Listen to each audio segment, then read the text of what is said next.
What is Man? And Other Essays by Mark Twain. Samuel Langhorne Clemens, 1835 to 1910.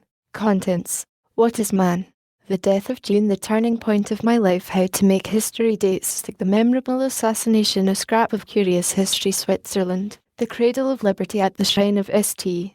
Wagner. William Dean Howells. English as she is taught. A simplified alphabet as concerns interpreting the deity concerning tobacco. Taming the bicycle. Is Shakespeare dead? WHAT is Man. IA. Man the Machine. B. Personal merit. The old man and the young man had been conversing. The old man had asserted that the human being is merely a machine, and nothing more. The young man objected, and asked him to go into particulars and furnish his reasons for his position. Old man. What are the materials of which a steam engine is made? Young man. Iron, steel, brass, white metal, and so on.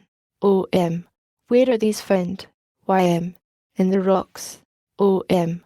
In a pure state. Y.M. No, in ores. O.M. Are the metals suddenly deposited in the ores? Y.M. No, it is the patient work of countless ages. O.M. You could make the engine out of the rocks themselves. Y.M. Yes, a brittle one and not valuable. O.M. You would not require much of such an engine as that. Y.M. No, substantially nothing. O.M. To make a fine and capable engine, how would you proceed? Y.M. Drive tunnels and shafts into the hills. Blast out the iron ore, crush it, smelt it, reduce it to pig iron. Put some of it through the Bessemer process and make steel of it. Mine and treating combines several metals of which brass is made. O.M. Then, Y.M. Out of the perfected result, build the fine engine. O.M. You would require much of this one. Y.M. Oh, indeed yes. O.M. It could drive lathes, drills, planers, punches, polishers, in a word all the cunning machines of a great factory. Y.M. It could. O.M. What could the stone engine do? Y.M. Drive a sewing machine, possibly nothing more, perhaps. O.M. Men would admire the other engine and rapturously praise it? Y.M. Yes. O.M. But not the stone one. Y.M. No. O.M. The merits of the metal machine would be far above those of the stone one. Y.M. Of course. O.M. Personal merits. Y.M. _PERSONAL _merits. How do you mean? O.M. It would be personally entitled to the credit of its own performance. Y.M.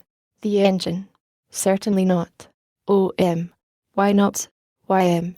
Because its performance is not personal. It is the result of the law of construction.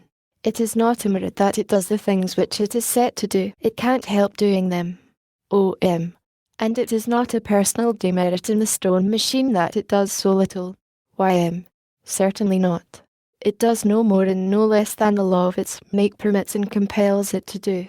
There is nothing personal about it. It cannot choose. In this process of working up to the matter, is it your idea to work up to the proposition that man and a machine are about the same thing, and that there is no personal merit in the performance of either? O.M. Yes, but do not be offended. I am meaning no offence. What makes the grand difference between the stone engine and the steel one? Shall we call it training, education? Shall we call the stone engine a savage and the steel one a civilized man?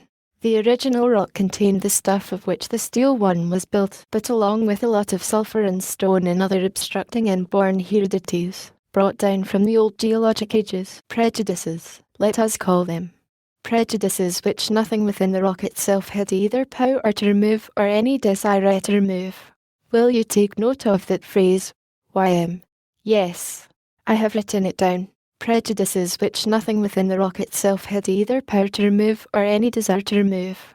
Go on. O.M. Prejudices must be removed by outside influence or not at all. Put that down. Y.M. Very well. Must be removed by outside influences or not at all. Go on. O.M. The iron's prejudiced against ridding itself of the cumbering rock. To make it more exact, the iron's absolute indifference as to whether the rock be removed or not. Then comes the outside influence and grinds the rock to powder and sets the ore free. The run in the ore is still captive. An outside influence melts it free of the clogging ore.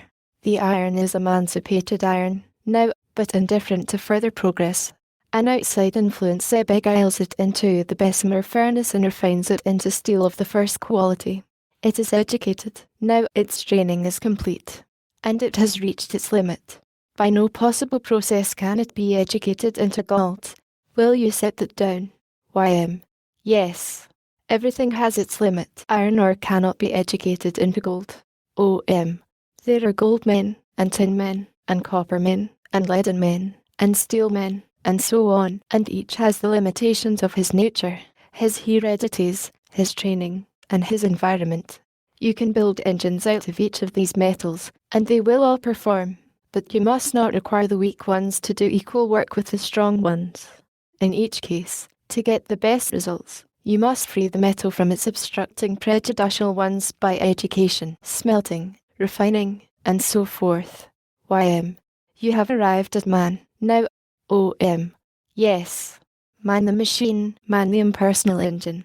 Whatsoever a man is due to his Maker, and to the influence brought to bear upon it by his heredities, his habitat, his associations. He is moved, directed, commanded, by exterior influences solely. He originates nothing, not even a thought. Y.M. Oh, come.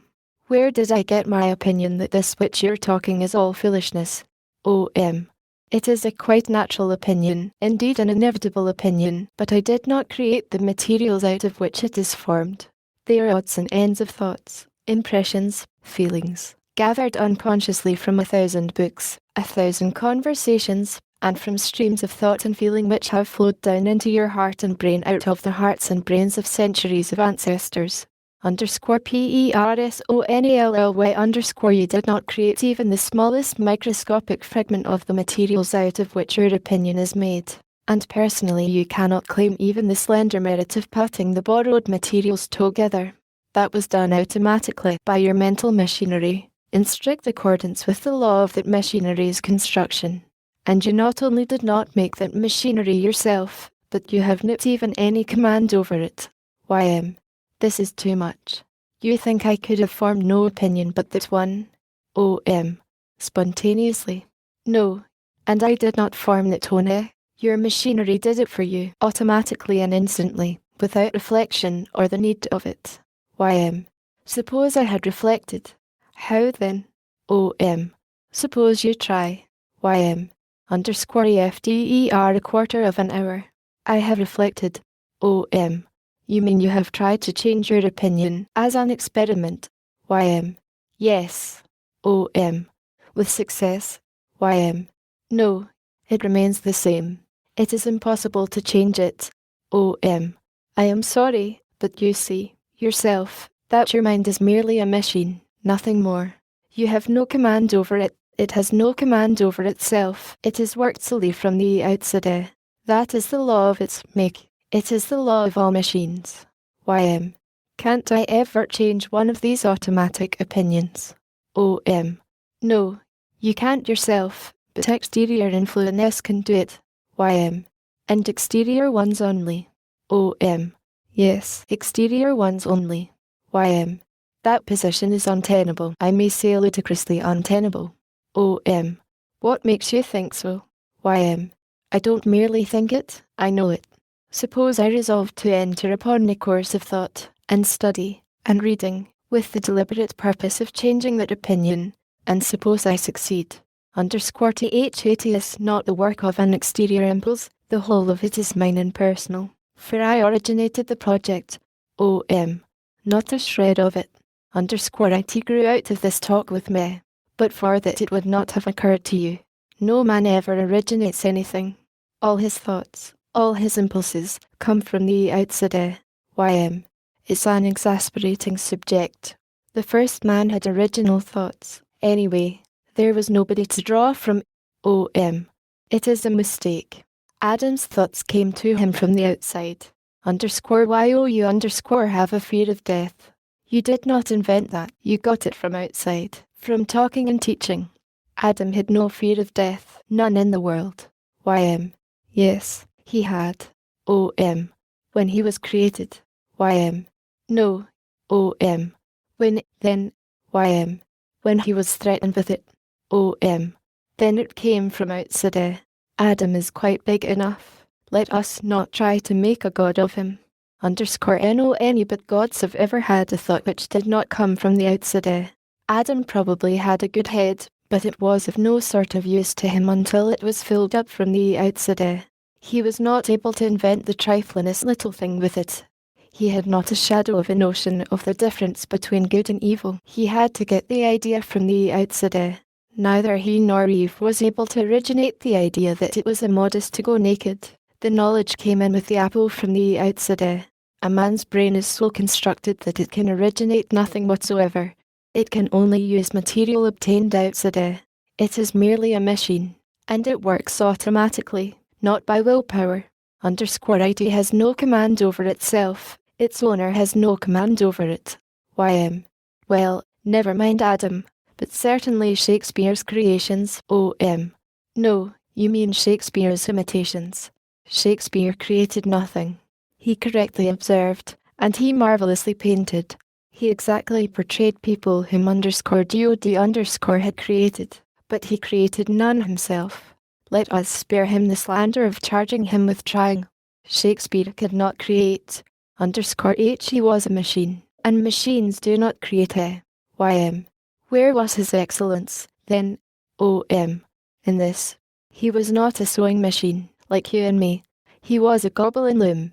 The threads and the colours came into him from the outside influences, suggestions, experience, reading, seeing plays, playing plays, borrowing ideas, and so on, framed the patterns in his mind and started up his complex and admirable machinery, and it automatically turned out that pictured in gorgeous fabric which still compels the astonishment of the world.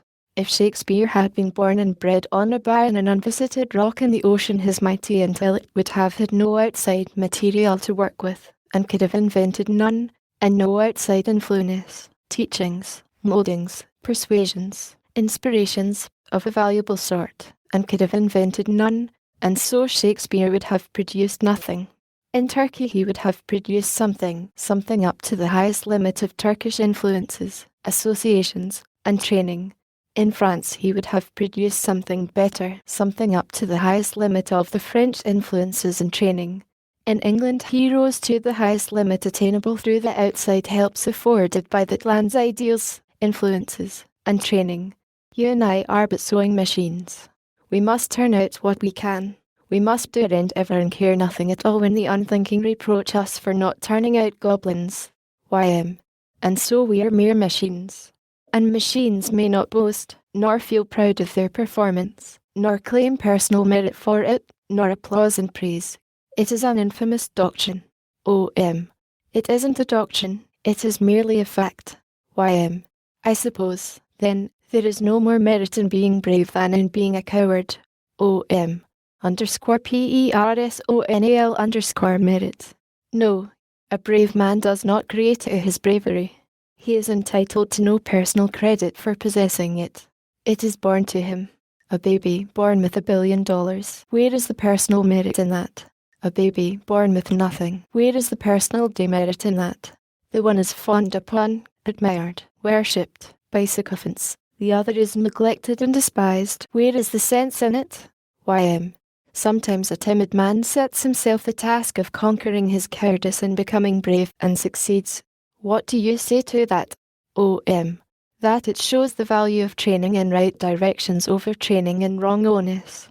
Inestimably valuable is training, influence, education, in right directions, training one's self-approbation to elevate its ideals.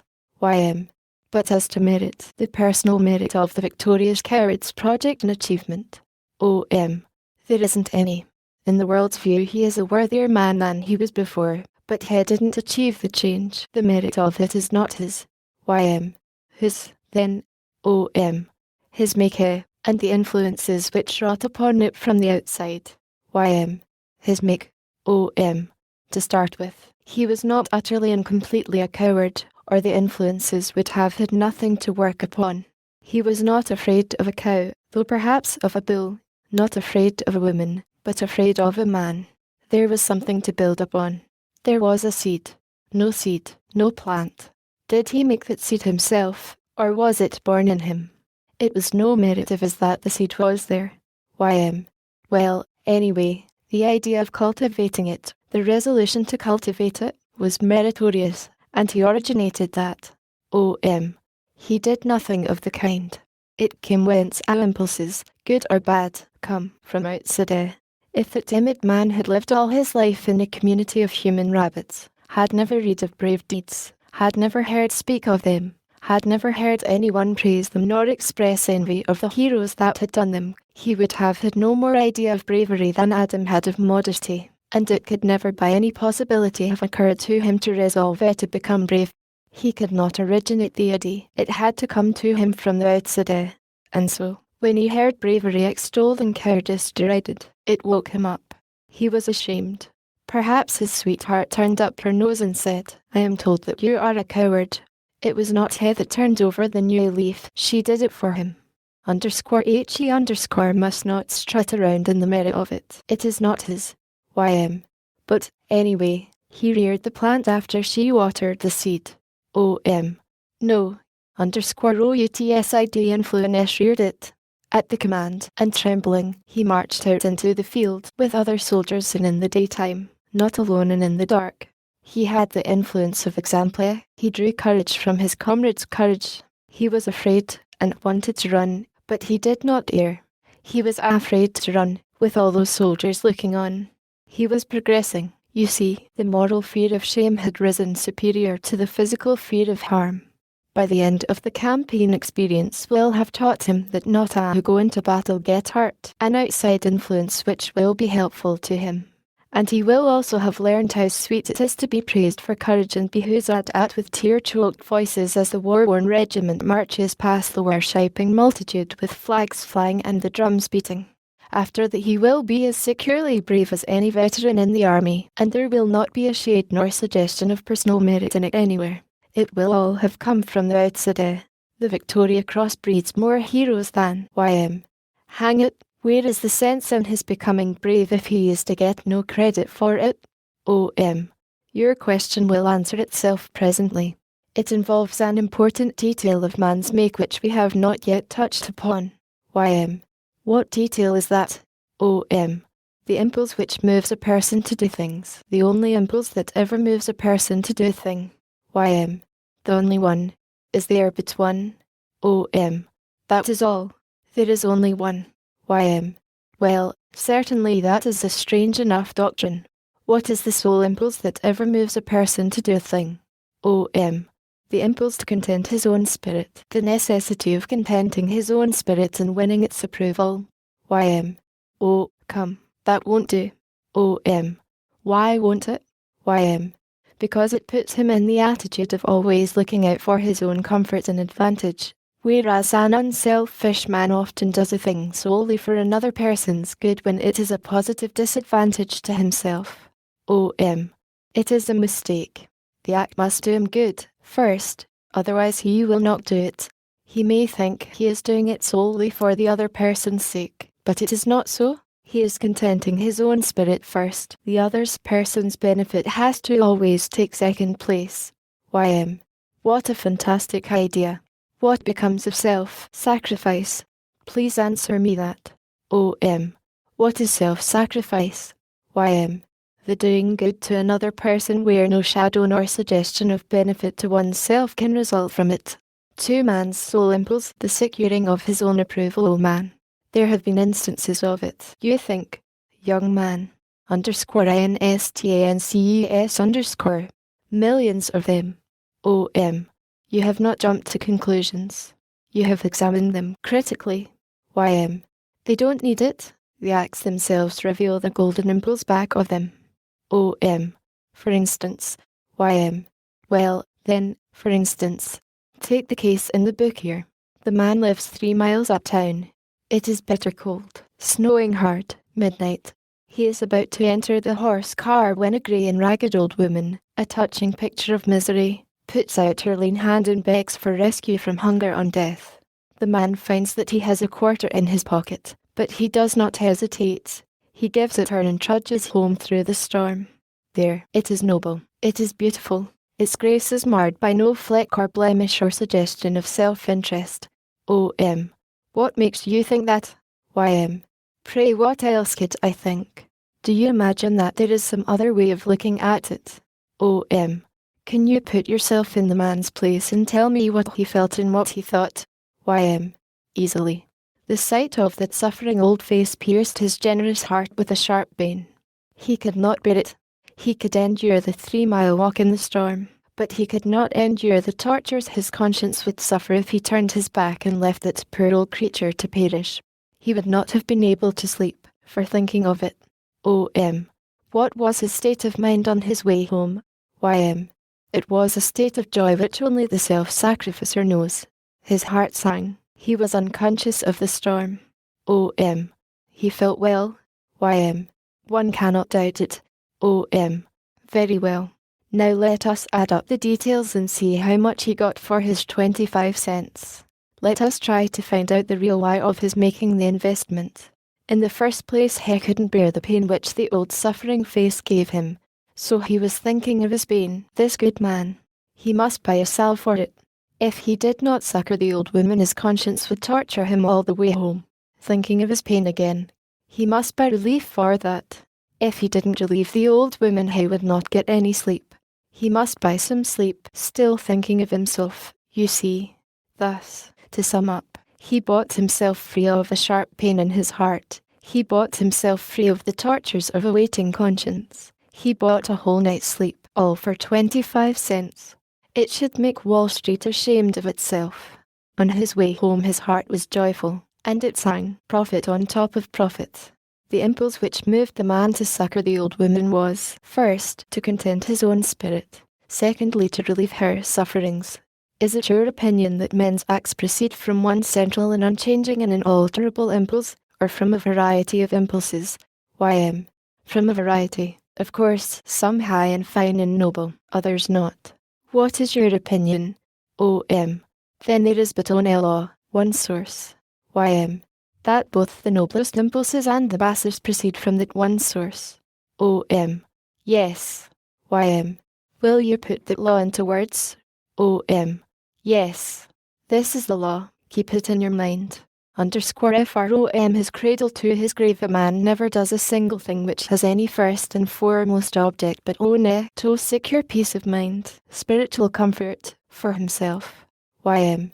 Come. He never does anything for anyone else's comfort, spiritual or physical. O.M. No. Except on those distinct terms that it shall first secure a sound spiritual comfort. Otherwise he will not do it. Y.M. It will be easy to expose the falsity of that proposition. O.M. For instance, Y.M. Take that noble passion, love of country, patriotism. A man who loves peace and dreads Spain, leaves his pleasant home and his weeping family and marches out to manfully expose himself to hunger, cold, winds, and death. Is it seeking spiritual comfort? O.M. He loves peace and dreads Spain. Y.M. Yes. O.M. Then perhaps there is something that he loves more than he loves peace, the approval of his neighbours and the public. And perhaps there is something which he dreads more than he dreads Spain, the disapproval of his neighbours and the public. If he is sensitive to shame he will go to the field, not because his spirit will be entirely comfortable there, but because it will be more comfortable there than it would be if he remained at home. He will always do the thing which will bring him the most mental comfort, for that is the sole law of his life. He leaves the weeping family behind. He is sorry to make them uncomfortable, but not sorry enough to sacrifice his own comfort to secure theirs. Y.M. Do you really believe that mere public opinion could force a timid and peaceful man to O.M. go to war? Yes, public opinion can force some men to do anything. Y.M. _ENYTHING_. O.M. Yes, anything. Y.M. I don't believe that. Can it force a right-principled man to do a wrong thing? O.M. Yes. Y.M. Can it force a kind man to do a cruel thing? O.M. Yes. Y.M. Give an instance. O.M. Alexander Hamilton was a conspicuously high-principled man. He regarded duelling as wrong, and as opposed to the teachings of religion, but in deference to public opinion he fought a duel. He deeply loved his family, but to buy public approval he treacherously deserted them and threw his life away, ungenerously leaving them to lifelong sorrow in order that he might stand well with a foolish world. In the then condition of the public standards of honor he could not have been comfortable with the stigma upon him of having refused to fight the teachings of religion. His devotion to his family, his kindness of heart, his high principles, all went for nothing when they stood in the way of his spiritual comfort. A man will do anything, no matter what it is, to secure his spiritual comfort, and he can neither be forced nor persuaded to any act which has not that goal for its object. Hamilton's act was compelled by the inborn necessity of contenting his own spirit. In this it was like all the other acts of his life, and like all the acts of all men's lives. Do you see where the kernel of the matter lies? A man cannot be comfortable without his own approval. He will secure the largest share possible of that, at all costs, all sacrifices. Y.M. A minute ago you said Hamilton fought that duel to get public approval. O.M. I did. By refusing to fight the duel he would have secured his family's approval and a large share of his own. But the public approval was more valuable in his eyes than all other approvals put together in the earth or above it. To secure that would furnish him the most comfort of mind, the most self-approval. So he sacrificed all other values to get it. Y.M. Some noble souls have refused to fight duels, and have manfully braved the public contempt. O.M. They acted according to their Makkah. They valued their principles and the approval of their families above the public approval. They took the thing they valued most and let the rest go. They took what would give them the largest share of personal contentment and approval. A man always does. Public opinion cannot force that kind of men to go to the wars. When they go it is for other reasons. Other spirit-contenting reasons. Y.M. Always spirit-contenting reasons. O.M. There are no others. Y.M. When a man sacrifices his life to save a little child from a burning building, what do you call that? O.M. When he does it, it is the law of his make. He can't bear to see the child in that peril. A man of a different make cold, and so he tries to save the child, and loses his life. But he has got what he was after, his own approval. Y.M. What do you call love? Hate, charity, revenge, humanity, magnanimity, forgiveness. O.M. Different results of the one master impulse, the necessity of securing one's self-approval. They wear diverse clothes and are subject to diverse moods, but in whatsoever ways they masquerade they are the same person all the time. To change the figure, the compulsion that moves a man, and there is but the one, is the necessity of securing the contentment of his own spirit. When it stops, the man is dead. Y.M. That is foolishness. Love. O.M. Why? Love is that impulse, that law, in its most uncompromising form. It will squander life and everything else on its object, not primarily for the object's sake, but for its own. When its object is happy, it is happy, and that is what it is unconsciously after. Y.M. You do not even accept the lofty and gracious passion of mother love. O.M. No, it is the absolute slave of that law. The mother will go naked to clothe her child. She will starve that it may have food, suffer torture to save it from pain, die that it may live. She takes a living pleasure in making these sacrifices. She does it for the reward, that self-approval, that contentment, that peace, that comfort. She would do it for your child if she could get the same pay. Y.M. This is an infernal philosophy of yours. O.M. It isn't a philosophy, it is a fact. Y.M. Of course you must admit that there are some acts which. O.M. No, there is no act, large or small, fine or mean, which springs from any motive but the one, the necessity of appeasing and contenting one's own spirit. Y.M. The world's philanthropists. O.M. I honour them, I uncover my head to them, from habit and training. And they could not know comfort or happiness or self-approval if they did not work and spend for the unfortunate. It makes them happy to see others happy, and so with money and labour they buy what they are after, happiness, self-approval. Why don't miners do the same thing? Because they can get 1,000-fold more happiness by not doing it. There is no other reason. They followed the law of their make. Y.M. What do you say of duty for duty's sake? O.M. That it does not exist. Duties are not performed for duty's sake, but because their neglect would make the man uncomfortable. A man performs but one duty, the duty of contenting his spirit, the duty of making himself agreeable to himself. If he can most satisfyingly perform this sole and only duty by helping his neighbour, he will do it. If he can most satisfyingly perform it by swindling his neighbour, he will do it. But he always looks out for number one first. The effects upon others are a secondary matter. Men pretend to self-sacrifices, but this is a thing which, in the ordinary value of the phrase, does not exist and has not existed. A man often honestly thinks he is sacrificing himself merely and solely for someone else, but he is deceived. His bottom impulse is to content the requirement of his nature and training, and thus acquire peace for his soul. Y.M. Apparently, then, all men, both good and bad ones, devote their lives to contenting their consciences. O.M. Yes. That is a good enough name for it. Conscience. That independent sovereign, that insolent absolute monarch inside of a man who is a man's master. There are all kinds of consciences, because there are all kinds of men. You satisfy an assassin's conscience in one way, a philanthropist's in another, a miser's in another, a burglar's in still another. As a guide or incentive to any authoritatively prescribed line of morals or conduct, leaving training out of the account, a man's conscience is totally valueless.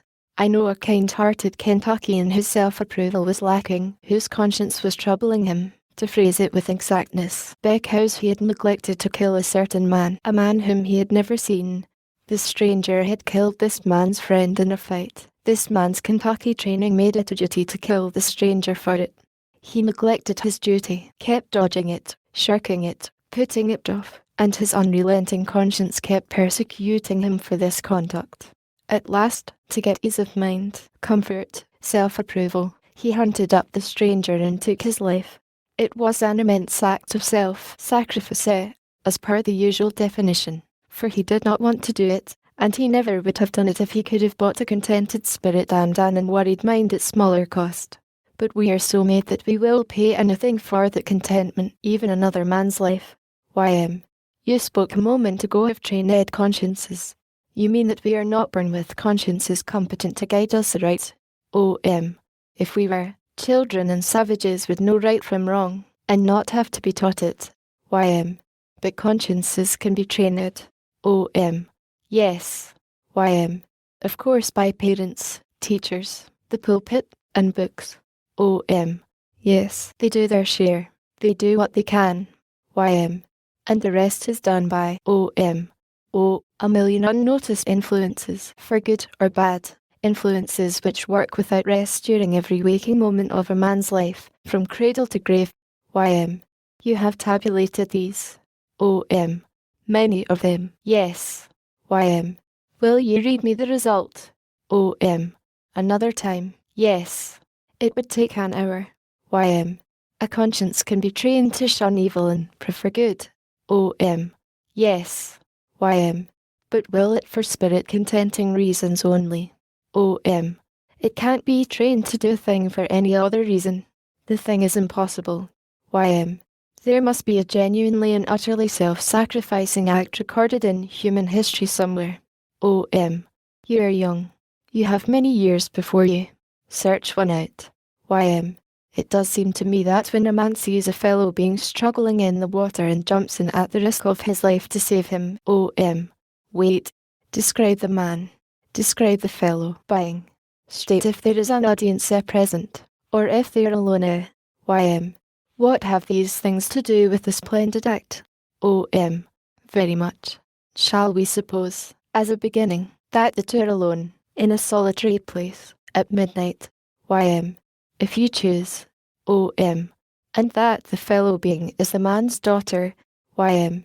Well, no, make it someone else. O.M. The filthy, drunken ruffian, then.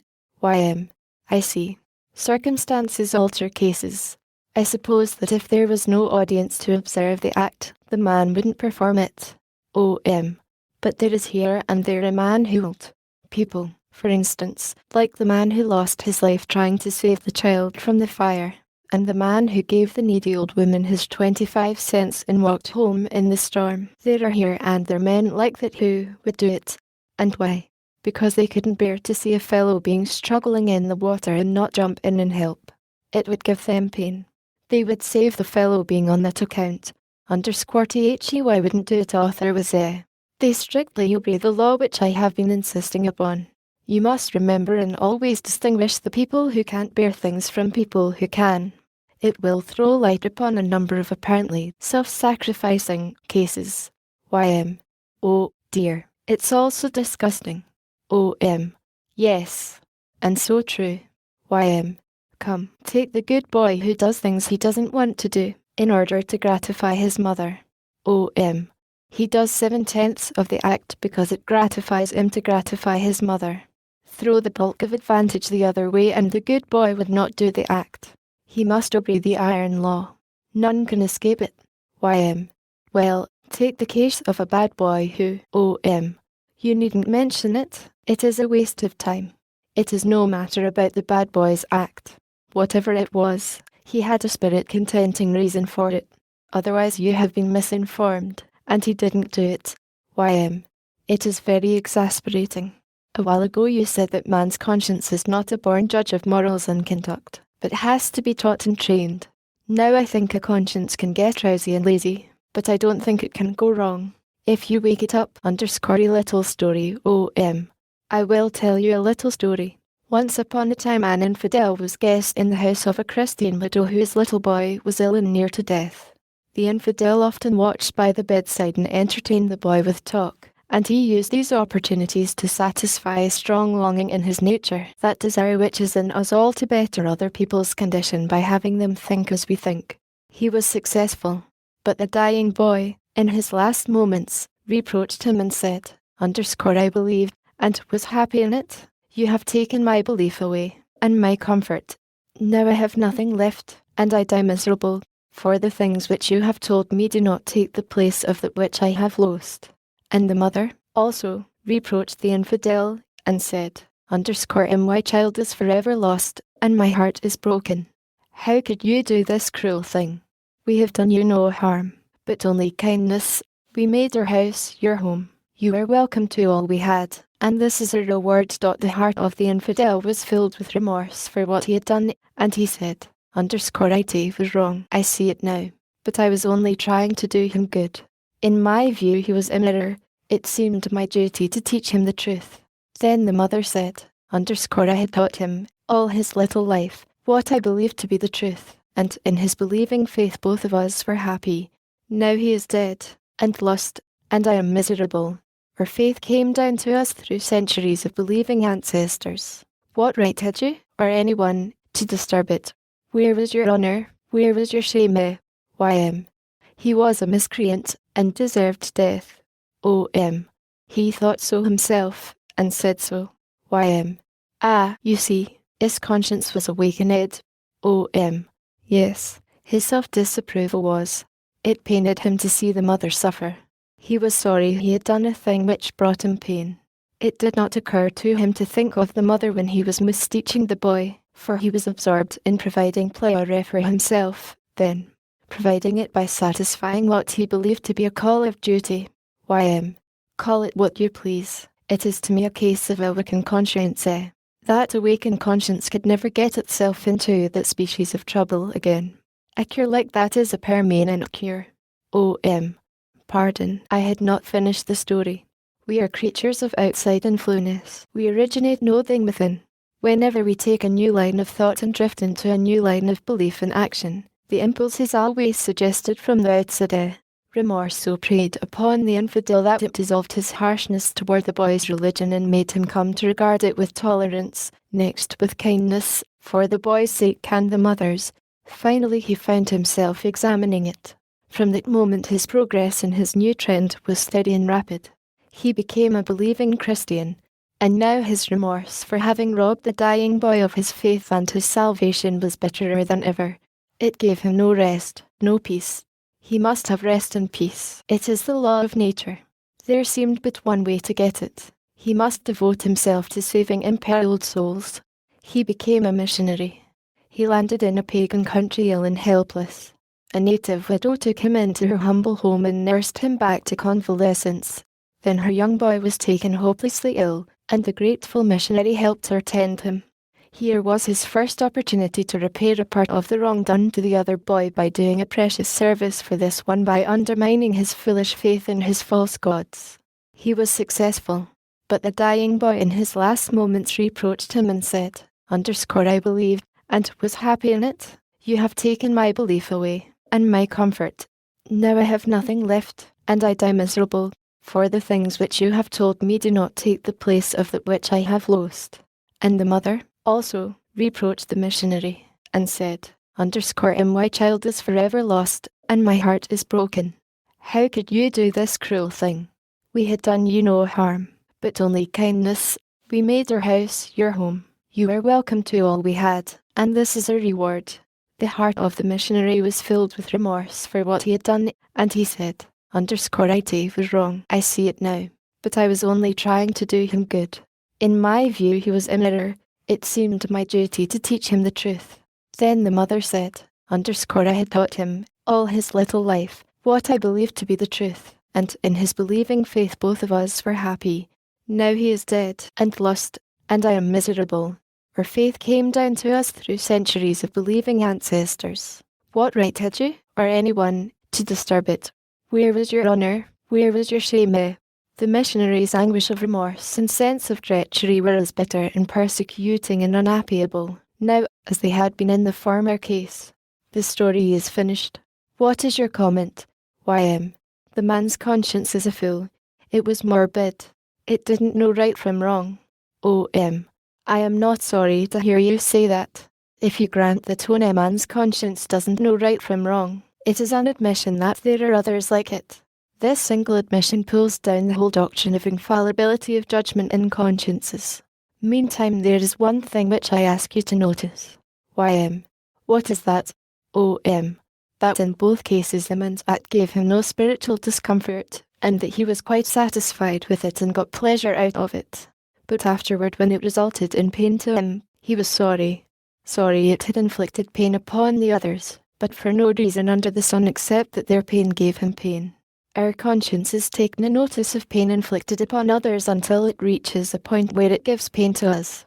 In our cases, without exception, we are absolutely indifferent to another person's pain until his sufferings make us uncomfortable. Many an infidel would not have been troubled by that Christian mother's distress. Don't you believe that? Y.M. Yes. You might almost say it of the average infidel, I think. O.M. And many a missionary, sternly fortified by his sense of duty, would not have been troubled by the pagan mother's distress. Jesuit missionaries in Canada in the early French times, for instance, see episodes quoted by Parkman. Y.M. Well, let us adjourn. Where have we arrived? O.M. At this, that we, mankind, have ticketed ourselves with a number of qualities to which we have given misleading names: love, hate, charity, compassion, avarice, benevolence, and so on. I mean, we attach misleading meanings to the names. They are all forms of self-contentment, self-gratification, but the names so disguise them that they distract our attention from the fact. Also, we have smuggled a word into the dictionary which ought not to be there at all: self-sacrifice. It describes a thing which does not exist. But worst of all, we ignore and never mention the sole impulse which dictates and compels a man's every act, the imperious necessity of securing his own approval, in every emergency and at all costs. To it we owe all that we are. It is our breath, our heart, our blood. It is our only spur, our whip, our goad, our only impelling power. We have no other. Without it we should be mere inert images, corpses. No one would do anything. There would be no progress. The world would stand still. We ought to stand reverently uncovered when the name of that stupendous power is uttered. Y.M. I am not convinced. O.M. You will be when you think. 3 instances in point, old man. Have you given thought to the gospel of self-approval since we talked? Young man. I have. O.M. It was I that moved you to it.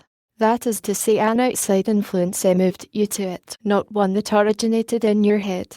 Will you try to keep that in mind and not forget it? YM. Yes. Why? OM.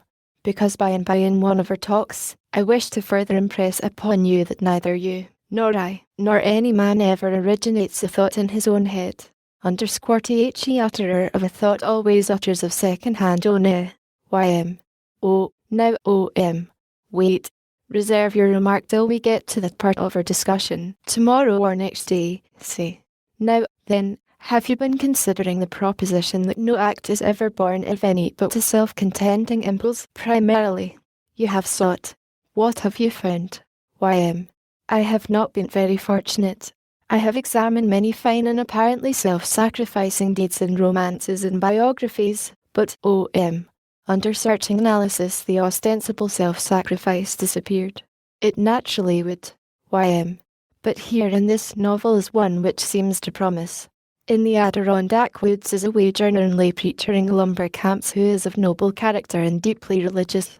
An earnest and practical labourer in the New York slums comes up there on vacation. He is leader of a section of the university settlement. Holm, the lumberman, is fired with a desire to throw away his excellent worldly prospects and go down and save souls on the east side. He counts it happiness to make this sacrifice for the glory of God and for the cause of Christ. He resigns his place, makes the sacrifice cheerfully, and goes to the east side and preaches Christ and Him crucified every day and every night to little groups of half-civilized foreign paupers who scoff at him. But he rejoices in the scoffings, since he is suffering them in the great cause of Christ. You have so filled my mind with suspicions that I was constantly expecting to find a hidden questionable impulse back of all this, but I am thankful to say I have failed. This man saw his duty, and for duty's sake he sacrificed self and assumed the burden it imposed. OM. Is that as far as you have read? YM. Yes. OM. Let us read further, presently. Meantime, in sacrificing himself, not for the glory of God, primarily, as he imagined, but first to content that exacting and inflexible master within him, did he sacrifice anybody else? YM. How do you mean? OM. He relinquished a lucrative post and got mere food and lodging in place of it. Had he dependents? YM. Well, yes. OM. In what way and to what extent did his self-sacrifice affect them? YM. He was the support of a superannuated father. He had a young sister with a remarkable voice. He was giving her a musical education, so that her longing to be self-supporting might be gratified. He was furnishing the money to put a young brother through a polytechnic school and satisfy his desire to become a civil engineer. OM. The old father's comforts were now curtailed. YM. Quite seriously. Yes. OM. The sister's music lessons had to stop. YM. Yes. OM. The young brother's education. Well, an extinguishing blight fell upon that happy dream, and he had to go to sawing wood to support the old father, or something like that. YM. It is about what happened. Yes. OM. What a handsome job of self-sacrificing he did do. It seems to me that he sacrificed everybody except himself. Haven't I told you that no man ever sacrifices himself, that there is no instance of it upon record anywhere, and that when a man's interior monarch requires a thing of its slave for either its momentary or its permanent contentment, that thing must and will be furnished and that command obeyed, no matter who may stand in the way and suffer disaster by it. That man ruined his family to please and content his interior monarch, YM, and help Christ's cause. OM. Yes. Secondly. Not firstly. _HE_ thought it was firstly. YM. Very well. Have it so, if you will. But it could be that he argued that if he saved 100 souls in New York, OM, the sacrifice of the family would be justified by the great profit upon the what shall we call it? YM. Investment. OM. Hardly. How would speculation do? How would gamble do? Not a solitary soul capture was sure. He played for a possible 3,300% profit. It was gambling with his family for chips. However, let us see how the game came out. Maybe we can get on the track of the secret original impulse, the real impulse, that moved him to so nobly self-sacrifice his family in the Saviour's cause under the superstition that he was sacrificing himself. I will read a chapter or so. Here we have it. It was bound to expose itself sooner or later. He preached to the East Side rabble a season, then went back to his old dull, obscure life in the lumber camps, hurt to the heart, his pride humbled. Why? Were not his efforts acceptable to the Saviour, for whom alone they were made? Dear me, that detail is lost sight of, is not even referred to. The fact that it started out as a motive is entirely forgotten. Then what is the trouble? The authoress quite innocently and unconsciously gives the whole business away. The trouble was this. This man merely preached to the poor. That is not the university settlement's way. It deals in larger and better things than that, and it did not enthuse over the crude Salvation Army eloquence. It was courteous to Holm, but cool. It did not pit him, did not take him to its bosom. _PERISHED were all his dreams of distinction, the praise and grateful approval of whom? The Saviour. No, the Saviour is not mentioned. Of whom, then? Of his fellow workers. Why did he want that? Because the master inside of him wanted it, and would not be content without it. That emphasized sentence quoted above reveals the secret we have been seeking, the original impulse, the real impulse, which moved the obscure and unappreciated Adirondack lumberman to sacrifice his family and go on the crusade to the East Side, which said original impulse was this, to wit, without knowing it went there to show a neglected world the large talent that was in him, and rise to distinction. As I have warned you before, no act springs from any but the one law, the one motive. But I pray you, do not accept this law upon my say-so, but diligently examine for yourself. Whenever you read of a self-sacrificing act or hear of one, or of a duty done for duty's sake, take it to pieces and look for the real motive. It is always there. I do it every day. I cannot help it, now that I have gotten started upon the degrading and exasperating quest. For it is hatefully interesting. In fact, fascinating is the word. As soon as I come across a golden deed in a book, I have to stop and take it apart and examine it. I cannot help myself. Have you ever found one that defeated the rule? No, at least, not yet. But take the case of servant tipping in Europe. You pay the hotel for service. You owe the servants nothing, yet you pay them besides. Doesn't that defeat it? In what way? You are not obliged to do it, therefore it sources compassion for their ill-paid condition, and, has that custom ever vexed you, annoyed you, irritated you? Well, yes. Still you succumb to it? Of course. Why of course? Well, custom is law, in a way, and laws must be submitted to. Everybody recognizes it as a duty. Then you pay for the irritating tax for duty's sake. I suppose it amounts to that. Then the impulse which moves you to submit to the tax is not a compassion, charity, benevolence. Well, perhaps not. Is any of it? Perhaps I was too hasty in locating its source. Perhaps so. In case you ignored the custom, would you get prompt and effective service from the servants? Hear yourself talk. Those European servants. Why, you wouldn't get any at all, to speak of. Couldn't that work as an impulse to move you to pay the tax? I am not denying it. Apparently, then, it is a case of for duty's sake with a little self-interest added. Yes, it has the look of it. But here is a point. We pay the tax knowing it to be unjust and an extortion, yet we go away with the pain at the heart if we think we have been stingy with the poor fellows, and we heartily wish we were back again, so that we could do the right thing, and more than the right thing, the generous thing. I think it will be difficult for you to find any thought of self in that impulse. I wonder why you should think so. When you find service charged in the hotel bill, does it annoy you? No. Do you ever complain of the amount of it? No, it would not occur to me. The expense, then, is not the annoying detail. It is a fixed charge, and you pay it cheerfully. You pay it without a murmur. When you came to pay the servants, how would you like it if each of the men and maids had a fixed charge? Like it? I should rejoice. Even if the fixed tax were a shade more than you had been in the habit of paying in the form of tips. Indeed, yes. Very well, then. As I understand it, it isn't really compassion nor yet duty that moves you to pay the tax, and it isn't the amount of the tax that annoys you. Yet something annoys you. What is it? Well, the trouble is, you never know how to pay. The tax varies so, all over Europe. So you have to guess. There is no other way. So you go on thinking, and calculating and guessing, and consulting with other people and getting their views, and it spoils your sleep nights, and makes you distraught in the daytime. And while you're pretending to look at the sights, you're only guessing and guessing and guessing all the time, and being worried and miserable.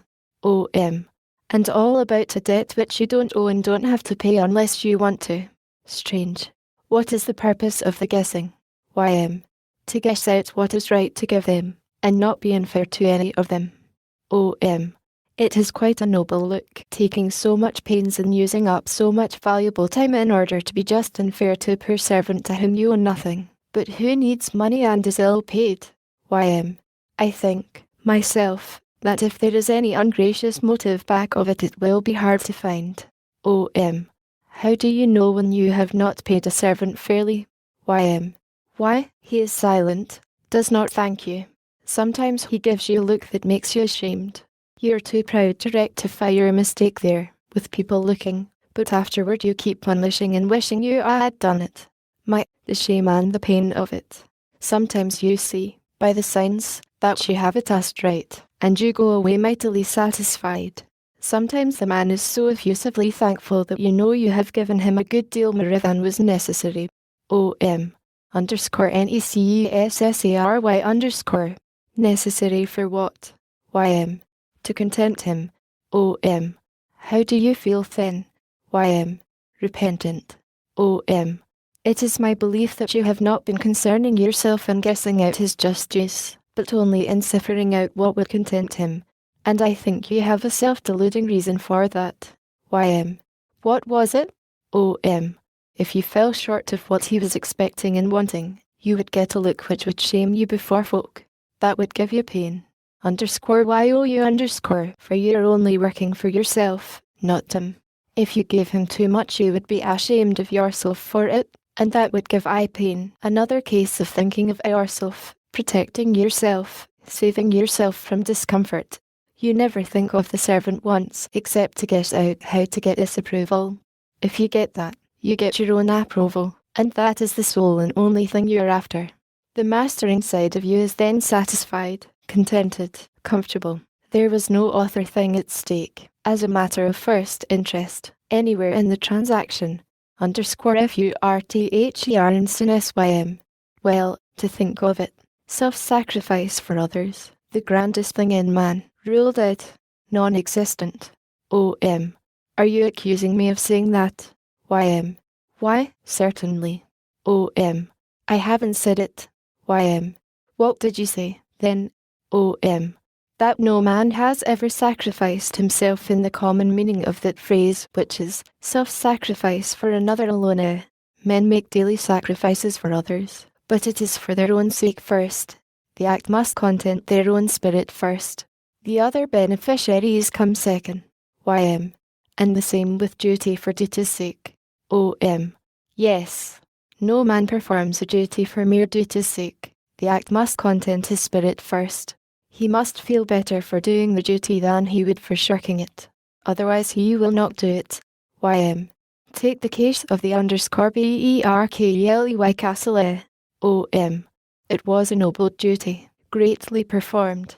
Take it to pieces and examine it, if you like. A British troopship crowded with soldiers and their wives and children. She struck a rock and began to sink. There was room in the boats for the women and children only. The colonel lined up his regiment on the deck and said, "It is our duty to die, that they may be saved." There was no murmur, no protest. The boats carried away the women and children. When the death moment was come, The colonel and his officers took their several posts. The men stood at shoulder arms, and so, as on dress parade, with their flag flying and the drums beating, they went down, a sacrifice to duty for duty's sake. Can you view it as other than that? It was something as fine as that, as exalted as that. Could you have remained in those ranks and gone down to your death in that unflinching way? Could I? No, I could not. Think.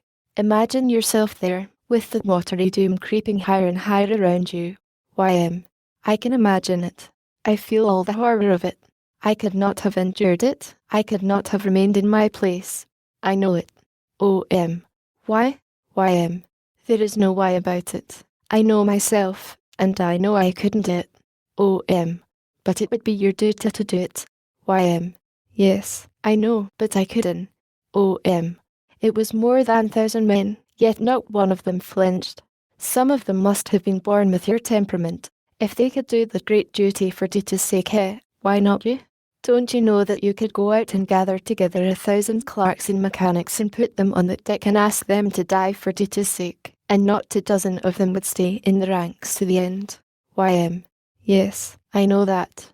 But you train them, and put them through a campaign or 2, then they would be soldiers, with a soldier's pride, a soldier's self-respect, a soldier's ideals. They would have to content a soldier's spirit then, not a clerk's, not a mechanic's. They could not content the spirit by shirking a soldier's duty, could they? I suppose not. Then they would do the duty not for the duty's sake, but for their own sake, primarily. The duty was just the same, and just as imperative, when they were clerks, mechanics, or recruits, but they wouldn't perform it for that. As clerks and mechanics they had other ideals, another spirit to satisfy, and they satisfied it. They are had to. It is the law. _training is potent. Training towards higher and higher, and ever higher ideals is worth any man's thought and labour and diligence. Consider the man who stands by his duty and goes to the stake rather than be recreant to it. It is his make and his training. He has to content the spirit that is in him, though it cost him his life. Another man, just as sincerely religious, but of different temperament, will fail of that duty, though recognizing it as a duty, and grieving to be unequal to it. But he must content the spirit that is in him. He cannot help it. He could not perform that duty for duty's sake, for that would not content his spirit, and the contenting of his spirit must be looked to first. It takes precedence of all other duties. Take the case of a clergyman of stainless private morals who votes for a thief for public office, on his own party's ticket, and against an honest man on the other ticket. He has to content his spirit. He has no public morals. He has no private ones, where his party's prosperity is at stake. He will always be true to his make and training. For training, young man. You keep using the word training. By it do you particularly mean, old man? Study, instruction, lectures, sermons. That is a part of it, but not a large part. I mean all the outside influences. There are 1,000,000 of them. From the cradle to the grave, during all his waking hours, the human being is under training. In the very first rank of his trainers stands association. It is his human environment which influences his mind and his feelings, furnishes him his ideals, and sets him on his road and keeps him in it. If he leave that road, he will find himself shunned by the people whom he most loves and esteems, and whose approval he most values. He is a chameleon. By the law of his nature he takes the colour of his place of resort. The influences about him create his preferences, his aversions, his politics, his tastes, his morals, his religion. He creates none of these things for himself. He thinks he does, but that is because he has not examined into the matter. You have seen Presbyterians. Many. How did they happen to be Presbyterians and not Congregationalists? And why were the Congregationalists not Baptists, and the Baptists Roman Catholics, and the Roman Catholics Buddhists, and the Buddhists Quakers, and the Quakers Episcopalians, and the Episcopalians Millerites, and the Millerites Hindus, and the Hindus atheists, and the atheists spiritualists, and the spiritualists agnostics, and the agnostics Methodists, and the Methodists Confucians, and the Confucians Unitarians, and the Unitarians Mohammedans, and the Mohammedans Salvation Warriors, and the Salvation Warriors Zoroastrians, and the Zoroastrians Christian Scientists, and the Christian Scientists Mormons, and so on. YM. You may answer your question yourself. OM. That list of sects is not a record of studies, searchings, seekings after light. It mainly, and sarcastically, indicates what association can do. If you know a man's nationality, you can come within a split hair of guessing the complexion of his religion. English, Protestant, American, ditto, Spaniard, Frenchman, Irishman, Italian, South American, Roman Catholic, Russian, Greek Catholic, Turk, Mohammedan, and so on. And when you know the man's religious complexion, you know what sort of religious books he reads when he wants some more light, and what sort of books he avoids, lest by accident he get more light than he wants.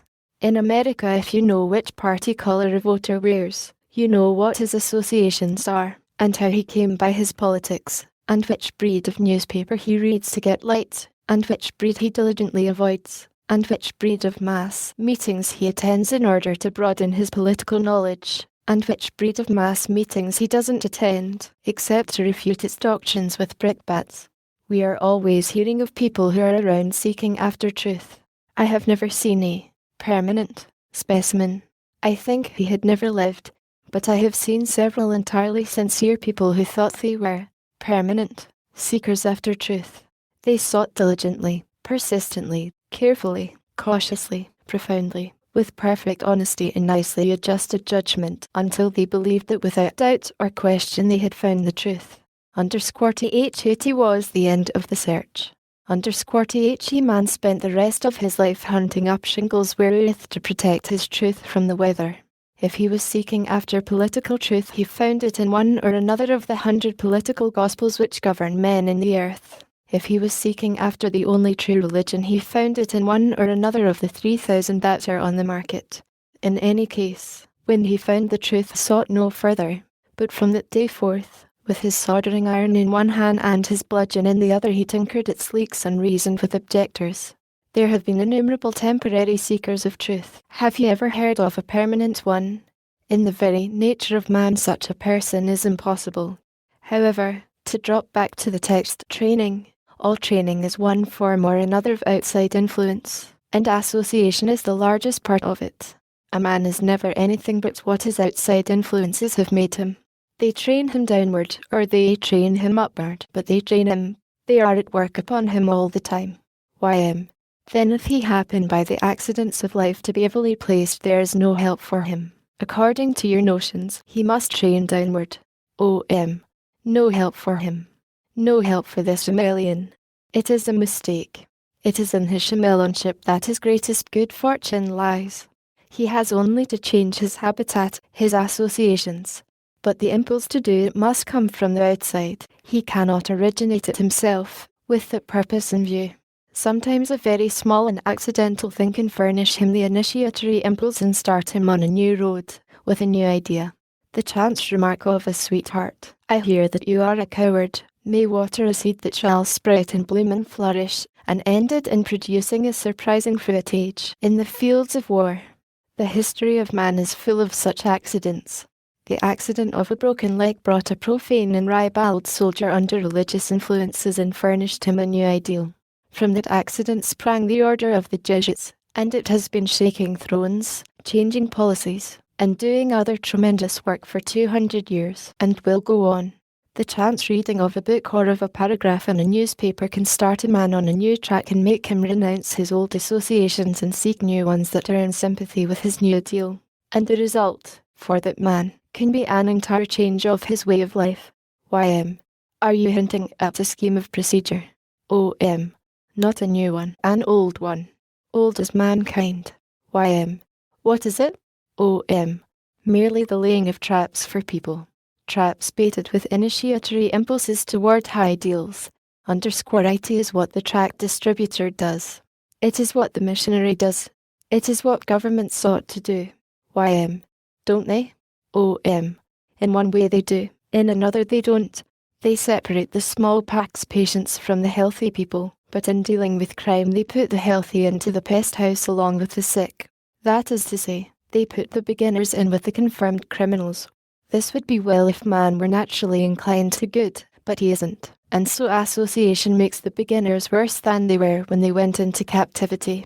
It is putting a very severe punishment upon the comparatively innocent at times. They hang a man, which is a trifling punishment. This breaks the hearts of his family, which is a heavy one.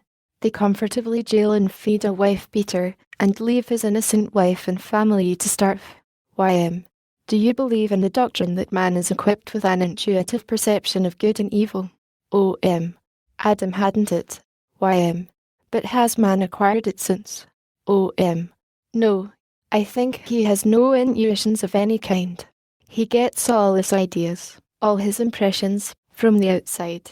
I keep repeating this, in the hope that I may impress it upon you that you will be interested to observe and examine for yourself and see whether it is true or false. YM. Where did you get your own aggravating notions? OM. From the outset. I did not invent them. They are gathered from 1,000 unknown sources, mainly unconsciously gathered. YM. Don't you believe that God could make an inherently honest man? OM. Yes, I know he could. I also know that he never did make one. YM. A wiser observer than you has recorded the fact that an honest man's the noblest work of God. OM.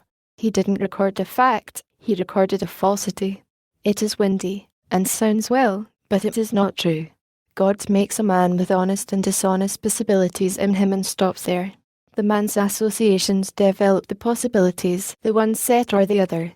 The result is accordingly an honest man or a dishonest one. YM. And the honest one is not entitled to OM. Praise. No. How often must I tell you that? He is not the architect of his honesty. YM. Now then, I will ask you where there is any sense in training people to lead virtuous lives. What is gained by it? OM.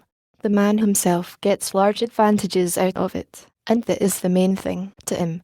He is not a peril to his neighbours, he is not a damage to them, and so they get an advantage out of his virtues. That is the main thing to them. It can make this life comparatively comfortable to the parties concerned. The neglect of this training can make this life a constant peril and distress to the parties concerned. YM. You have said that training is everything. That training is the man himself, for it makes him what he is. OM. I said training in another thing.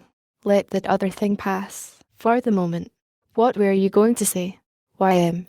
We have an old servant. She has been with us 22 years. Her service used to be faultless, but now she has become very forgetful. We are all fond of her. We all recognize that she cannot help the infirmity which age has brought her. The rest of the family do not scold her for her remissnesses, but at times I do. I can't seem to control myself. Don't I try? I do try. Now, then, when I was ready to dress, this morning, no clean clothes had been put out. I lost my temper. I lose it easiest and quickest in the early morning. I rang, and immediately began to warn myself not to show temper, and to be careful and speak gently. I safeguarded myself most carefully. I even chose the very word I would use. You've forgotten the clean clothes, Jane. When she appeared in the door I opened my mouth to say that phrase, and out of it, moved by an instant surge of passion which I was not expecting and hadn't time to put under control, came the hot rebuke, You've forgotten them again. You say a man always does the thing which will best please his interior master. Whence came the impulse to make careful preparation to save the girl the humiliation of a rebuke? Did that come from the master, who is always primarily concerned about himself? OM. Unquestionably, there is no other source for any impulse. _SECONDRILY I made preparation to save the girl, but primarily its object was to save yourself, by contenting the master. YM. How do you mean? OM. Has any member of the family ever implored you to watch your temper and not fly out at the girl? YM. Yes. My mother. OM. You love her? YM. Oh, more than that. OM. You would always do anything in your power to please her? YM. It is a delight to me to do anything to please her. O.M. Why? Why you would do it for pay, solely for profit. What profit would you expect and certainly receive from the investment? Y.M. Personally, none. To please her is enough. O.M. It appears, then, that your object, primarily, wasn't to save the girl a humiliation, but to please your mother. It also appears that to please your mother gives I a strong pleasure. Is not that the profit which you get out of the investment? Isn't that the real profits and first profit? Y.M. Oh, well, go on. O.M. In all transactions, the interior master looks to it that I get the first profit. OTHERWISE there is no transaction. Y.M. Well, then, if I was so anxious to get the profit and so intent upon it, why did I throw it away by losing my temper? O.M. In order to get another profit which suddenly superseded it in value. Y.M. Where was it? O.M. Ambushed behind your born temperament, and waiting for a chance. Your native warm temper suddenly jumped to the front, and for the moment its influence was more powerful than your mother's, and abolished it. In that instance you were eager to flash out a hot rebuke and enjoy it. You did enjoy it, didn't you? Y.M. For a quarter of a second. Yes, I did. O.M. Very well. It is as I have said. The thing which will give you the most pleasure, the most satisfaction, in any moment or fraction of a moment, is the thing you will always do. You must content the master's latest with him, whatever it may be. Y.M. But when the tears came into the old servant's eyes I could have cut my hand off for what I had done. O.M. Right. You had humiliated yourself, you see, you had given yourself pain. Nothing is of first importance to a man except results which damage him or profit him. All the rest is secondary. Your master was displeased with you, although you had obeyed him.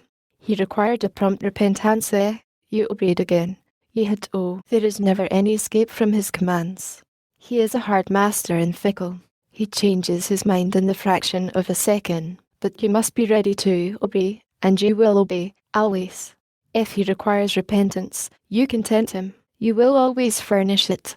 He must be nursed, petted, coddled, and kept contented, let the terms be what they may. Y.M. Training.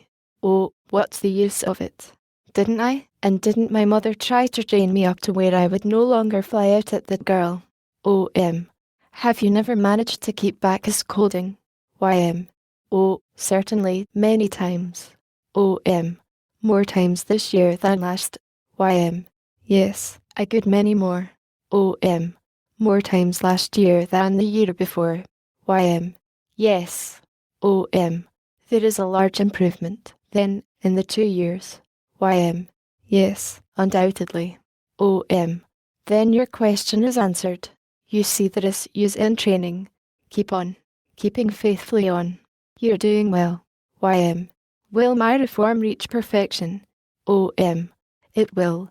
Up to our limit. Y.M. My limit? What do you mean by that? O.M.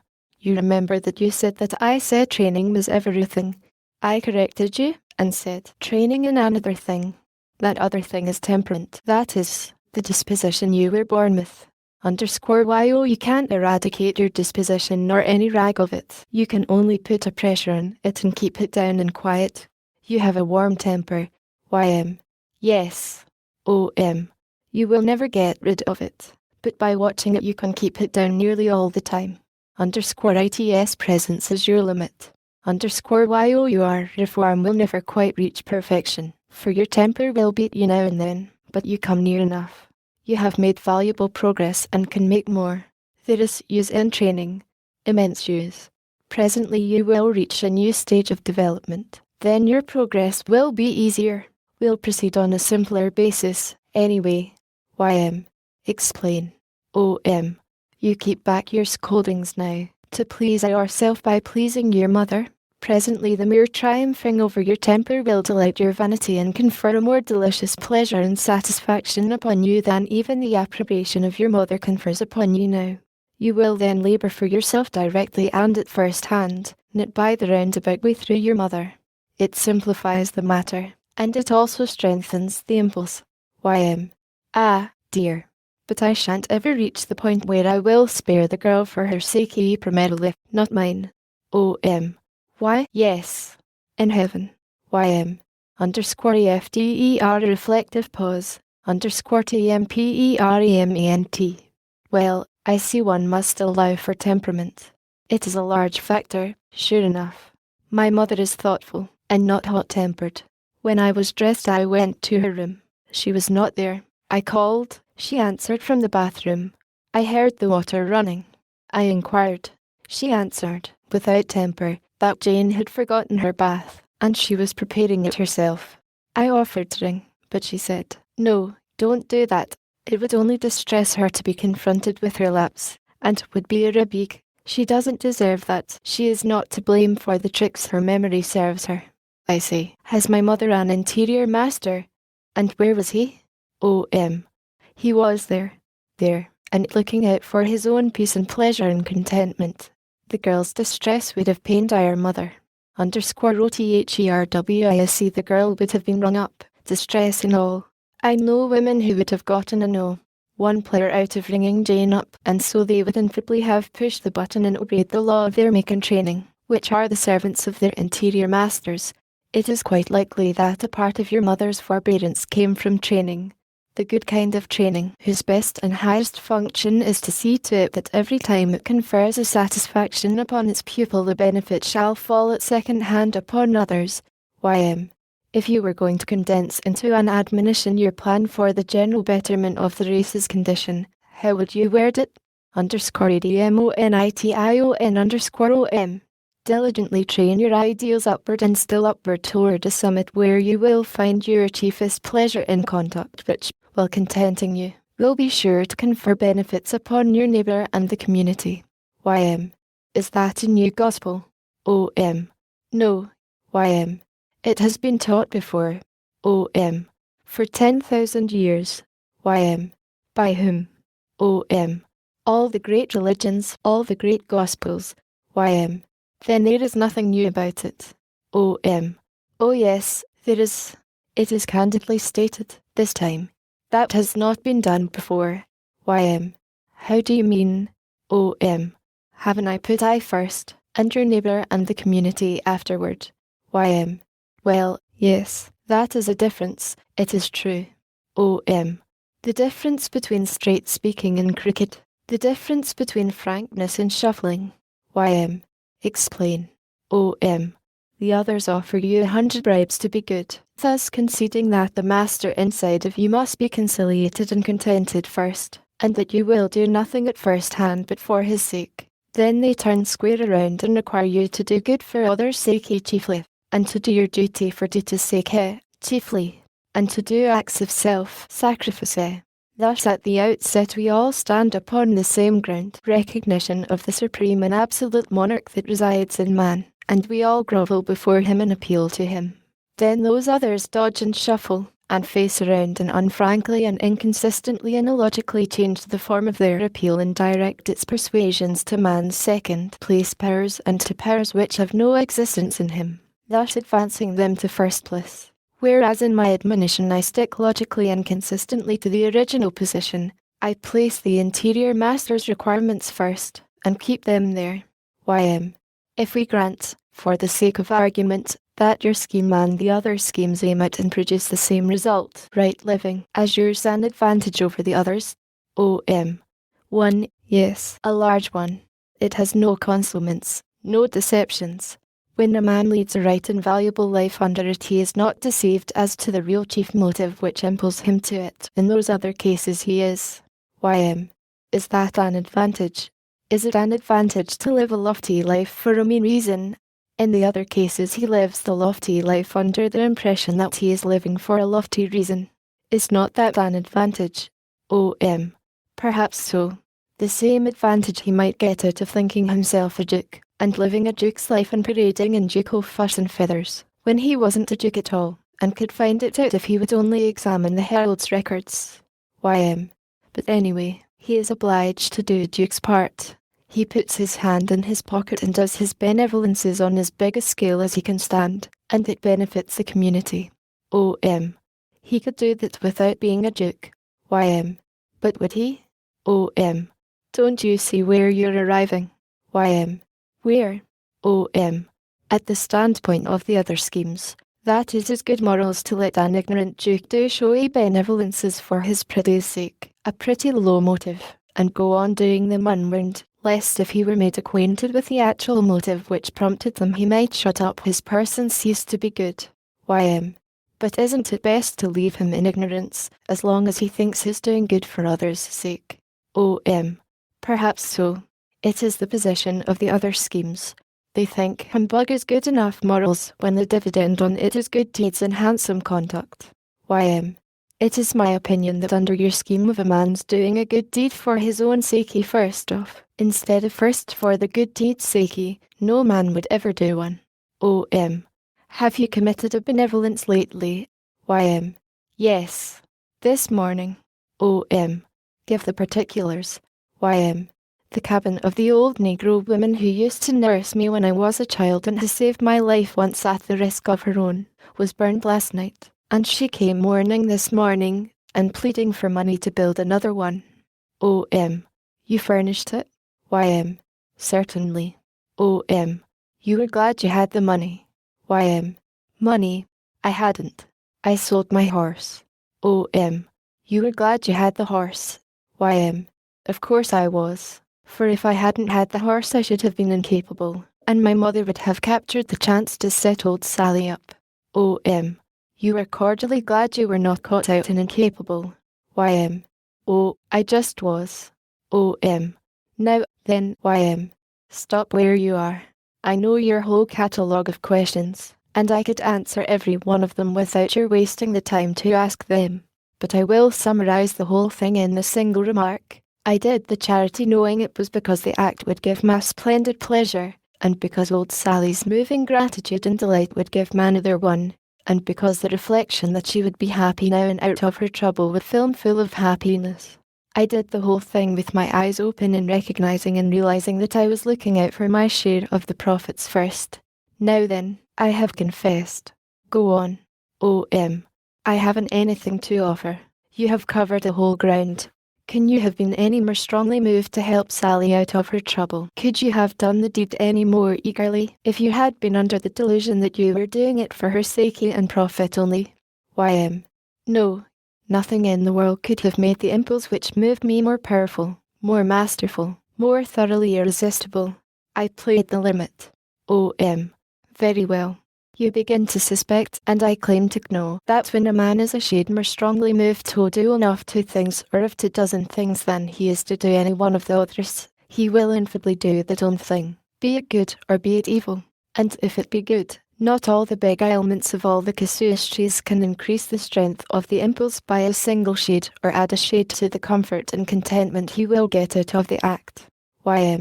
Then you believe that such tendency toward doing good as is in men's hearts would not be diminished by the removal of the delusion that good deeds are done primarily for the sake of no, 2 instead of for the sake of no, 1. That is what I fully believe. Doesn't it somehow seem to take from the dignity of the deed? If there is dignity in falsity, it does. It removes that. What is left for the moralists to do?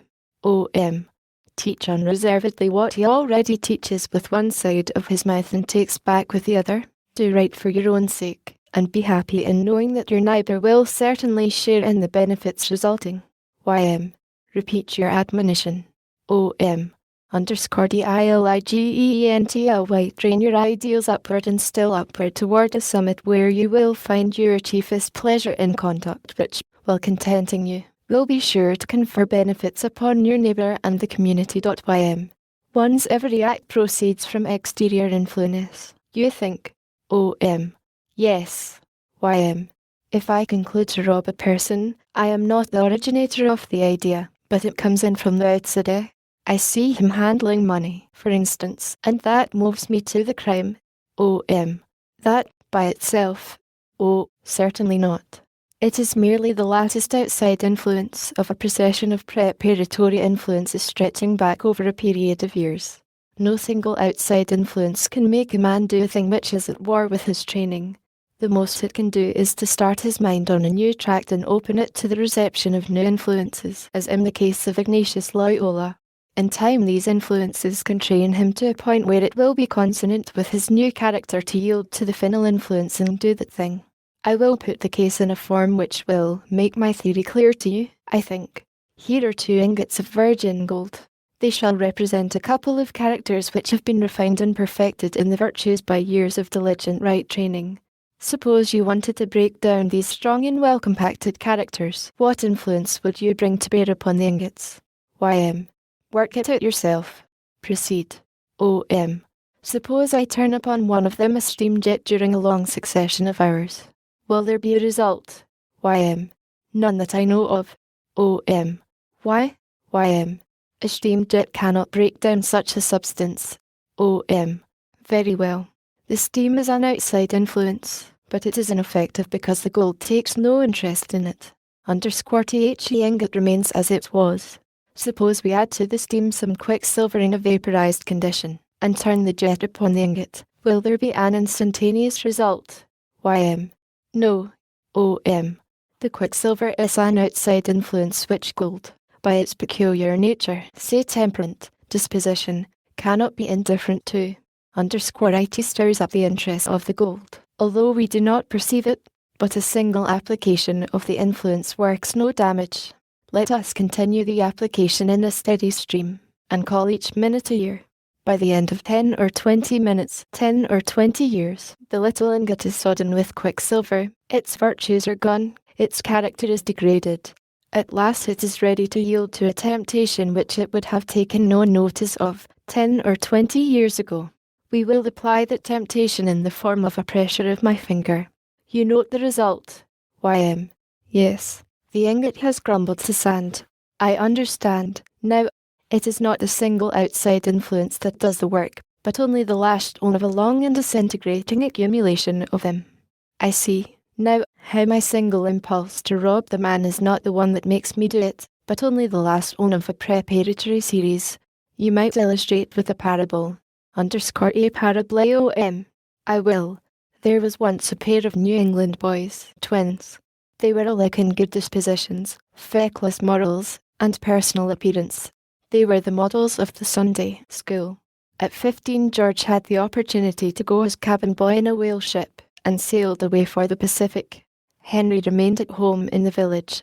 At 18 George was a sailor before the mast, and Henry was teacher of the advanced Bible class.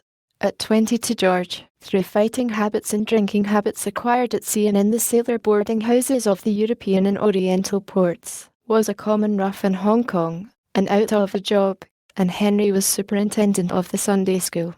At 26 George was a wanderer, a tramp, and Henry was pastor of the village church.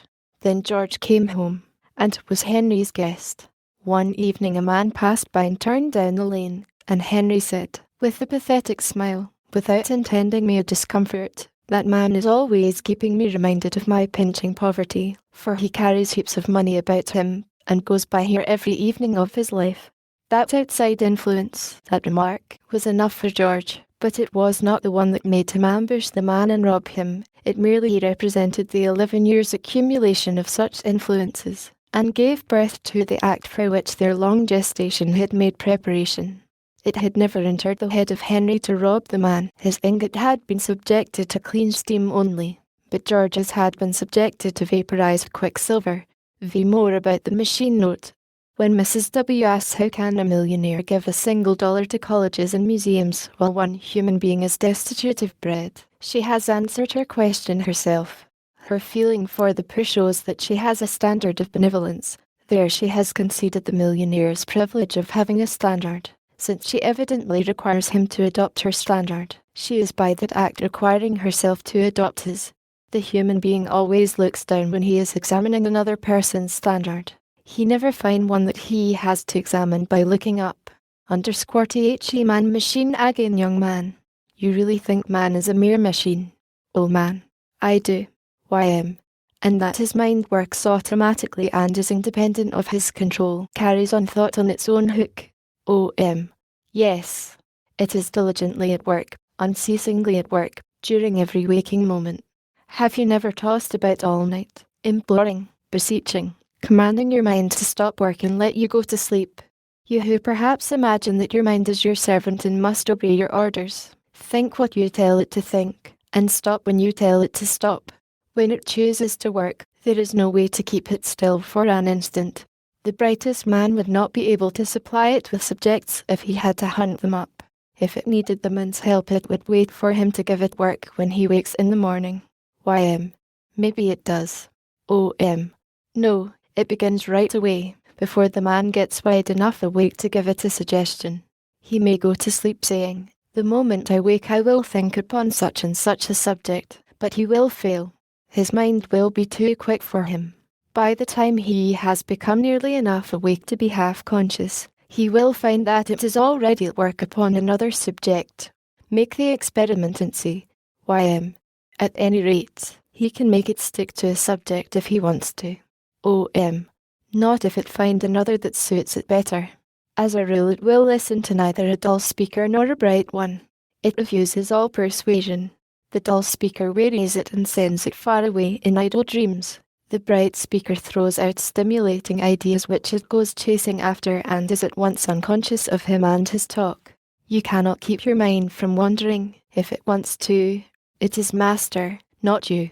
_FDER an interval of days Now, dreams, but we will examine that later.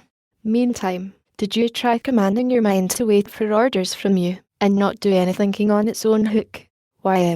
Yes, I commanded it to stand ready to take orders when I should wake in the morning. Did it obey? No, it went to thinking of something of its own initiation, without waiting for me. Also, as you suggested, at night I appointed a theme for it to begin on in the morning, and commanded it to begin on that one and no other. Did it obey? No. How many times did you try the experiment? 10. How many successes did you score? Not one. It is as I have said. The mind is independent of the man. He has no control over it. It does as it pleases. It will take up a subject in spite of him. It will stick to it in spite of him. It will throw it aside in spite of him. It is entirely independent of him. Go on. Illustrate. Do you know chess? I learned it a week ago. Did your mind go on playing the game all night that first night? Don't mention it. It was eagerly, unsatisfiably interested. It righted in the combinations. You implored it to drop the game and let you get some sleep. Yes. It wouldn't listen. It played right along. It wore me out and I got up haggard and wretched in the morning. At some time or other you have been captivated by a ridiculous rhyme jingle. Indeed, yes. I saw kissing Kate, and she saw, I saw, he saw Kate, and she saw, and so on. My mind went mad with joy over it. It repeated it all day and all night for a week in spite of all I could do to stop it, and it seemed to me that I must surely go crazy. And the new popular song. Oh yes, in the sweet eat by and by, etc. Yes, the new popular song with the taking melody sings through one's head day and night, asleep and awake, till one is a wreck. There is no getting the mind to let it alone. Yes, asleep as well as awake. The mind is quite independent. It is master. You have nothing to do with it. It is so apart from you that it can conduct its affairs, sing its songs, play its chess, weave its complex and ingeniously constructed dreams, while you sleep.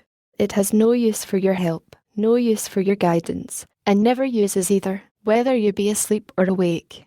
You have imagined that you could originate a thought in your mind, and you have sincerely believed you could do it.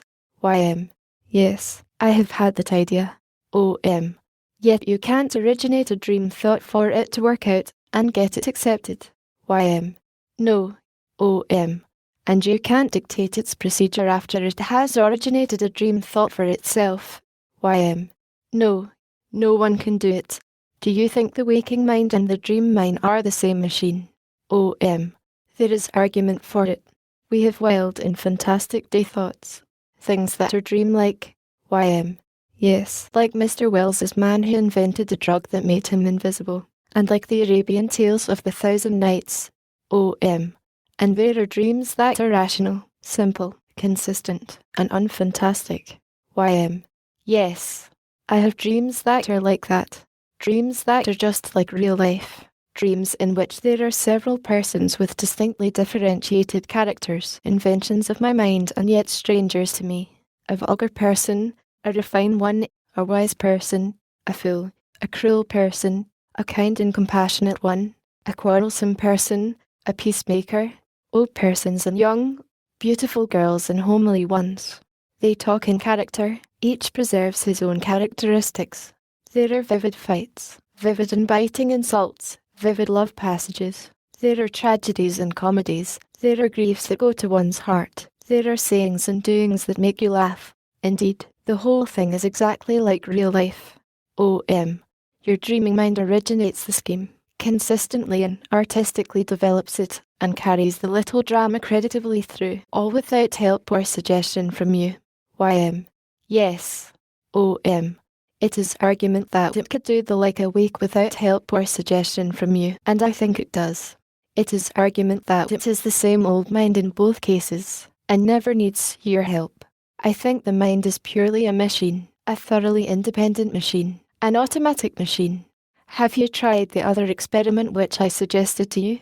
YM. Which one? OM. The one which was to determine how much influence you have over your mind, if any. YM. Yes, and got more or less entertainment out of it. I did as you ordered. I placed 2 texts before my eyes, one a dull one and barren of interest, the other one full of interest, inflamed with it, white hot with it. I commanded my mind to busy itself solely with the dull one. OM. Did it obey? YM. Well, no, it didn't. It busied itself with the other one. OM. Did you try hard to make it obey? YM. Yes, I did my honest best. OM. What was the text which it refused to be interested in or think about? YM. It was this question. If O's be $1.50, and BOC 2 3/4, and C's 35 cents, and D and A together OE and be 3/16 of, I don't remember the rest now, but anyway it was wholly uninteresting, and I could not force my mind to stick to it even half a minute at a time. It kept flying off to the other text. OM. What was the other text? YM. It is no matter about that. OM. But what was it? YM. A photograph. OM. Your own. YM. No, it was hers. OM. You really made an honest good test. Did you make a second trial? YM. Yes.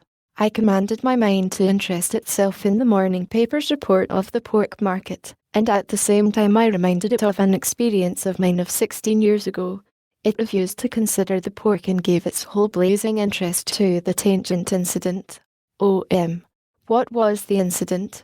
YM. An armed desperado slapped my face in the presence of 20 spectators. It makes me wild and murderous every time I think of it. OM. Good tests, both. Very good tests. Did you try my other suggestion? YM. The one which was to prove to me that if I would leave my mind to its own devices it would find things to think about without any of my help, and thus convince me that it was a machine, an automatic machine, set in motion by exterior influences, and as independent of me as it could be if it were in someone else's skull. Is that the one? OM. Yes. YM. I tried it. I was shaving. I had slept well, and my mind was very lively, even gay and frisky. It was revelling in a fantastic and joyful episode of my remote boyhood which had suddenly flashed up in my memory, moved to this by the spectacle of a yellow cat picking its way carefully along the top of the garden wall.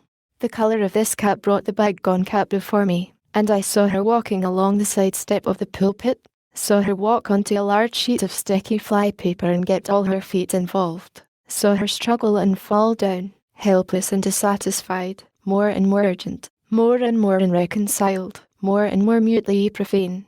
Saw the silent congregation quivering like jelly, and the tears running down their faces. I saw it all. The sight of the tears whisked my mind to a far distant and a sadder scene, in Terra del Fuego, and with Darwin's eyes I saw a naked great savage hurl his little boy against the rocks for a trifling fault. Saw the poor mother gather up her dying child and hug it to her breast and weep, uttering no word. Did my mind stop to mourn with that nude black sister of mine? No, it was far away from that scene in an instant, and was busying itself with an ever-recurring and disagreeable dream of mine. In this dream I always find myself, stripped to my shirt, cringing and dodging about in the midst of a great drawing-room throng of finely dressed ladies and gentlemen, and wondering how I got there. And so on, picture after picture, incident after incident, a drifting panorama of ever-changing, ever-dissolving views manufactured by my mind without any help from me. Why, it would take me 2 hours to merely name the multitude of things my mind tallied off and photographed in 15 minutes, let alone describe them to you. O.M. A man's mind, left free, has no use for his help. But there is one way whereby he can get its help when he desires it. Y.M. What is that way? O.M. When your mind is racing along from subject to subject and strikes an inspiring one, open your mouth and begin talking upon that matter, or take your pen and use that. It will interest your mind and concentrate it, and it will pursue the subject with satisfaction. It will take full charge, and furnish the words itself. Y.M. But don't I tell it what to say? O.M. There are certainly occasions when you haven't time. The words leap out before you know what is coming. Y.M. For instance. O.M. Well, take a flash of it, repartee. Flash is the right word. It is out instantly. There is no time to arrange the words. There is no thinking, no reflecting. Where there is a wit mechanism, it is automatic in its action and needs no help. Where the wit mechanism is lacking, no amount of study and reflection can manufacture the product.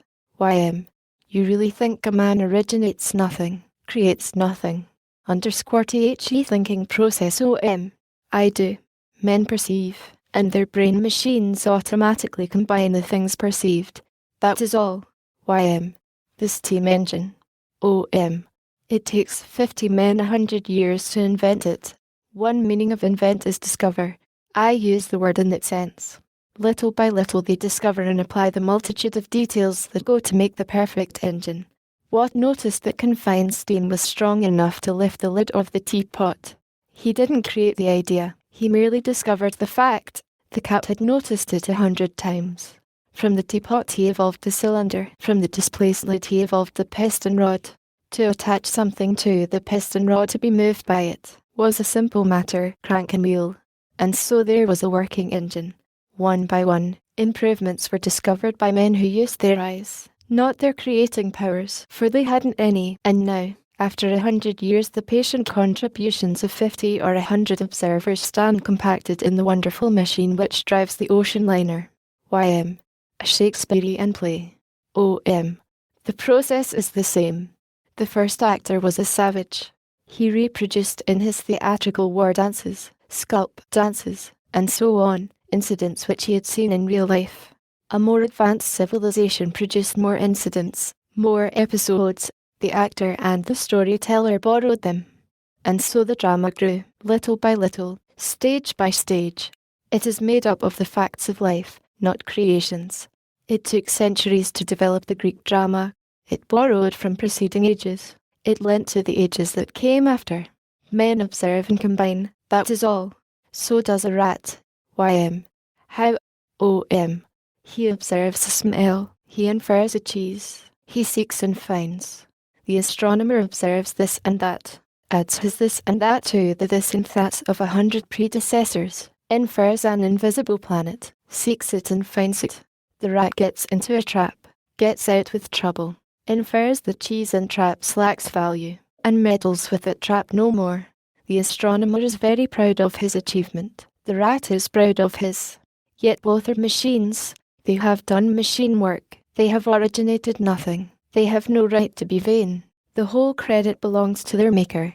They are entitled to no honours, no praises, no monuments when they die, no remembrance.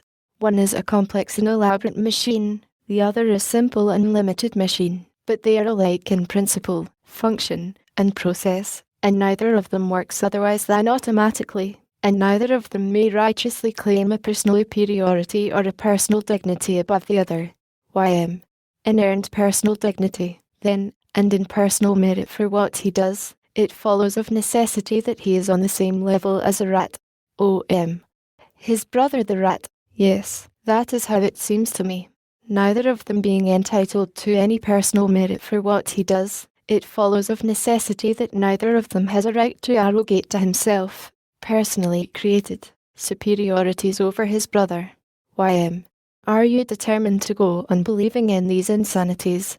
Would you go on believing in them in the face of able arguments backed by collated facts and instances? Om. I have been a humble, earnest, and sincere truth-seeker. Ym. Very well. Om.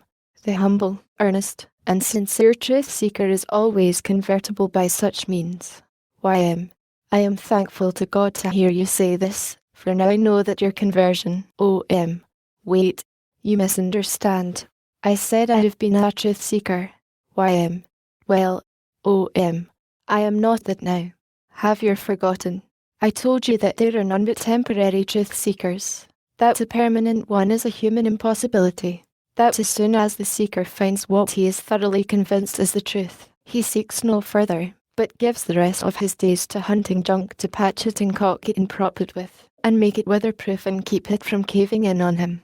Hence the Presbyterian remains a Presbyterian, the Mohammedan a Mohammedan, the spiritualist a spiritualist, the Democrat a Democrat, the Republican a Republican, the monarchist a monarchist, and if a humble, earnest, and sincere seeker after truth should find it in the proposition that the moon is made of green cheese, nothing could ever budge him from that position, for he is nothing but an automatic machine, and must obey the laws of his construction.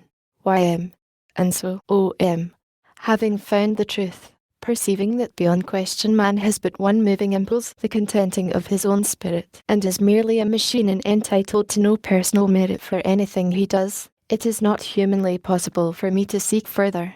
The rest of my days will be spent in patching and painting and puttying and caulking my priceless possession, and in looking the other way when an imploring argument or a damaging fact approaches. 1. The Marquess of Worcester had done all of this more than a century earlier. 6. Instinct and thought, young man. It is odious. Those drunken theories of yours, advanced a while ago, concerning the rat and all that, strip man bare of all his dignities, grandeurs, sublimities. Old man. He hasn't any to strip, they are shams, stolen clothes. He claims credits which belong solely to his maker. Ym. But you have no right to put him on a level with a rat. Om. I don't, morally. That would not be fair to the rat. The rat is well above him, there. Ym. Are you joking? Om. No, I am not. Ym. Then what do you mean? Om. That comes under the head of the moral sense. It is a large question. Let us finish with what we are about now, before we take it up. Ym. Very well. You have seemed to concede that you place man and the rat on a level. What is it? The intellectual. Om. In form, not a degree. Ym. Explain. Om. I think that the rat's mind and the man's mind are the same machine, but of unequal capacities, like yours and Edson's, like the African pygmies and Homer's, like the Bushman's and Bismarck's. Ym. How are you going to make that out, when the lower animals have no mental quality but instinct, while man possesses reason? Om. What is instinct? Ym. It is merely unthinking and mechanical exercise of inherited habit. Om. What originated the habit? Ym. The first animal started it, its descendants have inherited it. Om. How did the first one come to start it? Ym. I don't know, but it didn't think it out. Om. How do you know it didn't? Ym. Well, I have a right to suppose it didn't, anyway. Om. I don't believe you have. What is thought? Ym. I know what you call it. The mechanical and automatic putting together of impressions received from outside, and drawing an inference from them. Om. Very good. Now my idea of the meaningless term, instinct, is that it is merely petrified thought, solidified and made inanimate by habit. Thought which was once alive and awake, but is become unconscious, walks in its sleep, so to speak. YM. Illustrate it. OM.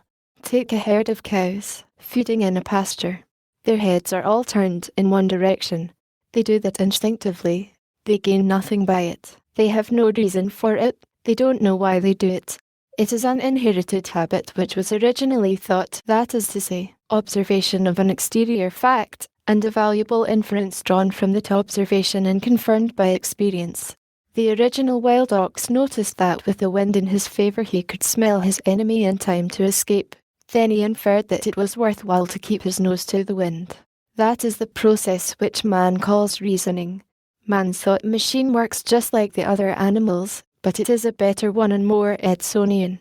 Man, in the ox's place, would go further, reason wider. He would face part of the herd the other way and protect both front and rear. YM. Did you say the term instinct is meaningless? OM. I think it is a bastard word. I think it confuses us. For as a rule it applies itself to habits and impulses which had a far-off origin in thought, and now and then breaks the rule and applies itself to habits which can hardly claim a thought origin. YM. Give an instance. OM. Well, in putting on trousers a man always inserts the same old leg first, never the other one. There is no advantage in that, and no sense in it. All men do it, yet no man thought it out and adopted it of set purpose, I imagine. But it is a habit which is transmitted, no doubt, and will continue to be transmitted. YM. Can you prove that the habit exists? OM. You can prove it, if you doubt. If you will take a man to a clothing store and watch him try on a dozen pairs of trousers, you will see. YM. The cow illustration is not OM. Sufficient to show that a dumb animal's mental machine is just the same as a man's and its reasoning process is the same. I will illustrate further. If you should hand Mr. Edson a box which you caused to fly open by some concealed device, he would infer a spring, and would hunt for it and find it. Now an uncle of mine had an old horse who used to get into the closed lot where the corn crib was and dishonestly take the corn.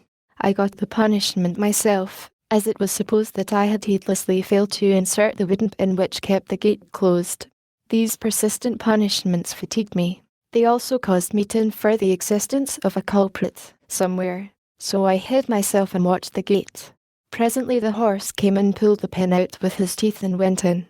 Nobody taught him that. He had observed, then thought it out for himself. His process did not differ from Edson's. He put this and that together and drew an inference, and the peg, too, but I made him sweat for it. YM. It has something of the seeming of thought about it. Still it is not very elaborate. Enlarge. OM. Suppose Mr. Edson has been enjoying someone's hospitalities.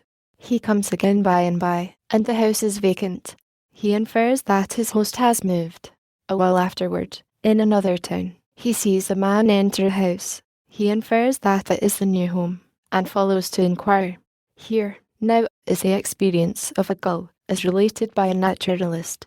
The scene is a Scotch fishing village where the gulls were kindly treated. This particular gull visited a cottage, was fed, came next day and was fed again, came into the house, next time, and ate with the family, kept on doing this almost daily, thereafter. But, once the gull was away on a journey for a few days, and when it returned the house was vacant. Its friends had removed to a village 3 miles distant.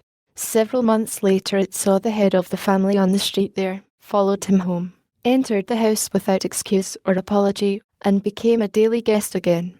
Gulls do not rank high mentally, but this one had memory and the reasoning faculty, you see, and applied them Edsonally. YM. Yet it was not an Edson and couldn't be developed into one. OM. Perhaps not. Could you? YM. That is neither here nor there. Go on. OM. If Edson were in trouble and a stranger helped him out of it and next day he got into the same difficulty again, he would infer the wise thing to do in case he knew the stranger's address. Here is a case of a bird and a stranger as related by a naturalist. An Englishman saw a bird flying around about his dog's head, down in the grounds, and uttering cries of distress. He went there to see about it. The dog had a young bird in his mouth and hurt. The gentleman rescued it and put it on a bush and brought the dog away. Early the next morning the mother bird came for the gentleman, who was sitting on his veranda, and by its maneuvers persuaded him to follow it to a distant part of the grounds, flying a little way in front of him and waiting for him to catch up, and so on, and keeping to the winding path, too, instead of flying the near way across lots. The distance covered was 400 yards. The same dog was the culprit. He had the young bird again, and once more he had to give it up. Now the mother bird had reasoned it all out. Since the stranger had helped her once, she inferred that he would do it again. She knew where to find him, and she went upon her errand with confidence. Her mental processes were what Edson's would have been. She put this and that together, and that is all that thought is, and out of them built her logical arrangement of inferences. Edson couldn't have done it any better himself. YM. Do you believe that many of the dumb animals can think? OM. Yes, the elephant, the monkey, the horse, the dog, the parrot, the macaw, the mockingbird, and many others. The elephant whose mate fell into a pit, and who dumped dirt and rubbish into the pit till bottom was raised high enough to enable the captive to step out, was equipped with a reasoning quality. I conceive that all animals that can learn things through teaching and drilling have to know how to observe, and put this and that together and draw an inference, the process of thinking. Could you teach an idiot the manual of arms, and to advance, retreat, and go through complex field maneuvers at the word of command? YM. Not if he were a thorough idiot. OM. Well, canary birds can learn all that. Dogs and elephants learn all sorts of wonderful things. They must surely be able to notice, and to put things together, and say to themselves, I get the idea. Now, when I do so and so, as per order, I am praised and fed. When I do differently, I am punished. Fleas can be taught nearly anything that a congressman can. YM. Granting, then, that dumb animals are able to think upon a low plane, is there any that can think upon a high one? Is there one that is well up toward man? OM. Yes. As a thinker on Plano the ant is the equal of any savage race of men. As a self-educated specialist in several arts she is the superior of any savage race of men, and in one or two high mental qualities she is above the reach of any man, savage or civilized. YM. Oh, come. You're abolishing the intellectual frontier which separates man and beast. OM. I beg your pardon. One cannot abolish what does not exist. YM. You are not in earnest, I hope. You cannot mean to seriously say there is no such frontier. OM. I do say it seriously.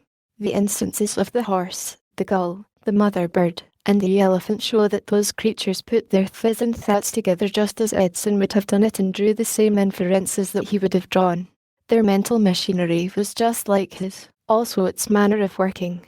Their equipment was as inferior to the Strasbourg clock, but that is the only difference. There is no frontier.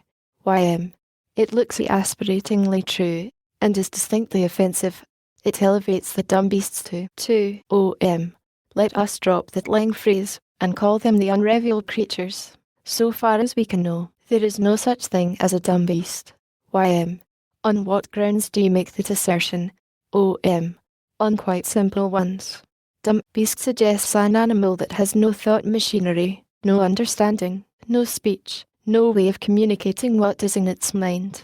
We know that a hen has speech.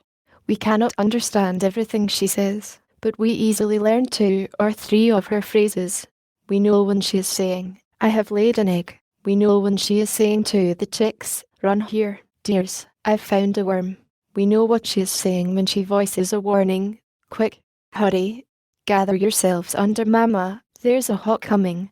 We understand the cat when she stretches herself out, purring with affection and contentment and lifts up a soft voice and says, come, kitties, supper's ready. We understand her when she goes mourning about and says, where can they be? They are lost. Won't you help me hunt for them?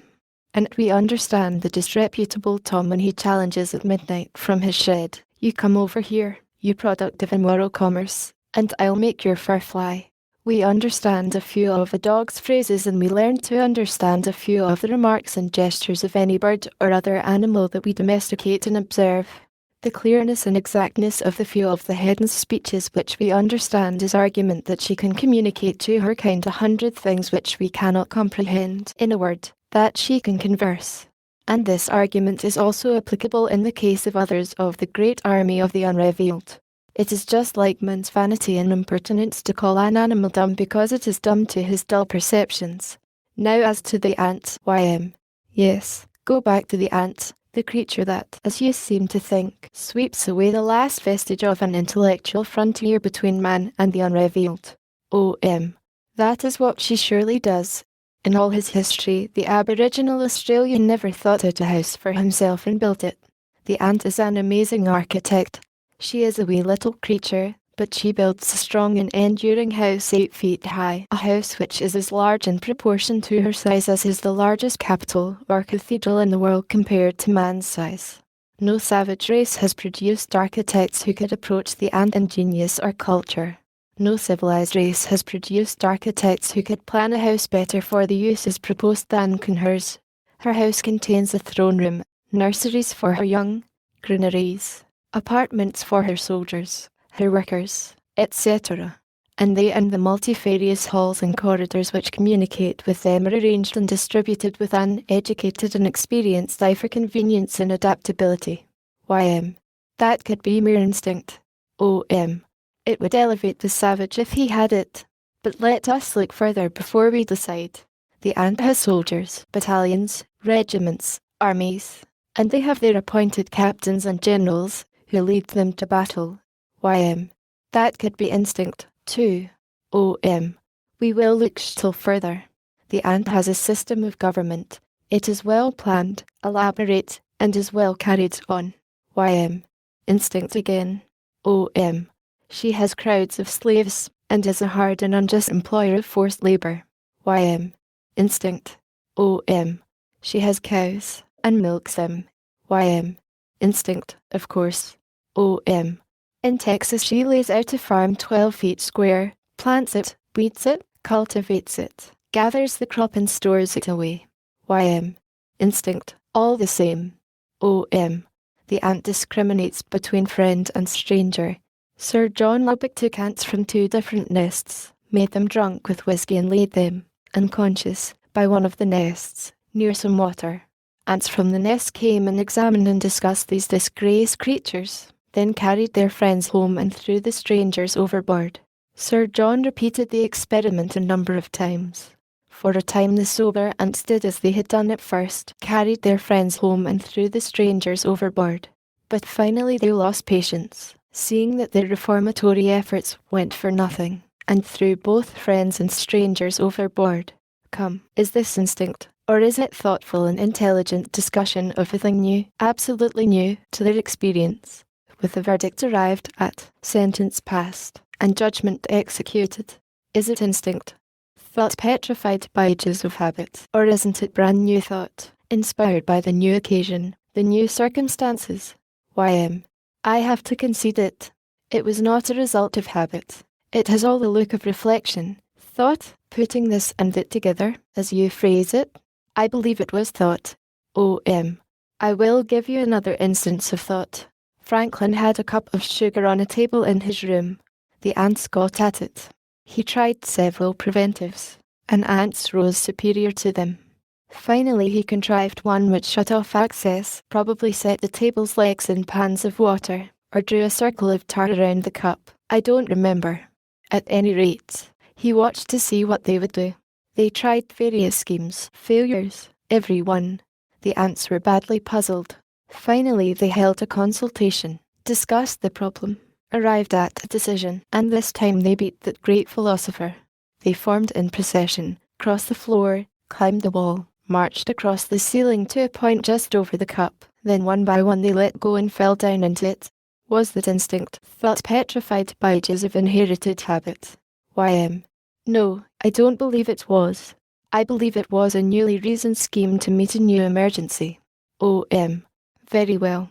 You have conceded the reasoning part in 2 instances. I come now to a mental detail wherein the ant is a long way the superior of any human being. Sir John Lubbock proved by many experiments that an ant knows a stranger ant of her own species in a moment, even when the stranger is disguised with paint. Also he proved that an ant knows every individual in her hive of 500,000 souls. Also, After a year's absence, one of the 500,000 you will straightway recognize the returned absentee and grace the recognition with an affectionate welcome. How are these recognitions made? Not by colour, for painted ants were recognized. Not by smell, for ants that had been dipped in chloroform were recognized. Not by speech and not by antennae signs nor contacts, for the drunken and motionless ants were recognized and the friend discriminated from the stranger.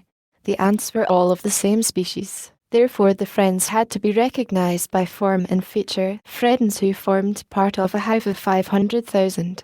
Has any man a memory for form and feature approaching that? Y.M. Certainly not. O.M. Franklin's and Syllabuck's ants show fine capacities of putting this and that together in new and untried emergencies and deducting smart conclusions from the combinations, a man's mental process exactly. With memory to help, man preserves his observations and reasonings, reflects upon them, adds to them, recombines, and so proceeds, stage by stage, to far results, from the tea kettle to the ocean greyhound's complex engine, from personal labour to slave labour, from wigwam to palace, from the capricious chase to agriculture and stored food, from nomadic life to stable government and concentrated authority, from incoherent hordes to massed armies. The ant has observation, the reasoning faculty, and the preserving adjunct of a prodigious memory. She has duplicated man's development and the essential features of his civilization, and you call it all instinct. Y.M. Perhaps I lack the reasoning faculty myself. O.M.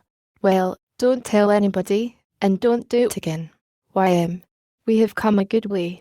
As a result, as I understand it, I am required to concede that there is absolutely no intellectual frontier separating man and the unrevealed creatures. O.M. That is what you are required to concede. There is no such frontier. There is no way to get around that. Man has a finer and more capable machine in him than those others, but it is the same machine and works in the same way. And neither he nor those others can command the machine. It is strictly automatic, independent of control, works when it pleases, and when it doesn't please, it can't be forced. Y.M. Then man and the other animals are all alike, instrumental machinery, and there isn't any difference of any stupendous magnitude between them, except in quality, not in kind. O.M. That is about the state of it. Intellectuality. There are pronounced limitations on both sides. We can't learn to understand much of their language, but the dog, the elephant, etc., learn to understand a very great deal of ours. To that extent they are our superiors.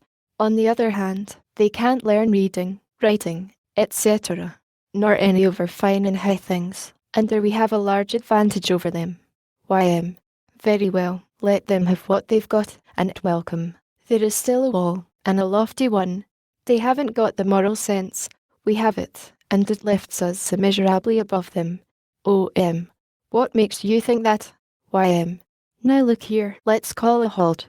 I have stood the other infamies and insanities, and that is enough. I am not going to have man and the other animals put on the same level morally. O.M. I wasn't going to hoist man up to that. Y.M. This is too much.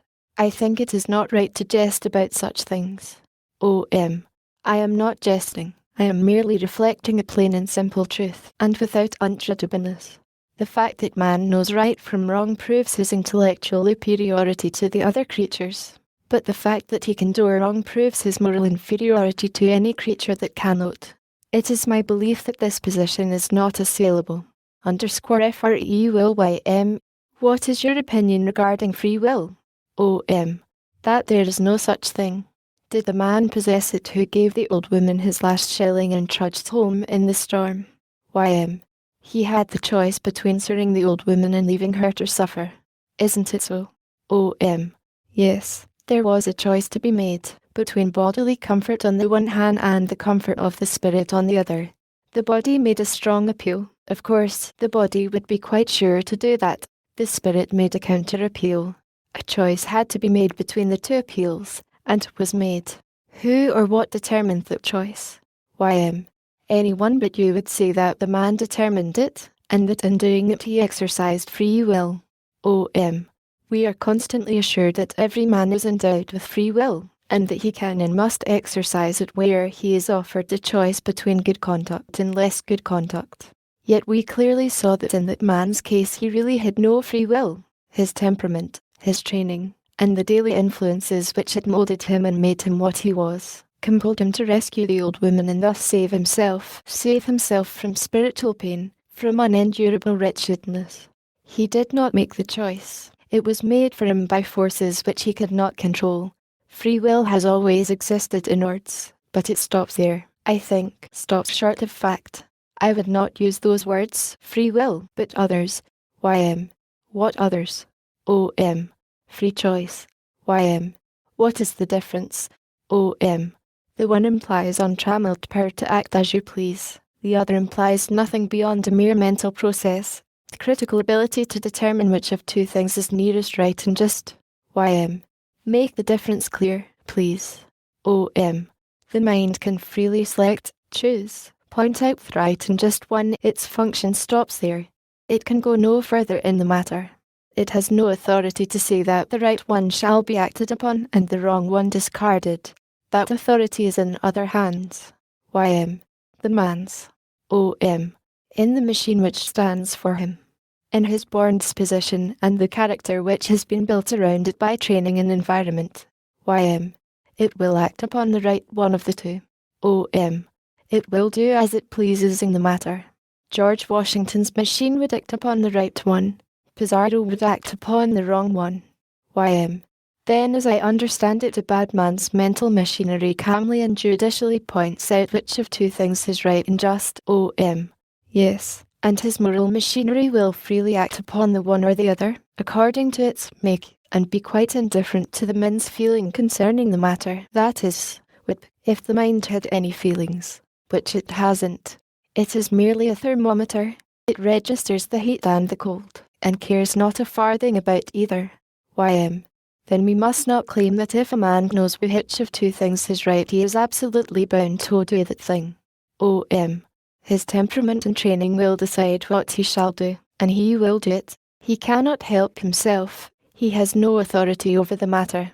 Wasn't it right for David to go out and slay Goliath? YM. Yes. OM. Then it would have been equally right for anyone else to do it. YM. Certainly. OM. Then it would have been right for a born coward to attempt it. YM.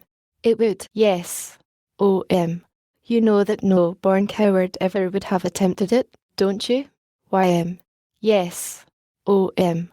You know that a born coward's make and temperament would be an absolute and insurmountable bar to his ever essaying such a thing, don't you? YM.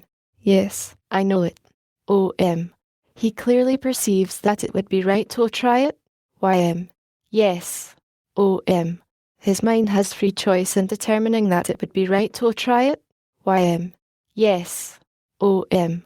Then if by reason of his inborn cowardice he simply cannot essay it, what becomes of his free will? Where is his free will? Why claim that he has free will when the plain facts show that he hasn't? Why contend that because he and David see right alike, both must act alike? Why impose the same laws upon goat and lion? YM. There is really no such thing as free will. OM. It is what I think. There is will. But it has nothing to do with intellectual perceptions of right and wrong, and is not under their command. David's temperament and training had will, and it was a compulsory force. David had to obey its decrees. He had no choice. The coward's temperament and training possess will, and it is compulsory. It commands him to avoid danger, and he obeys. He has no choice. But neither the Davids nor the cowards possess free will that may do the right or do the wrong, as their mental verdict shall decide. _NOT 2 values, but only YM. There is one thing which bothers me. I can't tell where you draw the line between material covetousness and spiritual covetousness. OM. I don't draw any. YM. How do you mean? OM. There is no such thing as material covetousness. All covetousness is spiritual. YM. _ELL longings, desires, ambitions spiritual, never material. OM. Yes. The Master in you requires that in all cases you shall content his spirit, that alone. He never requires anything else. He never interests himself in any other matter. YM. Ah, come. When he covets somebody's money, isn't it rather distinctly material and gross? OM. No. The money is merely a symbol. It represents invisible and concrete form of spiritual desire. _ANY so-called material thing that you want is merely a symbol. You want it not for itself, but because it will content your spirit for the moment. YM. Please particularize. OM. Very well. Maybe the thing longed for is a new hat. You get it and your vanity is pleased, your spirit contented. Suppose your friends deride the hat, make fun of it. At once it loses its value. You are ashamed of it, you put it out of your sight, you never want to see it again. YM. I think I see. Go on. OM. It is the same hat, isn't it? It is in no way altered. But it wasn't that I wanted, but only what it stood for, as something to please and content your spirit. When it failed of that, the whole of its value was gone. There are no material values, there are only spiritual ones. You will hunt in vain for a material value that is actual, real. There is no such thing. The only value it possesses, for even a moment, is the spiritual value back of it. I remove that in and it is at once worthless, like the hat. YM. Can you extend that to money? OM. Yes. It is merely a symbol. It has no material value. You think you desire it for its own sake, but it is not so. You desire it for the spiritual content it will bring. If it fail of that, you discover that its value is gone. There is the pathetic tale of the man who laboured like a slave, unresting, unsatisfied, until he had accumulated a fortune, and was happy over it, jubilant about it. Then in a single week a pestilence swept away all whom he held dear and left him desolate. His money's value was gone. He realized that his joy in it came not from the money itself, but from the spiritual contentment he got out of his family's enjoyment of the pleasures and delights it lavished upon them. Money has no material value. If you remove its spiritual value, nothing is left but dross. It is so with all things, little or big, majestic or trivial. There are no exceptions. Crowns, scepters, pennies, pastules, village notoriety, worldwide fame. They are all the same. They have no material value. While they content the spirit, they are precious. When this fails, they are worthless. _A difficult question. YM. You keep me confused and perplexed all the time by your elusive terminology. Sometimes you divide a man up into 2 or 3 separate personalities, each with authorities, jurisdictions, and responsibilities of its own, and when he is in the condition I can't grasp it. Now I speak of a man. He is the whole thing in one, and easy to hold and contemplate. OM. That is pleasant and convenient, if true. When you speak of my body, who is the my? YM. It is the me. OM. The body is a property then, and the me owns it. Who is the me? YM. The me is the whole thing. It is a common property, an undivided ownership, vested in the whole entity. OM. If the me admires a rainbow, is it the whole me that admires it, including the hair, hands, heels, and all? YM. Certainly not. It is my mind that admires it. OM. So I divide the me yourself. Everybody does. Everybody must. What, then, definitely, is the me? YM. I think it must consist of just those 2 parts, the body and the mind. OM. You think so? If you say, I believe the world is round, who is the I that is speaking? YM. The mind. OM. If you say, I grieve for the loss of my father, who is the I? YM. The mind. OM. Is the mind exercising an intellectual function when it examines and accepts the evidence that the world is round? YM. Yes. OM. Is it exercising an intellectual function when it grieves for the loss of your father? YM. That is not cerebration, brain work, it is a matter of feeling. OM. Then its source is not in your mind, but in your moral territory. YM. I have to grant it. OM. Is your mind a part of your physical equipment? YM. No. It is independent of it. It is spiritual. OM. Being spiritual, it cannot be affected by physical influences. YM. No. OM. Does the mind remain sober with the body as drunk? YM. Well, no. OM. There is a physical effect present, then. YM. It looks like it. OM. A cracked skull has resulted in a crazy mind. Why should it happen if the mind is spiritual and independent of physical influences? YM. Well, I don't know. OM. When you have a pain in your foot, how do you know it? YM. I feel it. OM. But you do not feel it until a nerve reports the hurt to the brain. Yet the brain is the seat of the mind, is it not? YM. I think so. OM. But isn't spiritual enough to learn what is happening in the outskirts without the help of the physical messenger?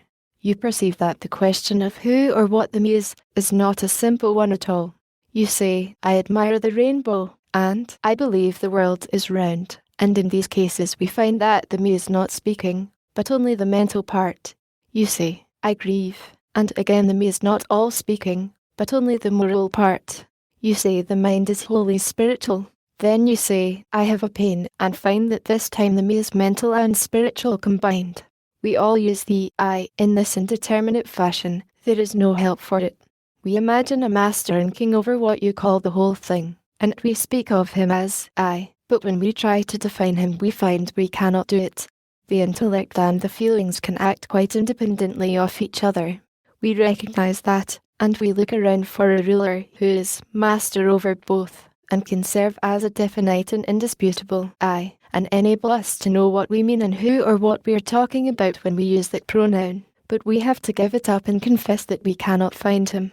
To me, man is a machine, made up of many mechanisms, the moral and mental ones acting automatically in accordance with the impulses of an interior master who is built out of born temperament and an accumulation of multitudinous outside influences and trainings. A machine whose own function is to secure the spiritual contentment of the master, be his desires good or be they evil. A machine whose will is absolute and must be obeyed, and always is obeyed. YM. Maybe the me is the soul. OM. Maybe it is. What is the soul? YM. I don't know. OM. Neither does anyone else. _THE Master Passion YM. What is the master? Or, in common speech, the conscience. Explain it. OM. It is that mysterious autocrat, lodged in a man, which compels the man to content its desires. It may be called the master passion, the hunger for self-approval. YM. Where is its seat? OM. In man's moral constitution. YM. Are its commands for the man's good? OM. It is indifferent to the man's good. It never concerns itself about anything but the satisfying of its own desires.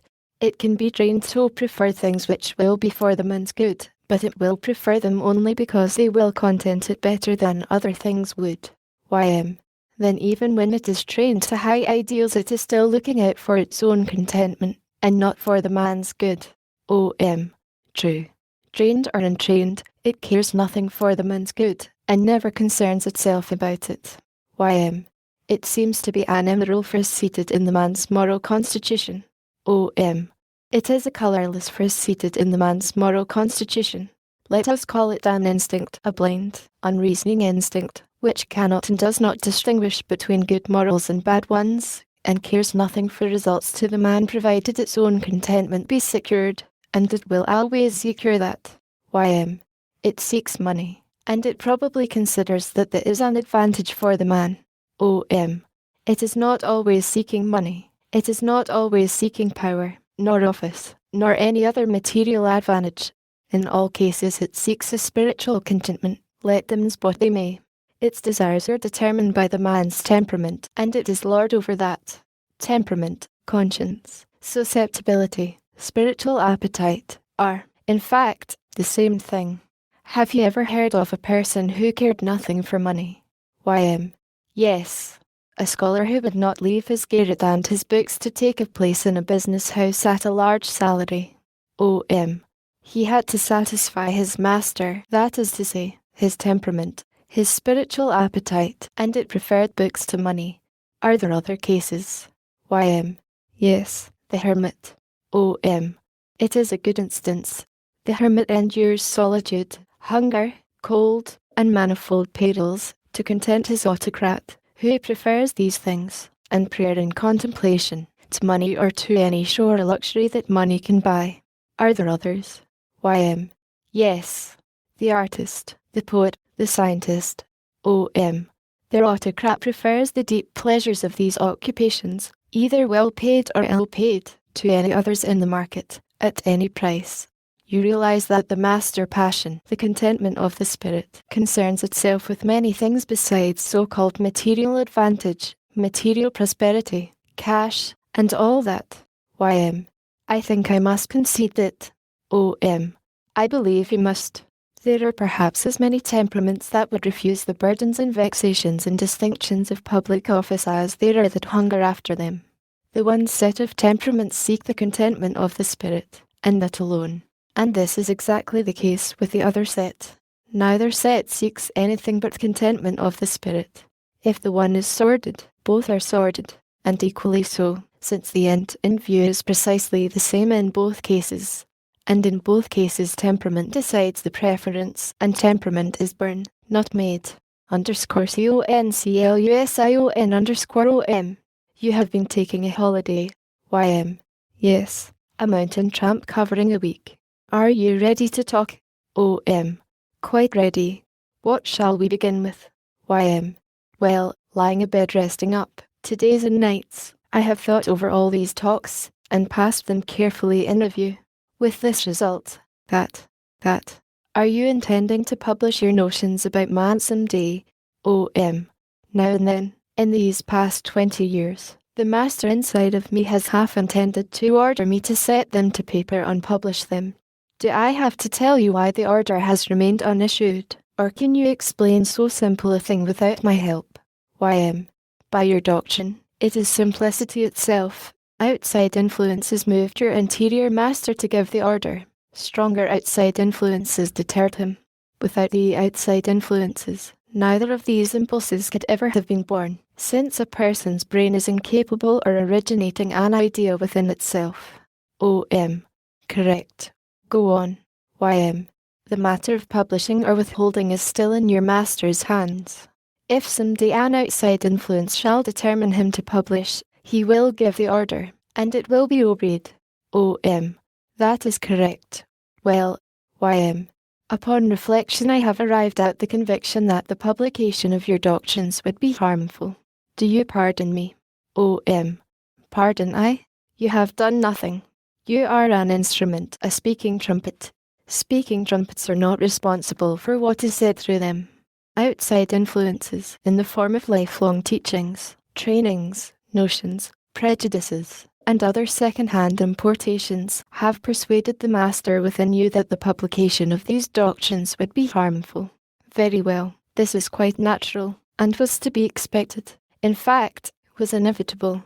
Go on, for the sake of ease and convenience, stick to habit. Speak in the first person, and tell me what your master thinks about it. YM. Well, to begin, it is a desolating doctrine. It is not inspiring, enthusing, uplifting. It takes the glory out of man. It takes the pride out of him. It takes the heroism out of him. It denies him all personal credit, all applause. It not only degrades him to a machine, but allows him no control over the machine, makes a mere coffee mill of him, and neither permits him to supply the coffee nor turn the crank, his sole and piteously humble function being to grind coarse or fine, according to his make, outside impulses doing the rest. OM. It is correctly stated. Tell me, what do men admire most in each other? YM. Intellect, courage, majesty of build, beauty of countenance, charity, benevolence, magnanimity, kindliness, heroism, and OM. I would not go any further. These are elementals. Virtue, fortitude, holiness, truthfulness, loyalty, high ideals. These, and all the related qualities that are named in the dictionary, are made of the elementals, by blendings, combinations, and shadings of the elementals, just as one makes green by blending blue and yellow, and makes several shades and tints of red by modifying the elemental red. There are several elemental colors. They are all in the rainbow. Out of them we manufacture and name 50 shades of them. You have named the elementals of the human rainbow, and also one blend, heroism, which is made out of courage and magnanimity. Very well, then, Which of these elements does the possessor of it manufacture for himself? Is it intellect? Ym. No. Om. Why? Ym. He is born with it. Om. Is it courage? Ym. No. He is born with it. Om. Is it majesty of build, beauty of countenance? Ym. No. They are birthrights. Om. Take those others, the elemental moral qualities, charity, benevolence, magnanimity, kindliness, fruitful seeds, out of which spring, through cultivation by outside influences, all the manifold blends and combinations of virtues named in the dictionaries. Does man manufacture any of those seeds, or are they all born in him? Ym. Born in him. Om. Who manufactures them, then? Ym. God. Om. Where does the credit of it belong? Ym. To God. Om. And the glory of which you spoke, and the applause? Ym. To God. Om. Then it is I who degrade man. You make him claim glory, praise, flattery, for every valuable thing he possesses, borrowed finery, the whole of it. No rag of it earned by himself, not a detail of it produced by his own labour. Why will you make man a humbug? Have I done worse by him? Ym. You have made a machine of him. Om.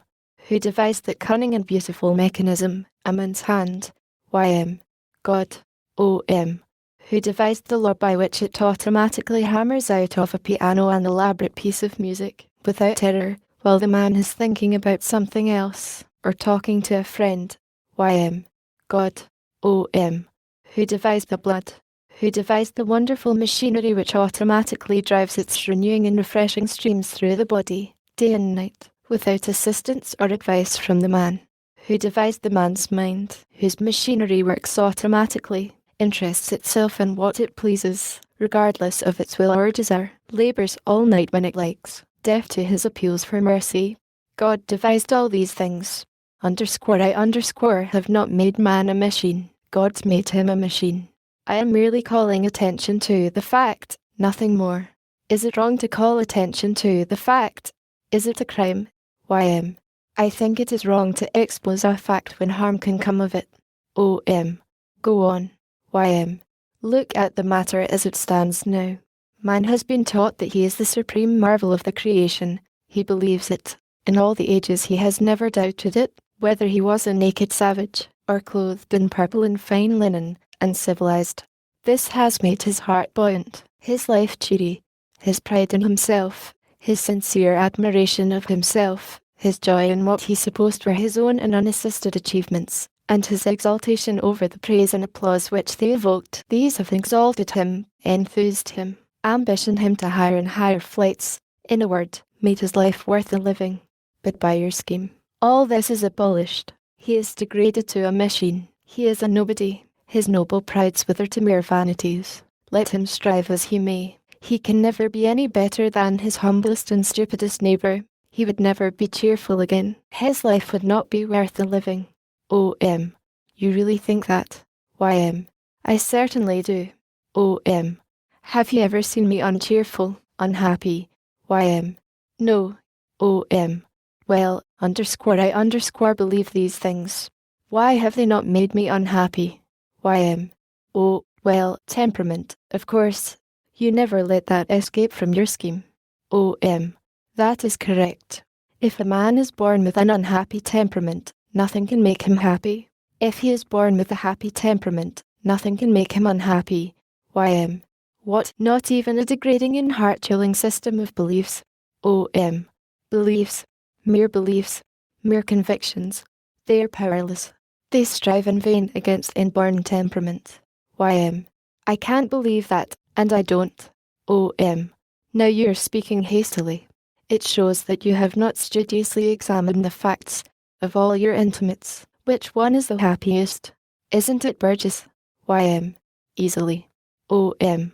And which one is the unhappiest? Henry Adams. Ym. Without a question. Om. I know them well. They are extremes, abnormals. Their temperaments are as opposite as the poles. Their life histories are about alike, but look at the results. Their ages are about the same, about around 50. Burgess had always been buoyant, hopeful, happy.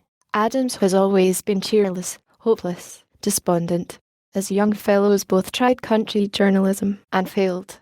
Burgess didn't seem to mind it. Adams couldn't smile. He could only mourn and groan over what had happened and torture himself with vain regrets for not having done so and so instead of so and so, and would have succeeded.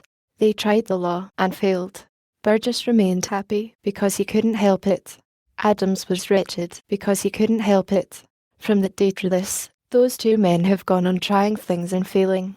Burgess has come out happy and cheerful every time, Adams the reverse. And we do absolutely know that these men's inborn temperaments have remained unchanged through all the vicissitudes of their material affairs. Let us see how it is with their immaterials. Both have been zealous Democrats, both have been zealous Republicans, both have been zealous mugwumps. Burgess has always found happiness in Adams' unhappiness in these several political beliefs and in their migrations out of them. Both of these men have been Presbyterians, Universalists, Methodists, Catholics, then Presbyterians again, then Methodists again. Burgess has always found rest in these excursions, and Adams unrest.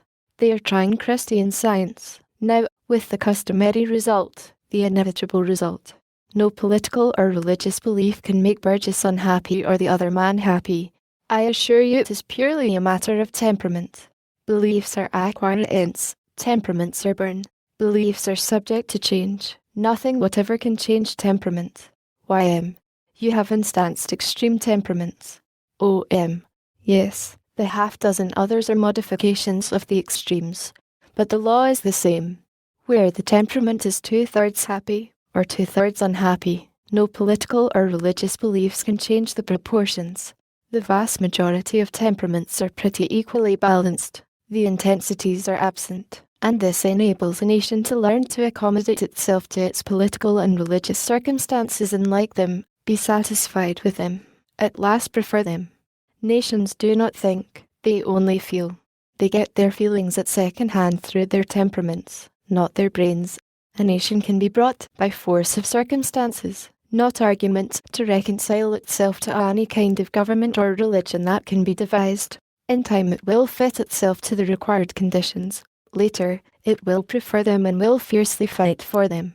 As instances, you have all history, the Greeks, the Romans, the Persians, the Egyptians, the Russians, the Germans, the French, the English, the Spaniards, the Americans, the South Americans, the Japanese, the Chinese, the Hindus, the Turks, 1,000 wild and tame religions, every kind of government that can be thought of, from tiger to house cat, each nation knowing it has the only true religion and the only sane system of government, each despising all the others, each an ass and not suspecting it, each proud of its fancied supremacy, each perfectly sure it is the pet of God, each without undoubting confidence summoning him to take command in time of war, each surprised when he goes over to the enemy, but by habit able to excuse it and resume compliments. In a word, the whole human race content, always content, persistently content, instructively content, happy, thankful, proud, no matter what its religion is, nor whether its master be tiger or house cat.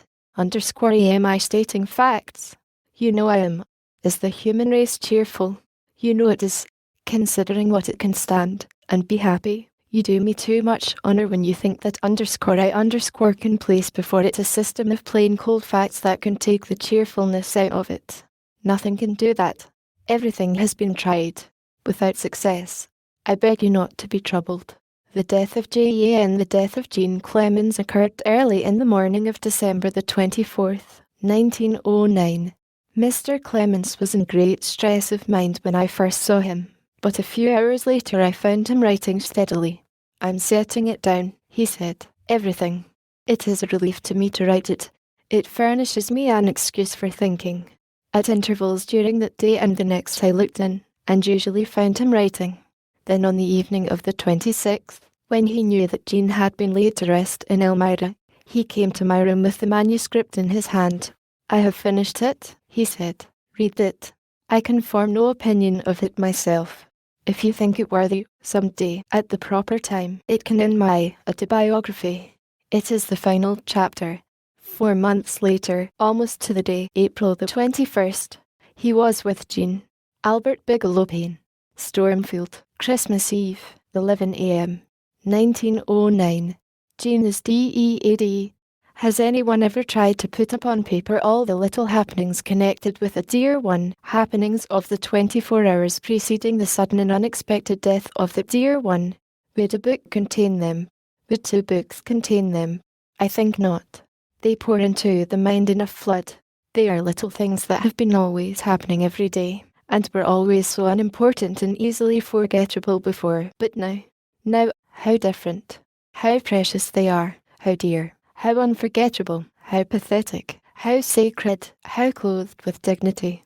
Last night Jean, all flushed with splendid health, and I the same, from the wholesome effects of my Bermuda holiday, strolled hand in hand from the dinner table and sat down in the library and chatted, and planned, and discussed, cheerily and happily, and how unsuspectingly, until 9, which is late for us, then went upstairs, Jean's friendly German dog following.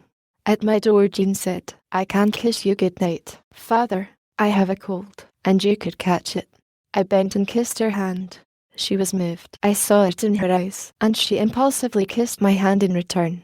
Then with the usual gay, "Sleep well, dear." From both, we parted. At 7:30 this morning I woke, and heard voices outside my door.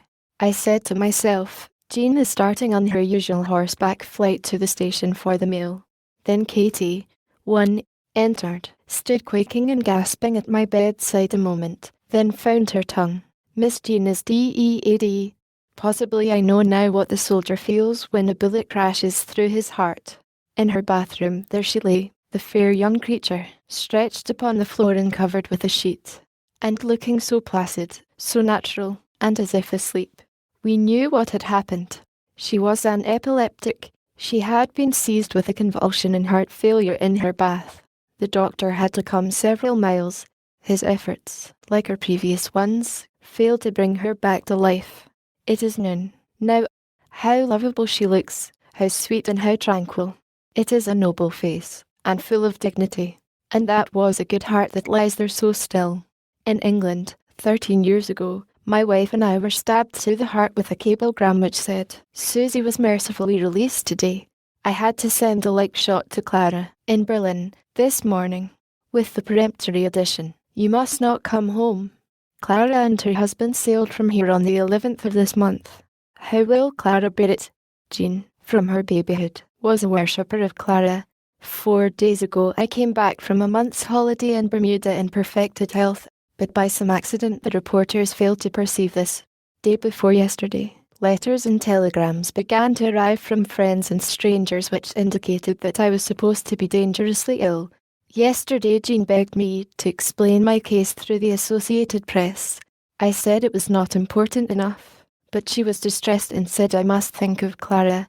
Clara would see the report in the German papers, and as she had been nursing her husband day and night for 4 months, too, and was worn out and feeble, the shock might be disastrous. There was reason in that. So I sent a humorous paragraph by telephone to the Associated Press denying the charge that I was dying, and saying I would not do such a thing at my time of life.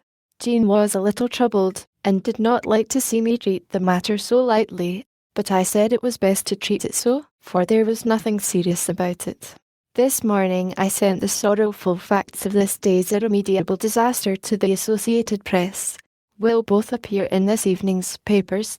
The one so blithe, the other so tragic. I lost Susie 13 years ago. I lost her mother, her incomparable mother. 5.5 years ago, Clara has gone away to live in Europe, and now I have lost Jean. How poor I am, who was once so rich. 7 months ago Mr. Rogers died, one of the best friends I ever had, and the nearest perfect, as man and gentleman, I have yet met among my race. Within the last 6 weeks Gilder has passed away, and Lavin, old friends of mine.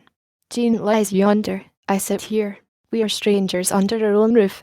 We kissed hands goodbye at this door last night, and it was forever, we never suspecting it. She lies there, and I sit here, writing, busying myself, to keep my heart from breaking. How dazzlingly the sunshine is flooding the hills around. It is like a mockery. 74 years old 24 days ago. 74 years old yesterday. Who can estimate my age today? I have looked upon her again. I wonder I can bear it.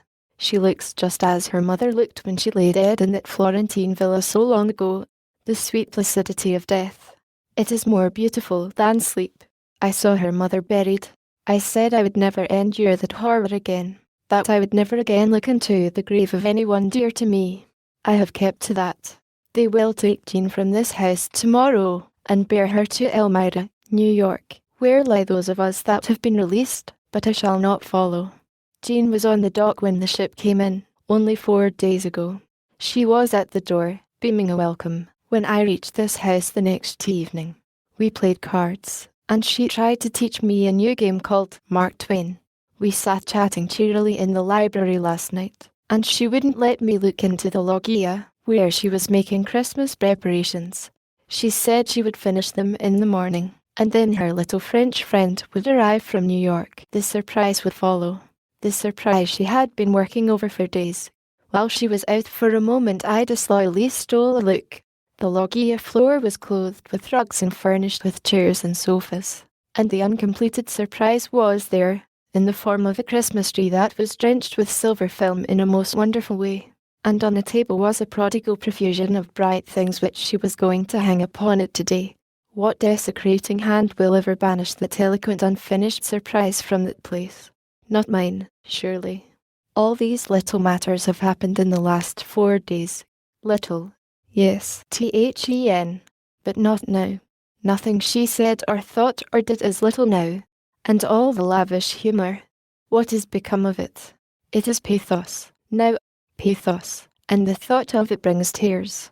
All these little things happened such a few hours ago, and now she lies yonder, and cares for nothing any more. Strange, marvellous, incredible. I have had this experience before, but it would still be incredible if I had had it 1,000 times. Miss Jean is dead. That is what Katie said. When I heard the door open behind the bed's head without a preliminary knock, I supposed it was Jean coming to kiss me good morning, she being the only person who was used to entering without formalities.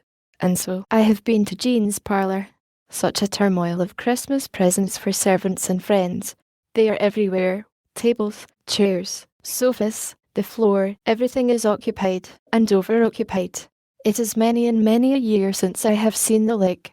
In that ancient day Mrs. Clemens and I used to slip softly into the nursery at midnight on Christmas Eve and look the array of presents over. The children were little then. And now here is Jean's parlour looking just as that nursery used to look. The presents are not labelled, the hands are forever idle that would have labelled them today. Jean's mother always worked herself down with her Christmas preparations. Jean did the same yesterday and the preceding days, and the fatigue has cost her her life. The fatigue caused the convulsion that attacked her this morning. She had had no attack for months. Jean was so full of life and energy that she was constantly in danger of overtaxing her strength. Every morning she was in the saddle by 7:30, and off to the station for her meal. She examined the letters and I distributed them, some to her, some to Mr. Payne, the others to the stenographer and myself. She dispatched her share and then mounted her horse again and went around superintending her farm and her poultry the rest of the day. Sometimes she played billiards with me after dinner, but she was usually too tired to play, and went early to bed. Yesterday afternoon I told her about some plans I had been devising while absent in Bermuda, to lighten her burdens. We would get a housekeeper.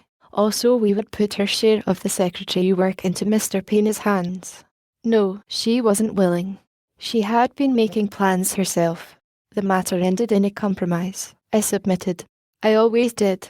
She wouldn't audit the bills and let Payne fill out the checks. She would continue to attend to that herself. Also, she would continue to be housekeeper, and let Katie assist. Also, she would continue to answer the letters of personal friends for me. Such was the compromise. Both of us called it by that name, though I was not able to see where any formidable change had been made. However, Jean was pleased, and that was sufficient for me. She was proud of being my secretary, and I was never able to persuade her to give up any part of her share in that unlovely work.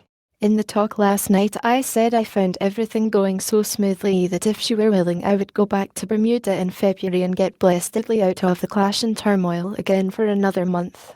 She was urgent that I should do it, and said that if I would put off the trip until March she would take Katie and go with me. We struck hands upon that, and said it was settled. I had a mind to write to Bermuda by tomorrow's ship and secure a furnished house and servants. I meant to write the letter this morning, but it will never be written now, for she lies yonder, and before her is another journey than that. Night is closing down, the rim of the sun barely shows above the skyline of the hills. I have been looking at that face again that was growing dearer and dearer to me every day. I was getting acquainted with Jean in these last 9 months. She had been long an exile from home when she came to us 3/4 of a year ago. She had been shut up in sanitariums, many miles from us. How eloquently glad and grateful she was to cross her father's threshold again. Would I bring her back to life if I could do it? I would not. If a word would do it, I would beg for strength to withhold the word. And I would have the strength, I am sure of it. In her loss I am almost bankrupt, and my life is a bitterness, but I am content. For she has been enriched with the most precious of all gifts, that gift which makes all other gifts mean and poor, death. I have never wanted any released friend of mine restored to life since I reached manhood. I felt in this way when Susie passed away, and later my wife, and later Mr. Rogers. When Clara met me at the station in New York and told me Mr. Rogers had died suddenly that morning, my thought was, oh, favourite of fortune, fortunate all his long and lovely life, fortunate to his latest moment. The reporters said there were tears of sorrow in my eyes. True, but they were for Emmy, not for him. He had suffered no loss. All the fortunes he had ever made before were poverty compared with this one. Why did I build this house, 2 years ago, to shelter this vast emptiness? How foolish I was. But I shall stay in it. The spirits of the dead hallow a house, for me. It was not so with other members of my family. Susie died in the house we built in Hartford. Mrs. Clemens would never enter it again. But it made the house dearer to me. I have entered it once since, when it was tenantless and silent and forlorn, but to me it was a holy place and beautiful. It seemed to me that the spirits of the dead were all about me, and would speak to me and welcome me if they could. Livy, and Susie, and George, and Henry Robinson, and Charles Dudley Warner. How good and kind they were, and how lovable their lives.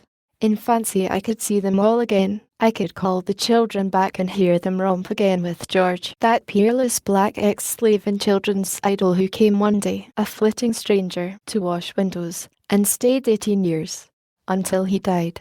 Clara and Jean would never enter again the New York hotel which their mother had frequented in earlier days.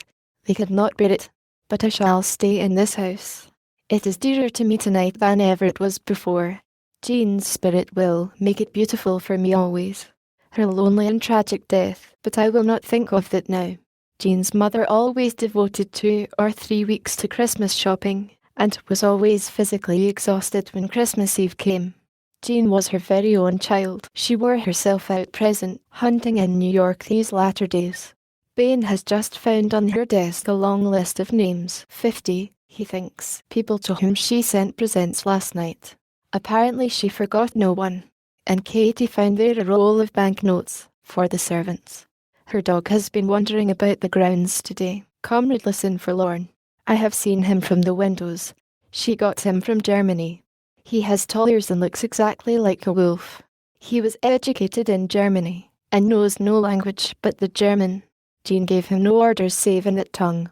And so when the burglar alarm made a fierce clamour at midnight a fortnight ago, the butler, who is French and knows no German, tried in vain to interest the dog in the supposed burglar. Jean wrote me, to Bermuda, about the incident. It was the last letter I was ever to receive from her bright head and her competent hand. The dog will not be neglected. There was never a kinder heart than Jean's. From her childhood up she always spent the most of her allowance on charities of one kind and another. After she became secretary and had her income doubled, she spent her money upon these things with a free hand. Mine too, I am glad and grateful to say. She was a loyal friend to all animals, and she loved them all, birds, beasts, and everything, even snakes, an inheritance from me. She knew all the birds, She was high up in the floor. She became a member of various humane societies when she was still a little girl, both here and abroad, and she remained an active member to the last. She founded 2 or 3 societies for the protection of animals, here and in Europe.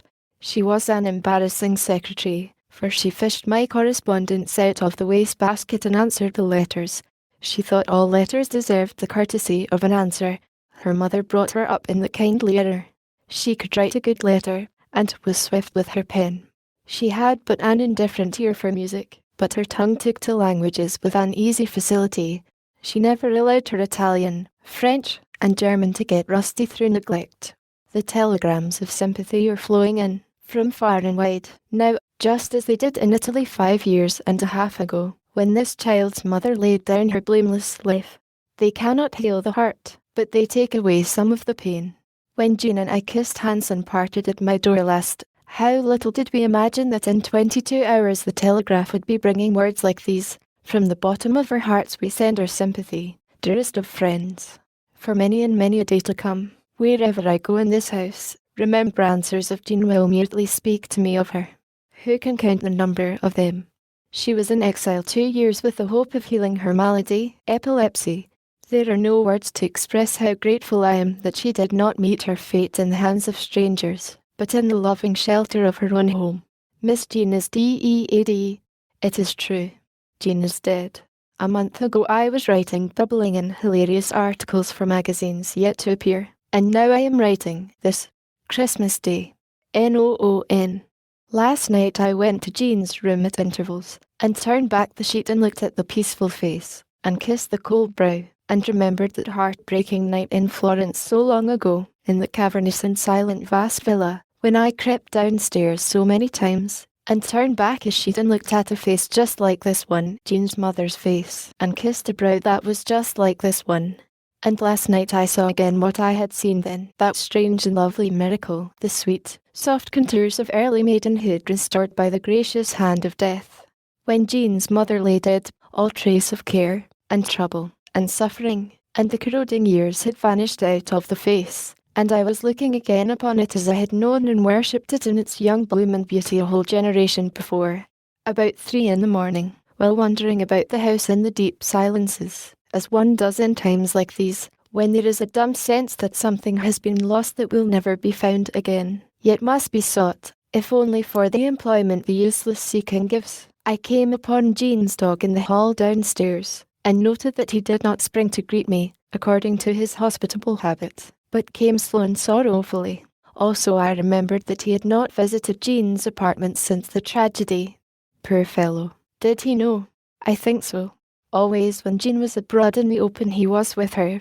Always when she was in the house he was with her, in the night as well as in the day. Her parlour was his bedroom. Whenever I happened upon him on the ground floor he always followed me about, and when I went upstairs he went too, in a tumultuous gallop. But now it was different. After patting him a little I went to the library. He remained behind. When I went upstairs he did not follow me, save with his wistful eyes. He has wonderful eyes, big, and kind, and eloquent. He can talk with them. He is a beautiful creature, and is of the breed of the New York police dogs. I do not like dogs, because they bark when there is no occasion for it, but I have liked this one from the beginning, because he belonged to Jean, and because he never barks except when there is occasion, which is not oftener than twice a week. In my wanderings I visited Jean's parlour. On a shelf I found a pile of my books, and I knew what it meant. She was waiting for me to come home from Bermuda and autograph them. Then she would send them away. If I only knew whom she intended them for. But I shall never know. I will keep them. Her hand has touched them. It is an accolade. They are noble. Now, and in a closet she had hidden a surprise for me, a thing I have often wished I owned, a noble big globe. I couldn't see it for the tears. She will never know the pride I take in it, and the pleasure. Today the mails are full of loving remembrances for her, full of those old kind words she loved so well. Merry Christmas to Jean. If she could only have lived 1 day longer. At last she ran out of money, and did not use mine. So she sent to one of those New York homes for poor girls all the clothes she could spare, and more, most likely. Christmas night. This afternoon they took her away from her room. As soon as I might, I went down to the library, and there she lay, in her coffin, dressed in exactly the same clothes she wore when she stood at the other end of the same room on the 6th of October last, as Clara's chief bridesmaid. Her face was radiant with happy excitement then. It was the same face now, with the dignity of death and the peace of God upon it. They told me the first mourner to come was the dog. He came uninvited, and stood up on his hind legs and rested his forepaws upon the trestle, and took a last long look at the face that was so dear to him, then went his way as silently as he had come. He knows. At mid-afternoon it began to snow. The pity of it, that Jean could not see it. She so loved the snow. The snow continued to fall. At 6 o'clock the hearse drew up to the door to bear away its pathetic burden. As they lifted the casket, Payne began playing on the orchestral Schubert's Impromptu, which was Jean's favourite. Then he played the Intermezzo. That was for Susie. Then he played the Largo. That was for their mother. He did this at my request.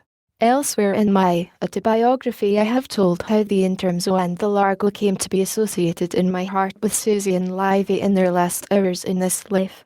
From my windows I saw the hearse and the carriages wind along the road and gradually grow vague and spectral in the falling snow, and presently disappear.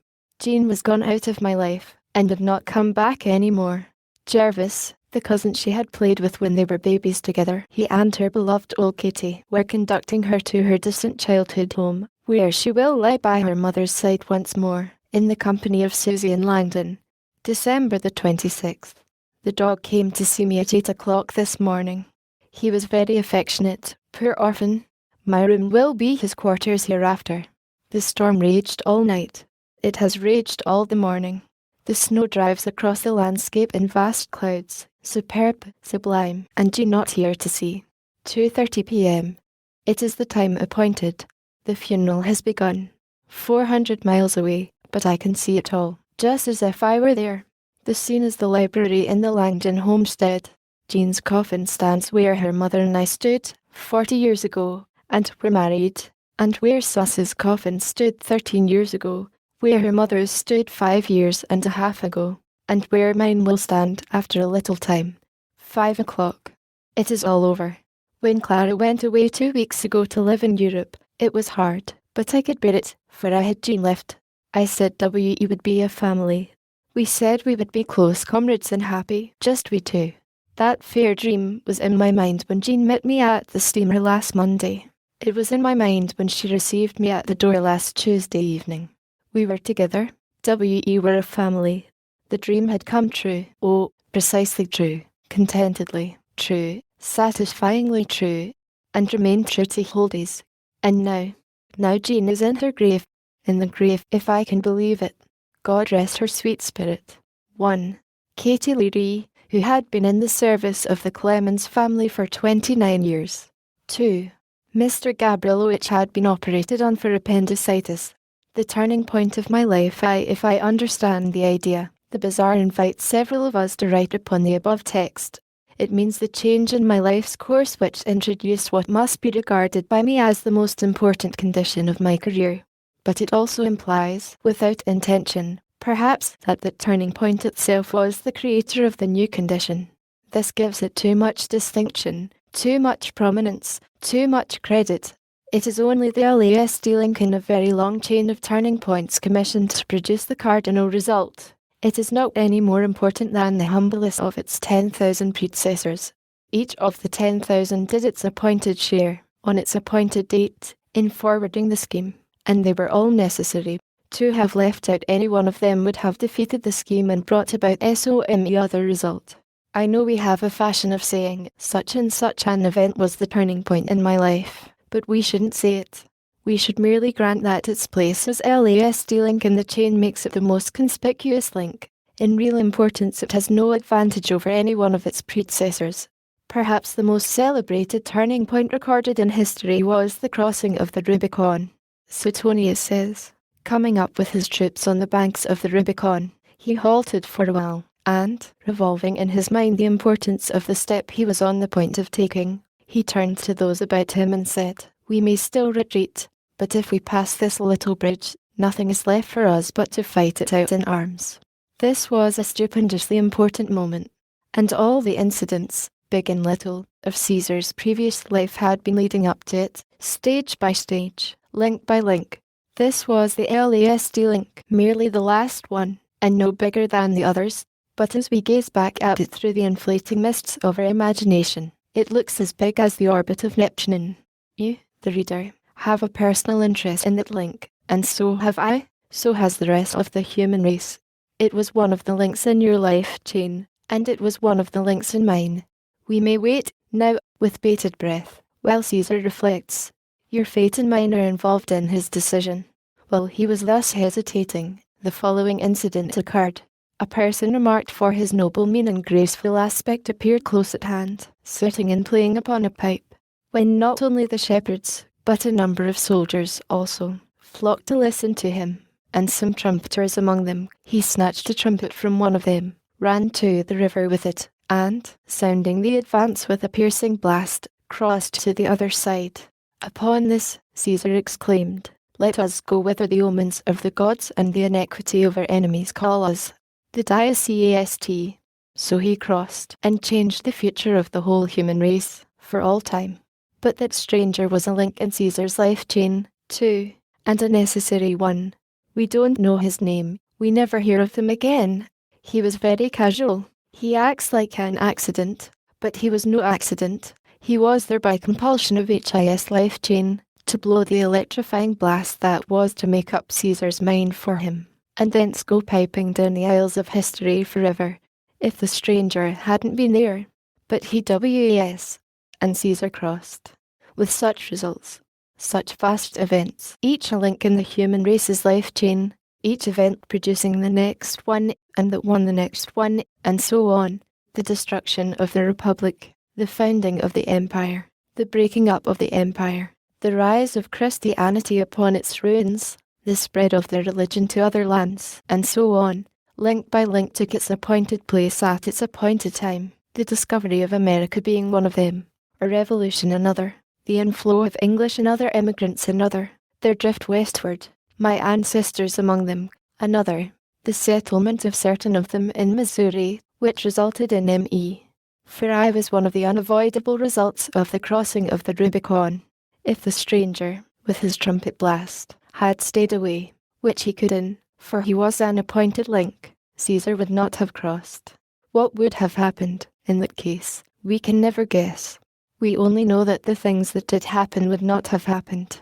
They might have been replaced by equally prodigious things, of course, but their nature and results are beyond our guessing.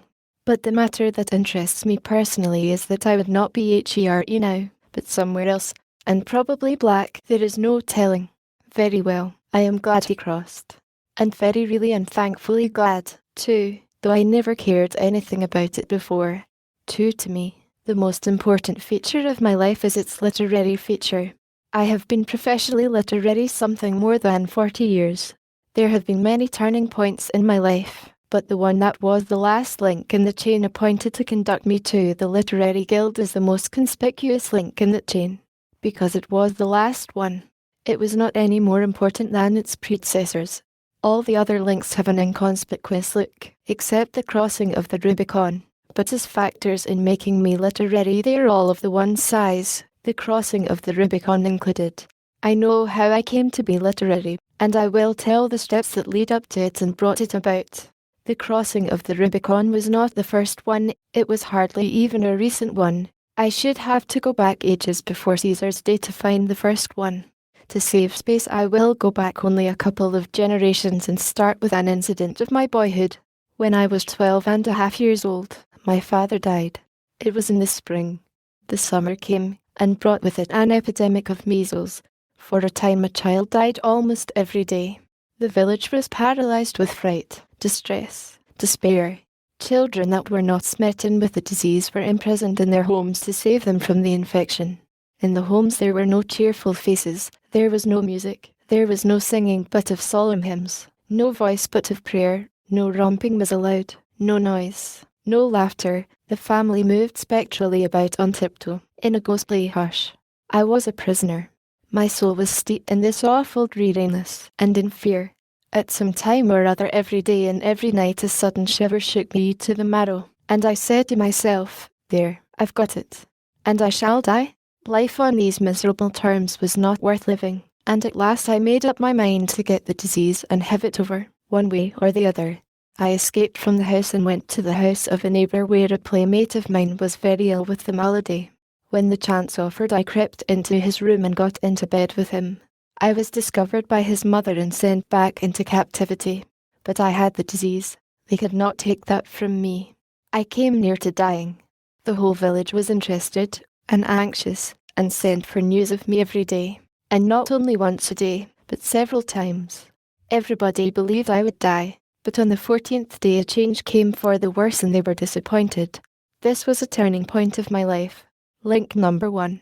For when I got well, my mother closed my school career and apprenticed me to a printer.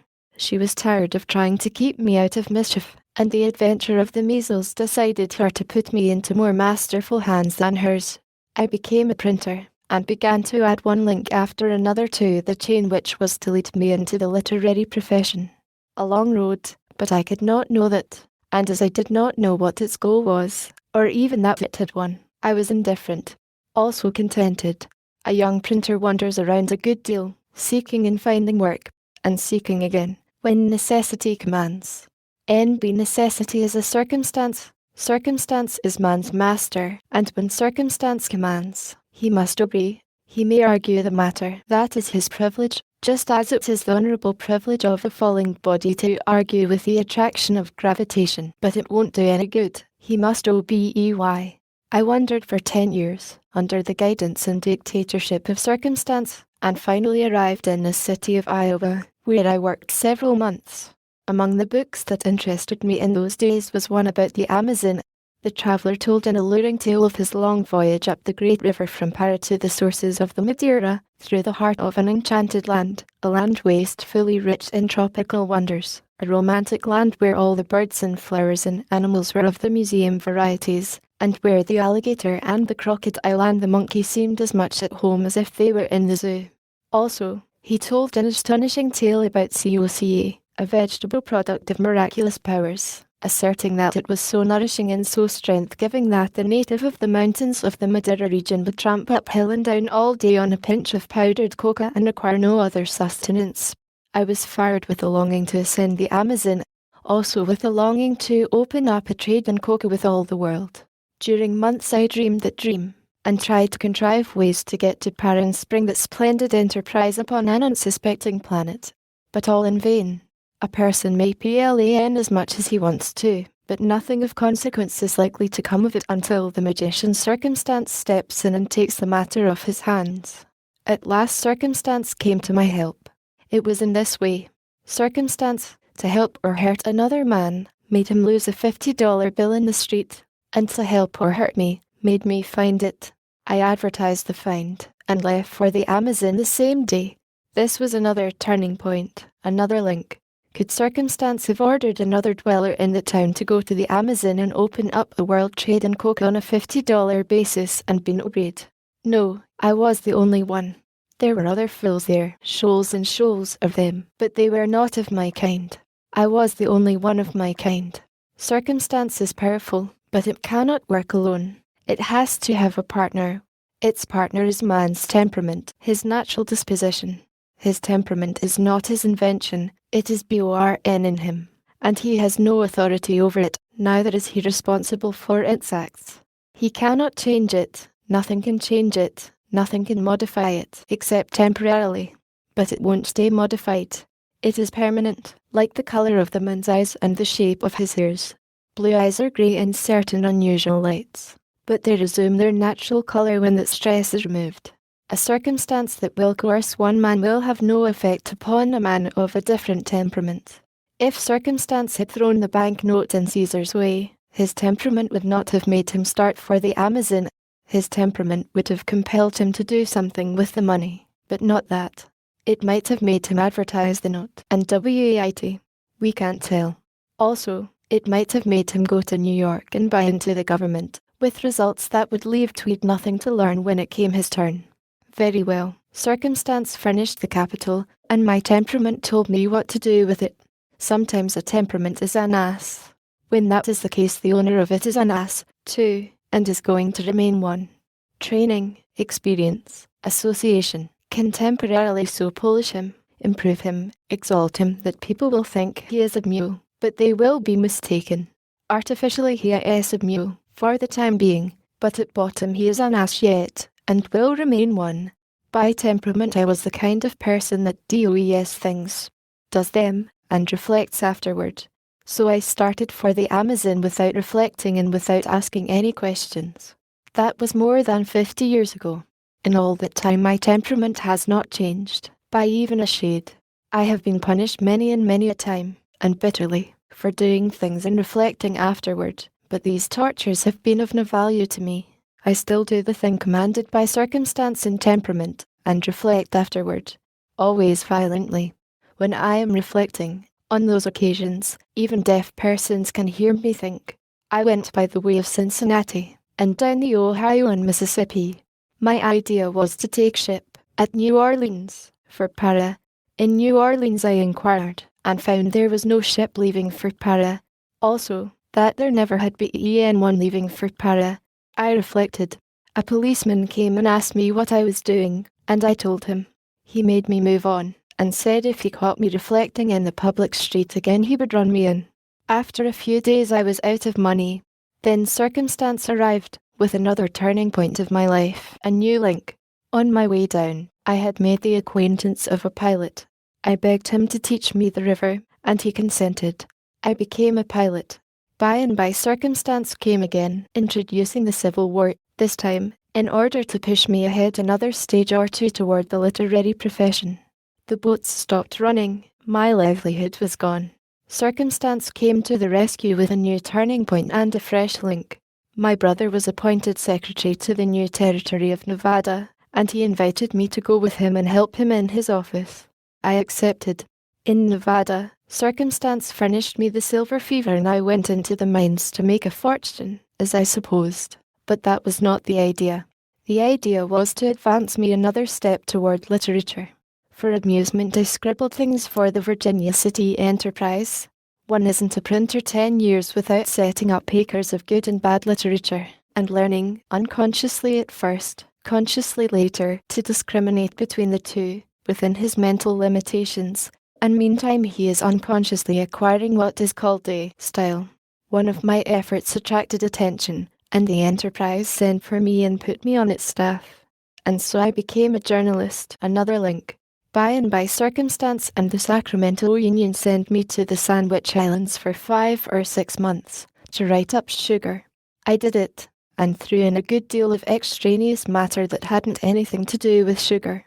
But it was this extraneous matter that helped me to another link. It made me notorious, and San Francisco invited me to lecture, which I did, and profitably.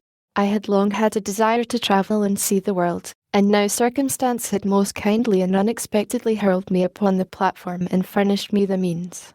So I joined the Quaker City excursion.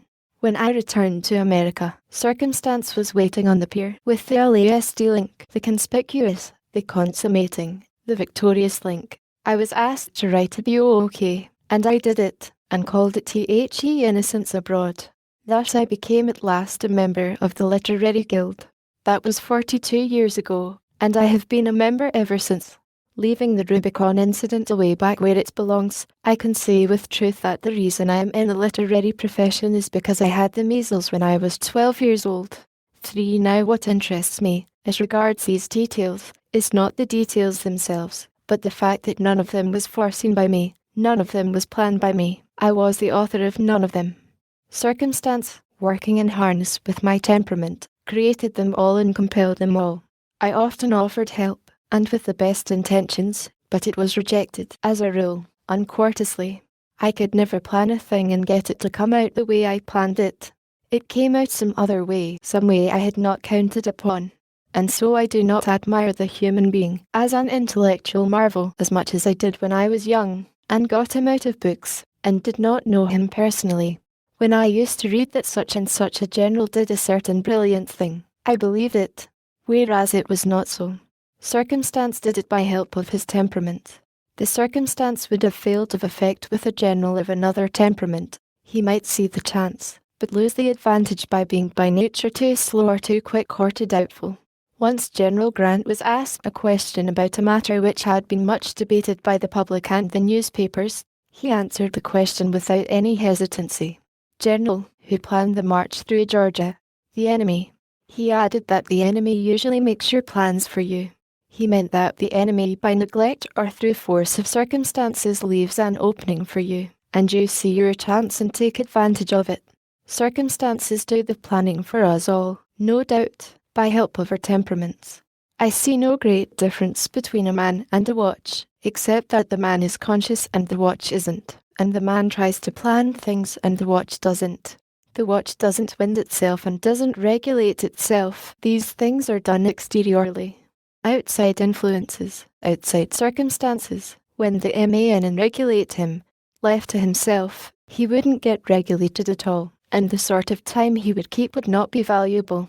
Some rare men are wonderful watches, with gold case, compensation balance, and all those things, and some men are only simple and sweet and humble waterberries.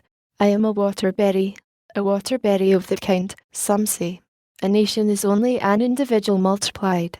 It makes plans and circumstance comes and upsets them, or enlarges them.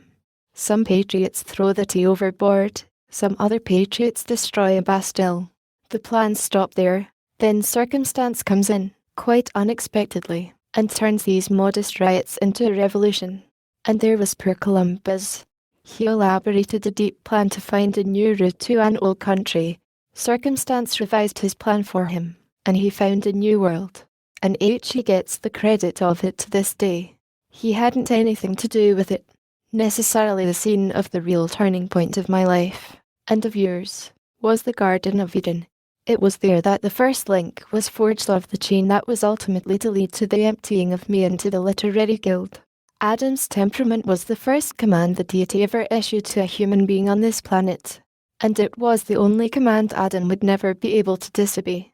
It said, "Be weak, be water, be characterless, be cheaply persuadable."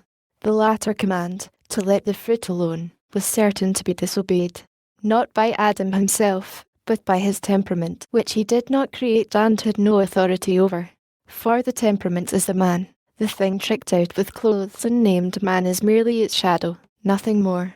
The law of the tiger's temperament is, "Thou shalt kill." The law of the sheep's temperament is, "Thou shalt not kill." 2 issue later commands requiring the tiger to let the fat stranger alone, and requiring the sheep to imbue its hands in the blood of the lion is not worthwhile, for those commands can't be obeyed. They would invite to violations of the law of temperament, which is supreme, and takes precedence of all other authorities. I cannot help feeling disappointed in Adam and Eve, that is, in their temperaments. Not in them, poor helpless young creatures, afflicted with temperaments made out of butter, which butter was commanded to get into contact with fire and be melted. What I cannot help wishing is that Adam and Eve had been postponed, and Martin Luther and Joan of Arc put in their place. That splendid pair equipped with temperaments not made of butter, but of asbestos. By neither sugary persuasions nor by hellfire could Satan have beguiled them to eat the apple. There would have been results. Indeed, yes. The apple would be intact today. There would be no human race. There would be no YOU. There would be no ME. And the old creation dawn scheme of ultimately launching me into the literary guild would have been defeated. How to make history dates stick. These chapters are for children, and I shall try to make the words large enough to command respect. In the hope that you are listening, and that you have confidence in me, I will proceed. Dates are difficult things to acquire, and after they are acquired it is difficult to keep them in the head. But they are very valuable. They are like the cattle pens of a ranch. They shut in the several brands of historical cattle, each within its own fence, and keep them from getting mixed together. Dates are hard to remember because they consist of figures. Figures are monotonously unstriking in appearance, and they don't take hold. They form no pictures, and so they give the eye no chance to help. Pictures are the thing. Pictures can make dates stick. They can make nearly anything stick, particularly if you make the pictures yourself. Indeed, that is the great point. Make the pictures yourself. I know about this from experience. 30 years ago I was delivering a memorized lecture every night, and every night I had to help myself with a page of notes to keep from getting myself mixed. The notes consisted of beginnings of sentences, and were 11 in number, and they ran something like this. In that region the weather, at that time it was a custom, but in California one never heard 11 of them. They initialed the brief divisions of the lecture and protected me against skipping. But they all looked about alike on the page. They formed no picture. I had them by heart, but I could never with certainty remember the order of their succession. Therefore I always had to keep those notes by me and look at them every little while. Once I mislaid them. You will not be able to imagine the terrors of that evening. I now saw that I must invent some other protection. So I got 10 of the initial letters by heart in their proper order, I, A, B, and so on, and I went on the platform the next night with these marked in ink on my 10 fingernails. But it didn't answer. I kept track of the fingers for a while. Then I lost it, and after that I was never quite sure which finger I had used last. I couldn't lick off a letter after using it, for while they would have made success certain, it would also have provoked too much curiosity. There was curiosity enough without that. To the audience I seemed more interested in my fingernails than I was in my subject. 1 or 2 persons asked me afterward what was the matter with my hands. It was now that the idea of pictures occurred to me. Then my troubles passed away. In 2 minutes I made 6 pictures with a pen, and they did the work of the 11 catch sentences, and did it perfectly. I threw the pictures away as soon as they were made, for I was sure I could shut my eyes and see them any time. That was a quarter of a century ago. The lecture vanished out of my head more than 20 years ago, but I could rewrite it from the pictures, for they remain. Here are 3 of them. Fig. 1. The first one is a haystack, below it a rattlesnake, and it told me where to begin to talk ranch life in Carson Valley. The second one told me where to begin the talk about a strange and violent wind that used to burst upon Carson City from the Sierra Nevadas every afternoon at 2 o'clock and try to blow the town away. The third picture, as you easily perceive, is lightning. Its duty was to remind me when it was time to begin to talk about San Francisco weather, where there is no lightning nor thunder, either, and it never failed me. I will give you a valuable hint. When a man is making a speech and you are to follow him, don't jot down notes to speak from, jot down pictures. It is awkward and embarrassing to have to keep referring to notes, and besides it breaks up your speech and makes it ragged and non-coherent. But you can tear up your pictures as soon as you have made them. They will stay fresh and strong in your memory in the order and sequence in which you scratched them down. And many will admire to see what a good memory you are furnished with, when perhaps your memory is not any better than mine.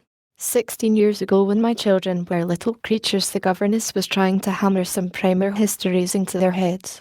Part of this fun, if you like to call it that, consisted in the memorizing of the accession dates of the 37 personages who had ruled over England from the Conqueror down. These little people found it a bitter, hard contract. It was all dates. They all looked alike, and they wouldn't stick. Day after day of the summer vacation dribbled by, and still the kings held the fort. The children couldn't conquer any 6 of them. With my lecture experience in mind, I was aware that I could invent some way out of the trouble with pictures, but I hoped a way could be found which would let them romp in the open air while they learned the kings. I found it, and then they mastered all the monarchs in a day or 2. The idea was to make them see the reins with their eyes. That would be a large help. We were at the farm then. From the house porch the ground sloped gradually down to the lower fence and rose on the right to the high ground where my small work den stood. A carriage road wound through the grounds and up the hill. I staked it out with the English monarchs, beginning with the Conqueror, and you could stand on the porch and clearly see every reign and its length, from the Conquest down to Victoria. Then in the 46th year of her reign, 817 years of English history under your eye at once. English history was an unusually live topic in America just then. The world had suddenly realised that while it was not noticing, the Queen had passed Henry VIII, passed Henry VI, and Elizabeth, and gaining in length every day. Her reign had entered the list of the long ones. Everybody was interested now. It was watching a race. Would she pass the long Edward? There was a possibility of it. Would she pass the long Henry? Doubtful. Most people said. The long George. Impossible. Everybody said it. but we have lived to see her leave him 2 years behind. I measured off 817 feet of the roadway, a foot representing a year, and at the beginning and end of each reign I drove a 3-foot wide pine stake in the turf by the roadside and wrote the name and dates on it. Abreast the middle of the porch front stood a great granite flower vase overflowing with a cataract of bright yellow flowers. I can't think of their name. The vase was William the Conqueror. We put his name on it and his accession date, 1066. We started from that and measured off 21 feet of the road, and drove William Rufus's stake, then 13 feet and drove the first Henry's stake, then 35 feet and drove Stephen's, then 19 feet, which brought us just past the summer house on the left. Then we staked out 35, 10, and 17 for the second Henry and Richard and John, turned the curve and entered upon just what was needed for Henry III. The level, straight stretch of 56 feet of road without a crinkle in it. And it lay exactly in front of the house, in the middle of the grounds. There couldn't have been a better place for that long reign. You could stand on the porch and see those two wide apart stakes almost with your eyes shut. Fig. 2. That isn't the shape of the road. I have bunched it up like that to save room. The road had some great curves in it, but their gradual sweep was such that they were no more to history. No, in a road one could tell at a glance who was who by the size of the vacancy between stakes, with locality to help, of course. Although I am away off here in a Swedish village, and those stakes did not stand till the snow came, I can see them today as plainly as ever, and whenever I think of an English monarch his stakes rise before me of their own accord and I notice the large or small space which he takes up on a road. Are your kings spaced off in your mind? When you think of Richard III, and of James II, do the durations of their reigns seem a bit alike to you? It isn't so to me. I always notice that there's a foot's difference. When you think of Henry III, do you see a great long stretch of straight road? I do. And just at the end where it joins on to Edward I always see a small pear bush with its green fruit hanging down. When I think of the Commonwealth I see a shady little group of these small saplings which we called the Oak Parlour. When I think of George III, I see him stretching up the hill, part of him occupied by a flight of stone steps, and I can locate Stephen to an inch when he comes into my mind, for he just filled the stretch which went by the summer house. Victoria's reign reached almost to my study door on the first little summit. There's 16 feet to be added now. I believe that would carry it to a big pine tree that was shattered by some lightning one summer when it was trying to hit me. We got a good deal of fun out of the history road, and exercise, too. We trotted the course from the Conqueror to the study, the children calling out the names, dates, and length of reigns as we passed the stakes, going a good gait along the long reigns, but slowing down when we came upon people like Mary and Edward VI, and the short Stuart and Plantagenet, to give time to get in the statistics. I offered prizes, 2 apples. I threw one as far as I could send it, and the child that first shouted the rain that fell and got the apple. The children were encouraged to stop locating things as being over by the arbour, or in the Oak Parlour, or up at the stone steps, and say instead that the things were in Stephen, or in the Commonwealth, or in George III. They got the habit without trouble. To have the long road mapped out with such exactness was a great boon for me, for I had the habit of leaving books and other articles lying around everywhere, and had not previously been able to definitely name the place, and so had often been obliged to go to fetch them myself, to save time and failure. But now I could name the reign I left them in, and send the children.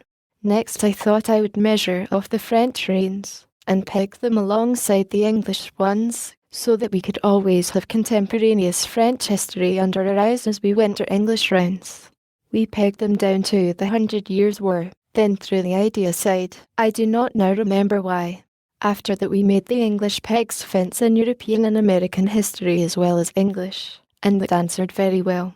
English and alien poets, statesmen, artists, heroes, battles, plagues, cataclysms, revolutions, we shoveled them all into the English fences according to their dates. Do you understand? We gave Washington's birth to George E.S. pegs and his death to George E.S. George II. Got the Lisbon earthquake on George III. The Declaration of Independence. Goethe, Shakespeare, Napoleon, Savonarola, Joan of Arc, the French Revolution, the Edict of Nantes, Clive, Wellington, Waterloo, Boissy, Patay, Cowpens, Saratoga, the Battle of the Boyne, the invention of the logarithms, the microscope, the steam engine, the telegraph, anything and everything all over the world. We dumped it all in among the English pegs according to its date and regardless of its nationality. If the road pegging scheme had not succeeded, I should have lodged the kings in the children's heads by means of pictures. That is, I should have tried. It might have failed, for the pictures could only be effective when made by the pupil, not the master, for it is the work put upon the drawing that makes the drawing stay in the memory, and my children were too little to make drawings at that time. And, besides, they had no talent for art, which is strange, for in other ways they are like me. But I will develop the picture plan now, hoping that you will be able to use it. It will come good for indoors when the weather is bad and one cannot go outside and peg a road. Let us imagine that the kings are a procession, and that they have come out of the ark and down Ararat for exercise and are now starting back again up the zigzag road. This will bring several of them into view at once, and each zigzag will represent the length of a king's reign. And so on. You will have plenty of space, for by my project you will use the parlour wall. You do not mark on the wall. That would cause trouble. You only attach bits of paper to it with pins or thumbtacks. These will leave no mark. Take your pen now, and 21 pieces of white paper, each 2 inches square, and we will do the 21 years of the conqueror's reign. On each square draw a picture of a whale and write the dates and term of service. We choose the whale for several reasons. Its name and William's begin with the same letter. It is the biggest fish that swims, and William is the most conspicuous figure in English history in the way of a landmark. Finally, a whale is about the easiest thing to draw. By the time you have drawn 21 whales and written William I. 1066 to 1087, 21 years, 21 times, those details will be your property. You cannot dislodge them from your memory with anything but dynamite. I will make a sample for you to copy. Fig. 3. I have got his chin up too high, but that is no matter. He is looking for Harold. It may be that a whale hasn't the fin up there on his back, but I do not remember. And so, since there is a doubt, it is best to err on the safe side. He looks better, anyway, than he would without it.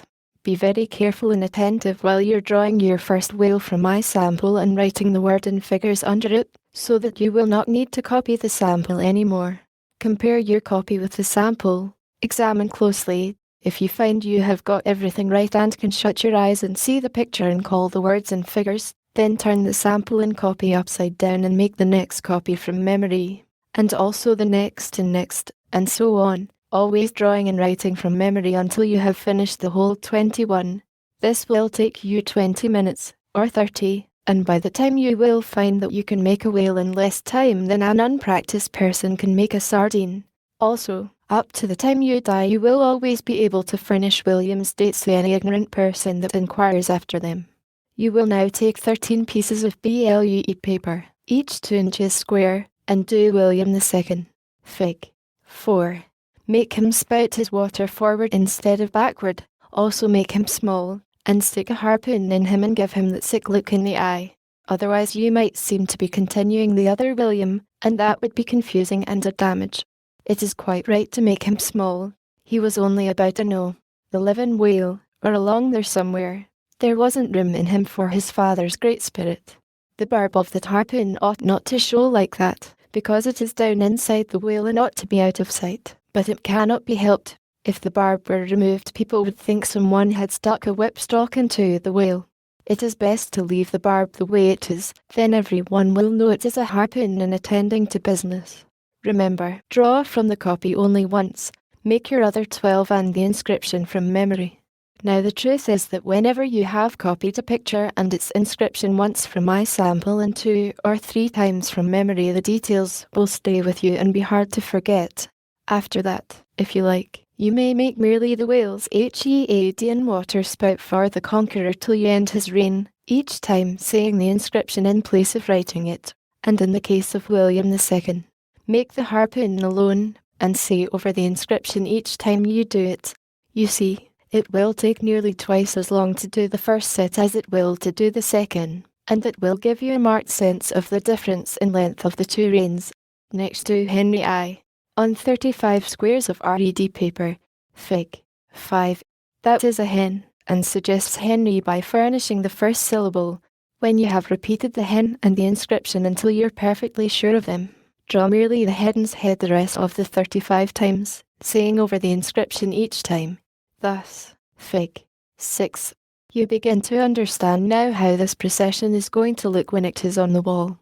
First there will be the conqueror's 21 whales and water spouts, the 21 white squares joined to one another in making a white stripe 3½ feet long.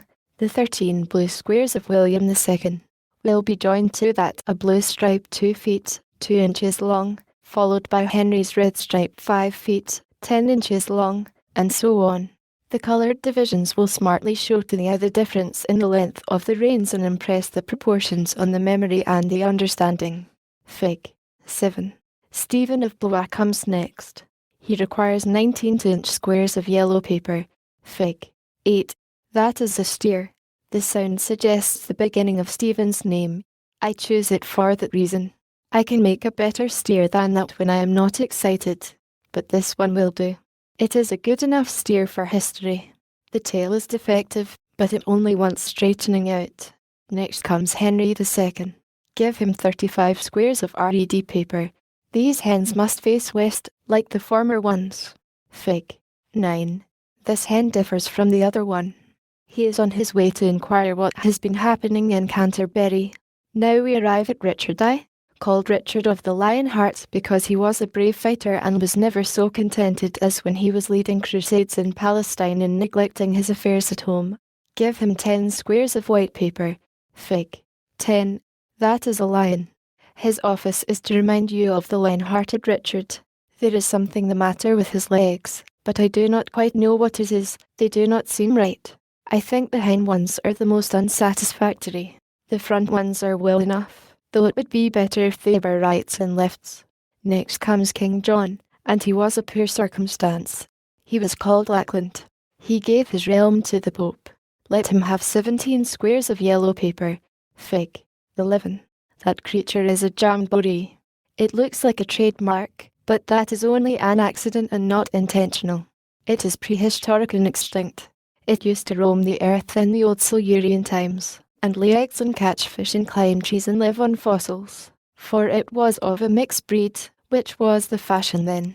It was very fierce, and the old Silurians were afraid of it, but this is a tame one.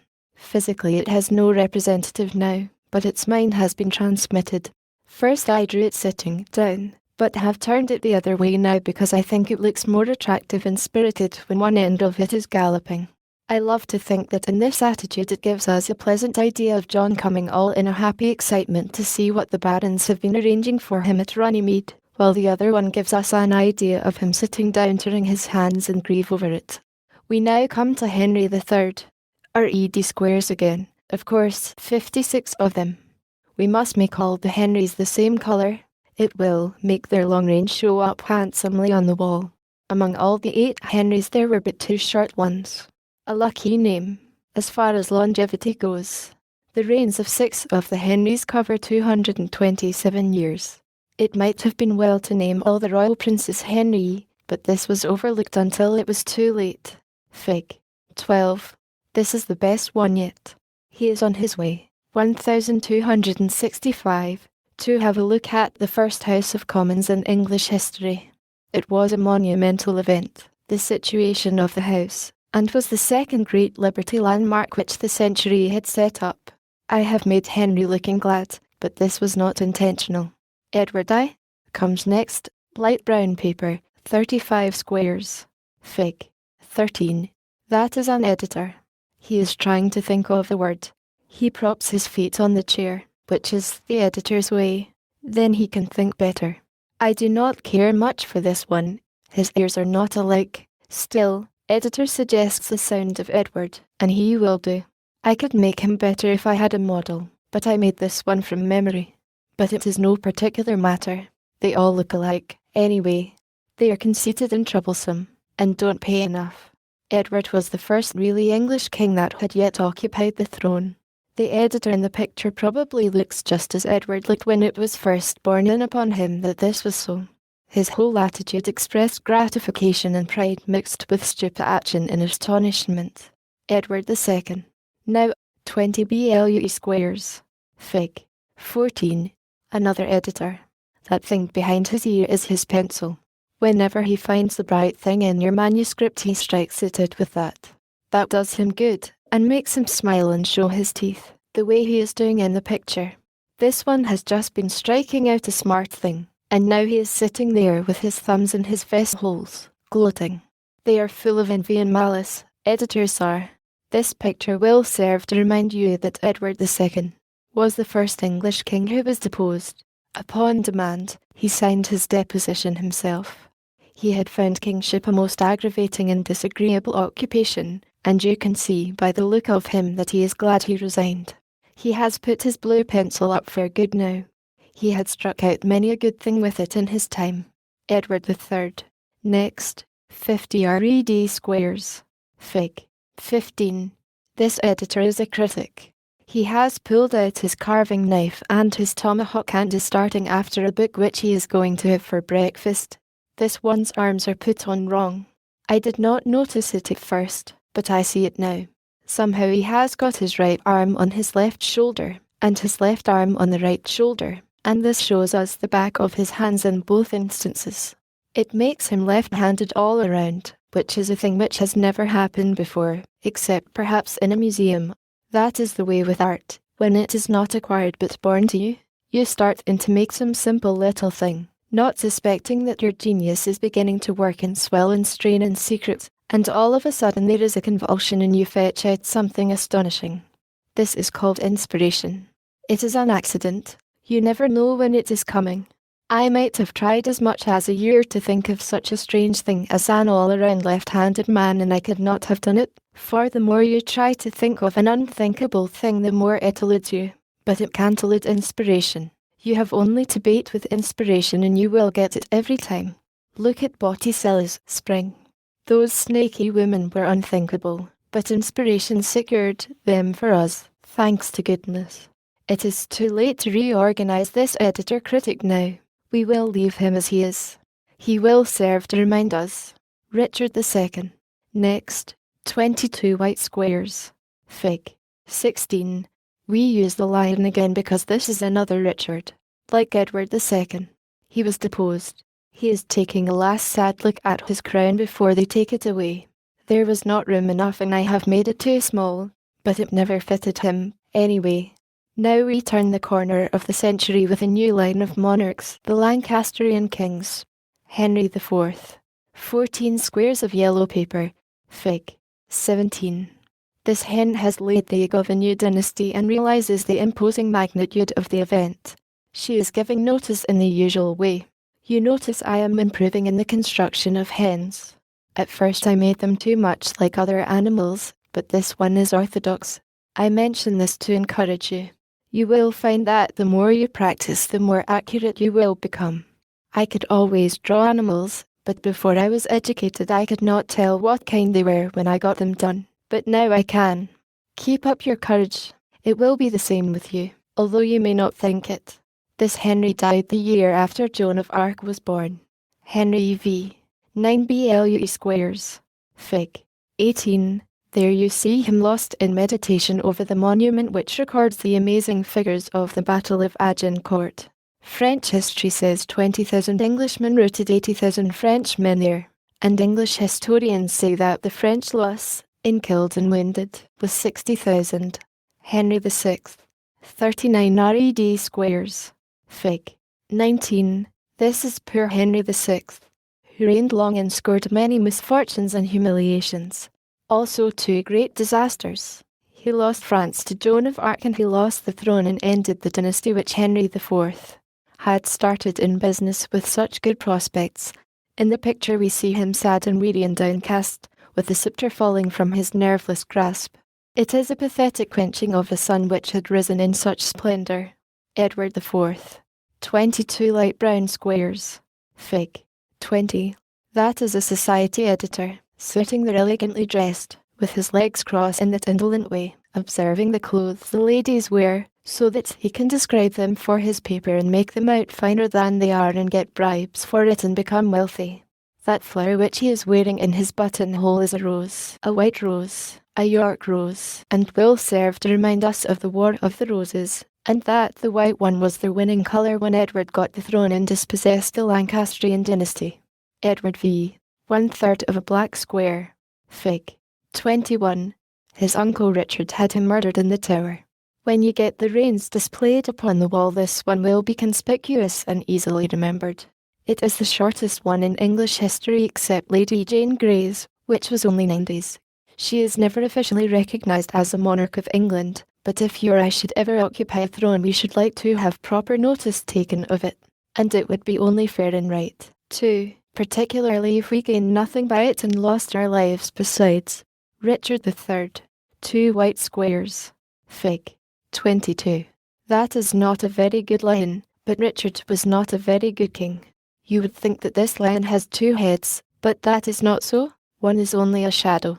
There would be shadows for the rest of him, but there was not light enough to go around, it being a dull day, with only fleeting sun glimpses now and then. Richard had a humped back and a hard heart, and fell at the Battle of Bosworth. I do not know the name of the flower in the pot, but we will use it as Richard's trademark, for it is said that it grows in only one place in the world, Bosworth Field, and tradition says it never grew there until Richard's royal blood warmed its hidden seed to life and made it grow. Henry VII. 24 blue squares. Fig. 23. Henry VII. had no liking for wars and turbulence. He preferred peace and quiet and the general prosperity which such conditions create. He liked to sit on the kind of eggs on his own private account as well as the nation's, and hatch them out and count up the result. When he died, he left his heir £2 million, which was a most unusual fortune for a king to possess in those days. Columbus's great achievement gave him the discovery fever, and he sent Sebastian Cabot to the New World to search out some foreign territory for England. That is Cabot's ship up there in the corner. This was the first time that England went far abroad to enlarge her estate, but not the last. Henry VIII. 38 red squares. Fig. 24. That is Henry VIII, suppressing a monastery in his arrogant fashion. Edward VI. 6 squares of yellow paper. Fig. 25. He is the last Edward to date. It is indicated by that thing over his head, which is last shoemaker's last. Mary. 5 squares of black paper. Fig. 26. The picture represents a burning martyr. He is in back of the smoke. The first 3 letters of Mary's name and the first 3 of the word martyr are the same. Martyrdom was going out in her day and martyrs were becoming scarcer, but she made several. For this reason she is sometimes called Bloody Mary.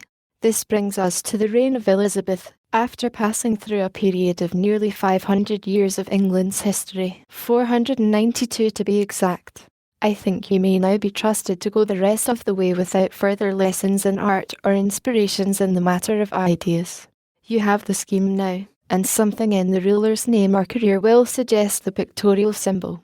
The effort of inventing such things will not only help your memory, but will develop originality in art. See what it has done for me. If you do not find the parlour wall big enough for all of England's history, continue it into the dining room and into other rooms. This will make the walls interesting and instructive and really worth something instead of being just flat things to hold the house together. 1. Summer of 1899. The memorable assassination note. The assassination of the Empress of Austria at Geneva, September the 10th, 1898, occurred during Mark Twain's Austrian residence. The news came to him at Kaltenleutgeb, a summer resort a little way out of Vienna. To his friend, the Reverend Joseph H. Twitchell, he wrote, "That good and unoffending lady, the Empress, is killed by a madman, and I am living in the midst of world history again. The Queen's Jubilee last year, the invasion of the Reichsrath by the police, and now this murder, which will still be talked of and described and painted 1,000 years from now. To have a personal friend of the wearer of 2 crowns burst in at the gate in the deep dusk of the evening and say, in a voice broken with tears, 'My God, The Empress is murdered, and fly towards her home before we can utter a question. Why? It brings the giant event home to you, makes you a part of it and personally interested. It is as if your neighbour, Antony, should come flying and say, Caesar is butchered. The head of the world is fallen. Of course there is no talk but of this. The mourning is universal and genuine, the consternation is stupefying. The Austrian emperor is being draped with black. Vienna will be a spectacle to see by next Saturday, when the funeral cortege marches. He was strongly moved by the tragedy, impelled to write concerning it. He prepared the article which here follows, but did not offer it for publication, perhaps feeling that his own close association with the court circles at the moment prohibited this personal utterance. There appears no such reason for withholding its publication now. ABP. The more one thinks of the assassination, the more imposing and tremendous the event becomes. The destruction of a city is a large event, but it is one which repeats itself several times in 1,000 years. The destruction of a third part of a nation by plague and famine is a large event, but it has happened several times in history. The murder of a king is a large event, but it has been frequent. The murder of an empress is the largest of all large events. One must go back about 2,000 years to find an instance to put with this one. The oldest family of unchallenged descent in Christendom lives in Rome and traces its line back 1,700 years, but no member of it has been present in the earth when an empress was murdered, until now. Many a time during these 17 centuries members of that family have been startled with the news of extraordinary events, the destruction of cities, the fall of thrones, the murder of kings, the wreck of dynasties, the extinction of religions, the birth of new systems of government, and their descendants have been by to hear of it and talk about it when all these things were repeated once, twice, or a dozen times. But to even that family has come news at last which is not staled by use, has no duplicates in the long reach of its memory. It is an event which confers a curious distinction upon every individual now living in the world. He has stood alive and breathing in the presence of an event such as has not fallen within the experience of any traceable or untraceable ancestor of his for 20 centuries, and it is not likely to fall within the experience of any descendant of his for 20 more. Time has made some great changes since the Roman days. The murder of an empress then, even the assassination of Caesar himself, could not electrify the world as this murder has electrified it. For one reason, there was then not much of the world to electrify. It was a small world, as to known bulk, and it had rather a thin population, besides. And for another reason, the news travelled so slowly that its tremendous initial thrill wasted away, week by week and month by month, on the journey, and by the time it reached the remoter regions there was but little of it left. It was no longer a fresh event, it was a thing of the far past, it was not properly news, it was history. But the world is enormous now, and prodigiously populated. That is one change, and another is the lightning swiftness of the flight of tidings, good and bad. The empress is murdered. When those amazing words struck upon my ear in this Austrian village last Saturday, 3 hours after the disaster, I knew that it was already old news in London, Paris, Berlin, New York, San Francisco, Japan, China, Melbourne, Cape Town, Bombay, Madras, Calcutta, and that the entire globe with a single voice was cursing the perpetrator of it. Since the telegraph first began to stretch itself wider and wider about the earth, larger and increasingly larger areas of the world have, as time went on, received simultaneously the shock of a great calamity. But this is the first time in history that the entire surface of the globe has been swept in a single instant with the thrill of so gigantic an event. And who is the miracle worker who has furnished to the world this spectacle? All the ironies are compacted in the answer. He is at the bottom of the human ladder, as the accepted estimates of degree and value go, a soiled and patched young loafer, without gifts, without talents, without education, without morals, without character, without any born charm or any acquired one that wins, or beguiles, or attracts, without a single grace of mind or heart or hand that any tramp or prostitute could envy him, an unfaithful private in the ranks, an incompetent stone-cutter, an inefficient lackey, in a word, a mangy, offensive, empty, unwashed, vulgar, gross, mephitic, timid, sneaking, human polecat. And it was within the privileges and powers of this sarcasm upon the human race to reach up, up, up, and strike from its far summit in the social skies the world's accepted ideal of glory and might and splendor and sacredness. It realizes to us what sorry shows and shadows we are. Without our clothes and our pedestals we are poor things and much of a size. Our dignities are not real, our pomps are shams. At our best and statiest we are not sons, as we pretended, and teach, and believe, but only candles, and any bummer can blow us out. And now we get realized to us once more another thing which we often forget, or try to, that no man has a wholly undiseased mind, that in one way or another all men are mad. Many are mad for money. When this madness is in a mild form it is harmless and the man passes for sane. But when it develops powerfully and takes possession of the man, it can make him cheat, rob, and kill. And when he has got his fortune and lost it again it can land him in the asylum or the suicide's coffin. Love is a madness. If thwarted it develops fast. It can grow to a frenzy of despair and make an otherwise sane and highly gifted prince, like Rudolph, throw away the crown of an empire and snuff out his own life. All the whole list of desires, predilections, aversions, ambitions, passions, cares, griefs, regrets, or remorses, are incipient madness, and ready to grow, spread, and consume, when the occasion comes. There are no healthy minds, and nothing saves any man but accident, the accident of not having his malady put to the supreme test. One of the commonest forms of madness is the desire to be noticed, the pleasure derived from being noticed. Perhaps it is not merely common, but universal. In its mildest form it doubtless is universal. Every child is pleased at being noticed. Many intolerable children put in their whole time in distressing and idiotic effort to attract the attention of visitors. Boys are always showing off. Apparently all men and women are glad and grateful when they find that they have done a thing which has lifted them for a moment out of obscurity and caused wondering talk. This common madness can develop, by nurture, into a hunger for notoriety in one, for fame in another.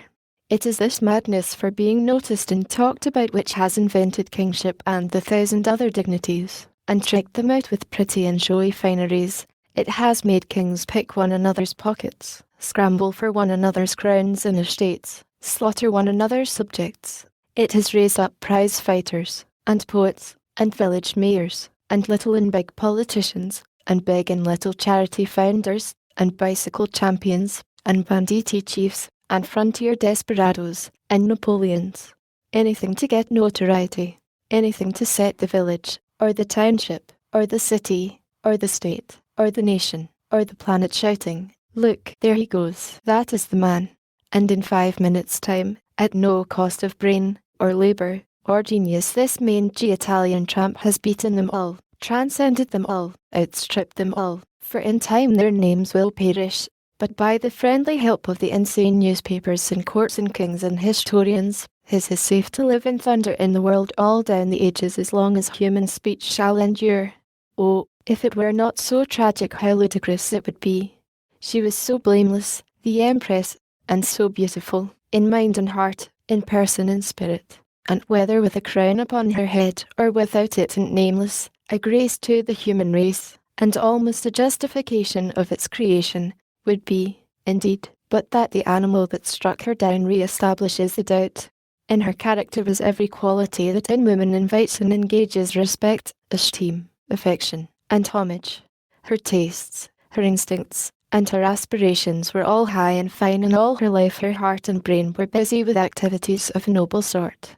She had had bitter griefs, but they did not sour her spirit, and she had had the highest honours in the world's gift. But she went her simple way unspoiled. She knew all ranks, and won them all, and made them her friends.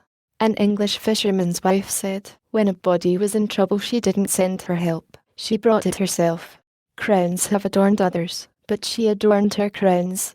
It was a swift celebrity the assassin achieved, and it is marked by some curious contrasts.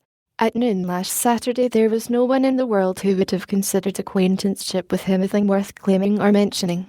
No one would have been vain of such an acquaintanceship. The humblest honest bootblack would not have valued the fact that he had met him or seen him at some time or other. He was sunk in abysmal obscurity, He was away beneath the notice of the bottom grades of officialdom. 3 hours later he was the one subject of conversation in the world. The gilded generals and admirals and governors were discussing him. All the kings and queens and emperors had put aside their other interests to talk about him. And wherever there was a man, at the summit of the world or the bottom of it, who by chance had at some time or other come across that creature, he remembered it with a secret satisfaction, and mentioned it, for it was a distinction. Now, it brings human dignity pretty low, and for a moment the thing is not quite realizable, but it is perfectly true. If there is a king who can remember, now, that he once saw that creature in a time past, he has let that fact out, in a more or less stupidly casual and indifferent way, some dozens of times during the past week. For a king is merely human. The inside of him is exactly like the inside of any other person, and it is human to find satisfaction in being in a kind of personal way connected with amazing events. We are all privately vain of such a thing. We are all alike. A king is a king by accident. The reason the rest of us are not kings is merely due to another accident. We are all made out of the same clay, and it is a sufficiently poor quality. Below the kings, these remarks are in the air these days. I know it as well as if I were hearing them. The commander. He was in my army. The general. He was in my guard. The colonel. He was in my regiment. A brute. I remember him well. The captain. He was in my company. A troublesome scoundrel. I remember him well. The sergeant. Did I know him? As well as I know you. Why, every morning I used to, etc., etc. A glad, long story, told to devouring ears. The landlady. Man is the time he boarded with me. I can show you his very room, and the very bed he slept in, and the charcoal marker on the wall. He made that. My little Johnny saw him do it with his own eyes. Didn't you, Johnny? It is easy to see, by the papers, that the magistrate and the constables and the jailer treasure up the assassin's daily remarks and doings as precious things, and as wallowing this week in seas of blissful distinction. The interviewer, too, he tries to let on that he is not vain of his privilege of contact with this man whom few others are allowed to gaze upon, but he is human, like the rest, and can no more keep his vanity corked in than could you. Some think that this murder is a frenzied revolt against the criminal militarism which is impoverishing Europe and driving the starving poor mad. That has many crimes to answer for, but not this one, I think. One may not attribute to this man a generous indignation against the wrongs done the poor. One may not dignify him with a generous impulse of any kind. When he saw his photograph and said, "I shall be celebrated," he laid bare the impulse that prompted him. It was a mere hunger for notoriety. There is another confessed case of the kind which is as old as history, the burning of the Temple of Ephesus. Among the inadequate attempts to account for the assassination we must concede high rank to the many which have described it as a peculiarly brutal crime, and then added that it was ordained from above. I think this verdict will not be popular. Above. If the deed was ordained from above, there is no rational way of making this prisoner even partially responsible for it, and the Genevan court cannot condemn him without manifestly committing a crime. Logic is logic, and by disregarding its laws even the most pious and showy theologian may be beguiled into preferring charges which should not be ventured upon except in the shelter of plenty of lightning rods. I witnessed the funeral procession, in company with friends, from the windows of the Krantz, Vienna's sumptuous new hotel. We came into town in the middle of the forenoon, and I went on foot from the station. Black flags hung down from all the houses. The aspects were Sunday-like. The crowds on the sidewalks were quiet and moved slowly. Very few people were smoking. Many ladies wore deep mourning. Gentlemen were in black as a rule. Carriages were speeding in all directions, with footmen and coachmen in black clothes and wearing black cocked hats. The shops were closed. In many windows were pictures of the Empress, as a beautiful young bride of 17, as a serene and majestic lady with added years, and finally in deep black and without ornaments, the costume she always wore after the tragic death of her son 9 years ago, for her heart broke then, and life lost almost all its value for her. The people stood grouped before these pictures, and now and then one saw women and girls turn away wiping the tears from their eyes. In front of the Krantz is an open square.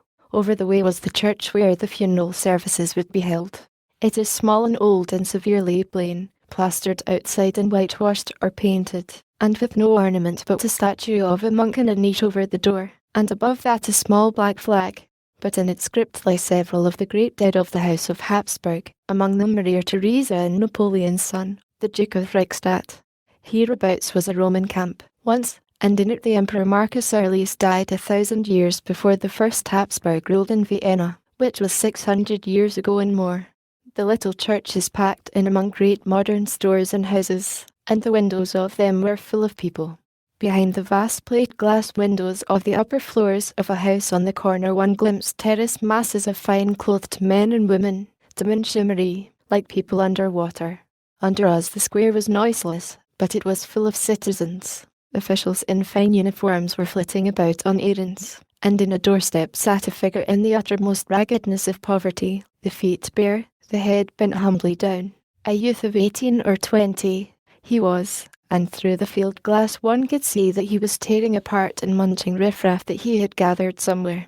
Blazing uniforms flashed by him, making a sparkling contrast with his drooping ruin of mouldy rags, but he took no notice. He was not there to grieve for a nation's disaster. He had his own cares, and deeper. From two directions 2 long files of infantry came ploughing through the pack and press in silence. There was a low, crisp order and the crowd vanished. The square save the sidewalks was empty. The private mourner was gone. Another order. The soldiers fell apart and enclosed the square in a double-ranked human fence. It was also swift, noiseless, exact like a beautifully ordered machine. It was noon. Now, 2 hours of stillness and waiting followed. Then carriages began to flow past and deliver the 200 or 300 court personages and high nobilities privileged to enter the church. Then the square filled up, not with civilians, but with army and navy officers in showy and beautiful uniforms. They filled it compactly, leaving only a narrow carriage path in front of the church, but there was no civilian among them. And it was better so. Dull clothes would have marred the radiant spectacle. In the jam in front of the church, on its steps, and on the sidewalk was a bunch of uniforms which made a blazing splotch of colour, intense red, gold, and white, which dimmed the brilliancies around them. And opposite them on the other side of the path was a bunch of cascaded bright green plumes above pale blue shoulders which made another splotch of splendour emphatic and conspicuous in its glowing surroundings. It was a sea of flashing colour all about, but these 2 groups were the high notes. The green plumes were worn by 40 or 50 Austrian generals. The group opposite them were chiefly knights of Malta and knights of a German order. The massive heads in the square were covered by gilt helmets and by military caps roofed with a mirror-like glaze, and the movements of the wearers caused these things to catch the sun rays, and the effect was fine to see. The square was like a garden of richly coloured flowers with a multitude of blinding and flashing little suns distributed over it. Think of it, it was by command of that Italian loafer yonder on his imperial throne in the Geneva prison that this splendid multitude was assembled there, and the kings and emperors that were entering the church from a side street were there by his will. It is so strange, so unrealizable. At 3 o'clock the carriages were still streaming by in single file. At 3:05 a cardinal arrives with his attendants, later some bishops, then a number of archdeacons, all in striking colours that add to the show. At 3:10 a procession of priests passes along, with crucifix. Another one, presently, after an interval, 2 more. At 3:50 another one, very long, with many crosses, gold embroidered robes, and much white lace. Also great pictured banners, at intervals, receding into the distance. A hum of tolling bells makes itself heard, but not sharply. At 3:58 a waiting interval. Presently a long procession of gentlemen in evening dress comes in sight and approaches until it is near to the square, then falls back against the wall of soldiers at the sidewalk, and the white shirt fronts show like snowflakes and are very conspicuous where so much warm colour is all about. A waiting pause. At 4:12 the head of the funeral procession comes into view at last. First, a body of cavalry, 4 abreast, to widen the path. Next, a great body of lancers, in blue, with gilt helmets. Next, 3 6-horse mourning coaches, outriders and coachmen in black, with cocked hats and white wigs. Next, troops in splendid uniforms, red, gold, and white, exceedingly showy. Now the multitude uncover. The soldiers present arms, there is a low rumble of drums. The sumptuous great hearse approaches, drawn at a walk by 8 black horses plumed with black bunches of nodding ostrich feathers. The coffin is borne into the church. The doors are closed. The multitude cover their heads, and the rest of the procession moves by. First the Hungarian Guard in their indescribably brilliant and picturesque and beautiful uniform, inherited from the ages of barbaric splendour, and after them other mounted forces, along in showy array. Then the shining crown in the square crumbled apart, a wrecked rainbow, and melted away in radiant streams, and in the turn of a wrist the 3 dirtiest and raggedest and cheerfulest little slum girls in Austria were capering about in the spacious vacancy. It was a day of contrasts. Twice the Empress entered Vienna in state. The first time was in 1854, when she was a bride of 17, and then she rode in measureless pomp and with blare of music through a fluttering world of gay flags and decorations, down streets walled on both hands with a press of shouting and welcoming subjects. And the second time was last Wednesday, when she entered the city in her coffin and moved down the same streets in the dead of the night under swaying black flags, between packed human walls again. But everywhere was a deep stillness, now a stillness emphasized, rather than broken, by the muffled hoofbeats of the long cavalcade over pavements cushioned with sand, and the low sobbing of grey-headed women who had witnessed the first entry 44 years before, when she and they were young and unaware. A character in Baron von Berger's recent fairy drama, Habsburg, tells about the first coming of the girlish Empress Queen, and in his history draws a fine picture. I cannot make a close translation of it, but will try to convey the spirit of the verses. I saw the stately pageant pass. In her high place I saw the Empress Queen. I could not take my eyes away from the fair vision, spirit-like and pure, that rose serene, sublime, and figured to my sense a noble oak far lighted in the blue, that in the flood of morning rends its veil of cloud and stands a dream of glory to the gaze of them that in the valley toil and blood. A scrap of curious history. Marion City, on the Mississippi River, in the state of Missouri, a village. Time 1845. La Bourbe-les-Bains, France, a village. Time, the end of June, 1894. I was in the one village in that early time. I am in the other now. These times and places are sufficiently wide apart, yet today I have the strange sense of being thrust back into that Missourian village and of reliving certain stirring days that I lived there so long ago. Last Saturday night the life of the President of the French Republic was taken by an Italian assassin. Last night a mob surrounded our hotel, shouting, howling, singing the Marseillaise, and pelting our windows with sticks and stones, for we have Italian waiters, and the mob demanded that they be turned out of the house instantly, to be drubbed, and then driven out of the village. Everybody in the hotel remained up until far into the night, and experienced the several kinds of terror which one reads about in books which tell of night attacks by Italians and by French mobs. The growing roar of the oncoming crowd, the arrival, with rain of stones and a crash of glass, the withdrawal to rearrange plans, followed by a silence ominous, threatening, and harder to bear than even the active siege and the noise. The landlord and the 2 village policemen stood their ground, and at last the mob was persuaded to go away and leave our Italians in peace. Today 4 of the ringleaders have been sentenced to heavy punishment of a public sort, and are become local heroes, by consequence. That is the very mistake which was at first made in the Missourian village half a century ago. The mistake was repeated and repeated, just as France is doing in these latter months. In our village we had our Revachels, our Henrys, our Valents, and in a humble way our Cesario. I hope I have spelled this name wrong. 50 years ago we passed through, in all essentials, what France has been passing through during the past 2 or 3 years, in the matter of periodical frights, horrors, and shudderings. In several details the parallels are quaintly exact. In that day, for a man to speak out openly and proclaim himself an enemy of Negro slavery was simply to proclaim himself a madman, for he was blaspheming against the holiest thing known to a Missourian, and could not be in his right mind. For a man to proclaim himself an anarchist in France, 3 years ago, was to proclaim himself a madman. He could not be in his right mind. Now the original old first blasphemer against any institution profoundly venerated by a community is quite sure to be in earnest. His followers and imitators may be humbugs and self-seekers, but he himself is sincere. His heart is in his protest. Robert Hardy was our first abolitionist. Awful name. He was a journeyman cooper, and worked in the big cooper shop belonging to the great pork packing establishment which was Marion City's chief pride and sole source of prosperity. He was a New Englander, a stranger, and, being a stranger, he was of course regarded as an inferior person, for that has been human nature from Adam down. And of course, also, he was made to feel unwelcome, for this is the ancient law with man and the other animals. Hardy was 30 years old, and a bachelor, pale, given to reverie and reading. He was reserved, and seemed to prefer the isolation which had fallen to his lot.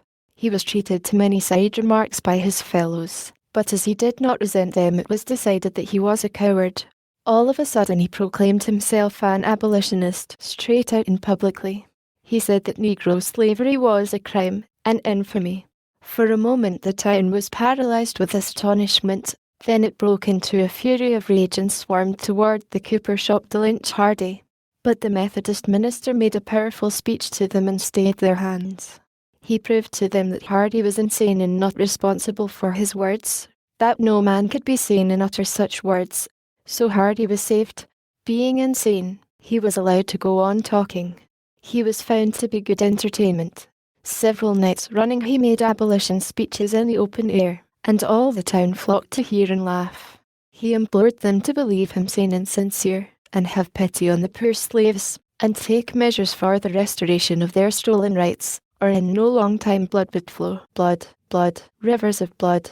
It was great fun. But all of a sudden the aspect of things changed. A slave came flying from Palmyra, the county seat, a few miles back, and was about to escape in a canoe to Illinois and freedom in the dull twilight of the approaching dawn, when the town constable seized him. Hardy happened along and tried to rescue the Negro. There was a struggle, and the constable did not come out of it alive. Hardy crossed the river with the Negro, and then came back to give himself up. All this took time, for the Mississippi is not a French brook, like the Seine, the Loire, and those other rivulets, but is a real river nearly a mile wide. The town was on hand in force by now, but the Methodist preacher and the sheriff had already made arrangements in the interest of order. So Hardy was surrounded by a strong guard and safely conveyed to the village calaboose in spite of all the effort of the mob to get hold of him. The reader will have begun to perceive that this Methodist minister was a prompt man, with active hands and a good headpiece. Williams was his name, Damon Williams in public, Damnation Williams in private, because he was so powerful on that theme and so frequent. The excitement was prodigious. The constable was the first man who had ever been killed in the town. The event was by long odds the most imposing in the town's history. It lifted the humble village into sudden importance. Its name was in everybody's mouth for 20 miles around. And so was the name of Robert Hardy. Robert Hardy, the stranger, the despised. In a day he was become the person of most consequence in the region, the only person talked about. As to those other coopers, they found their position curiously changed. They were important people, or unimportant, now in proportion as to how large or how small had been their intercourse with the new celebrity. The 2 or 3 who had really been on a sort of familiar footing with him found themselves objects of admiring interest with the public and of envy with their shopmates. The village weekly journal had lately gone into new hands. The new man was an enterprising fellow, and he made the most of the tragedy. He issued an extra. Then he put up posters promising to devote his whole paper to matters connected with the great event. There would be a full and intensely interesting biography of the murderer, and even a portrait of him. He was as good as his word. He carved the portrait himself, on the back of a wooden type, and a terror it was to look at. It made a great commotion, for this was the first time the village paper had ever contained a picture. The village was very proud. The output of the paper was 10 times as great as it had ever been before, yet every copy was sold. When the trial came on, people came from all the farms around, and from Hannibal, and Quincy, and even from Keokuk, and the courthouse could hold only a fraction of the crowd that applied for admission. The trial was published in the village paper, with fresh and still more trying pictures of the accused. Hardy was convicted, and hanged. A mistake. People came from miles around to see the hanging. They brought cakes and cider, also the women and children, and made a picnic of the matter. It was the largest crowd the village had ever seen. The rope that hanged Hardy was eagerly bought up, in inch samples, for everybody wanted a memento of the memorable event. Martyrdom gilded with notoriety has its fascinations. Within 1 week afterward, 4 young lightweights in the village proclaimed themselves abolitionists. In life Hardy had not been able to make a convert. Everybody laughed at him, but nobody could laugh at his legacy. The 4 swaggered around with their slouch hats pulled down over their faces, and hinted darkly at awful possibilities. The people were troubled and afraid, and showed it. And they were stunned, too. They could not understand it. Abolitionist had always been a term of shame and horror, yet here were 4 young men who were not only not ashamed to bear that name, but were grimly proud of it. Respectable young men they were, too, of good families, and brought up in the church. Ed Smith, the printer's apprentice, 19, had been the head Sunday school boy, and had once recited 3,000 Bible verses without making a break. Dick Savage, 20, the baker's apprentice, Will Joyce, 22, journeyman blacksmith, and Henry Taylor, 24, tobacco stemmer, were the other 3. They were all of a sentimental cast. They were all romance readers. They all wrote poetry, such as it was. They were all vain and foolish, but they had never before been suspected of having anything bad in them. They withdrew from society, and grew more and more mysterious and dreadful. They presently achieved the distinction of being denounced by names from the pulpit, which made an immense stir. This was grandeur, this was fame. They were envied by all the other young fellows now. This was natural. Their company grew alarmingly. They took a name. It was a secret name, and was divulged to no outsider. Publicly they were simply the abolitionists. They had passwords, grips, and signs. They had secret meetings.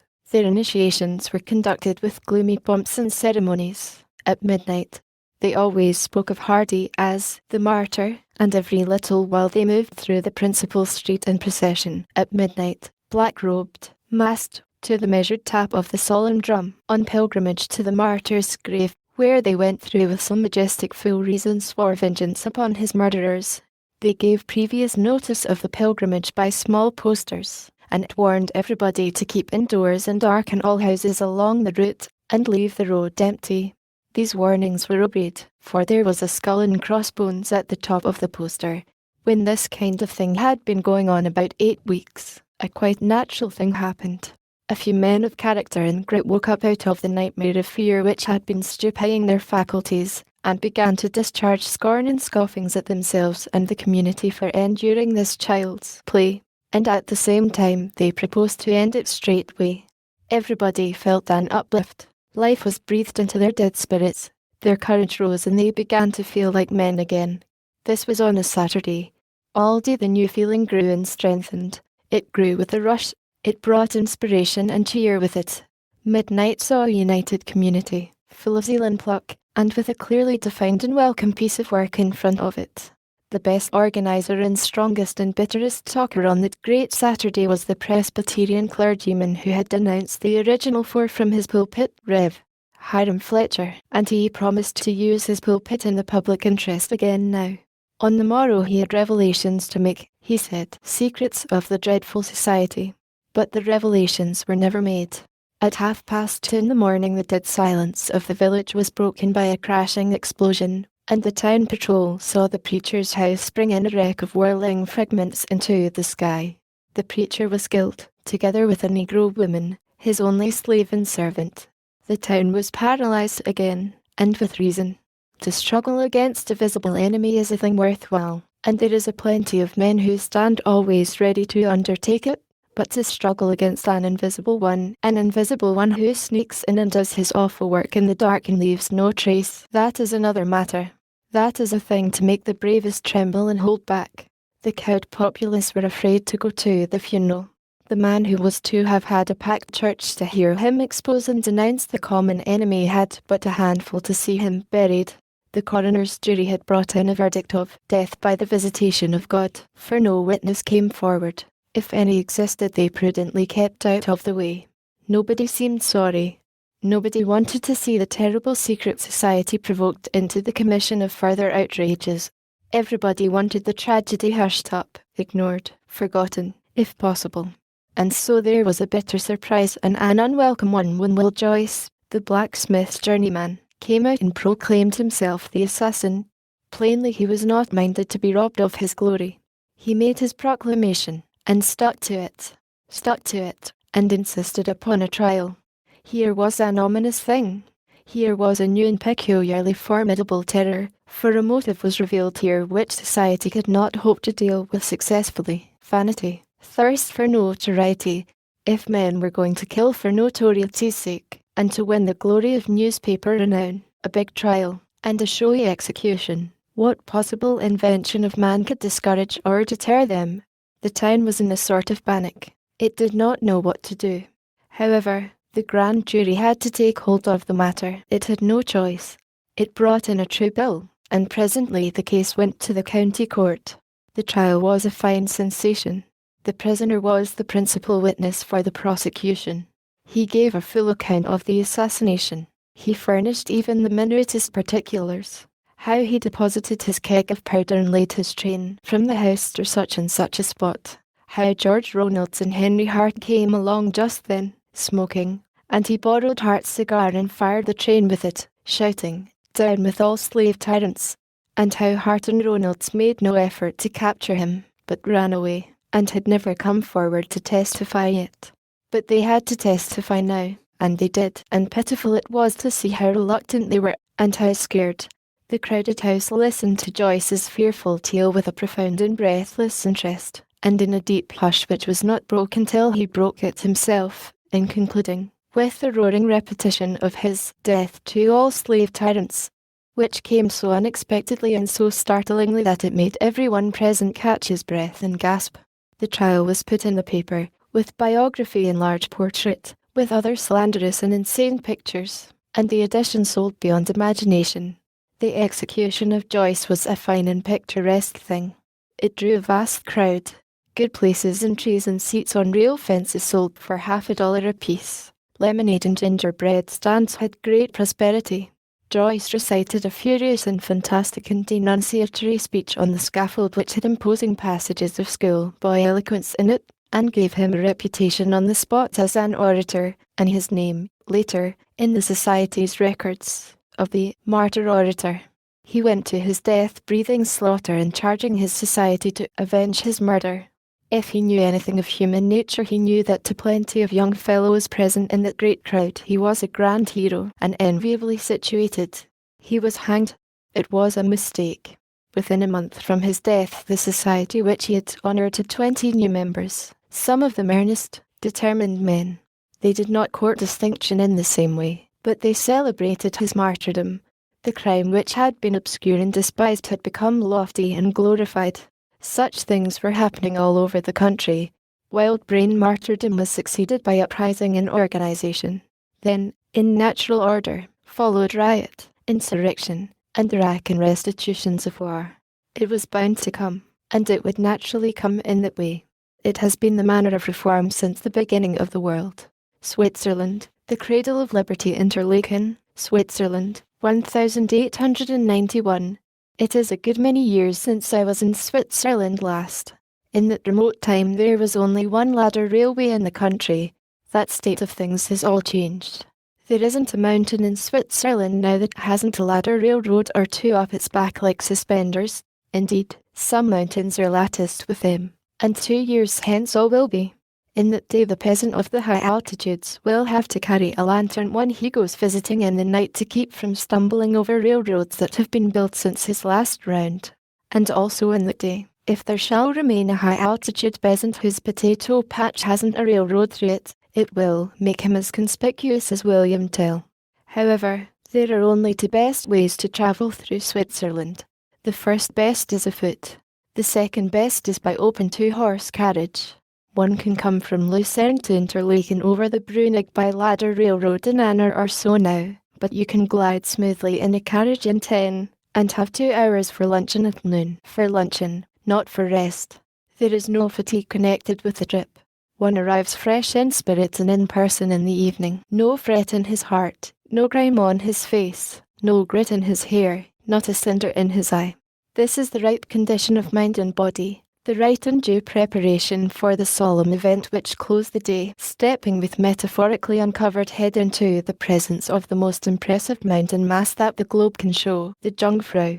The stranger's first feeling, when suddenly confronted by the towering and awful apparition wrapped in its shroud of snow, is breathtaking astonishment. It is as if heaven's gates had swung open and exposed the throne. It is peaceful here and pleasant at Interlaken. Nothing going on, at least nothing but brilliant life-giving sunshine. There are floods and floods of that. One may properly speak of it as going on, for it is full of the suggestion of activity. The light pours down with energy, with visible enthusiasm. This is a good atmosphere to be in, morally as well as physically. After trying the political atmosphere of the neighbouring monarchies, it is healing and refreshing to breathe in air that has known no taint of slavery for 600 years, and to come among a people whose political history is great and fine, and worthy to be taught in all schools and studied by all races and peoples. For the struggle here throughout the centuries has not been in the interest of any private family, or any church, but in the interest of the whole body of the nation, and for shelter and protection of all forms of belief. This fact is colossal. If one would realize how colossal it is, and of what dignity and majesty, let him contrast it with the purposes and objects of the Crusades, the Siege of York, the War of the Roses, and other historic comedies of its sort and size. Last week I was beating around the Lake of Four Cantons, and I saw Rutley in Altorf. Rutley is a remote little patch of a meadow, but I do not know how any piece of ground could be holier or better worth crossing oceans and continents to see, since it was there that the great Trinity of Switzerland joined hands 6 centuries ago and swore the oath which set their enslaved and insulted country forever free. And Altorf is also honourable ground and worshipful, since it was there that William, surnamed Tell, which interpreted means the foolish talker, that is to say, the daring talker, refused to bow to Gessler's hat. Of late years the prying student of history has been delighting himself beyond measure over a wonderful find which he has made, to wit, that Tell did not shoot the apple from his son's head. To hear the students jubilate, one would suppose that the question of whether Tell shot the apple or didn't was an important matter, whereas it ranks in importance exactly with the question of whether Washington chopped down the cherry tree or didn't. The deeds of Washington, the patriot, are the essential thing. The cherry tree incident is of no consequence.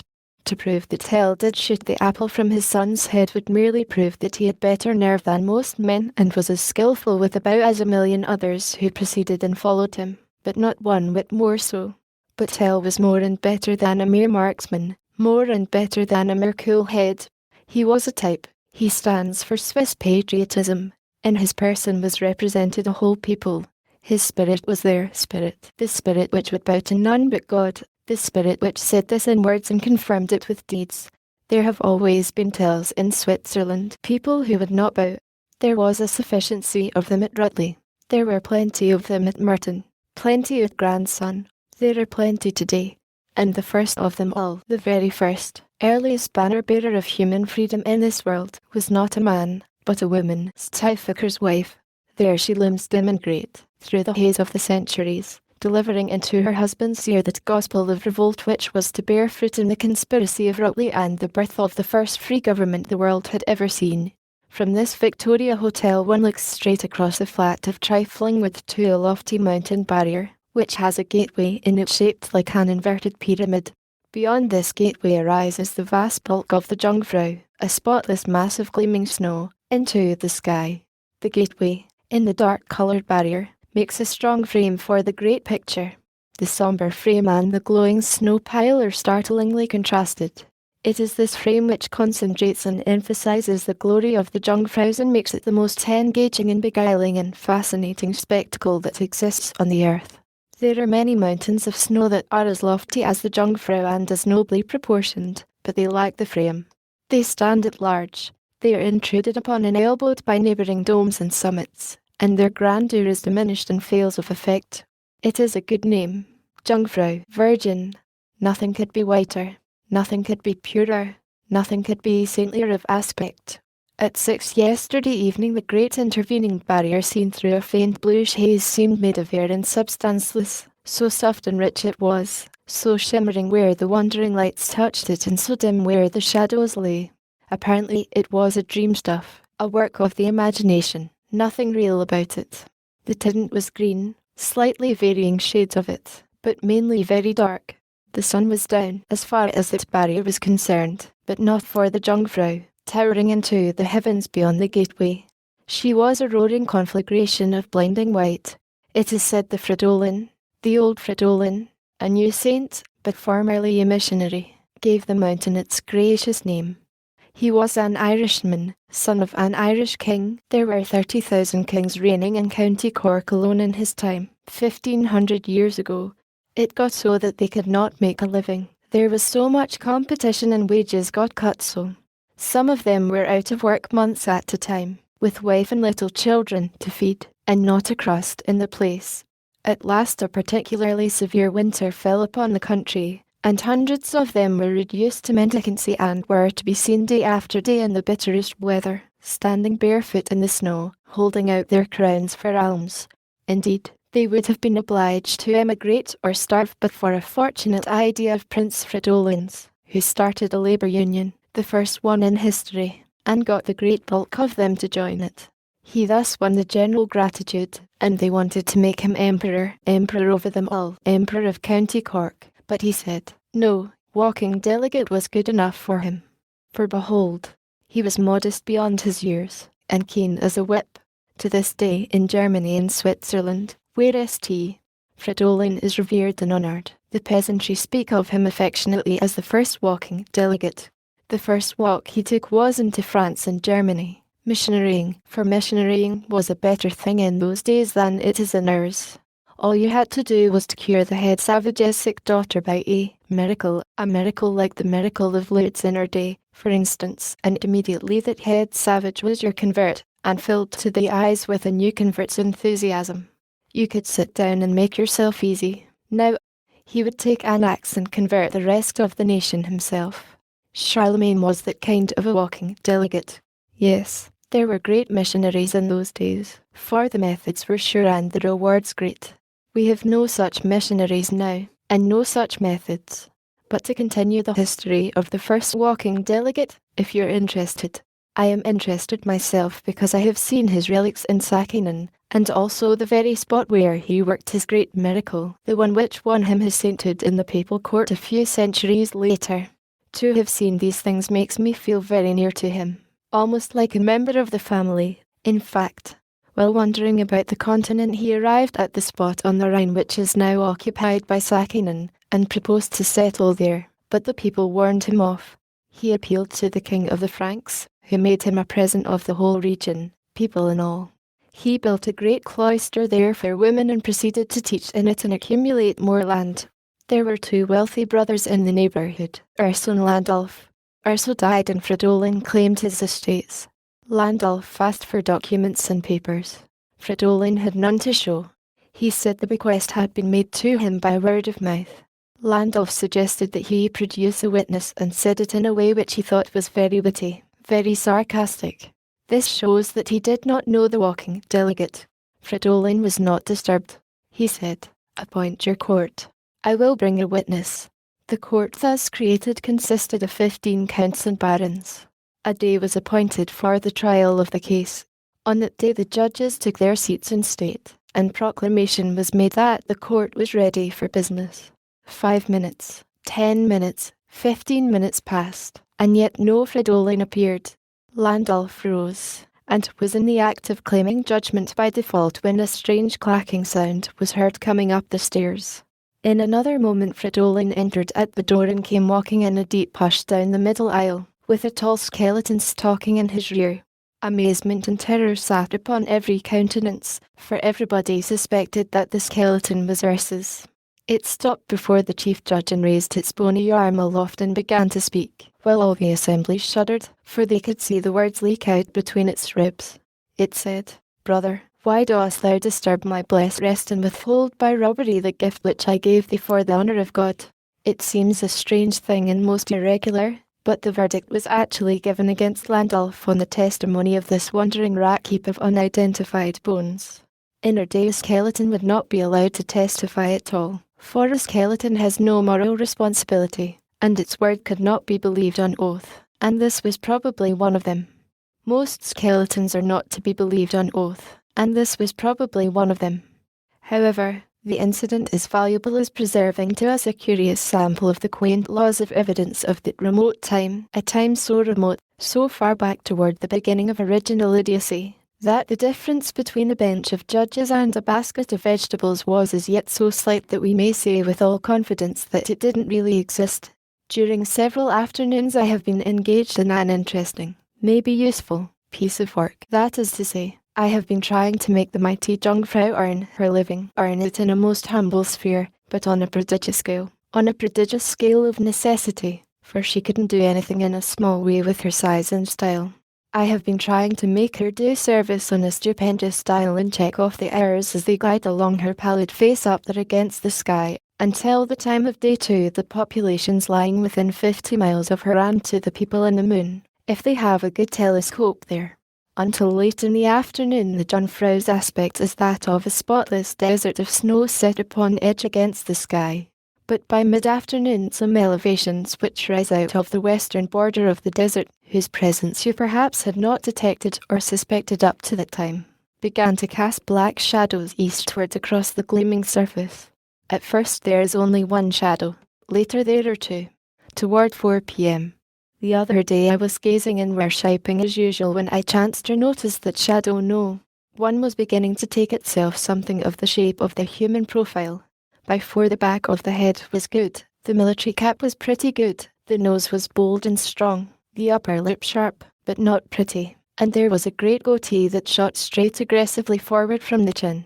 At 4:30 the nose had changed its shape considerably, and the altered slant of the sun had revealed and made conspicuous the huge buttress or barrier of naked rock which was so located as to answer very well for a shoulder or coat collar to the swarthy and indiscreet sweetheart who had stolen out there right before everybody to pillow his head on the Virgin's white breast and whisper soft sentimentalities to her in the sensuous music of the crashing ice domes and the boom and thunder of the passing avalanche, music very familiar to his ear, for he has heard it every afternoon at this hour since the day he first came courting this child of the earth, who lives in the sky, and that day is far, yes, for he was at this pleasant sport before the Middle Ages drifted by him in the valley, before the Romans marched past, and before the antique and recordless barbarians fished and hunted here and wondered who he might be, and were probably afraid of him, and before primeval man himself, just emerged from his 4-footed estate, stepped out upon this plain, first sample of his race, 1,000 centuries ago, and cast a glad eye up there, judging he had found a brother human being and consequently something to kill, and before the big saurians wallowed here, still simians earlier. Oh yes, a day so far back that the eternal sun was present to see that first visit. A day so far back that neither tradition nor history was born yet, and a whole weary eternity must come and go before the restless little creature, of whose face this stupendous shadow face was the prophecy, would arrive in the earth and begin his shabby career and think it a big thing. Oh, indeed yes. When you talk about your poor Roman and Egyptian day before yesterday antiquities, you should choose a time when the hoary shadow face of the Jungfrau is not by. It antedates all antiquities known or imaginable, for it was here the world itself created the theatre of future antiquities, and it is the only witness with a human face that was there to see the marvel, and remains to us a memorial of it. By 4:40 p.m., the nose of the shadow is perfect and is beautiful. It is black and is powerfully marked against the upright canvas of glowing snow, and covers hundreds of acres of the resplendent surface. Meantime shadow no. 2 has been creeping out well to the rear of the face west of it, and at 5 o'clock has assumed a shape that has rather a poor and rude semblance of a shoe.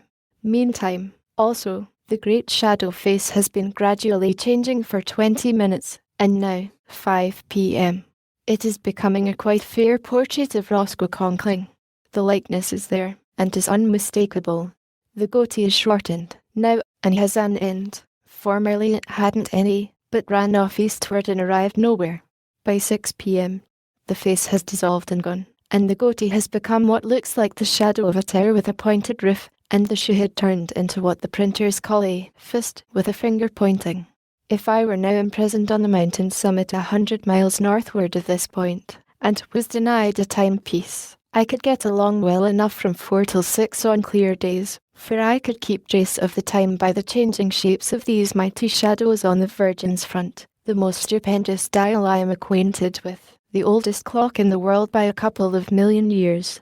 I suppose I should not have noticed the forms of the shadows if I hadn't the habit of hunting for faces in the clouds and in mountain crags, a sort of amusement which is very entertaining even when you don't find any, and brilliantly satisfying when you do. I have searched through several bushels of photographs of the Jungfrau, but found only one with a face in it, and in this case it was not strictly recognizable as a face, which was evidence that the picture was taken before 4 o'clock in the afternoon, and also evidence that all the photographers have persistently overlooked one of the most fascinating features of the Jungfrau show. I say fascinating, because if you once detect a human face produced on a great plan by unconscious nature, you never get tired of watching it. At first you can't make another person see it at all, but after he has made it out once he can't see anything else afterward. The King of Greece is a man who goes around quietly enough when off duty. One day this summer he was travelling in an ordinary first-class compartment, just in his other suit, the one which he works the realm in when he is at home, and so he was not looking like anybody in particular, but a good deal like everybody in general. By and by a hearty and healthy German-American got in and opened up a frank and interesting and sympathetic conversation with him, and asked him a couple of thousand questions about himself, which the king answered good-naturedly, but in a more or less indefinite way as to private particulars. Where do you live when you are at home? In Greece. Greece. Well, now, that is just astonishing. Born there? No. Do you speak Greek? Yes. Now, ain't it strange? I never expected to live to see that. What is your trade? I mean, how do you get your living?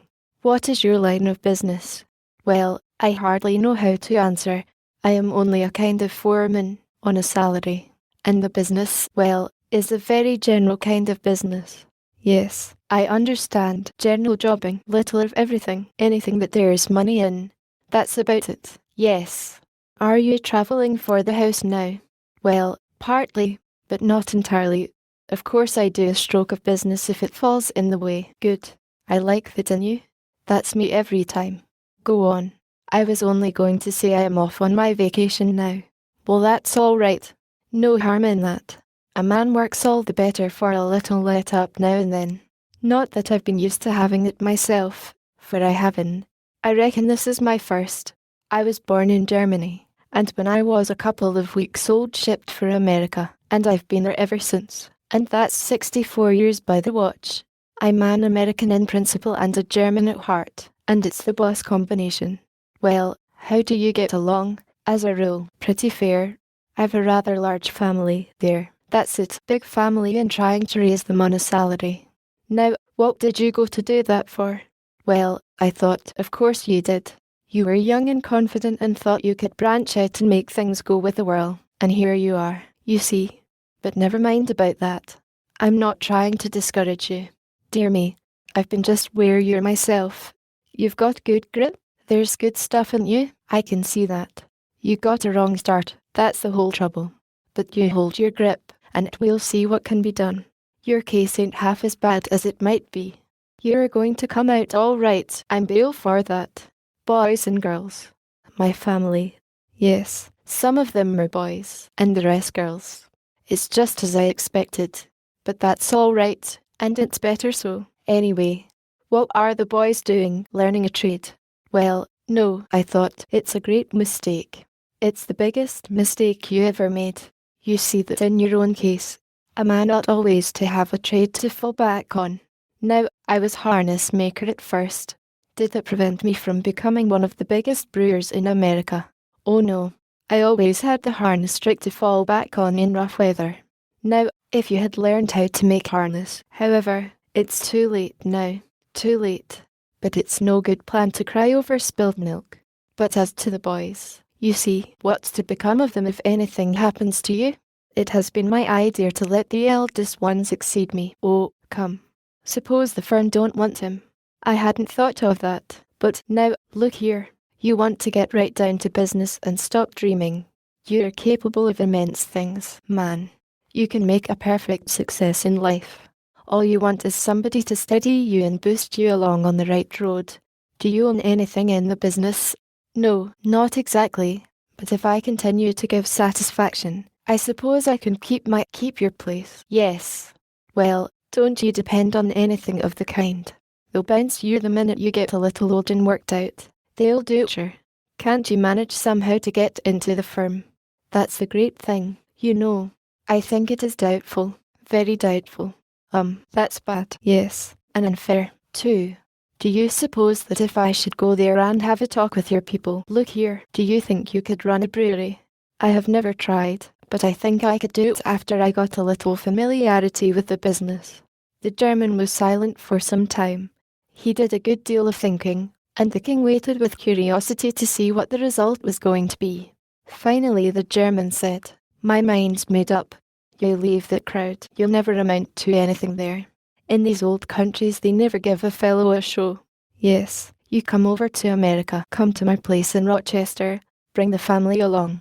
You shall have a show in the business and the foremanship. Besides, George, you said your name was George. I'll make a man of you. I give you my word. You've never had a chance here, but that's all going to change.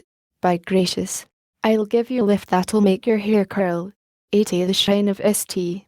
Wagner Bayreuth, Og. 2d. 1891. It was at Nuremberg that we struck the inundation of music-mad strangers that was rolling down upon Bayreuth. It had been long since we had seen such multitudes of excited and struggling people. It took a good half-hour to pack them and pair them into the train, and it was the longest train we have yet seen in Europe. Nuremberg had been witnessing this sort of experience a couple of times a day for about 2 weeks. It gives one an impressive sense of the magnitude of this biennial pilgrimage. For a pilgrimage is what it is. The devotees come from the very ends of the earth to worship their prophet in his own Kaaba in his own Mecca. If you're living in New York or San Francisco or Chicago or anywhere else in America, and you conclude, by the middle of May, that you would like to attend the Bayreuth Opera 2 months and a half later, you must use the cable and get about it immediately or you will get no seats. And you must cable for lodgings, too. Then if you're lucky you will get seats in the last row and lodgings in the fringe of the town. If you stop to write you will get nothing. There were plenty of people in Nuremberg when we passed through who had come on pilgrimage without first securing seats and lodgings. They had found neither in Bayreuth. They had walked Bayreuth streets a while in sorrow, then had gone to Nuremberg and found neither beds nor standing room, and had walked those quaint streets all night, waiting for the hotels to open and empty their guests into the trains, and so make room for these, their defeated brethren and sisters in the faith. They had endured from 30 to 40 hours railroading on the continent of Europe, with all which that implies of worry, fatigue, and financial impoverishment, and all they had got and all they were to get for it was handiness and accuracy in kicking themselves, acquired by practice in the back streets of the two towns when other people were in bed, for back they must go over that unspeakable journey with their pious mission unfulfilled. These humiliated outcasts had the frowsy and unbrushed and apologetic look of wet cats, and their eyes were glazed with drowsiness, their bodies were adrip from crown to sole, and all kind-hearted people refrained from asking them if they had been to Bayreuth and failed to connect, as knowing they would lie. We reached here, Bayreuth, about mid-afternoon of a rainy Saturday. We were of the wise, and had secured lodgings and opera seats months in advance. I am not a musical critic, and did not come here to write essays about the operas and deliver judgment upon their merits. The little children of Bayreuth could do that with a finer sympathy and a broader intelligence than I. I only care to bring 4 or 5 pilgrims to the operas, pilgrims able to appreciate them and enjoy them. What I write about the performance to put in my odd time would be offered to the public as merely a cat's view of the king, and not of didactic value. Next day, which was Sunday, we left for the opera house, that is to say, the Wagner Temple, a little after the middle of the afternoon. The great building stands all by itself, grand and lonely, on a high ground outside the town. We were warned that if we arrived after 4 o'clock we should be obliged to pay $2.50 apiece extra by way of fine. We saved that, and it may be remarked here that this is the only opportunity that Europe offers of saving money. There was a big crowd in the grounds about the building, and the ladies' dresses took the sun with fine effect. I do not mean to intimate that the ladies were in full dress, for that was not so. The dresses were pretty, but neither sex was in evening dress. The interior of the building is simple, severely so, but there is no occasion for colour in decoration, since the people sit in the dark. The auditorium has the shape of a keystone, with the stage at the narrow end. There is an aisle on each side, but no aisle in the body of the house. Each row of seats extends in an unbroken curve from one side of the house to the other. There are 7 entrance doors on each side of the theatre and 4 at the butt, 18 doors to admit and emit 1,650 persons. The number of the particular door by which you are to enter the house or leave it is printed on your ticket, and you can use no door but that one. Thus, crowding and confusion are impossible. Not so many as 100 people use any one door. This is better than having the usual, and useless, elaborate fireproof arrangements. It is the model theatre of the world. It can be emptied while the second hand of a watch makes its circuit. It would be entirely safe, even if it were built of lucifer matches. If your seat is near the centre of a row and you enter late, you must work your way along a rank of about 25 ladies and gentlemen to get to it. Yet this causes no trouble, for everybody stands up until all the seats are full, and the filling is accomplished in a very few minutes.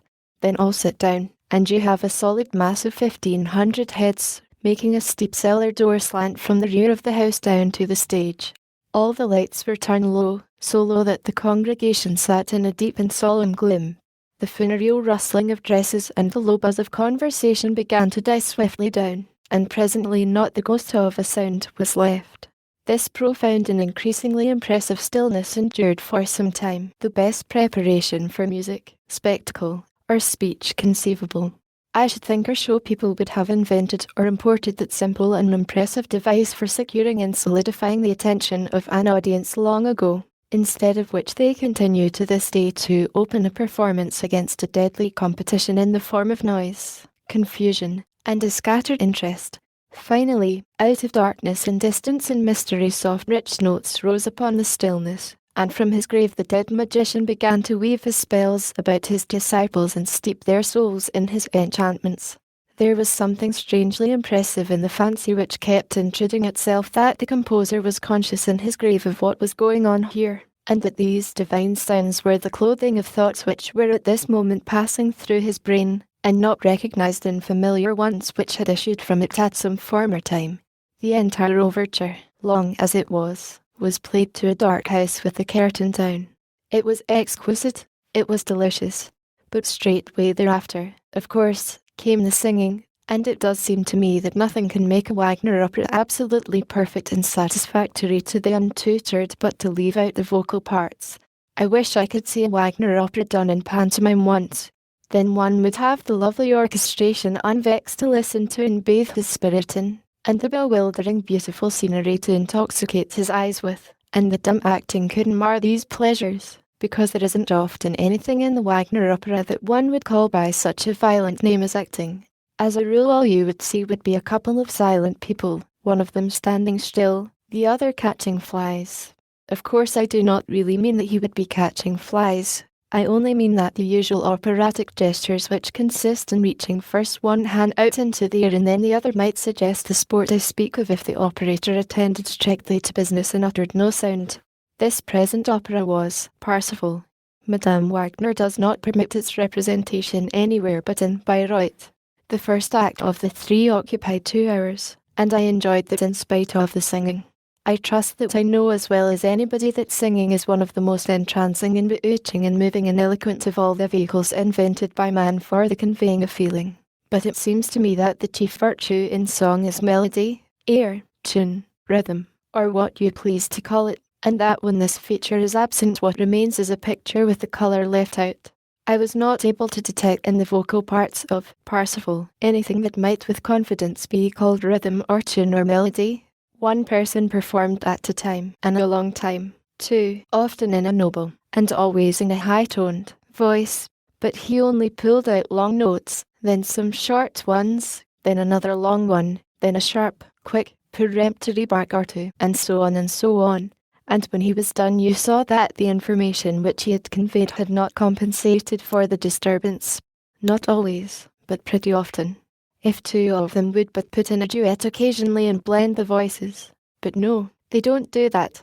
The great master, who knew so well how to make 100 instruments rejoice in unison and pour out their souls in mingled and melodious tides of delicious sound, deals only in barren solos when he puts in the vocal parts.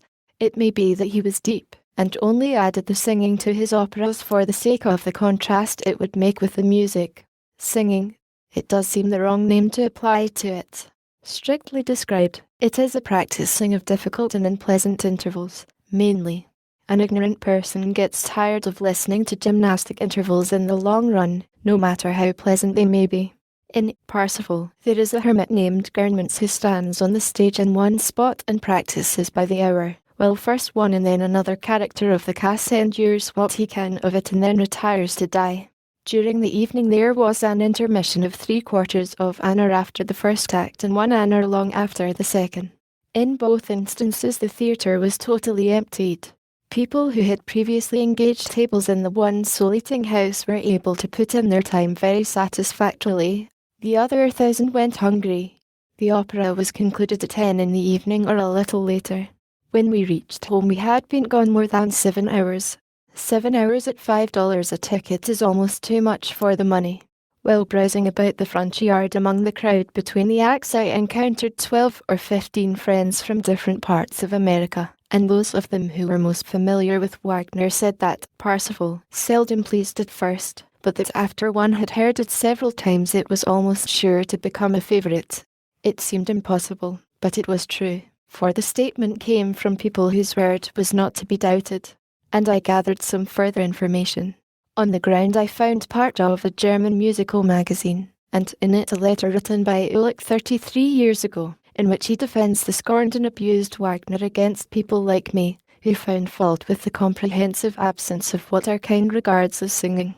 Ulick says Wagner despised Jean Claparod music, and therefore runs, trills, and Schnorkel are discarded by him.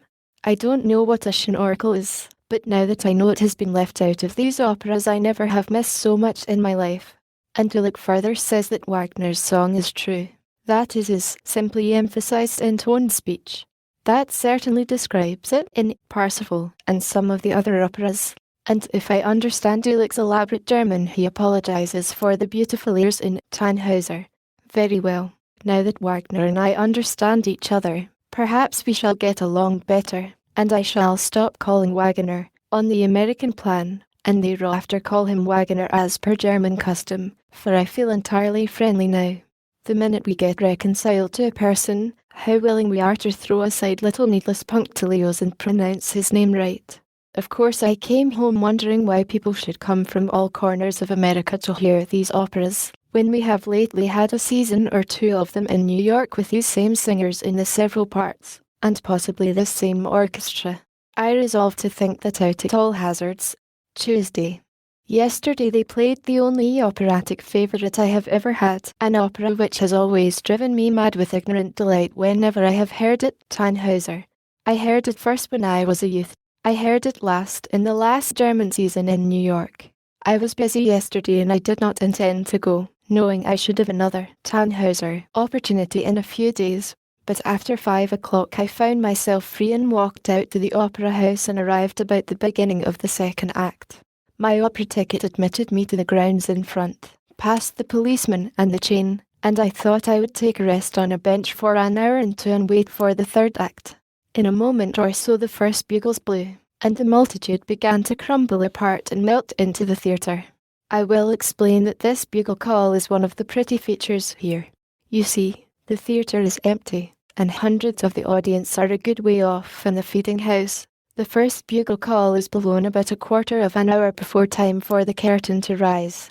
This company of buglers, in uniform, march out with military step and send out over the landscape a few bars of the theme of the approaching act, piercing the distances with the gracious notes. Then they march to the other entrance and repeat. Presently they do this over again. Yesterday only about 200 people were still left in front of the house when the second call was blown. In another half-minute they would have been in the house, but then a thing happened which delayed them. The only solitary thing in this world which could be relied on with certainty to accomplish this, I suppose. An imperial princess appeared in the balcony above them. They stopped dead in their tracks and began to gaze in a stupor of gratitude and satisfaction. The lady presently saw that she must disappear or the doors would be closed upon these worshippers, so she returned to her box. This daughter-in-law of an emperor was pretty. She had a kind face. She was without airs. She is known to be full of common human sympathies. There are many kinds of princesses, but this kind is the most harmful of all, for wherever they go they reconcile people to monarchy and set back the clock of progress. The valuable princes, the desirable princes, are the czars in their sort. By their mere dumb presence in the world they cover with derision every argument that can be invented in favour of royalty by the most ingenious casuist. In his time the husband of this princess was valuable. He led a degraded life. He ended it with his own hand in circumstances and surroundings of a hideous sort, and was buried like a god. In the opera house there is a long loft back of the audience, a kind of open gallery, in which princes are displayed. It is sacred to them. It is the holy of holies. As soon as the filling of the house is about complete the standing multitude turn and fix their eyes upon the princely lady and gaze mutely and longingly and adoringly and regretfully like sinners looking into heaven. They become rapt, unconscious, steeped in worship. There is no spectacle anywhere that is more pathetic than this. It is worth crossing many oceans to see. It is somehow not the same gaze that people rivet upon a Victor Hugo, or Niagara, or the bones of the Mastodon, or the guillotine of the Revolution, or the Great Pyramid, or distant Vesuvius smoking in the sky, or any man long celebrated to you by his genius and achievements, or thing long celebrated to you by the praises of books and pictures. No, that gaze is only the gaze of intense curiosity, interest, wonder, engaged in drinking delicious deep draughts that taste good all the way down and appease and satisfy the thirst of a lifetime. Satisfy it, that is the word. Hugo and the Mastodon will still have a degree of intense interest thereafter when encountered, but never anything approaching the ecstasy of that first view. The interest of the prince is different. It may be envy, it may be worship, doubtless it is a mixture of both, and it does not satisfy its thirst with one view, or even noticeably diminish it. Perhaps the essence of the thing is the value which men attach to a valuable something which has come by luck and not been earned. $1 picked up in the road is more satisfaction to you than the 99 which you had to work for, and money won at faro or in stocks snuggles into your heart in the same way. A prince picks up grandeur, power, and a permanent holiday and gratis support by a pure accident, the accident of birth. And he stands always before the grieved eye of poverty and obscurity a monumental representative of luck. And then, supremest value of all his is the only high fortune on the earth which is secure. The commercial millionaire may become a beggar. The illustrious statesman can make a vital mistake and be dropped and forgotten. The illustrious general can lose a decisive battle and with it the consideration of men. But once a prince always a prince, that is to say, an imitation god. And neither hard fortune nor an infamous character nor an addled brain nor the speech of an aspirant eye for him. By common consent of all the nations and all the ages the most valuable thing in this world is the homage of men, whether deserved or undeserved. It follows without doubt or question, then, that the most desirable position possible is that of a prince. And I think it also follows that the so-called usurpations with which history is littered are the most excusable misdemeanors which men have committed. To usurp a usurpation, that is all it amounts to, isn't it? A prince is not to us what he is to a European, of course. We have not been taught to regard him as a god, and so one good look at him is likely to so nearly appease our curiosity as to make him an object of no greater interest the next time. We want a fresh one. But it is not so with the European. I am quite sure of it. The same old one will answer. He never steals. 18 years ago I was in London and I called at an Englishman's house on a bleak and foggy and dismal December afternoon to visit his wife and married daughter by appointment. I waited half an hour and then they arrived, frozen. They explained that they had been delayed by an unlooked-for circumstance. While passing in the neighbourhood of Marlborough House they saw a crowd gathering and were told that the Prince of Wales was about to drive out, so they stopped to get a sight of him. They had waited half an hour on the sidewalk, freezing with the crowd, but were disappointed at last. The Prince had changed his mind. I said, with a good deal of surprise, "Is it possible that you two have lived in London all your lives and have never seen the Prince of Wales?" Apparently it was their turn to be surprised, for they exclaimed, "What an idea! Why, we have seen him hundreds of times." They had seen him hundreds of times, yet they had waited half an hour in the gloom and the bitter cold, in the midst of a jam of patients from the same asylum, on the chance of seeing him again. It was a stupid statement, but one is obliged to believe the English, even when they say a thing like that. I fumbled around for a remark, and got out this one: "I can't understand it at all." If I had never seen General Grant I doubt if I would do that even to get a sight of him. With a slight emphasis on the last word. Their blank faces showed that they wondered where the parallel came in. Then they said, blankly, "Of course not. He is only a president." It is doubtless a fact that the Prince is a permanent interest, an interest not subject to deterioration. The general who was never defeated, the general who never held a council of war, the only general who ever commanded a connected battlefront 1,200 miles long, the smith who welded together the broken parts of a great republic and re-established it where it is quite likely to outlast all the monarchies present and to come, was really a person of no serious consequence to these people. To them, with their training, my general was only a man, after all, while their prince was clearly much more than that, a being of a wholly unsimilar construction and constitution, and being of no more blood and kinship with men than are the serene eternal lights of the firmament with the poor dull tallow candles of commerce that sputter and die and leave nothing behind but a pinch of ashes and a stink. I saw the last act of Tannhauser. I sat in the gloom and the deep stillness, waiting 1 minute, 2 minutes, I do not know exactly how long. Then the soft music of the hidden orchestra began to breathe its rich, long sighs out from under the distant stage, and by the drop curtain parted in the middle and was drawn softly aside, disclosing the twilighted wood and a wayside shrine, with a white-robed girl praying and a man standing near. Presently that noble chorus of men's voices was heard approaching, and from that moment until the closing of the curtain it was music, just music, music to make one drunk with pleasure, music to make one take scrip and staff and beg his way round the globe to hear it. To such as are intending to come here in the Wagner season next year I wish to say, bring your dinner pail with you. If you do, you will never cease to be thankful. If you do not, you will find it a hard fight to save yourself from famishing in Bayreuth. Bayreuth is merely a large village, and has no very large hotels or eating houses. The principal inns are the Golden Anchor and the Sun. At either of these places you can get an excellent meal. No, I mean you can go there and see other people get it. There is no charge for this. The town is littered with restaurants, but they are small and bad, and they are overdriven with custom. You must secure a table hours beforehand, and often when you arrive you will find somebody occupying it. We have had this experience. We have had a daily scramble for life, and when I say we, I include shoals of people. I have the impression that the only people who do not have to scramble are the veterans, the disciples who have been here before and know the ropes. I think they arrive about a week before the first opera, and engage all the tables for the season. My tribe had tried all kinds of places, some outside of the town, a mile or two, and have captured only nibblings and odds and ends, never in any instance a complete and satisfying meal. Digestible. No, the reverse. These odds and ends are going to serve as souvenirs of Bayreuth, and in that regard their value is not to be overestimated. Photographs fade, bric-a-brac gets lost, busts of Wagner get broken, but once you absorb a Bayreuth restaurant meal it is your possession and your property until the time comes to embalm the rest of you. Some of these pilgrims here become, in effect, cabinets of souvenirs of Bayreuth. It is believed among scientists that you could examine the crop of a dead Bayreuth pilgrim anywhere in the earth and tell where he came from. But I like this ballast.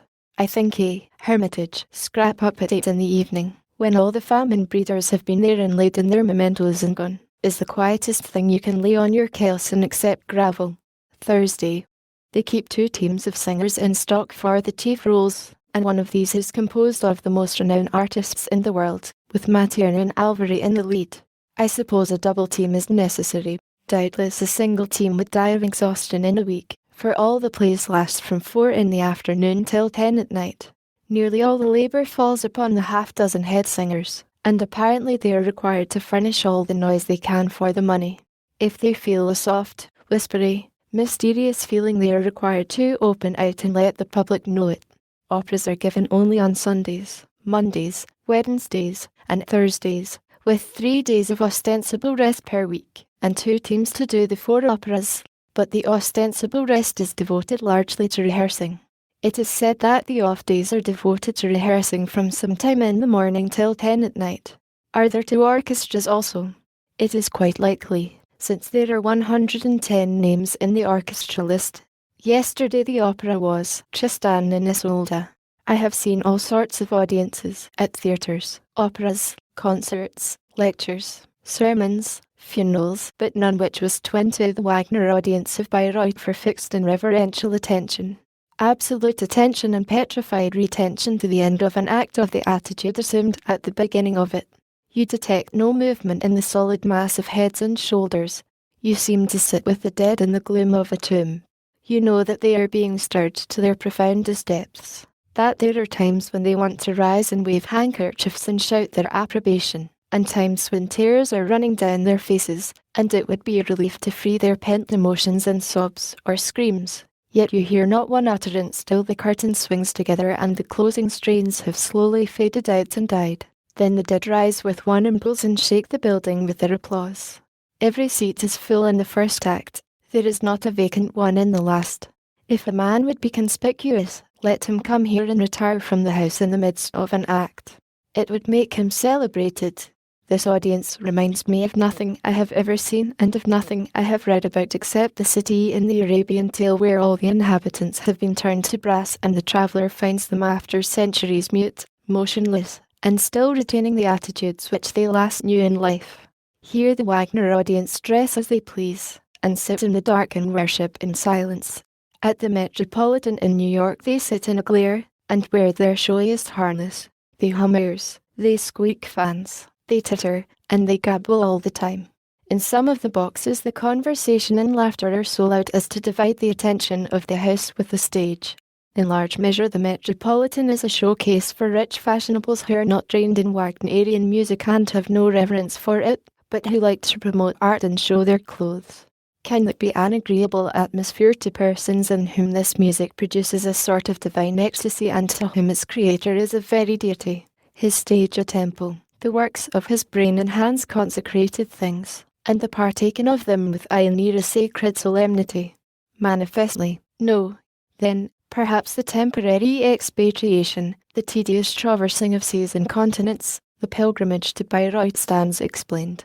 These devotees would worship in an atmosphere of devotion. It is only here that they can find it without fleck or blemish or any worldly pollution. In this remote village there are no sights to see. There is no newspaper to intrude the worries of the distant world. There is nothing going on. It is always Sunday. The pilgrim wends to his temple out of town, sits out his moving service, returns to his bed with his heart and soul and his body exhausted by long hours of tremendous emotion, and he is in no fit condition to do anything but to lie torpid and slowly gather back life and strength for the next service. This opera of Tristan and Isolde last night broke the hearts of all witnesses who were of the faith, and I know of some who have heard of many who could not sleep after it, but cried the night away. I feel strongly out of place here. Sometimes I feel like the sane person in the community of the mad. Sometimes I feel like the one blind man where all others see, the one groping savage in the college of the learned, and always, during service, I feel like a heretic in heaven. But by no means do I ever overlook or minify the fact that this is one of the most extraordinary experiences of my life. I have never seen anything like this before. I have never seen anything so great and fine and real as this devotion. Friday. Yesterday's opera was Parsifal again. The others went and they show marked advance in appreciation.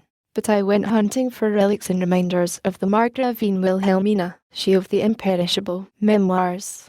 I am properly grateful to her for her unconscious, satire upon monarchy and nobility, and the therefore nothing which her hand touched or her eye looked upon is indifferent to me. I am her pilgrim, the rest of this multitude here are Wagner's. Tuesday. I have seen my last 2 operas. My season is ended, and we cross over into Bohemia this afternoon. I was supposing that my musical regeneration was accomplished and perfected, because I enjoyed both of these operas, singing and all, and, moreover, one of them was Parsifal, but the experts have disenchanted me. They say, singing. That wasn't singing, that was the wailing, screeching of third-rate obscurities, palmed off on us in the interest of economy.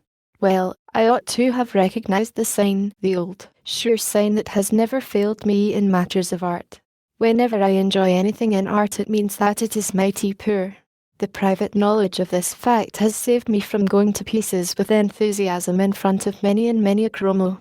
However, my base instinct does bring me profit sometimes. I was the only man out of 3,200 who got his money back on those 2 operas. William Dean Howells. Is it true that the son of a man's mentality touches noon at 40 and then begins to wane towards setting? Dr. Osler is charged with saying so. Maybe he said it, maybe he didn't. I don't know which it is. But if he said it, I can point him to a case which proves his rule. Proves it by being an exception to it. To this place I nominate Mr. Howells. I read his Venetian DAYS about 40 years ago. I compare it with his paper on Machiavelli in a late number of Harper, and I cannot find that his English has suffered any impairment. For 40 years his English has been to me a continual delight and astonishment. In the sustained exhibition of certain great qualities, clearness, compression, verbal exactness, and unforced and seemingly unconscious felicity of phrasing, he is, in my belief, without his peer in the English writing world. Sustained. I entrench myself behind the protecting word. There are others who exhibit those great qualities as greatly as he does, but only by interval distributions of rich moonlight, with stretches of veiled and dimmer landscape between. Whereas how whilst moon sails cloudless skies all night and all the nights. In the matter of verbal exactness Mr. Howells has no superior, I suppose. He seems to be almost always able to find the elusive and shifty grain of gold, the right word. Others have to put up with approximations, more or less frequently. He has better luck.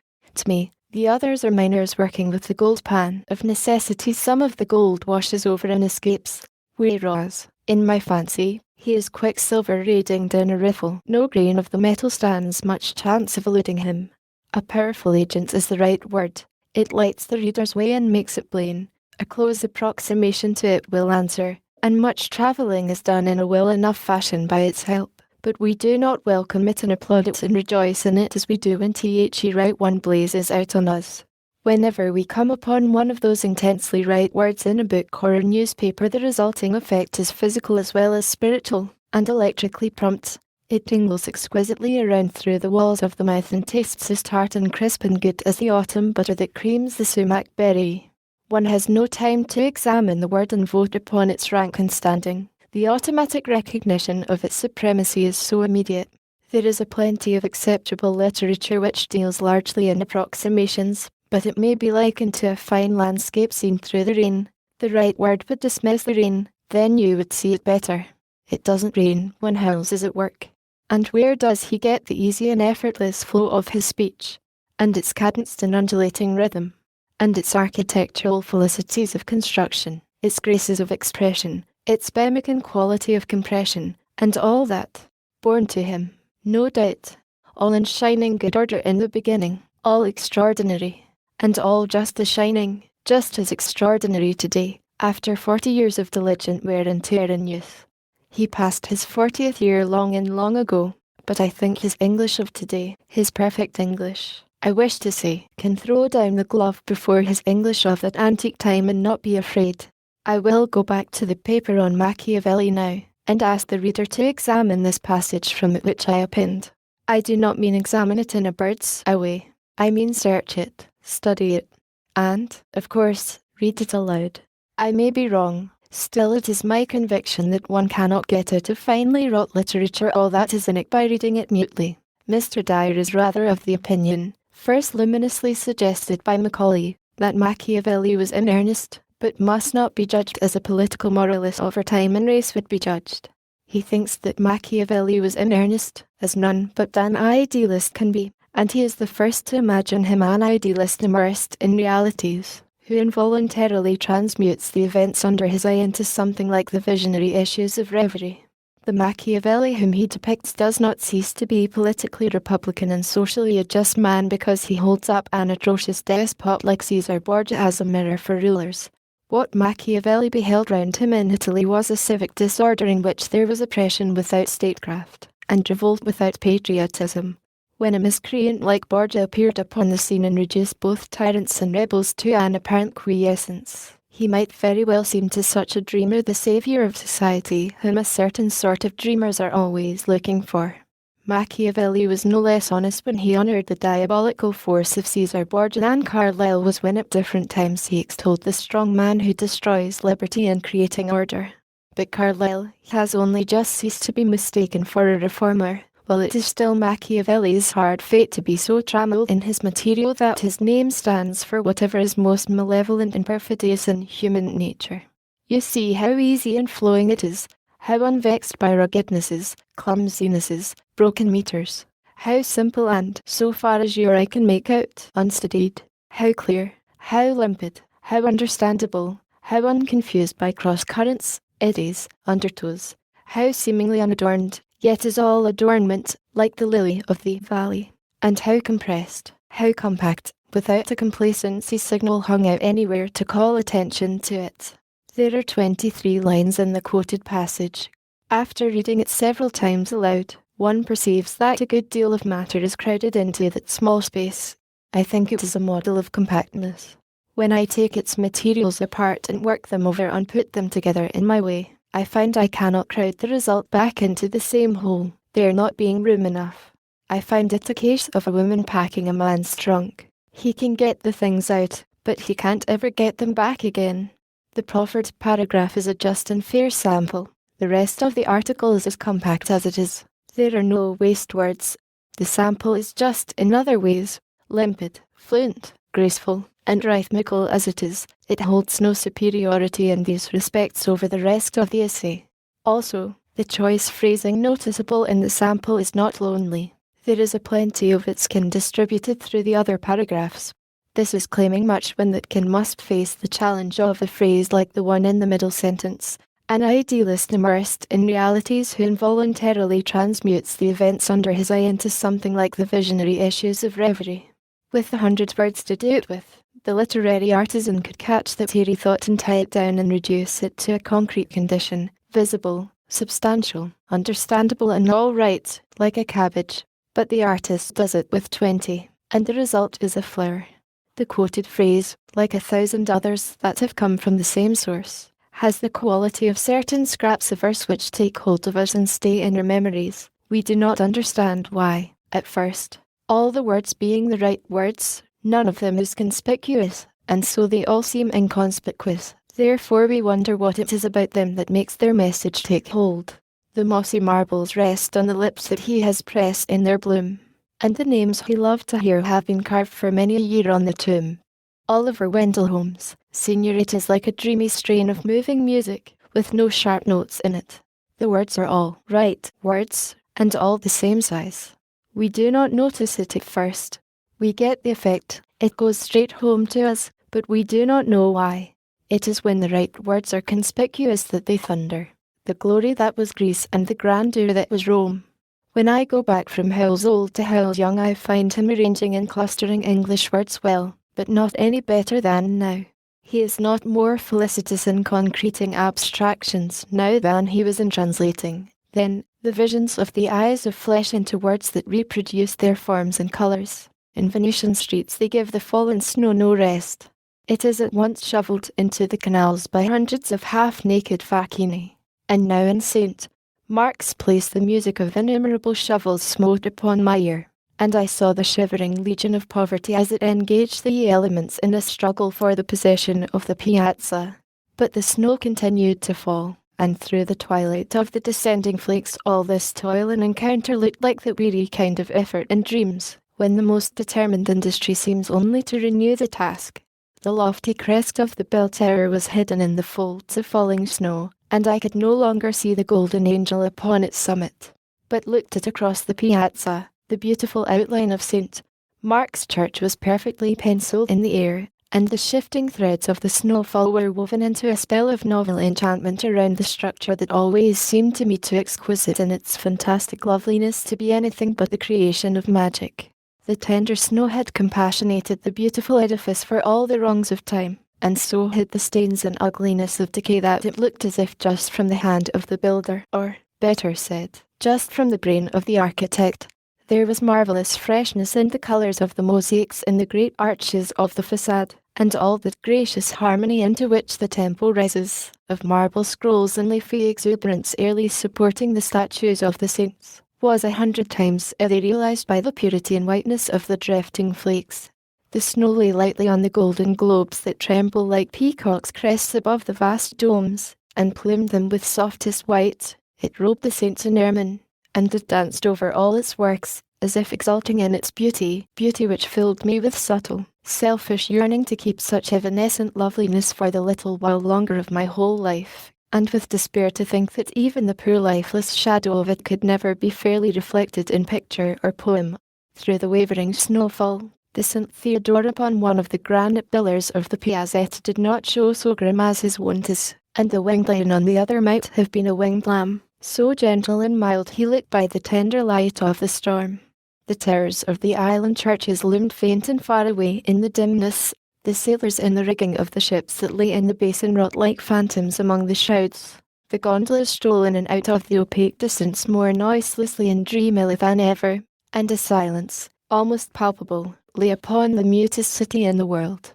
The spirit of Venice is there, of a city where age and decay, fagged with distributing damage and repulsiveness among the other cities of the planet in accordance with the policy and business of their profession, come for rest and play between seasons, and treat themselves to the luxury and relaxation of sinking the shop and inventing and squandering charms all about, instead of abolishing such as they find, as is their habit when not on vacation. In the working season they do business in Boston sometimes, and a character in the undiscovered country takes accurate note of pathetic effects wrought by them upon the aspects of a street of once dignified and elegant homes whose occupants have moved away and left them a prey to neglect and gradual ruin and progressive degradation, a descent which reaches bottom at last, when the street becomes a roost for humble professionals of the faith, cure and fortune-telling sort. What a queer, melancholy house, what a queer, melancholy street. I don't think I was ever in a street before where quite so many professional ladies, with English surnames, preferred Madam to Mrs. on their door plates. And the poor old place has such a desperately conscious air of going to the deuce. Every house seems to wince as you go by, and button itself up to the chin for fear you should find out it had no shirt on, so to speak. I don't know what's the reason, but these material tokens of a social decay afflict me terribly. A tipsy woman isn't dreadfuler than a haggard old house that's once been a home, in a street like this. Mr. Howell's pictures are not mere stiff, hard, accurate photographs. They are photographs with feeling in them, and sentiment, photographs taken in a dream, one might say. As concerns his humour, I will not try to say anything, yet I would try, if I had the words that might approximately reach up to its high place. I do not think anyone else can play with humorous fancies so gracefully and delicately and deliciously as he does, nor has so many to play with, nor can come so near making them look as if they were doing the playing themselves and he was not aware that they were at it, for they are unobtrusive, and quiet in their ways, and well conducted. His is a humour which flows softly all around about and over and through the mesh of the page, pervasive, refreshing, health-giving, and makes no more show and no more noise than does the circulation of the blood. There is another thing which is contentingly noticeable in Mr. Howell's books. That is his stage directions, those artifices which authors employ to throw a kind of human naturalness around a scene and a conversation, and help the reader to see the one and get at meanings in the other which might not be perceived if entrusted unexplained to the bare words of the talk. Some authors overdo the stage directions. They elaborate them quite beyond necessity. They spend so much time and take up so much room in telling us how a person said a thing and how he looked and acted when he said it that we get tired and vexed and wish he hadn't said it at all. Other authors' directions are brief enough, but it is seldom that the brevity contains either wit or information. Writers of this school go in rags, in the matter of stage directions, the majority of them having nothing in stock but a cigar, a laugh, a blush, and a bursting into tears. In their poverty they work these sorry things to the bone, they say," replied Alfred, flipping the ash from his cigar. "This explains nothing. It only wastes space," responded Richard, with a laugh.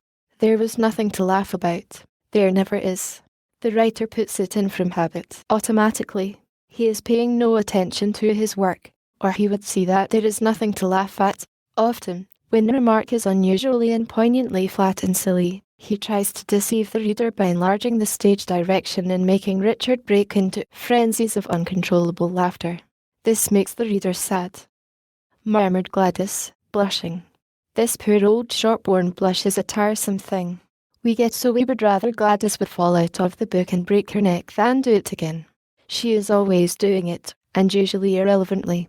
Whenever it is her turn to murmur she hangs out her blush. It is the only thing she's got. In a little while we hate her, just as we do Richard," repeated Evelyn, bursting into tears. "This kind keep a book damp all the time. They can't say a thing without crying. They cry so much about nothing that by and by when they have something to cry about they have gone dry. They sob, and fetch nothing. We are not moved. We are only glad. They garble me, these stale and overworked stage directions, these carbon films that got burnt out long ago and cannot now carry any faintest thread of light. It would be well if they could be relieved from duty and flung out in the literary backyard to rot and disappear along with the discarded and forgotten steeds and halidams and similar stage properties once so dear to our grandfathers. But I am friendly to Mr. Helwell's stage directions, more friendly to them than to anyone else's, I think. They are done with a competent and discriminating art, and are faithful to the requirements of a stage directions proper and lawful office, which is to inform. Sometimes they convey a scene and its conditions so well that I believe I could see the scene and get the spirit and meaning of the accompanying dialogue if someone would read merely the stage directions to me and leave out the talk. For instance, a scene like this, from The Undiscovered Country." And she laid her arms with a beseeching gesture on her father's shoulder. She answered, following his gesture with a glance.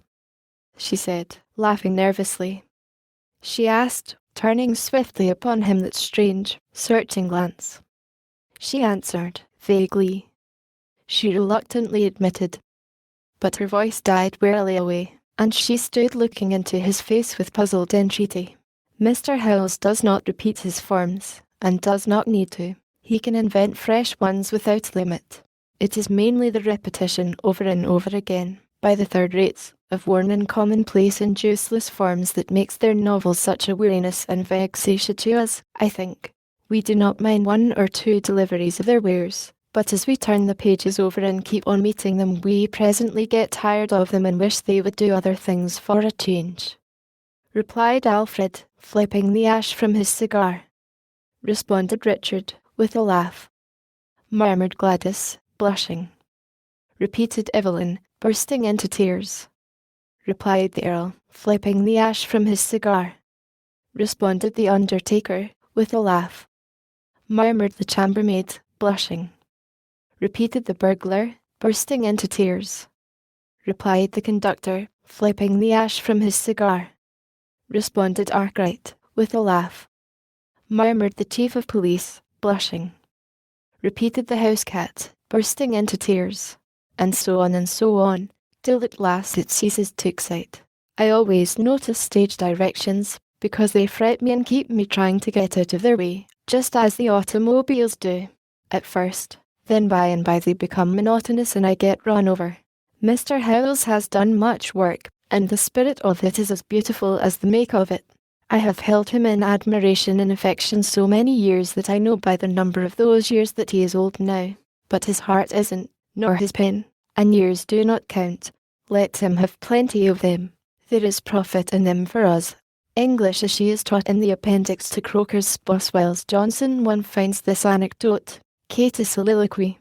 One day Mrs. Gastrell set a little girl to repeat to him, Dr. Samuel Johnson, Kate, a soliloquy, which she went through very correctly.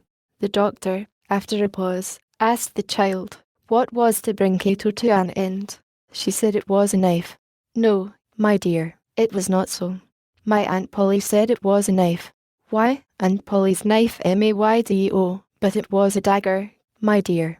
He then asked her the meaning of being an antidote, which she was unable to give. Mrs. Gastrell said, you cannot expect so young a child to know the meaning of such words. He then said, my dear, how many pence are there in sixpence? I cannot tell, sir, was the half-terrified reply. On this, addressing himself to Mrs. Gastrell, he said, now, my dear lady, can anything be more ridiculous than to teach a child Cato's soliloquy, who does not know how many pence there are in sixpence? In a lecture before the Royal Geographical Society, Professor Ravenstein quoted the following list of frantic questions, and said that they had been asked in an examination. Mention all the names of places in the world derived from Julius Caesar or Augustus Caesar. Where are the following rivers? Pisuria, Sucaria, Guadalete, Chalon, Muld. All you know of the following: Macacha, Bilmo, Shabulos, Krivosha, Vassex, Manzikert, Tax, Seto, Meloria, Zutphen. The highest peaks of the Karakoram range. The number of universities in Prussia. Why are the tops of mountains continually covered with snow? Sick. Name the length and breadth of the streams of lava which issued from the Skaptar Jokul in the eruption of 1783. That list would oversize nearly anybody's geographical knowledge. Isn't it reasonably possible that in our schools many of the questions in all studies are several miles ahead of where the pupil is? That he is set to struggle with things that are ludicrously beyond his present reach, hopelessly beyond his present strength. This remark in passing, and by way of text. Now I come to what I was going to say. I have just now fallen upon a darling literary curiosity. It is a little book, a manuscript compilation, and the compiler sent it to me with the request that I say whether I think it ought to be published or not. I said, yes. But as I slowly grow wise, I briskly grow cautious, and so, now that the publication is imminent, it has seemed to me that I should feel more comfortable if I could divide up this responsibility with the public by adding them to the court. Therefore I will print some extracts from the book, in the hope that they may make converts to my judgment that the volume has merit which entitles it to publication. As to its character, everyone has sampled English as she is spoke and English as she's wrote. This little volume furnishes us an instructive array of examples of English as she is taught in the public schools of, well, this country. The collection is made by a teacher in those schools, and all the examples in it are genuine. None of them have been tampered with or doctored in any way. From time to time, during several years, whenever a pupil has delivered himself of anything peculiarly quaint or toothsome in the course of his recitations, this teacher and her associates have privately set that thing down in a memorandum book, strictly following the original, as to grammar, construction, spelling, and all. And the result is this literary curiosity. The contents of the book consist mainly of answers given by the boys and girls to questions, said answers being given sometimes verbally, sometimes in writing. The subjects touched upon are 15 in number. I. Etymology, 2. Grammar, 3. Mathematics, 4. Geography, v. Original, 6. Analysis, 7. History, 8. Intellectual, 9. Philosophy, X. Physiology, 11. Astronomy, 12.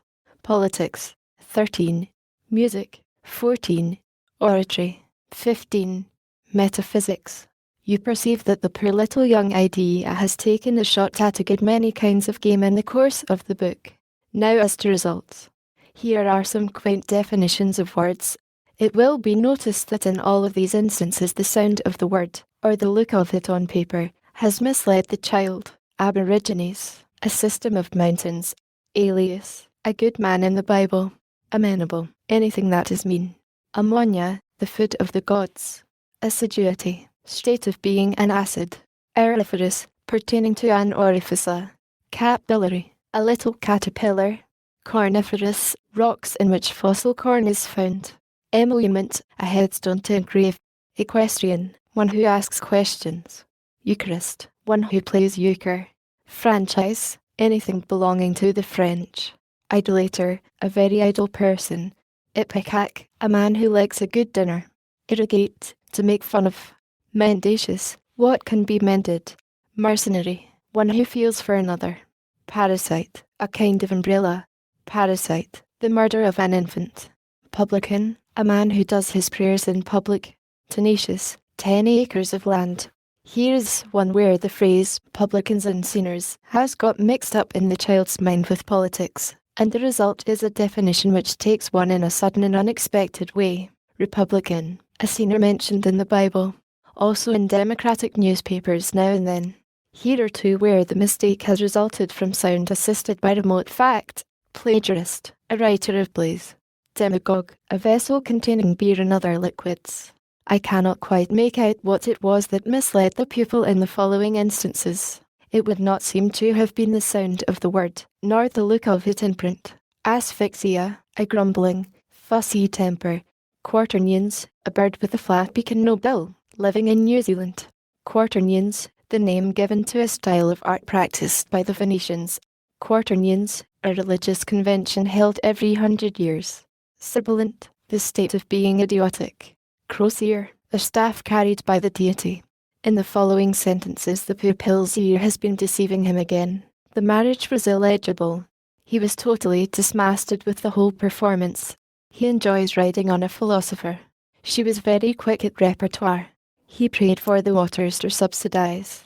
The leopard is watching his sheep. They had a strawberry vestibule. Here's one which, well, now, how often we do slam right into the truth without ever suspecting it. The men employed by the gas company go around and speculate the meter. Indeed they do, dear. And when you grow up, many an man is the time you will notice it in the gas bill.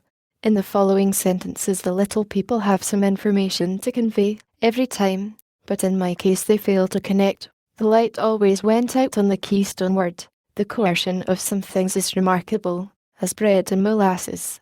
Her hat is contiguous because she wears it on one side. He preached to an egregious congregation.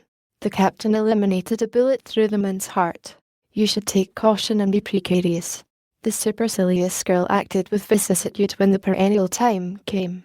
The last is a curiously plausible sentence. One seems to know what it means, and yet he knows all the time that he doesn't. Here is an odd, but entirely proper, use of a word, and a most sudden descent from a lofty philosophical altitude to a very practical and homely illustration. We should endeavour to avoid extremes like those of wasps and bees.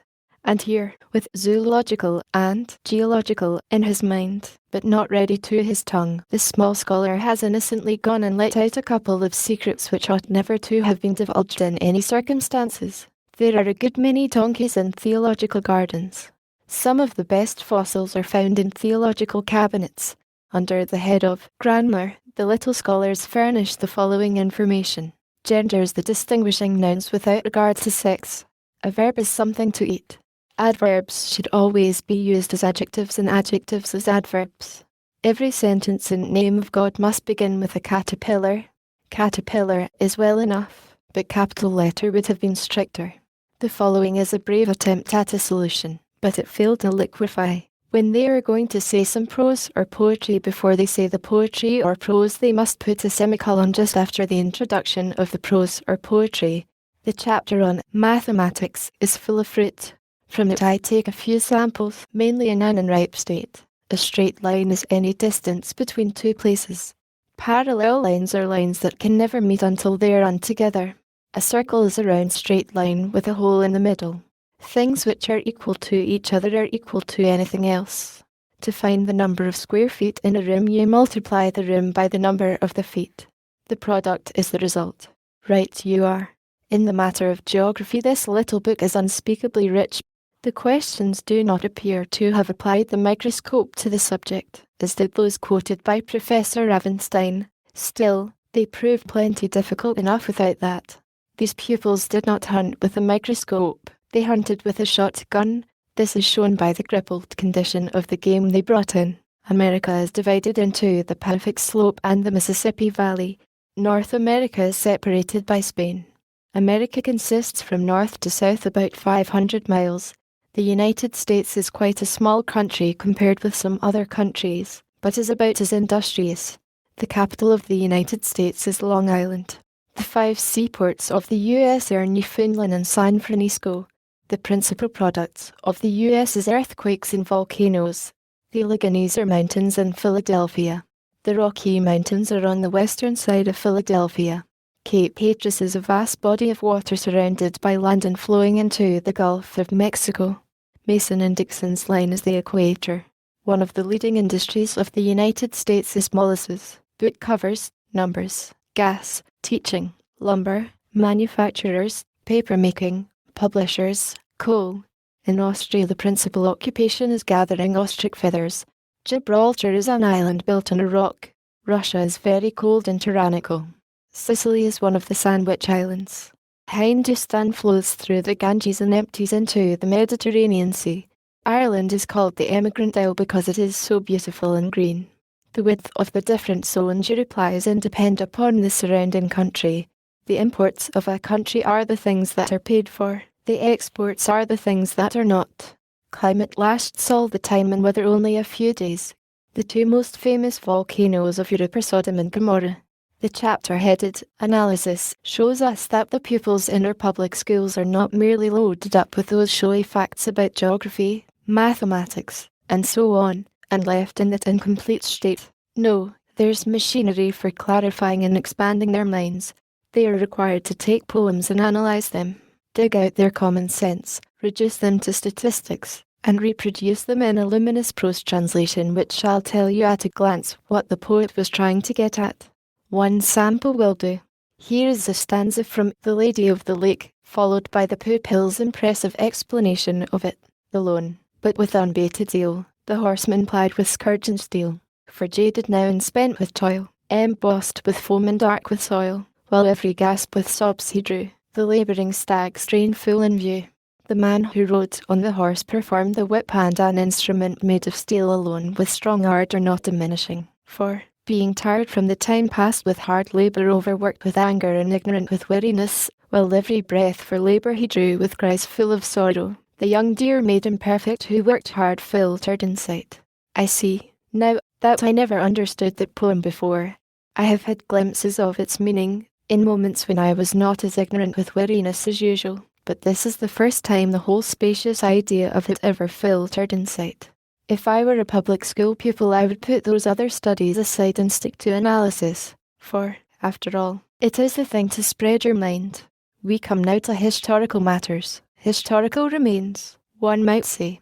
As one turns the pages he is impressed with the depth to which one date has been driven into the American child's head, 1492. The date is there, and it is there to stay. And it is always at hand, always deliverable at a moment's notice.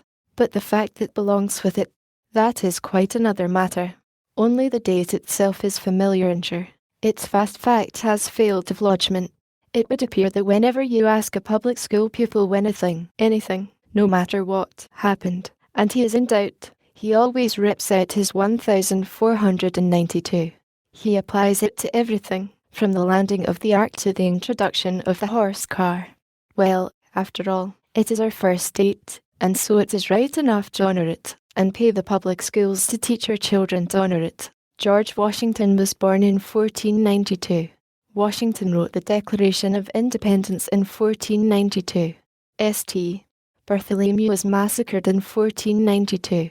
The Britons were the Saxons who entered England in 1492 under Julius Caesar.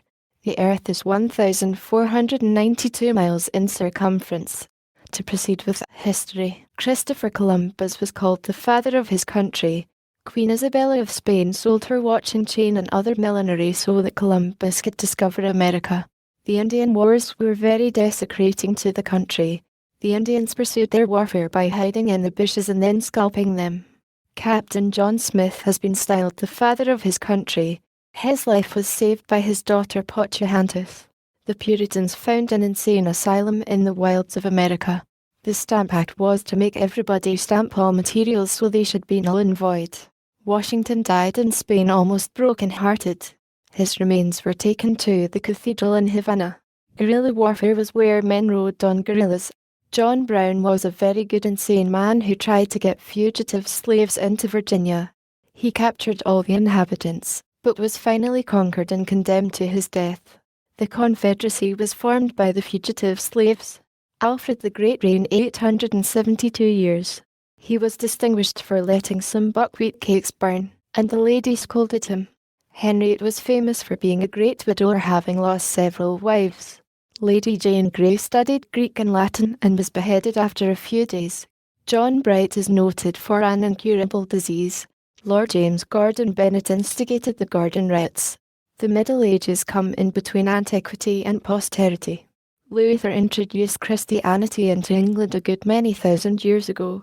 His birthday was November 1883. He was once a pope. He lived at the time of the Rebellion of Worms. Julius Caesar is noted for his famous telegram dispatch, "I came, I saw, I conquered."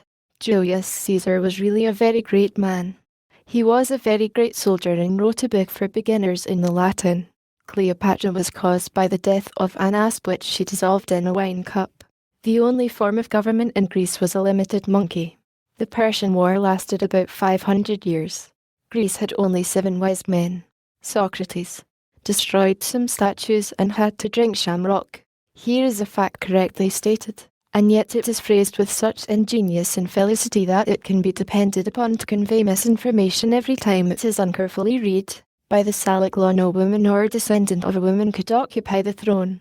To show how far a child can travel in history with judicious and diligent boosting in the public school, we select the following mosaic. Abraham Lincoln was born in Wales in 1599.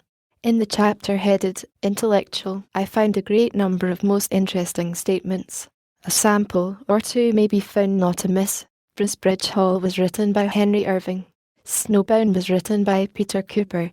The House of the Seven Gables was written by Lord Bryant. Edgar A. Poe was a very card-pulling writer. Cotton Mather was a writer who invented the cotton gin and wrote histories. Beowulf wrote the scriptures. Ben Jonson survived Shakespeare in some respects. In the Canterbury Tale it gives account of King Alfred on his way to the shrine of Thomas Bucket. Chaucer was the father of English pottery. Chaucer was a bland verse writer of the 3rd century. Chaucer was succeeded by H. Watts Longfellow, an American writer. His writings were chiefly prose and nearly 100 years lapsed. Shakespeare translated the scriptures and it was called St. James because he did it. In the middle of the chapter I find many pages of information concerning Shakespeare's plays, Milton's works, and those of Bacon, Addison, Samuel Johnson, Fielding, Richardson, Sterne, Smollett, Defoe, Locke, Pope, Swift, Goldsmith, Burns, Cowper, Wordsworth, Gibbon, Byron, Coleridge, Hood, Scott, Macaulay, George Eliot, Dickens, Bulwer, Thackeray, Browning, Mrs. Browning, Tennyson, and Disraeli, a fact which shows that into the restricted stomach of the public school pupil is shovelled every year the blood, bone, and viscera of a gigantic literature, and the same is there digested and disposed of in a most successful and characteristic and gratifying public school way. I have space for but a trifling few of the results. Lord Byron was the son of an heiress and a drunken man. William Wordsworth wrote The Barefoot Boy and Imitations on Immortality. Gibbon wrote a history of his travels in Italy. This was original. George Eliot left a wife and children who mourned greatly for his genius. George Eliot, Miss Mary Evans, Mrs. Cross, Mrs. Lewis was the greatest female poet unless George Sand is made an exception of. Bulwer is considered a good writer. Sir Walter Scott, Charles Bronte, Alfred the Great and Johnson were the first great novelists. Thomas Babington Macaulay graduated at Harvard and then studied law. He was raised to the peerage as baron in 1557 and died in 1776. Here are 2 or 3 miscellaneous facts that may be of value, if taken in moderation. Homer's writings are Homer's essays. Virgil, the Aeneid and Paradise Lost. Some people say that these poems were not written by Homer but by another man of the same name. A sort of sadness kind of shone in Bryant's poems. Holmes is a very profligate and amusing writer. When the public school pupil wrestles with the political features of the great republic, they throw him sometimes. A bill becomes a law when the president vetoes it. The 3 departments of the government is the president rules the world, the governor rules the state, the mayor rules the city. The first Conscientious Congress met in Philadelphia. The Constitution of the United States was established to ensure domestic hostility. Truth crushed to earth will rise again. As follows. The Constitution of the United States is that part of the book at the end which nobody reads, and he or she rises once more and untimely. There should be a limit to public school instruction. It cannot be wise or well to let the young find out everything. Congress is divided into civilized, half-civilized, and savage. Here are some results of study in music and oratory. An interval in music is the distance on the keyboard from one piano to the next. A rest means you are not to sing it. Emphasis is putting more distress on one word than another. The chapter on physiology contains much that ought not to be lost to science. Physiology is to study about your bones, stomach, and vertebrae. Occupations which are injurious to health are carbolic acid gas, which is impure blood. We have an upper and lower skin. The lower skin moves all the time and the upper skin moves when we do. The body is mostly composed of water and about 1/2 is of aerious tissue. The stomach is a small pear-shaped bone situated in the body. The gastric juice keeps the bones from creaking. The chi flows up the middle of the backbone and reaches the heart where it meets the oxygen and is purified. The salivary glands are used to salivate the body. In the stomach, starch is changed to cane sugar and cane sugar to sugar cane. The olfactory nerve enters the cavity of the orbit and is developed into the special sense of hearing. The growth of a tooth begins in the back of the mouth and extends to the stomach. If we were on a railroad track and a train was coming, the train would deafen our ears so that we couldn't see to get off the track. If, up to this point, none of my quotations have added flavour to the Johnsonian anecdote at the head of this article, let us make another attempt. The theory that intuitive truths are discovered by the light of nature originated from St. John's interpretation of a passage in the Gospel of Plato. The weight of the earth is found by comparing a massive known lead with that of a massive unknown lead. To find the weight of the earth, take the length of a degree on a meridian and multiply by 62.5 pounds. The spheres are to each other as the squares of their homologous sides. A body will go just as far in the first second as the body will go plus the force of gravity, and that's equal to twice what the body will go. Specific gravity is the weight to be compared weight of an equal volume of, or that is the weight of the body compared with the weight of an equal volume.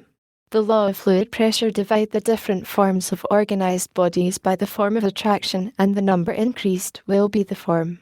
Inertia is the property of bodies by virtue of which it cannot change its own condition of rest or motion. In other words, it is the negative quality of passiveness, either irrecoverable latency or incipient latescence.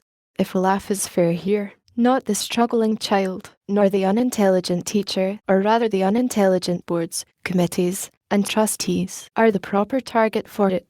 All through this little book one detects the signs of a certain probable fact that a large part of the pupil's instruction consists in cramming him with obscure and wordy rules which he does not understand and has no time to understand. It would be as useful to cram him with brickbats. They would at least stay. In a town in the interior of New York, a few years ago, a gentleman set forth a mathematical problem and proposed to give a prize to every public school pupil who should furnish the correct solution of it. 22 of the brightest boys in the public schools entered the contest. The problem was not a very difficult one for pupils of their mathematical rank and standing, yet they all failed by a hair through one trifling mistake or another. Some searching questions were asked, when it turned out that these lads were as glib as parrots with 8 rules, but could not reason out a single rule or explain the principle underlying it. Their memories had been stocked, but not their understandings. It was a case of brickbat culture, pure and simple. There are several curious compositions in the little book, and we must make room for one. It is full of naivety, brutal truth, and unembarrassed directness, and is the funniest, genuine, boys' composition I think I have ever seen. On girls are very stuck up and dignified in their manner and behaviour.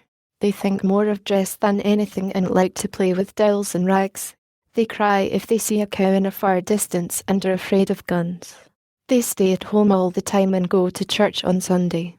They are always sick. They are always funny and making fun of boys' hands, and they say how dirty. They can't play marbles. I pity them, poor things. They make fun of boys and then turn round and love them. I don't believe they ever killed a cat or anything. They look out every night and say, "Oh, ain't the moon lovely?" There is one thing I have not told, and that is they always know their lessons better than boys.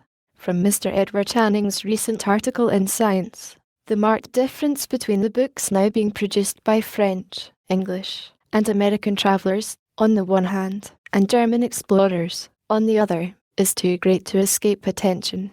That difference is due entirely to the fact that in school and university the German is taught, in the first place to see, and in the second place to understand what he does see. A simplified alphabet. This article, written during the autumn of 1899, was about the last writing done by Mark Twain on any impersonal subject. I have had a kindly feeling, a friendly feeling, a cousinly feeling towards simplified spelling, from the beginning of the movement 3 years ago, but nothing more inflamed than that.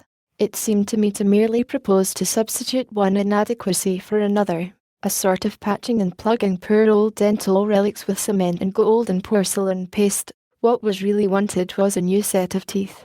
That is to say, a new alphabet. The heart of our trouble is with our foolish alphabet. It doesn't know how to spell, and can't be taught. In this it is like all other alphabets except one, the phonographic. That is the only competent alphabet in the world. It can spell and correctly pronounce any word in our language. That admirable alphabet, that brilliant alphabet, that inspired alphabet, can be learned in an hour or two. In a week the student can learn to write it with some little facility, and to read it with considerable ease. I know, for I saw it tried in a public school in Nevada 45 years ago, and was so impressed by the incident that it has remained in my memory ever since. I wish we could adopt it in place of our present written and printed character. I mean simply the alphabet, simply the consonants and the vowels. I don't mean any reductions or abbreviations of them, such as the shorthand writer uses in order to get compression and speed. No, I would spell every word out. I will insert the alphabet here as I find it in Burns phonic shorthand. Figure 1. It is arranged on the basis of Isaac Pitman's phonography. Isaac Pitman was the originator and father of scientific phonography. It is used throughout the globe. It was a memorable invention. He made it public 73 years ago. The firm of Isaac Pitman and Sons, New York, still exists, and they continue the master's work. What should we gain? First of all, we could spell definitely and correctly any word you please, just by the sound of it. We can't do that with our present alphabet. For instance, take a simple, everyday word thesis. If we tried to spell it by the sound of it, we should make a thesis, and be laughed at by every educated person. Secondly, we should gain in reduction of labour in writing. Simplified spelling makes valuable reductions in the case of several hundred words, but the new spelling must be learned.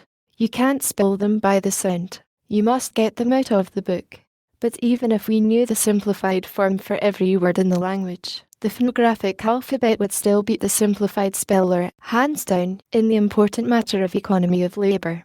I will illustrate. Present form, through, laugh, Highland. Simplified form, through, laugh, Highland. Phonographic form. Figure 2. To write the word through, the pen has to make 21 strokes. To write the word through, the pen has to make 12 strokes, a good saving. To write the same word with the phonographic alphabet, the pen has to make only 3 strokes. To write the word laugh, the pen has to make 14 strokes. To write laugh, the pen has to make the same number of strokes. No labour is saved to the penman. To write the same word with the phonographic alphabet, the pen has to make only 3 strokes. To write the word Highland, the pen has to make 22 strokes. To write Highland, the pen has to make 18 strokes. To write the word with the phonographic alphabet, the pen has to make only 5 strokes. Figure 3. To write the words phonographic alphabet, the pen has to make 53 strokes. To write phonographic alphabet, the pen has to make 50 strokes. To the penman, the saving in labour is insignificant. To write the word with vowels, with the phonographic alphabet, the pen has to make only 17 strokes. Without the vowels, only 13 strokes. Figure 4. The vowels are hardly necessary. This time, we make 5 pen strokes in writing an M. Thus, figure 5. a stroke down, a stroke up, a second stroke down, a second stroke up, a final stroke down. Total, 5. The phonographic alphabet accomplishes the M with a single stroke, a curve, like a parenthesis that has come home drunk and has fallen face down right at the front door where everybody that goes along will see him and say, alas, when a written M is not the end of a word, but is otherwise located, it has to be connected with the next letter, and it requires another pen stroke, making 6 in all, before you get rid of the M. But never mind about the connecting strokes, let them go. Without counting them, the 26 letters of our alphabet consumed about 80 pen strokes for their construction, about 3 pen strokes per letter. It is 3 times the number required by the phonographic alphabet. It requires but one stroke for each letter. My writing gait is, well, I don't know what it is, but I will time myself and see. Result. It is 24 words per minute. I don't mean composing, I mean copying. There isn't any definite composing gait. Very well, my copying gait is 1,440 words per hour, say 1,500. If I could use the phonographic character with facility, I could do the 1,500 in 20 minutes. I could do 9 hours copying in 3 hours. I could do 3 years copying in 1 year. Also, if I had a typewriting machine with the phonographic alphabet on it, oh, the miracles I could do. I am not pretending to write that character well. I have never had a lesson, and I am copying the letters from the book. But I can accomplish my desire, at any rate, which is, to make the reader get a good and clear idea of the advantage it would be to us if we could discard our present alphabet and put this better one in its place, using it in books, newspapers, with the typewriter, and with a pen. Figure 6. MAN dog horse. I think it is graceful and would look comely in print. And consider, once more, I beg, what a labour-saver it is. 10 pen strokes with the one system to convey those 3 words above, and 33 by the other. Figure 7. I mean, in SOME ways, not in all. I suppose I might go so far as to say in most ways, and be within the facts, but never mind. Let it go at SOME. One of the ways in which it exercises this birthright is, as I think, continuing to use our laughable alphabet these 73 years while there was a rational one at hand, to be had for the taking. It has taken 500 years to simplify some of Chaucer's rotten spelling, if I may be allowed to use so frank a term as that, and it will take 500 more to get our exasperating new simplified corruptions accepted and running smoothly. And we shan't be any better off then than we are now. For in that day we shall still have the privilege the simplifiers are exercising now. Anybody can change the spelling that wants to, but you can't change the phonographic spelling. There isn't any way. It will always follow the sound. If you want to change the spelling, you have to change the sound first. Mind, I myself am a simplified speller. I belong to that unhappy guild that is patiently and hopefully trying to reform our drunken old alphabet by reducing his whiskey. Well, it will improve him. When they get through and have reformed him all they can by their system, he will be only HALF drunk. Above that condition their system can never lift him. There is no competent, and lasting, and real reform for him but to take away his whiskey entirely, and fill up his jug with Pitman's wholesome and undacious alphabet. One great drawback to simplified spelling is that in print a simplified word looks so like the very nation. And when you bunch a whole squadron of the simplified together, the spectacle is very nearly unendurable. The demavcores come when the public may be expected to get reconciled to the busy respect of the simplified combinations, but if I may be allowed the expression, is it worth the wasted time? Figure 8. To see your letters put together in ways to which we are not accustomed offends the eye, and also takes the expression out of the words Lawn, Macduff, and damned be he who first cries hold, and if it doesn't thrill you as it used to do, the simplifications have sucked the thrill all out of it. But a written character with which we are not acquainted does not offend us. Greek, Hebrew, Russian, Arabic, and the others, they have an interesting look, and we see beauty in them, too. And this is true of hieroglyphics, as well. There is something pleasant and engaging about the mathematical signs when we do not understand them. The mystery hidden in these things has a fascination for us. We can't come across a printed page of shorthand without being impressed by it and wishing we could read it.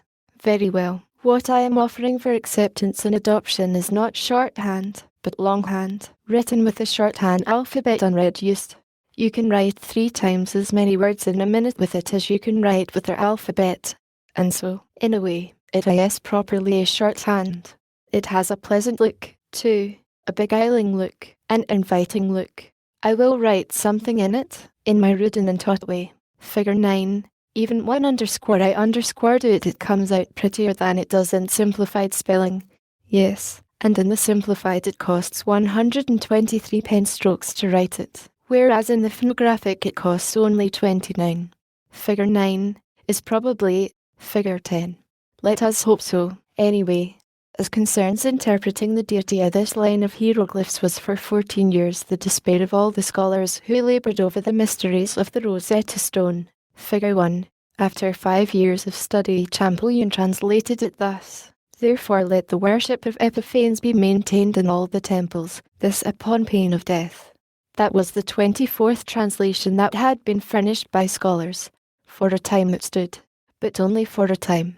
Then doubts began to assail it and undermine it, and the scholars resumed their labours. 3 years of patient work produced 11 new translations. Among them, this, by Grunfeld, was received with considerable favour. The horse of Epiphanes shall be maintained at the public expense, this upon pain of death. But the following rendering, by Господин, was received by the learned world with yet greater favour. The priest shall explain the wisdom of Epiphanes to all these people, and these shall listen with reverence, upon pain of death. 7 years followed, in which 21 fresh and widely varying renderings were scored, none of them quite convincing. But now, at last, came Rawlinson, the youngest of all the scholars, with a translation which was immediately and universally recognised as being the correct version, and his name became famous in a day. So famous, indeed, that even the children were familiar with it, and such a noise did the achievement itself make that not even the noise of the monumental political event of that same year, the flight from Elba, was able to smother it to silence. Rawlinson's version reads as follows: Therefore, walk not away from the wisdom of Epiphanes, but turn and follow it. So shall it conduct thee to the temple's peace, and soften for thee the sorrows of life and the pains of death. Here is another difficult text, figure 2. It is demotic, a style of Egyptian writing and a phase of the language which had perished from the knowledge of all men 2,500 years before the Christian era. Our red Indians have left many records, in the form of pictures, upon their crags and boulders. It has taken our most gifted and painstaking students 2 centuries to get at the meanings hidden in these pictures. Yet there are still 2 little lines of hieroglyphics among the figures grouped upon the Dighton rocks which they have not succeeded in interpreting to their satisfaction. These, figure 3, the suggested solutions of this riddle are practically innumerable. They would fill a book. Thus we have infinite trouble in solving man-made mysteries. It is only when we set out to discover the secrets of God that our difficulties disappear. It was always so. In antique Roman times it was the custom of the deity to try to conceal his intentions in the entrails of birds, and this was patiently and hopefully continued century after century, although the attempted concealment never succeeded. In a single recorded instance, the augurs could read entrails as easily as a modern child can read coarse print. Roman history is full of the marvels of interpretation which these extraordinary men performed. These strange and wonderful achievements move our awe and compel our admiration. Those men could pierce to the marrow of a mystery instantly. If the Rosetta Stone idea had been introduced it would have defeated them, but entrails had no embarrassments for them. Entrails have gone out. Now entrails and dreams. It was at last found out that as hiding places for the divine intentions they were inadequate. A part of the wall of Valletry having in former times been struck with thunder. The response of the soothsayers was, that a native of the town would some time or other arrive at supreme power. Bons Suetonius, p. 138. Some time or other. It looks indefinite, but no matter, it happened. All the same, one needed only to wait, and be patient, and keep watch. Then he would find out that the thunderstroke had Caesar Augustus in mind, and had come to give notice. There were other advance advertisements. One of them appeared just before Caesar Augustus was born, and was most poetic and touching and romantic in its feelings and aspects. It was a dream. It was dreamed by Caesar Augustus' mother, and interpreted at the usual rates. Atia, before her delivery, dreamed that her bowels stretched to the stars and expanded through the whole circuit of heaven and earth. Suetonius, p. 139. That was in the augur's line, and furnished him no difficulties, but it would have taken Rawlinson and Champollion 14 years to make sure of what it meant, because they would have been surprised and dizzy. It would have been too late to be valuable, then, and the bill for service would have been barred by the statute of limitation. In those old Roman days a gentleman's education was not complete until he had taken a theological course at the seminary and learned how to translate entrails. Caesar Augustus' education received this final polish. All through his life, whenever he had poultry on the menu he saved the interiors and kept himself informed of the diety's plans by exercising upon those interiors the arts of augury. In his first consulship, while he was observing the auguries, 12 vultures presented themselves, as they had done to Romulus. And when he offered sacrifice, the livers of all the victims were folded inward in the lower part, a circumstance which was regarded by those present who had skill in things of that nature as an indubitable prognostic of great and wonderful fortune. Suetonius, p. 141. Indubitable is a strong word, but no doubt it was justified, if the livers were really turned that way. In those days chicken livers were strangely and delicately sensitive to coming events, no matter how far off they might be, and they could never keep still, but would curl and squirm like that, particularly when vultures came and showed interest in that approaching great event and in breakfast. 2. We may now skip 1130 or 40 years, which brings us down to enlightened Christian times and the troubled days of King Stephen of England. The augur has had his day and has been long ago forgotten. The priest had fallen heir to his trade. King Henry is dead. Stephen, that bold and outrageous person, comes flying over from Normandy to steal the throne from Henry's daughter. He accomplished his crime, and Henry of Huntingdon, a priest of high degree, mourns over it in his chronicle. The Archbishop of Canterbury consecrated Stephen, wherefore the Lord visited the Archbishop with the same judgment which he had inflicted upon him who struck Jeremiah the great priest. He died within a year. Stephen's was the greater offence, but Stephen could wait. Not so the Archbishop, apparently. The kingdom was a prey to intestine wars. Slaughter, fire, and rapine spread ruin throughout the land. Cries of distress, horror, and woe rose in every quarter. That was the result of Stephen's crime. These unspeakable conditions continued during 19 years. Then Stephen died as comfortably as any man ever did, and was honourably buried.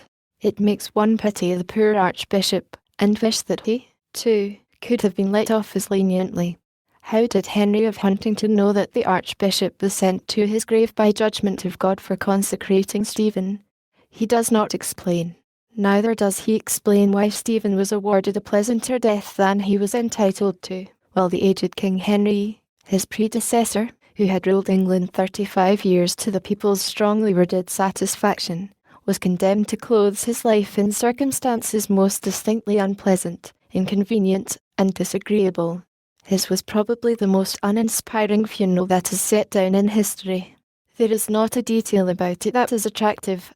It seems to have been just the funeral for Stephen, and even at this far distant day it is matter of just regret that by an indiscretion the wrong man got it.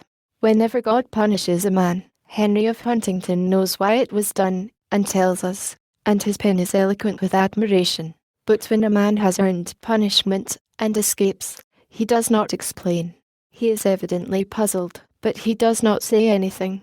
I think it is often apparent that he is pained by these discrepancies, but loyally tries his best not to show it. When he cannot praise, he delivers himself of a silence so marked that a suspicious person could mistake it for suppressed criticism. However, he has plenty of opportunities to feel contented with the way things go. His book is full of them. King David of Scotland, under colour of religion, caused his followers to deal most barbarously with the English. They ripped open women, tossed children on the points of spears, butchered priests at the altars, and, cutting off the heads from the images on crucifixes, placed them on the bodies of the slain, while in exchange they fixed on the crucifixes the heads of their victims. Wherever the Scots came, there was the same scene of horror and cruelty. Women shrieking, old men lamenting, amid the groans of the dying and the despair of the living. But the English got the victory. Then the chief of the men of Lothian fell, pierced by an arrow, and all his followers were put to flight. For the Almighty was offended at them, and their strength was rent like a cobweb. Offended at them for what? For committing those fearful butcheries? No, for that was the common custom on both sides, and not open to criticism. Then was it for doing the butcheries under cover of religion? No, that was not it. Religious feeling was often expressed in the fervent way all through those old centuries. The truth is, he was not offended at them at all. He was only offended at their king, who had been false to an oath.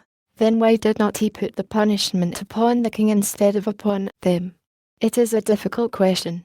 One can see by the chronicle that the judgments fell rather customarily upon the wrong person, but Henry of Huntingdon does not explain why. Here is one that went true. The chronicler's satisfaction in it is not hidden. In the month of August, Providence displayed its justice in a remarkable manner, for two of the nobles who had converted monasteries into fortifications, expelling the monks, their sin being the same, met with a similar punishment. Robert Marmion was one, Godfrey de Mandeville the other. Robert Marmion, issuing forth against the enemy, was slain under the walls of the monastery, being the only one who fell, though he was surrounded by his troops. Dying excommunicated, he became subject to death everlasting. In like manner Earl Godfrey was singled out among his followers, and shot with an arrow by a common foot soldier. He made light of the wound, but he died of it in a few days, under excommunication. See here the like judgment of God, memorable through all ages. This exaltation jars upon me, not because of the death of the men, for they deserved that, but because it is death the eternal, in white hot fire and flame. It makes my flesh crawl. I have not known more than 3 men, or perhaps 4, in my whole lifetime, whom I would rejoice to see writhing in those fires for even a year, let alone forever.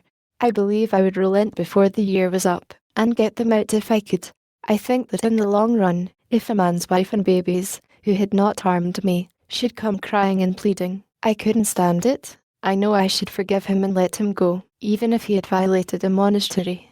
Henry of Huntingdon has been watching Godfrey and Marmion for nearly 750 years now, but I couldn't do it. I know I couldn't. I am soft and gentle in my nature, and I should have forgiven them 77 times, long ago, and I think God has. But this is only an opinion, and not authoritative, like Henry of Huntingdon's interpretations. I could learn to interpret, but I have never tried. I get so little time. All through his book Henry exhibits his familiarity with the intentions of God, and with the reasons for his intentions.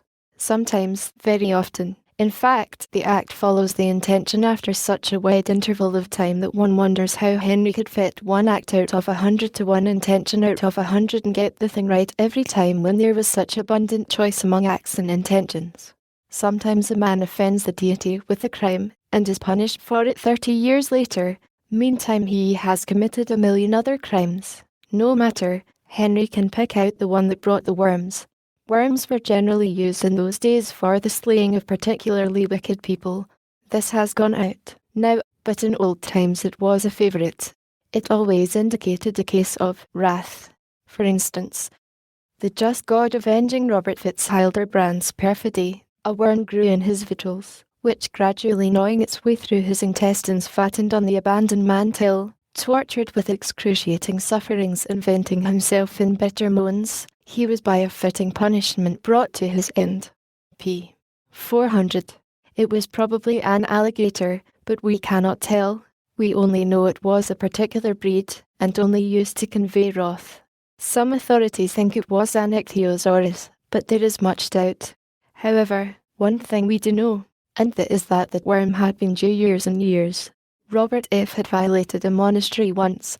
He had committed unprintable crimes since, and they had been permitted under disapproval. But the ravishment of the monastery had not been forgotten nor forgiven, and the worm came at last. Why were these reforms put off in this strange way?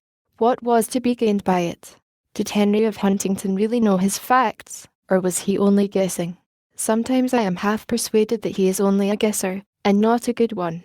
The divine wisdom must surely be of the better quality than he makes it out to be. 500 years before Henry's time, some forecasts of the Lord's purposes were furnished by a pope, who perceived, by certain perfectly trustworthy signs furnished by the deity for the information of his familiars, that the end of the world was about to come. But as this end of the world draws near, many things are at hand which have not before happened, as changes in the air, terrible signs in the heavens, tempests out of the common order of the seasons, wars, famines, pestilences, earthquakes in various places, all which will not happen in our days, but after our days all will come to pass. Still, the end was so near that these signs were sent before, that we may be careful for our souls and be found prepared to meet the impending judgment. That was 1300 years ago. This is really no improvement on the work of the Roman augurs concerning tobacco, written about 1893, not before published. As concerns tobacco, there are many superstitions, and the chiefest is this, that there is a standard governing the matter, whereas there is nothing of the kind. Each man's own preference is the only standard for him, the only one which he can accept, the only one which can command him. A congress of all the tobacco lovers in the world could not elect a standard which would be binding upon you or me, or would even much influence us. The next superstition is that a man has a standard of his own. He hasn't. He thinks he has, but he hasn't. He thinks he can tell what he regards as a good cigar from what he regards as a bad one, but he can't. He goes by the brand, yet imagines he goes by the flavour. One may palm off the worst counterfeit upon him. If it bears his brand, he will smoke it contentedly and never suspect. Children of 25, who have 7 years of experience, try to tell me what is a good cigar and what isn't. Me, who never learned to smoke, but always smoked. Me, who came into the world asking for a light. No one can tell me what is a good cigar for me. I am the only judge. People who claim to know say that I smoke the worst cigars in the world. They bring their own cigars when they come to my house. They betray unmanly terror when I offer them a cigar. They tell lies and hurry away to meet 10 engagements which they have not made when they were threatened with the hospitalities of my box. Now then, observe what superstition, assisted by a man's reputation, can do. I was to have 12 personal friends to supper one night. One of them was as notorious for costly and elegant cigars as I was for cheap and devilish ones. I called at his house, and when no one was looking, borrowed a double handful of his very choicest cigars, which cost him 40 cents apiece and bore red and gold labels in sign of their nobility. I removed the labels and put the cigars into a box with my favourite brand on it, a brand which those people all knew, and which cowed them as men are cowed by an epidemic. They took these cigars when offered at the end of the supper, and lit them and sternly struggled with them in dreary silence, for hilarity died when the foul brand came into view and started around, but their fortitude held for a short time only. Then they made excuses and filed out, treading on one another's heels with indecent eagerness, and in the morning when I went out to observe results, the cigars lay all between the front door and the gate. All except one. That one lay in the plate of the man from whom I had cabbaged the lot. 1 or 2 whiffs was all he could stand. He told me afterward that some day I would get shot for giving people the kind of cigars to smoke. Am I certain of my own standard? Perfectly. Yes, absolutely, unless somebody fools me by putting my brand on some other kind of cigar. For no doubt I am like the rest, and know my cigar by the brand instead of by the flavour. However, my standard is a pretty wide one and covers a good deal of territory.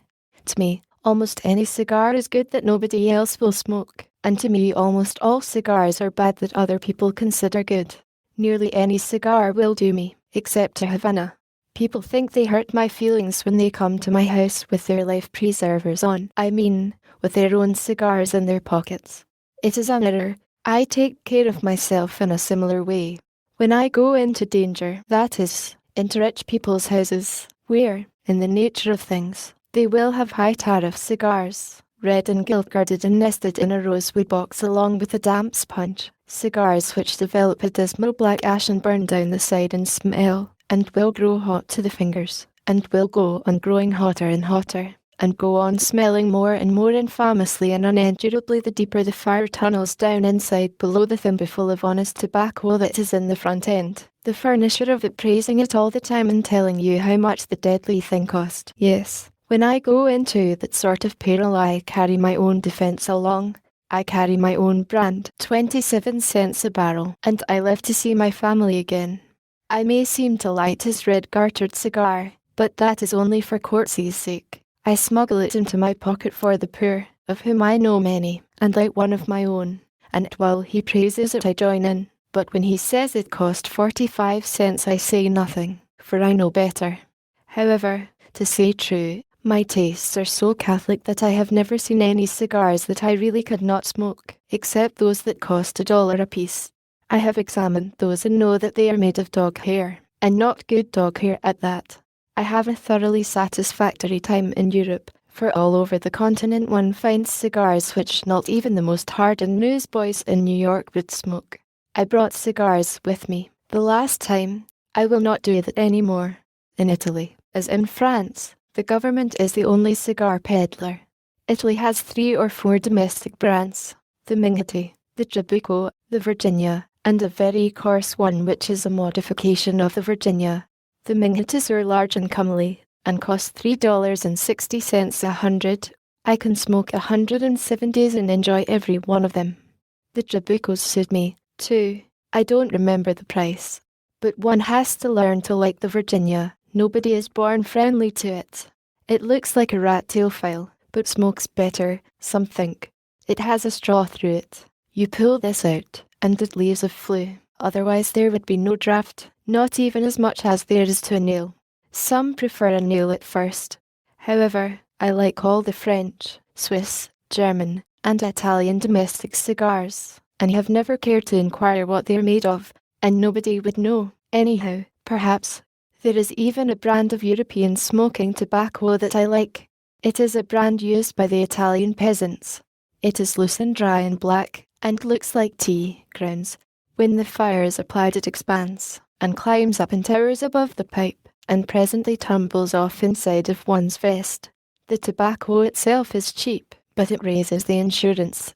It is as I remarked in the beginning, the taste for tobacco is a matter of superstition. There are no standards, no real standards. Each man's preference is the only standard for him, the only one which he can accept, the only one which can command him. The BE it was Maeterlinck who introduced me to the bee. I mean, in the psychical and in the poetical way. I had a business introduction earlier. It was when I was a boy. It is strange that I should remember a formality like that so long. It must be nearly 60 years. Bee scientists always speak of the bee as she. It is because all the important bees are of that sex. In the hive there is one married bee, called the queen. She has 50,000 children. Of these, about 100 are sons, the rest are daughters.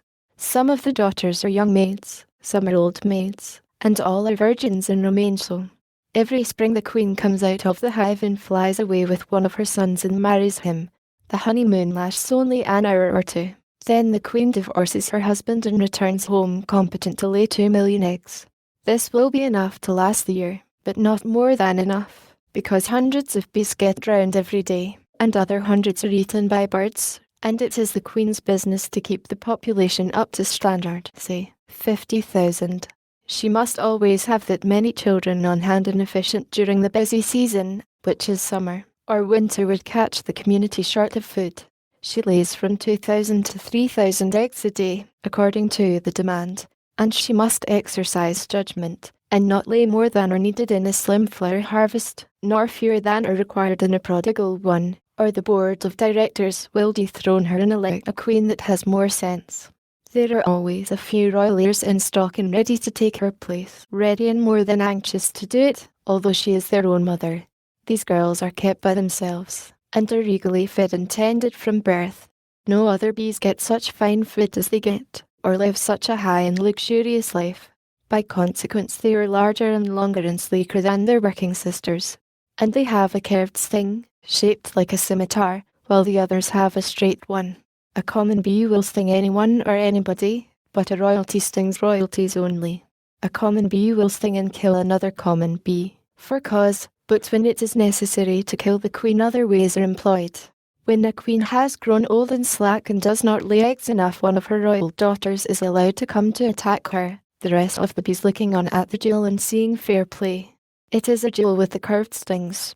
If one of the fighters gets hard-pressed and gives it up and runs, she is brought back and must try again, once, maybe twice. Then, if she runs yet once more for her life, judicial death is her portion. Her children pack themselves into a ball around her person and hold her in the compact grip 2 or 3 days, until she starves to death or is suffocated. Meantime, the victor bee is receiving royal honours and performing the one royal function, laying eggs.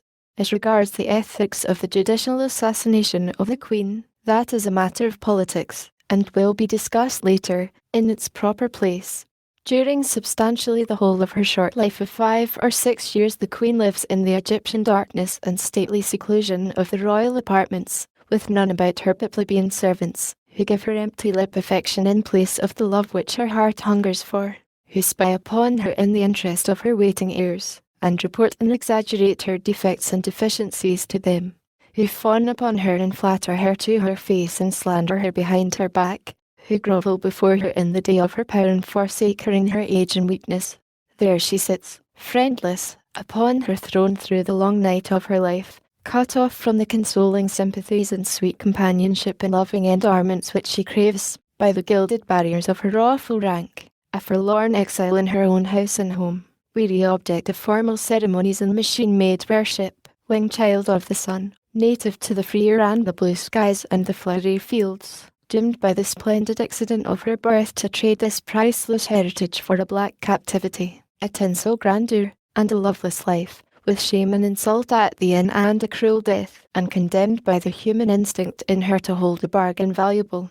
Huber, Lubbock, Maeterlinck. In fact, all the great authorities are agreed in denying that the bee is a member of the human family. I do not know why they have done this, but I think it is from dishonest motives. Why? The innumerable facts brought to light by their own painstaking and exhaustive experiments prove that if there is a masterful in the world, it is the bee. That seems to settle it, but that is the way of the scientist.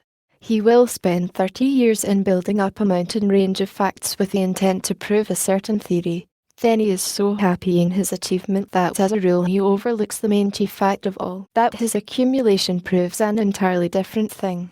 When you point out this miscarriage to him, he does not answer your letters. When you call to convince him, the servant prevaricates and you do not get in. Scientists have odious manners, except when you prop up their theory. Then you can borrow money of them. To be strictly fair, I will concede that now and then one of them will answer your letter, but when they do, they avoid the issue. You cannot pin them down. When I discovered that the bee was human, I wrote about it to all those scientists whom I have just mentioned. For evasions, I have seen nothing to equal the answers I got. After the queen, the personage next in importance in the hive is the virgin. The virgins are 50,000 or 100,000 in number, and they are the workers, the labourers. No work is done in the hive or out of it, save by them. The males do not work, the queen does no work, unless laying eggs is work, but it does not seem so to me. There are only 2 million of them, anyway, and all of 5 months to finish the contract in. The distribution of work in a hive is as cleverly and elaborately specialized as it is in a vast American machine shop or factory. A bee that has been trained to one of the many and various industries of the concern doesn't know how to exercise any other, and would be offended if asked to take a hand in anything outside of her profession. She is as human as a cook, and if you should ask the cook to wait on the table, you know what would happen. Cooks will play the piano if you like, but they draw the line there. In my time I have asked a cook to chop wood, and I know about these things. Even the hired girl has her frontiers. True, they are vague, they are ill-defined, even flexible, but they are there. This is not conjecture, it is founded on the absolute. And then the butler. You ask the butler to wash the dog. It is just as I say. There is much to be learned in these ways, without going to books. Books are very well, but books do not cover the whole domain of aesthetic human culture. Pride of profession is one of the bonniest bones in existence, if not the bonniest. Without doubt it is so in the hive. Taming the bicycle. written about 1893, not before published. In the early 80s, Mark Twain learned to ride one of the old high-wheel bicycles of that period. He wrote an account of his experience, but did not offer it for publication. The form of bicycle he wrote long ago became antiquated, but in the humour of his pleasantry is a quality which does not grow old. I thought the matter over, and concluded I could do it. So I went down and bought a barrel of Bond's extract and a bicycle. The expert came home with me to instruct me. We chose the backyard, for the sake of privacy, and went to work. Mine was not a full-grown bicycle, but only a colt, a 50-inch, with the pedals shortened up to 48 and skittish, like any other colt. The expert explained the thing's points briefly. Then he got on its back and rode around a little, to show me how easy it was to do. He said that the dismounting was perhaps the hardest thing to learn, and so we would leave that to the last. But he was in error there. He found, to his surprise and joy, that all that he needed to do was to get me onto the machine and stand out of the way. I could get off, myself. Although I was wholly inexperienced, I dismounted in the best time on record. He was on that side, shoving up the machine. We all came down with a crash, he at the bottom, I next, and the machine on top. We examined the machine, but it was not in the least injured. This was hardly believable. Yet the expert assured me that it was true. In fact, the examination proved it. I was partly to realize, then, how admirably these things are constructed. We applied some Bond's extract, and resumed. The expert got on the other side to shove up this time, but I dismounted on that side, so the result was as before. The machine was not hurt. We oiled ourselves up again, and resumed. This time the expert took up a sheltered position behind, but somehow or other we landed on him again. He was full of surprised admiration, said it was abnormal. She was all right, not a scratch on her, not a timber started anywhere. I said it was wonderful. Well, we were greasing up, but he said that when I came to know these steel spider webs I would realize that nothing but dynamite could cripple them. Then he limped out to position, and we resumed once more. This time the expert took up the position of shortstop, and got a man to shove up behind. We got up a handsome speed, and presently traversed a brick, and I went out over the top of the tiller and landed, head down, on the instructor's back, and saw the machine fluttering in the air between me and the sun. It was well it came down on us, for that broke the fall, and it was not injured. 5 days later I got out and was carried down to the hospital, and found the expert doing pretty fairly. In a few more days I was quite sound. I attribute this to my prudence in always dismounting on something soft. Some recommend a feather bed, but I think an expert is better. The expert got out at last, brought 4 assistants with him. It was a good idea.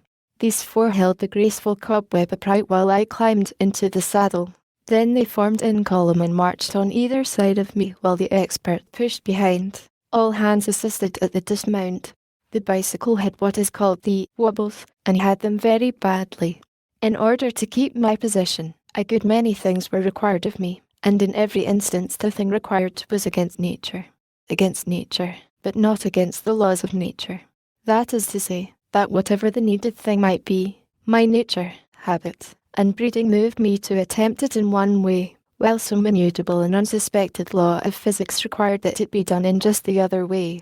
I perceived by this how radically and grotesquely wrong had been the lifelong education of my body and members. They were steeped in ignorance. They knew nothing which it could profit them to know. For instance, if I found myself falling to the right, I put the tiller hard down the other way, by a quite natural impulse, and so violated a law, and kept on going down.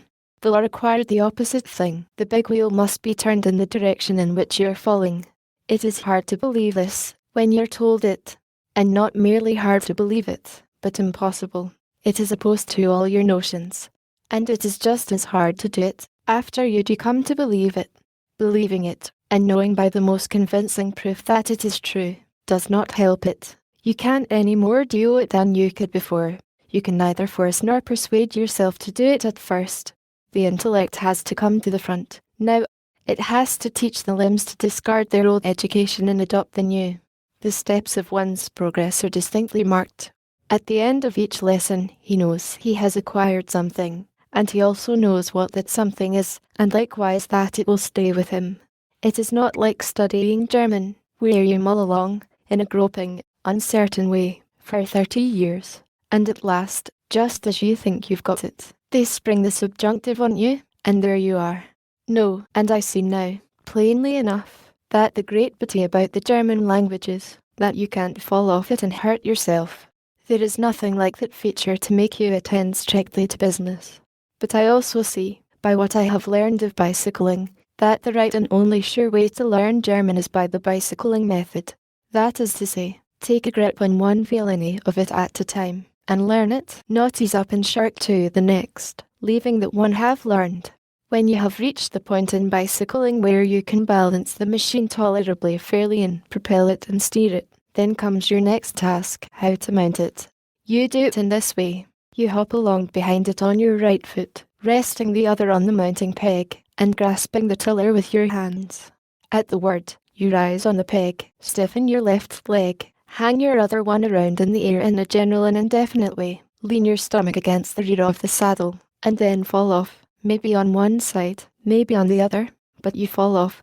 You get up and do it again, and once more, and then several times. By this time you have learned to keep your balance, and also to steer without trenching the tiller out by the roots. I say tiller because it is a tiller. Handlebar is a lamely descriptive phrase, so you steer along, straight ahead, a little while, then you rise forward, with a steady strain, bringing your right leg, and then your body, into the saddle, catch your breath, fetch a violent hitch this way and then that, and down you go again.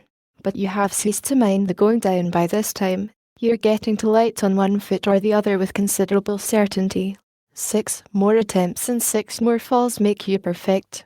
You'll end in the saddle comfortably next time, and stay there. That is, if you can be content to let your legs dangle, and leave the pedals alone a while. But if you grab at once for the pedals, you are gone again. You soon learn to wait a little and perfect your balance before reaching for the pedals.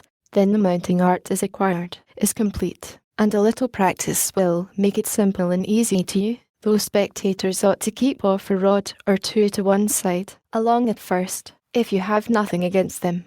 And now you come to the voluntary dismount. You learn the other kind first of all.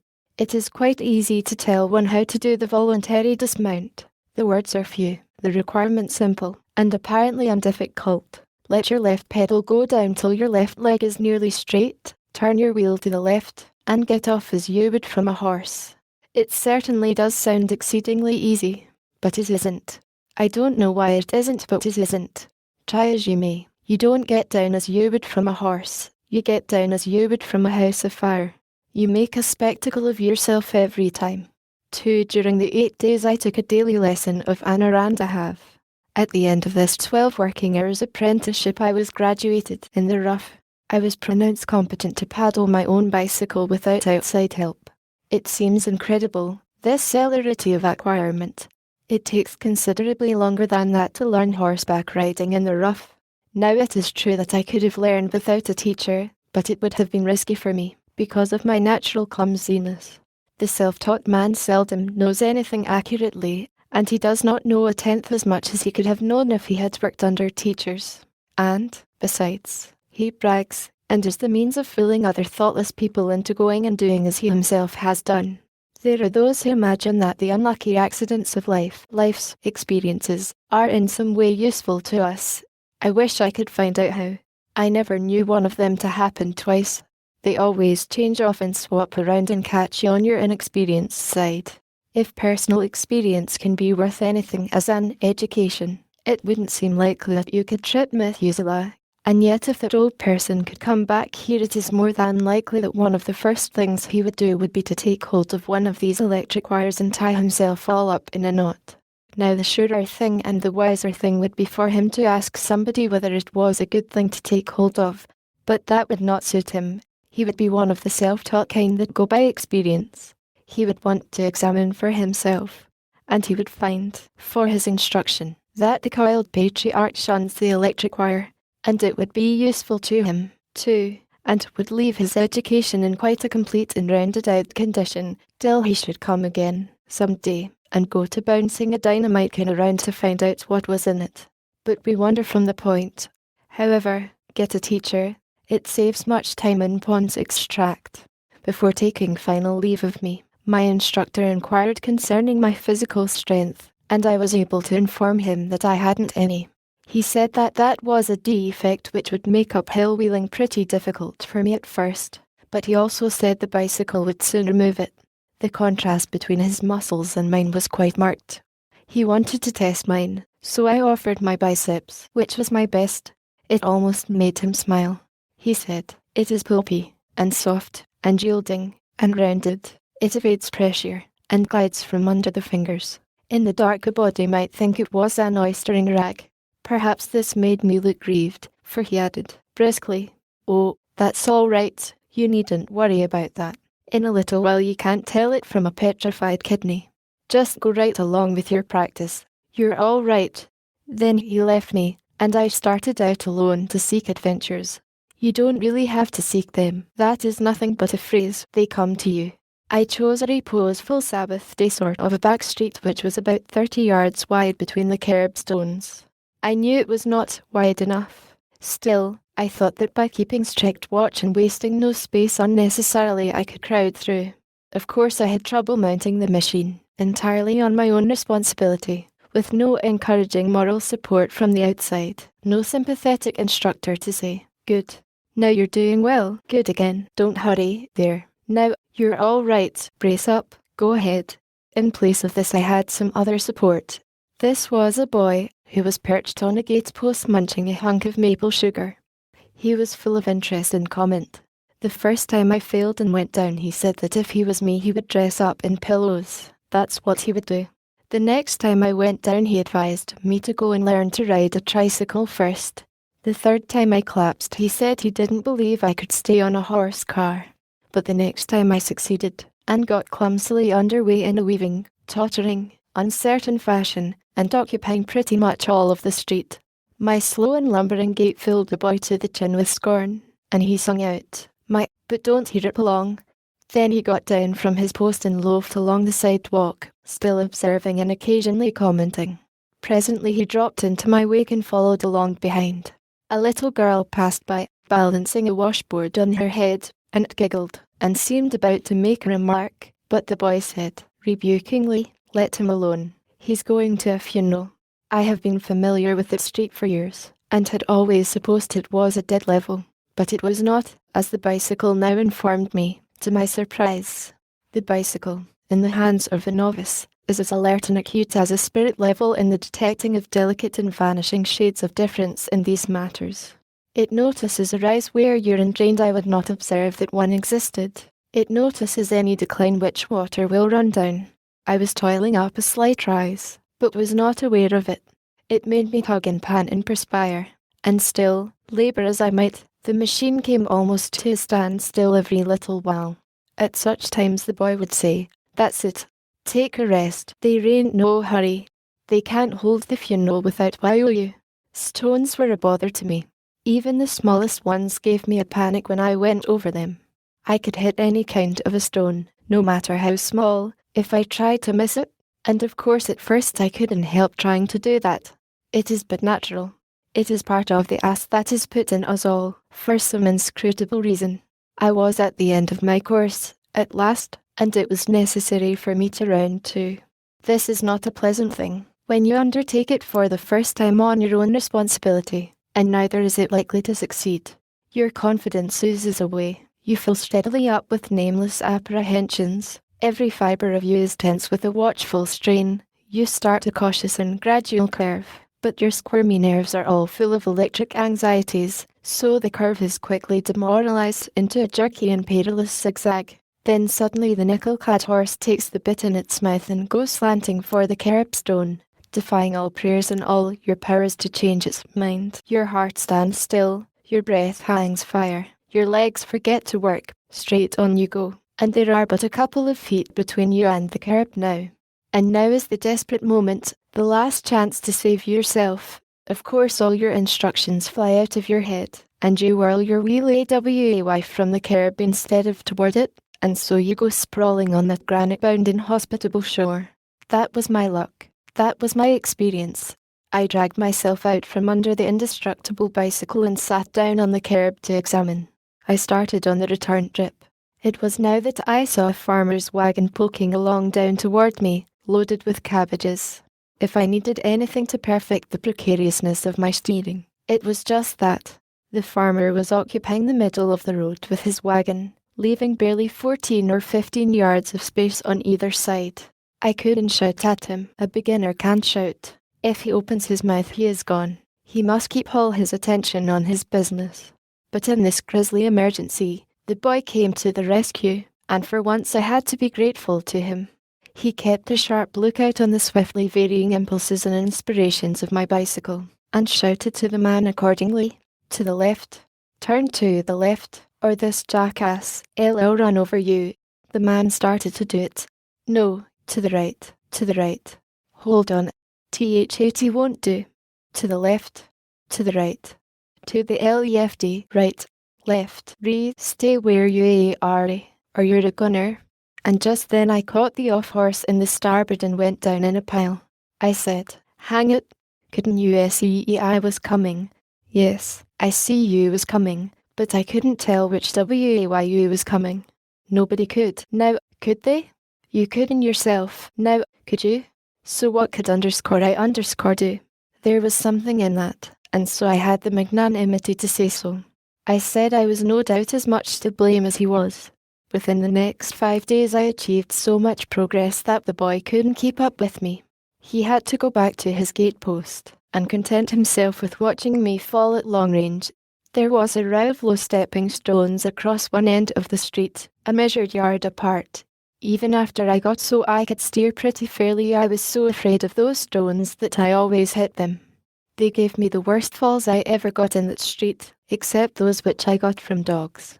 I have seen it stated that no expert is quick enough to run over a dog, that a dog is always able to skip out of his way. I think that may be true, but I think that the reason he couldn't run over the dog was because he was trying to. I did not try to run over any dog, but I ran over every dog that came along. I think it makes a great deal of difference. If you try to run over the dog, he knows how to calculate, but if you're trying to miss him, he does not know how to calculate, and is liable to jump the wrong way every time. It was always so in my experience. Even when I could not hit a wagon, I could hit a dog that came to see me practice. They all liked to see me practice, and they all came, for there was very little going on in our neighbourhood to entertain a dog. It took time to learn to miss a dog, but I achieved even that. I can steer as well as I want to now, and I will catch that boy out one of these days and run over him if he doesn't reform. Get a bicycle. You will not regret it, if you live. Is Shakespeare dead? From my autobiography, scattered here and there through the stacks of unpublished manuscript which constitute this formidable autobiography and diary of mine, certain chapters will in some distant future be found which deal with claimants historically notorious: Satan, claimant, the Golden Calf, claimant, the veiled prophet of Khorasan, claimant, Louis XVII, claimant, William Shakespeare, claimant, Arthur Orton, claimant, Mary Baker Eddy, claimant, and the rest of them.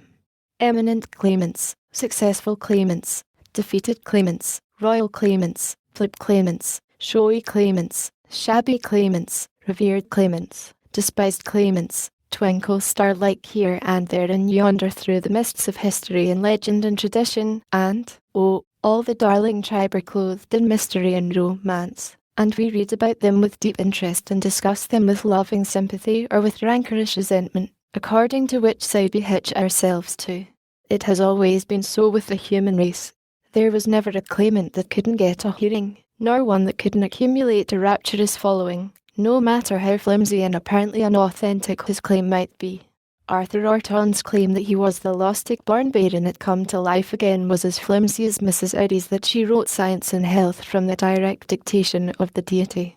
Yet in England nearly 40 years ago, Orton had a huge army of devotees and incorrigible adherents, many of whom remained stubbornly unconvinced after their fat god had been proven an impostor and jailed as a perjurer, and today Mrs. Eddy's following is not only immense, but is daily augmenting in numbers and enthusiasm. Orton had many fine and educated minds among his adherents. Mrs. Eddy has had the like among hers from the beginning. Her church is as well equipped in those particulars as is any other church. Claimants can always count upon a following. It doesn't matter who they are, nor what they claim, nor whether they come with documents or without. It was always so. Down out of the long-vanished past, across the abyss of the ages, if you listen, you can still hear the believing multitudes shouting for Perkin Warbeck and Lambert Simnel. A friend has sent me a new book, from England, The Shakespeare Problem Restated, well restated and closely reasoned. And my 50 years' interest in that matter, asleep for the last 3 years, is excited once more. It is an interest which was born of Delia Bacon's book away back in the tangent day, 1857, or maybe 1856. About a year later my pilot master, Bixby, transferred me from his own steamboat to the Pennsylvania, and placed me under the orders and instructions of George Ealer, dead now. These many years, I steered for him a good many months, as was the humble duty of the pilot apprentice. Stood a daylight watch and spun the wheel under the severe superintendence and correction of the master. He was a prime chess player and an idolater of Shakespeare. He would play chess with anybody, even with me, and it cost his official dignity something to do that. Also, quite uninvited, he would read Shakespeare to me, not just casually, but by the hour, when it was his watch and I was steering. He read well, but not profitably for me, because he constantly injected commands into the text that broke it all up, mixed it all up, tangled it all up, to that degree, in fact, that if we were in a risky and difficult piece of ever an ignorant person couldn't have told, sometimes, which observations were Shakespeare's and which were Lear's. For instance, what man dare, _I_ere, approach thou WH80 are you laying in the leads for? What a hell of an idea. Like the rugged ease her off a little, ease her off. Rugged Russian bear, the armed rhinoceros or there she goes. Meet her. Didn't you KNOW she'd smell the reef if you crowded it like that. Hurricane tiger, take any shape but that in my firm nerves she'll be in the woods the first you know. Stop the starboard. Come ahead strong on the larboard. Back the starboard. Now then, you're all right. Come ahead on the starboard. Straighten up and go long. Never tremble, or be alive again, and dare me to the desert damnation. Can't you keep away from that greasy water? Pull her down. Snatch her bald-headed, with eye sword. If trembling I inhabit then, lay in the leads. No, only with the starboard one, leave the other alone. Protest me the baby of a girl. Hence horrible shadow. 8 bells, that watchman's asleep again, I reckon. Go down and call Brown yourself. Unreal mockery. Hence. He certainly was a good reader, and splendidly thrilling and stormy and tragic, but it was a damage to me, because I have never since been able to read Shakespeare in a calm and sane way. I cannot rid it of his explosive interlardings. They break in everywhere with their irrelevant, what in hell are you up to now? Pull her down. More. Morty. There now, steady as you go, and the other disorganizing interruptions that were always leaping from his mouth. When I read Shakespeare now I can hear them as plainly as I did in that long departed time, 51 years ago. I never regarded Ealer's readings as educational. Indeed, they were a detriment to me. His contributions to the text seldom improved it, but barring that detail he was a good reader. I can say that much for him. He did not use the book, and did not need to. He knew his Shakespeare as well as Euclid ever knew his multiplication table. Did he have something to say, the Shakespeare-adoring Mississippi pilot, anent Delia Bacon's book? Yes. And he said it all the time, for months, in the morning watch, the middle watch, and dog watch, and probably kept it going in his sleep.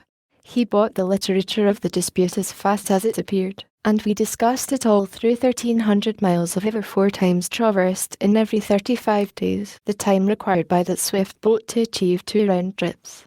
We discussed, and discussed, and discussed, and disputed, and disputed, and disputed. At any rate, he did, and I got in a word now and then when he slipped a cog and there was a vacancy.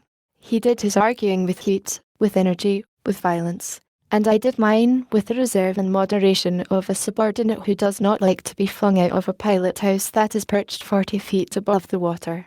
He was fiercely loyal to Shakespeare and cordially scornful of Bacon and of all the pretensions of the Baconians. So was I, at first. And at first he was glad that that was my attitude. There were even indications that he admired it. Indications dimmed, it is true, by the distance that lay between the lofty bosbolotical altitude and my lowly one, yet perceptible to me. Perceptible, and translatable into a compliment coming down from above the snow line and not well thought in the transit, and not likely to set anything afire, not even a cub pilot's self-conceit. Still a detectable compliment, and precious. Naturally it flattered me into being more loyal to Shakespeare, if possible, than I was before, and more prejudiced against Bacon, if possible, than I was before. And so we discussed and discussed, both on the same side, and were happy, for a while, only for a while, only for a very little while, a very, very, very little while. Then the atmosphere began to change, began to cool off. A brighter person would have seen what the trouble was, earlier than I did, perhaps, but I saw it early enough for all practical purposes. You see, he was of an argumentative disposition. Therefore it took him but a little time to get tired of arguing with a person who agreed with everything he said and consequently never furnished him a provocative to flare up and show what he could do when it came to clear, cold, hard, rose-cut, hundred-faceted, diamond-flashing reasoning. That was his name for it. It has been applied since, with complacency, as many as several times, in the Bacon-Shakespeare scuffle, on the Shakespeare side. Then the thing happened which has happened to more persons than to me when principle and personal interest found themselves in opposition to each other and a choice had to be made. I let principle go, and went over to the other side.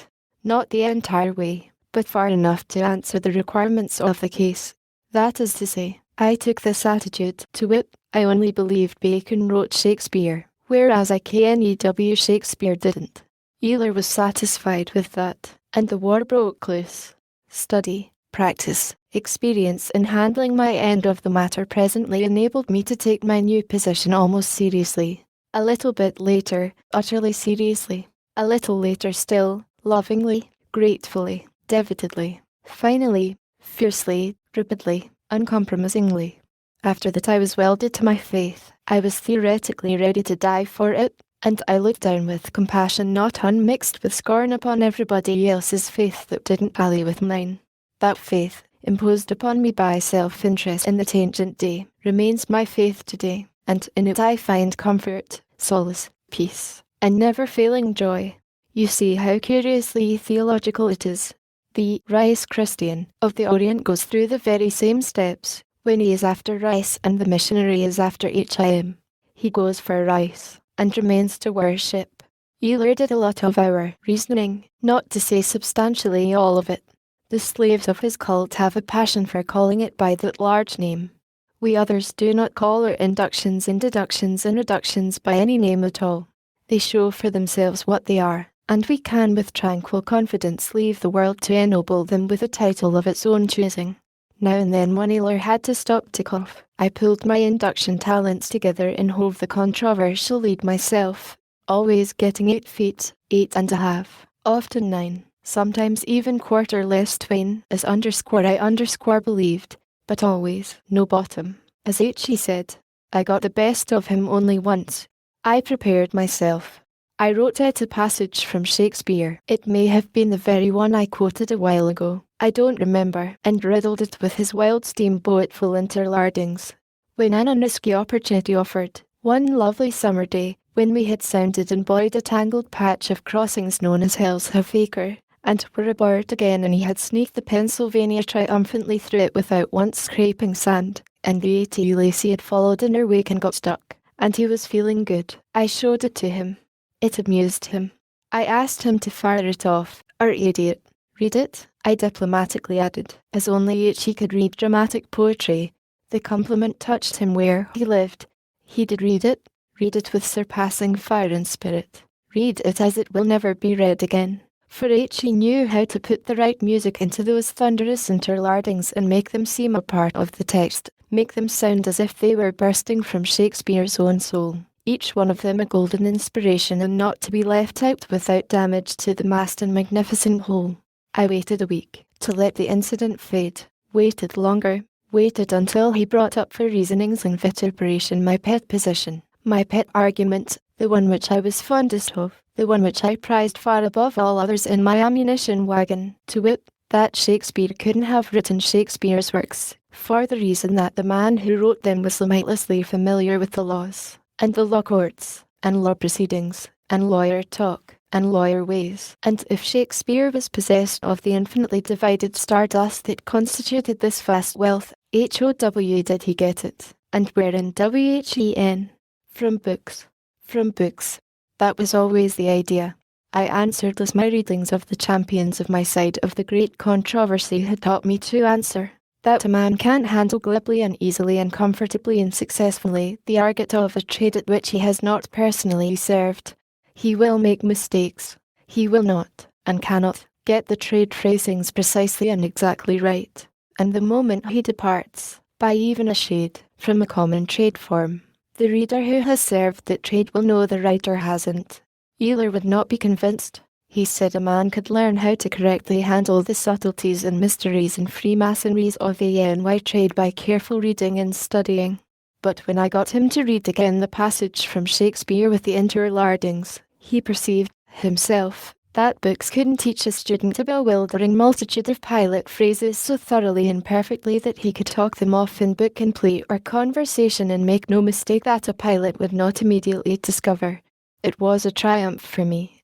He was silent a while, and I knew what was happening. He was losing his temper, and I knew he would presently close the session with the same old argument that was always his stay and his support in time of need. The same old argument, the one I couldn't answer, because I dasn't, the argument that I was an ass, and better shut up.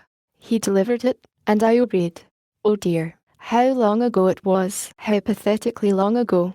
And here am I, old, forsaken, forlorn, and alone, arranging to get the argument out of somebody again. When a man has a passion for Shakespeare, it goes without saying that he keeps company with other standard authors. Euler always had several high-class books in the pilot house, and he read the same ones over and over again, and did not care to change to newer and fresher ones. He played well on the flute, and greatly enjoyed hearing himself play. So did I.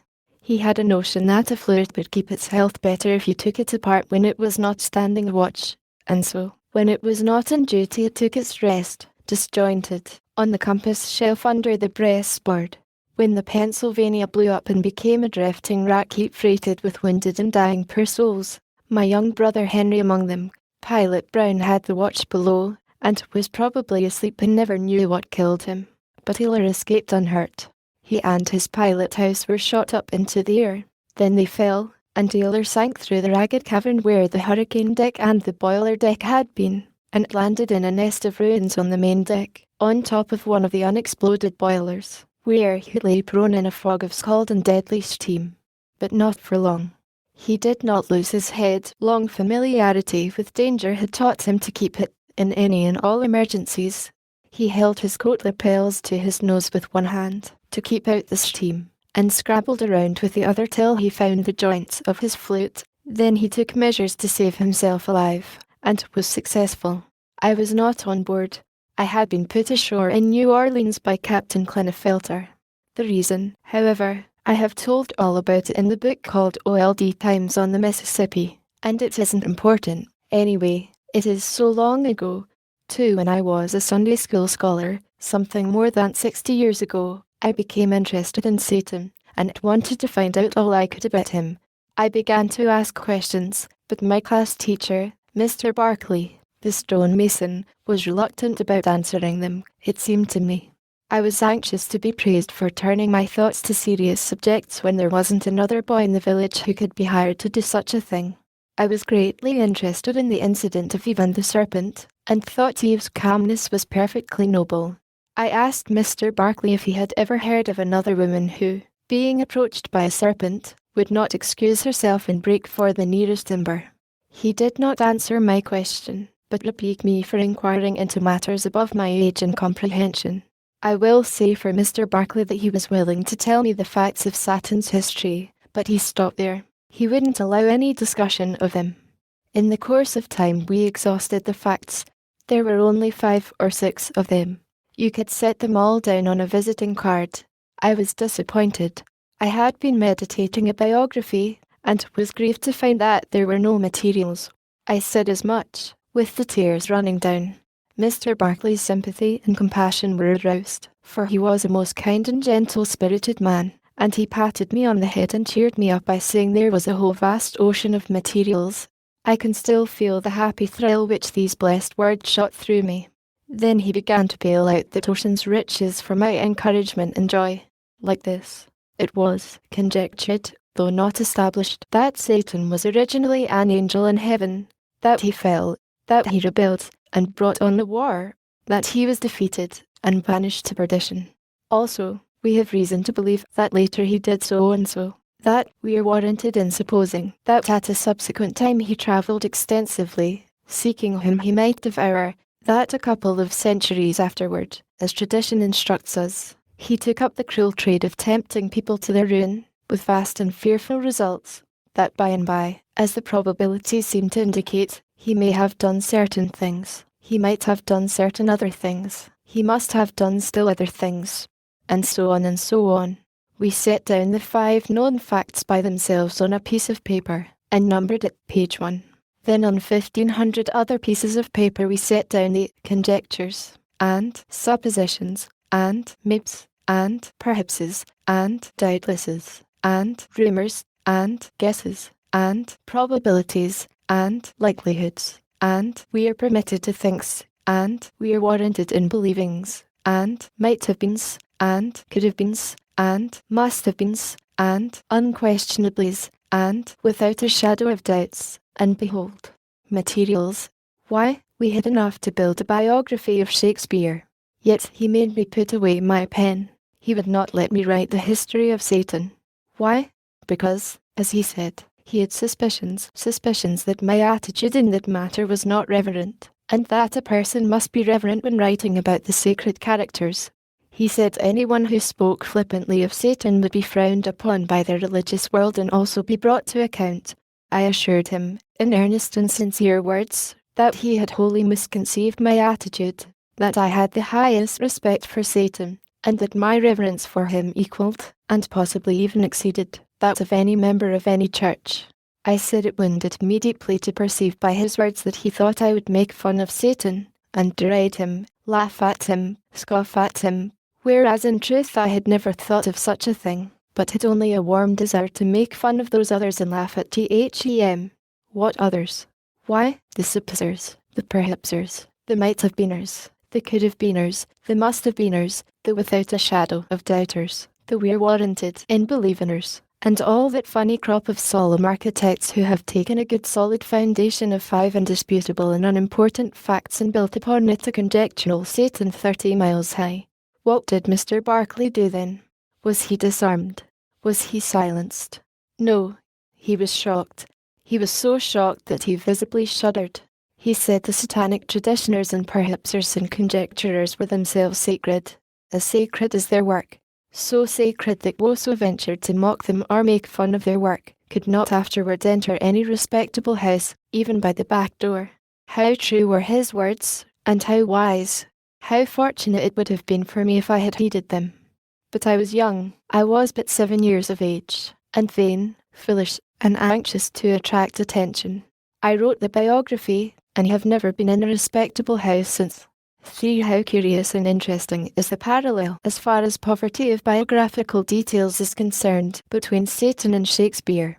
It is wonderful, it is unique, it stands quite alone. There is nothing resembling it in history, nothing resembling it in romance, nothing approaching it even in tradition. How sublime is their position, and how overtopping, how sky-reaching, how supreme, the 2 great unknowns, the 2 illustrious conjecturabilities. They are the best known unknown persons that have ever drawn breath upon the planet. For the instruction of the ignorant I will make a list, now, of those details of Shakespeare's history which are facts, verified facts, established facts, undisputed facts, Facts: he was born on the 23rd of April, 1564, of good farmer-class parents who could not read, could not write, could not sign their names, at Stratford, a small back settlement which in that day was shabby and unclean, and densely illiterate. Of the 19 important men charged with the government of the town, 13 had to make their mark in attesting important documents, because they could not write their names. Of the first 18 years of his life nothing is known. They are a blank. On the 27th of November, 1582, William Shakespeare took out a license to marry Anne Hathaway.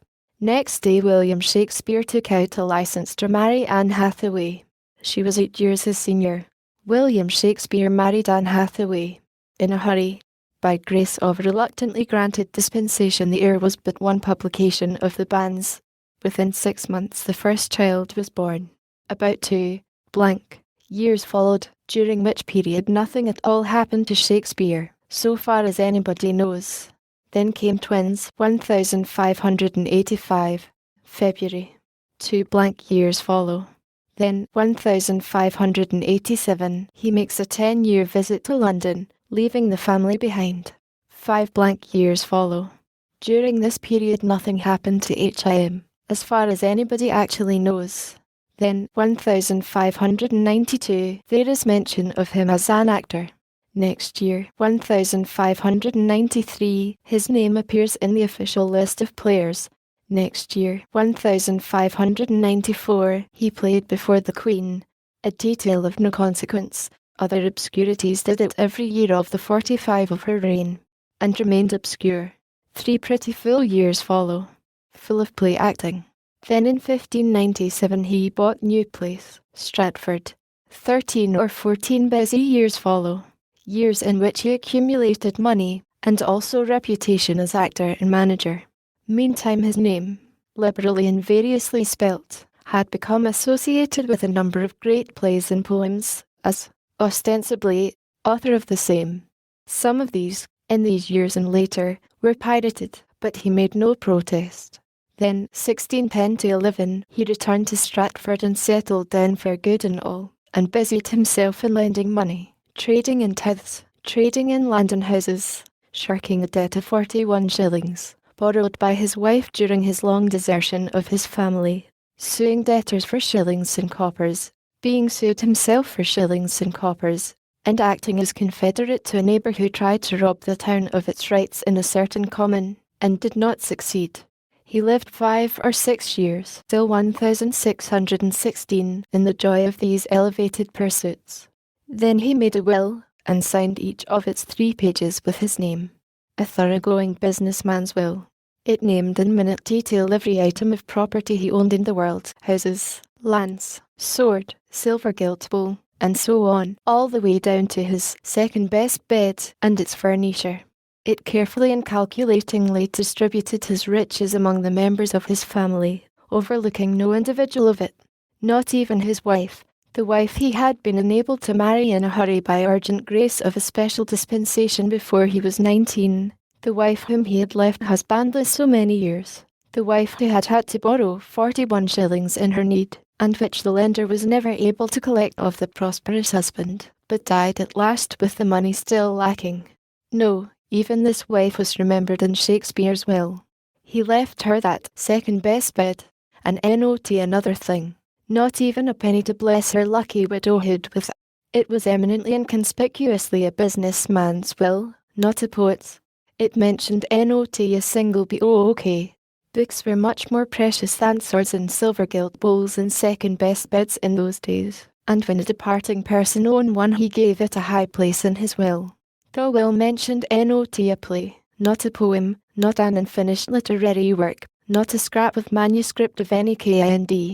Many poets have died poor, but this is the only one in history that has died this poor. The others all left literary remains behind. Also a book. Maybe 2. If Shakespeare had owned a dog, but we need not go into that. We know he would have mentioned it in his will. If a good dog, Susanna would have got it. If an inferior one, his wife would have got our interest in it. I wish he had had a dog, just so we could see how painstakingly he would have divided the dog among the family, in his careful business way. He signed the will in 3 places. In earlier years he signed 2 other official documents. These 5 signatures still exist. There are no other specimens of his penmanship in existence. Not a line. Was he prejudiced against the art? His granddaughter, whom he loved, was 8 years old when he died, yet she had had no teaching. He left no provision for her education. Although he was rich, and in her mature womanhood she couldn't write and couldn't tell her husband's manuscript from anybody else's, she thought it was Shakespeare's. When Shakespeare died in Stratford, it was not an event. It made no more stir in England than the death of any other forgotten theatre actor would have made. Nobody came down from London. There were no lamenting poems, no eulogies, no national tears. There was merely silence, and nothing more. A striking contrast with what happened when Ben Jonson, and Francis Bacon, and Spenser, and Raleigh, and the other distinguished literary folk of Shakespeare's time passed from life. No praiseful voice was lifted for the lost bard of Avon. Even Ben Jonson waited 7 years before he lifted his. So far as anybody actually knows and can prove, Shakespeare of Stratford-on-Avon never wrote a play in his life. So far as anybody knows and can prove, he never wrote a letter to anybody in his life. So far as anyone knows, he received only 1 letter during his life. So far as anyone knows and can prove, Shakespeare of Stratford wrote only 1 poem during his life. This one is authentic. He did write that one, a fact which stands undisputed. He wrote the whole of it. He wrote the whole of it out of his own head. He commanded that this work of art be engraved upon his tomb, and he was obeyed. There it abides to this day. This is it. Good friend, for yes' sake forbear to dig the dust enclosed here. Blessed be ye man, it spares the stones, and cursed be he, it moves my bones. In the list as above set down will be found every positively known fact of Shakespeare's life, lean and meagre as the invoice is. Beyond these details we know not a thing about him. All the rest of his vast history, as furnished by the biographers, is built up, course upon course, of guesses, inferences, theories, conjectures, an Eiffel Tower of artificialities rising sky high from a very flat and very thin foundation of inconsequential facts. For conjectures the historians suppose that Shakespeare attended the free school in Stratford from the time he was 7 years old till he was 13. There is no evidence in existence that he ever went to school at all. The historians infer that he got his Latin in that school, the school which they suppose he attended. They suppose his father's declining fortunes made it necessary for him to leave the school they supposed he attended, and get to work and help support his parents and their 10 children. But there is no evidence that he ever entered or returned from the school they suppose he attended. They suppose he assisted his father in the butchering business, and that, being only a boy, he didn't have to do full-grown butchering, but only slaughtered calves. Also, that whenever he killed a calf he made a high-flown speech over it. This supposition rests upon the testimony of a man who wasn't there at the time, a man who got it from a man who could have been there, but did not say whether he was or not, and neither of them thought to mention it for decades, and decades, and decades, and 2 more decades after Shakespeare's death, until old age and mental decay had refreshed and vivified their memories. They hadn't 2 facts in stock about the long-dead distinguished citizen, but only just the one. He slaughtered calves and broke into oratory while he was at it. Curious. They had only 1 fact, yet the distinguished citizen had spent 26 years in that little town, just half his lifetime. However, rightly viewed, it was the most important fact, indeed almost the only important fact, of Shakespeare's life in Stratford. Rightly viewed. For experience is an author's most valuable asset. Experience is the thing that puts the muscle and the breath and the warm blood into the book he writes. Rightly viewed, calf butchering accounts for Titus Andronicus, the only play, ain't it, that the Stratford Shakespeare ever wrote, and yet it is the only one everybody tried to chouse him out of, the Buccaneers included. The historians find themselves justified in believing that the young Shakespeare poached upon Sir Thomas Lucy's deer preserves and got haled before the magistrate for it.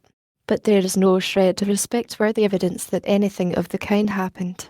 The historians, having argued the thing that might have happened into the thing that did happen, found no trouble in turning Sir Thomas Lucy into Mr. Justice Shallow. They have long ago convinced the world, on surmise and without trustworthy evidence, that shallow is Sir Thomas.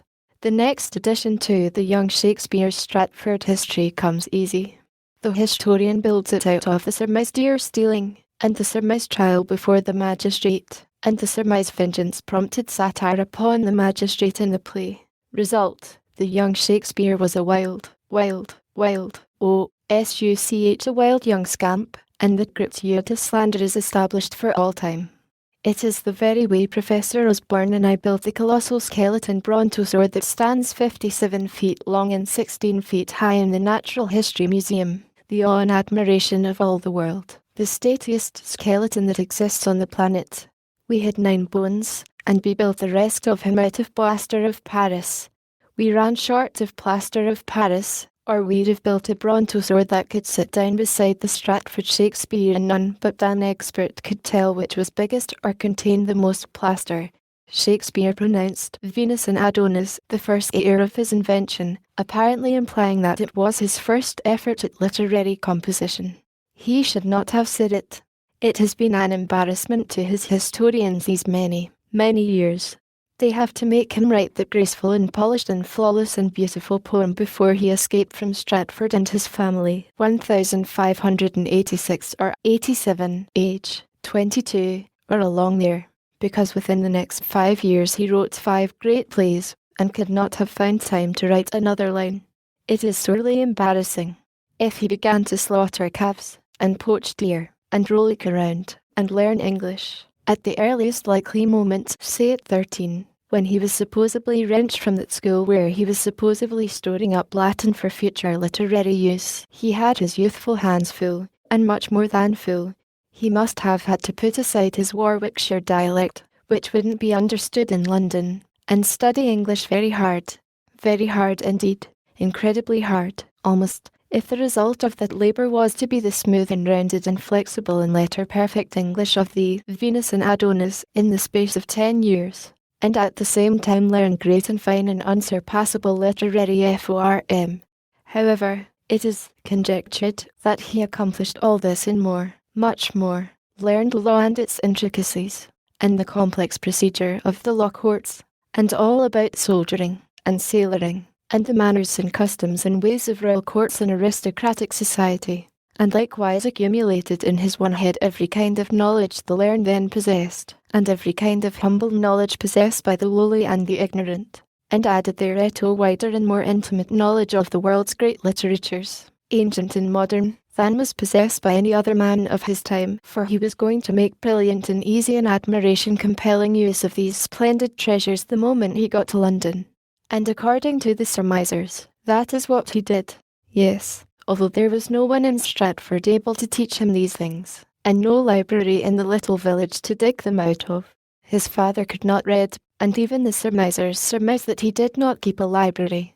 It is surmised by the biographers that the young Shakespeare got his vast knowledge of the law and his familiar and accurate acquaintance with the manners and customs and shop talk of lawyers through being for a time the clerk of a Stratford court. Just as a bright lad like me, reared in a village on the banks of the Mississippi, might become perfect in knowledge of the Bering Strait whale fishery and the shop talk of the veteran exercises of that adventure bristling trade through catching catfish with a trot line Sundays. But the surmise is damaged by the fact that there is no evidence, and not even tradition, that the young Shakespeare was ever clerk of a law court. It is further surmised that the young Shakespeare accumulated his law treasures in the first years of his sojourn in London, through amusing himself, by learning book law in his garret and by picking up lawyer talk and the rest of it through loitering about the law courts and listening. But it is only surmise. There is no evidence that he ever did either of those things. They are merely a couple of chunks of plaster of Paris. There is a legend that he got his bread and butter by holding horses in front of the London theatres, mornings and afternoons. Maybe he did. If he did, it seriously shortened his law study hours and his recreation time in the courts. In those very days he was writing great plays, and needed all the time he could get. The horse-holding legend ought to be strangled. It too formidably increases the historian's difficulty in accounting for the young Shakespeare's erudition, an erudition which he was acquiring, hunk by hunk and chunk by chunk, every day in those strenuous times, and emptying each day's catch into next day's imperishable drama. He had to acquire a knowledge of war at the same time, and a knowledge of soldier people and sailor people in their ways and talk, also a knowledge of some foreign lands and their languages, for he was daily emptying fluent streams of these various knowledges, too, into his dramas. How did he acquire these rich assets? In the usual way, by surmise. It is surmised that he travelled in Italy and Germany and around, and qualified himself to put their scenic and social aspects upon paper, that he perfected himself in French, Italian, and Spanish on the road, that he went in Leicester's expedition to the Low Countries, a soldier or sutler or something, for several months or years, or whatever length of time a surmiser needs in his business, and thus became familiar with soldiership and soldier ways and soldier talk and generalship and general ways and general talk, and seamanship and sailor ways and sailor talk. Maybe he did all these things, but I would like to know who held the horses in the meantime, and who studied the books in the garret, and who frolicked in the law courts for recreation. Also, who did the call-boying and the play-acting, for he became a call-boy, and as early as 93 he became a vagabond, the law's ungentle term for an enlisted actor, and in 94 a regular and properly and officially listed member of that, in those days, lightly valued and not much respected profession. Right soon thereafter he became a stockholder in 2 theatres, and manager of them. Thenceforward he was a busy and flourishing businessman, and was raking in money with both hands for 20 years. Then in a noble frenzy of poetic inspiration he wrote his one poem, his only poem, his darling, and laid him down and died. Good friend, for yes' sake forbear to dig the dust enclosed here. Blessed be ye man, it spares the stones, and cursed be he, it moves my bones. He was probably dead when he wrote it. Still, this is only conjecture. We have only circumstantial evidence, internal evidence. Shall I set down the rest of the conjectures which constitute the giant biography of William Shakespeare? It would strain the unabridged dictionary to hold them. He is a brontosaur, 9 bones and 600 barrels of plaster of Paris. We may assume, in the assuming trade 3 separate and independent cults are transacting business. 2 of these cults are known as the Shakespeareites and the Baconians, and I am the other one, the Brontosaurian. The Shakespeareite knows that Shakespeare wrote Shakespeare's works. The Baconian knows that Francis Bacon wrote them. The Brontosaurian doesn't really know which of them did it, but is quite composedly and contentedly sure that Shakespeare didn't, and strongly suspects that Bacon did. We all have to do a good deal of assuming, but I am fairly certain that in every case I can call to mind the Baconian assumers have come out ahead of the Shakespeareites. Both parties handle the same materials, but the Baconians seem to me to get much more reasonable and rational and persuasive results out of them than is the case with the Shakespeareites. The Shakespeareite conducts his assuming upon a definite principle, an unchanging and immutable law, which is 2 and 8 and 7 and 14, added together, make 165. I believe this to be an error. No matter, you cannot get a habit-sodden Shakespeareite to cipher up his materials upon any other basis. With the Baconian it is different. If you place before him the above figures and set him to adding them up, he will never in any case get more than 45 out of them, and in 9 cases out of 10 he will get just the proper 31. Let me try to illustrate the 2 systems in a simple and homely way calculated to bring the idea within the grasp of the ignorant and unintelligent. We will suppose a case. Take a lap-bred, house-fed, uneducated, inexperienced kitten. Take a rugged old Tom that's scarred from stem to rudder post with the memorials of strenuous experience, and is so cultured, so educated, so limitlessly erudite that one may say of him, all cat knowledge is his province. Also, take a mouse. Lock the 3 up in a holeless, crackless, exitless prison cell. Wait half an hour, then open the cell. Introduce a Shakespeareite and a Baconian, and let them cipher and assume. The mouse is missing. The question to be decided is, where is it? You can guess both verdicts beforehand. One verdict will say the kitten contains the mouse. The other will as certainly say the mouse is in the tomcat. The Shakespeareite will reason like this. That is not my word, it is his. He will say the kitten may have been attending school when nobody was noticing. Therefore we are warranted in assuming that it did so. Also, It could have been training in a court clerk's office when no one was noticing. Since that could have happened, we are justified in assuming that it did happen. It could have studied catology in a garret when no one was noticing. Therefore it did. It could have attended catechizes on the shed roof nights, for recreation, when no one was noticing, and have harvested a knowledge of cat court forms and cat lawyer talk in that way. It could have done it, therefore without a doubt it did. It could have gone soldiering with the war tribe when no one was noticing, and learned soldier wiles and soldier ways, and what to do with a mouse when opportunity offers. The plain inference, therefore, is that is what it did. Since all these manifold things could have occurred, we have every right to believe they did occur. These patiently and painstakingly accumulated vast acquirements and competences needed but one thing more: opportunity to convert themselves into triumphant action. The opportunity came. We have the result. Beyond shadow of question, the mouse is in the kitten. It is proper to remark that when we of the three cults plant A, we think we may assume, we expect it, under careful watering and fertilizing and tending, to grow up into a strong and hardy and weather-defying. There isn't a shadow of a doubt at last, and it usually happens. We know what the Buchanan's verdict would be. There is not a rag of evidence that the kitten has had any training, any education, any experience qualifying it for the present occasion, or is indeed equipped for any achievement above lifting such unclaimed milk as comes its way. But there is abundant evidence, unassailable proof, in fact the other animal is equipped, to the last detail, with every qualification necessary for the event. Without shadow of doubt the tomcat contains the mouse. 6. When Shakespeare died, in 1616, great literary productions attributed to him as author had been before the London world and in high favour for 24 years. Yet his death was not an event. It made no stir, it attracted no attention. Apparently his eminent literary contemporaries did not realise that a celebrated poet had passed from their midst.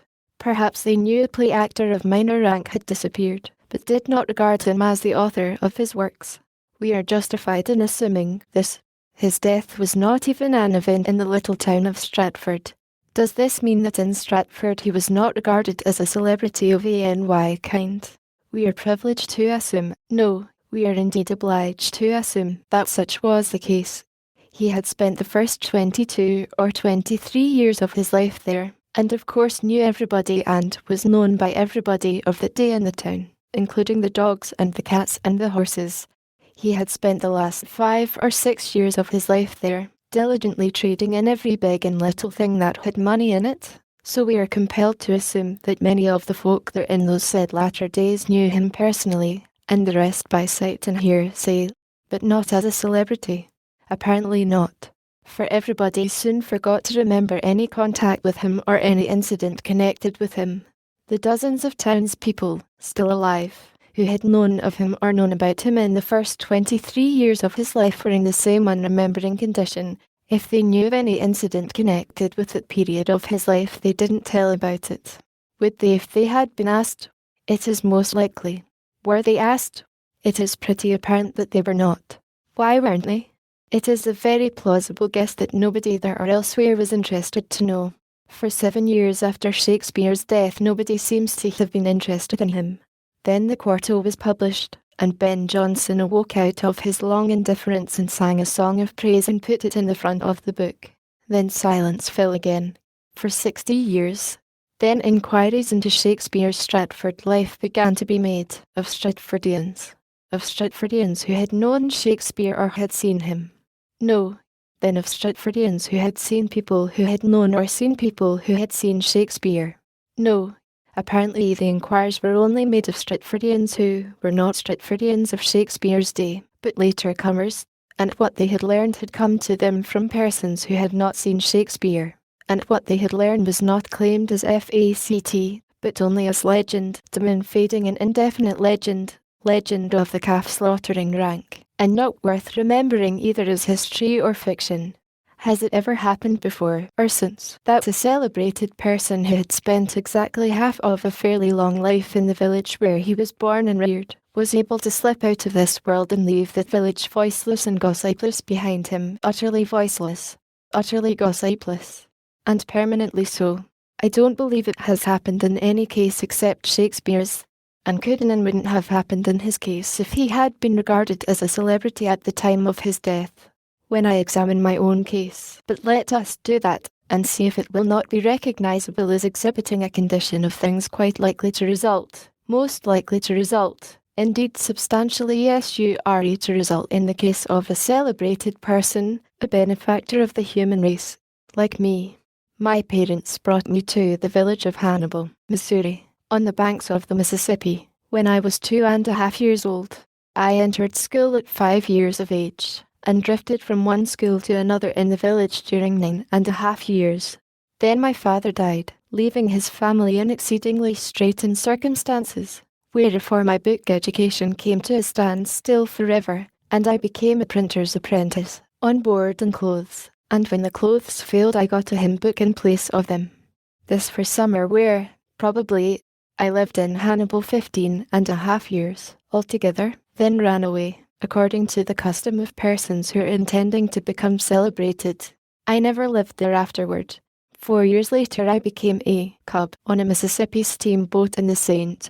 Louis and New Orleans trade, and after 1.5 years of hard study and hard work the U.S. inspectors rigorously examined me through a couple of long sittings and decided that I knew every inch of the Mississippi, 1,300 miles, in the dark and in the day, as well as a baby knows the way to its mother's paps day or night.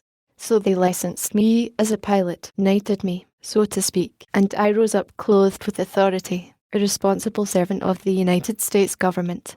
Now then, Shakespeare died young, he was only 52. He had lived in his native village 26 years, or about that. He died celebrated, if you believe everything you read in the books. Yet when he died nobody there or elsewhere took any notice of it, and for 60 years afterward no townsman remembered to say anything about him or about his life in Stratford. When the Inquirer came at last he got but one fact, no, legend, and got that one at second hand, from a person who had only heard it as a rumour and didn't claim copyright in it as a production of his own. He could very well, for its date antedated his own birth date. But necessarily a number of persons were still alive in Stratford who, in the days of their youth, had seen Shakespeare nearly every day in the last 5 years of his life, and they would have been able to tell the Inquirer some first-hand things about him if he had in those last days been a celebrity and therefore a person of interest to the villagers. Why did not the Inquirer hunt them up and interview them? Wasn't it worthwhile? Wasn't the matter of sufficient consequence? Had the Inquirer an engagement to see a dog fight and couldn't spare the time? It all seems to mean that he never had any literary celebrity, there or elsewhere, and no considerable repute as actor and manager. Now then, I am away along in life, my 73rd year being already well behind me, yet 16 of my Hannibal schoolmates are still alive today, and can tell, and do tell, Inquirers dozens and dozens of incidents of their young lives and mine together. Things that happened to us in the morning of life, in the blossom of our youth, in the good days, the dear days, the days when we went gypsying, a long time ago. Most of them creditable to me, too. One child to whom I paid court when she was 5 years old and I 8 still lives in Hannibal, and she visited me last summer, traversing the necessary 10 or 1,200 miles of railroad without damage to her patience or to her old young vigour.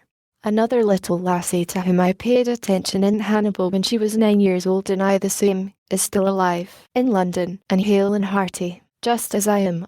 And on the few surviving steamboats, those lingering ghosts and remembrancers of great fleets that plied the big river in the beginning of my water career, which is exactly as long ago as the whole invoice of the life years of Shakespeare numbers, there are still findable 2 or 3 river pilots who saw me do creditable things in those ancient days, and several white-headed engineers, and several roustabouts and mates, and several deckhands who used to heave the lead for me and send up on the still night the 6 feet scant. That made me shudder, and the Mark Twain. That took the shudder away, and presently the darling, by the DEPFOUR. That lifted me to heaven for joy. 1. They know about me, and can tell. And so do printers, from St. Louis to New York. And so do newspaper reporters, from Nevada to San Francisco. And so do the police. If Shakespeare had really been celebrated, like me, Stratford could have told things about him, and if my experience goes for anything, they'd have done it. 1. 4 fathoms, 24 feet. 7. If I had under my superintendence a controversy appointed to decide whether Shakespeare wrote Shakespeare or not, I believe I would place before the debaters only the one question: was Shakespeare ever a practicing lawyer? And leave everything else out. It is maintained that the man who wrote the plays was not merely myriad-minded, but also myriad accomplished. That he not only knew some thousands of things about human life in all its shades and grades, and about the 100 arts and trades and crafts and professions which men busy themselves in, but that he could talk about the men and their grades and trades accurately, making no mistakes. Maybe it is so, but have the experts spoken, or is it only Tom, Dick, and Harry? Does the exhibit stand upon wide, and loose, and eloquent generalizing, which is not evidence, and not proof, or upon details, particulars, statistics, illustrations, demonstrations? Experts of unchallengeable authority have testified definitely as to only one of Shakespeare's multifarious craft equipments. So far as my recollections of Shakespeare Bacon talk about with me, his law equipment. I do not remember that Wellington or Napoleon ever examined Shakespeare's battles and sieges and strategies, and then decided and established for good and all that they were militarily flawless. I do not remember that any Nelson, or Drake, or Cook ever examined his seamanship and said it showed profound and accurate familiarity with the art. I don't remember that any king or prince or duke has ever testified that Shakespeare was letter perfect in his handling of royal court manners and the talking manners of aristocracies. I don't remember that any illustrious Latinist or Grecian or Frenchman or Spaniard or Italian has proclaimed him a past master in those languages. I don't remember that there is testimony, great testimony, imposing testimony, unanswerable and unattackable testimony as to any of Shakespeare's 100 specialties, except one, the law. Other things change with time, and the student cannot trace back with certainty the changes that various trades and their processes and technicalities have undergone in the long stretch of a century or two and find out what their processes and technicalities were in those early days. But with the law it is different. It is milestoned and documented all the way back, and the master of that wonderful trade, that complex and intricate trade, that awe-compelling trade, has competent ways of knowing whether Shakespeare law is good law or not, and whether his law court procedure is correct or not, and whether his legal shop talk is the shop talk of a veteran practitioner or only a machine-made counterfeit of it gathered from books and from occasional loiterings in Westminster. Richard H. Dana served 2 years before the mast, and had every experience that falls to the lot of the sailor before the mast of our day.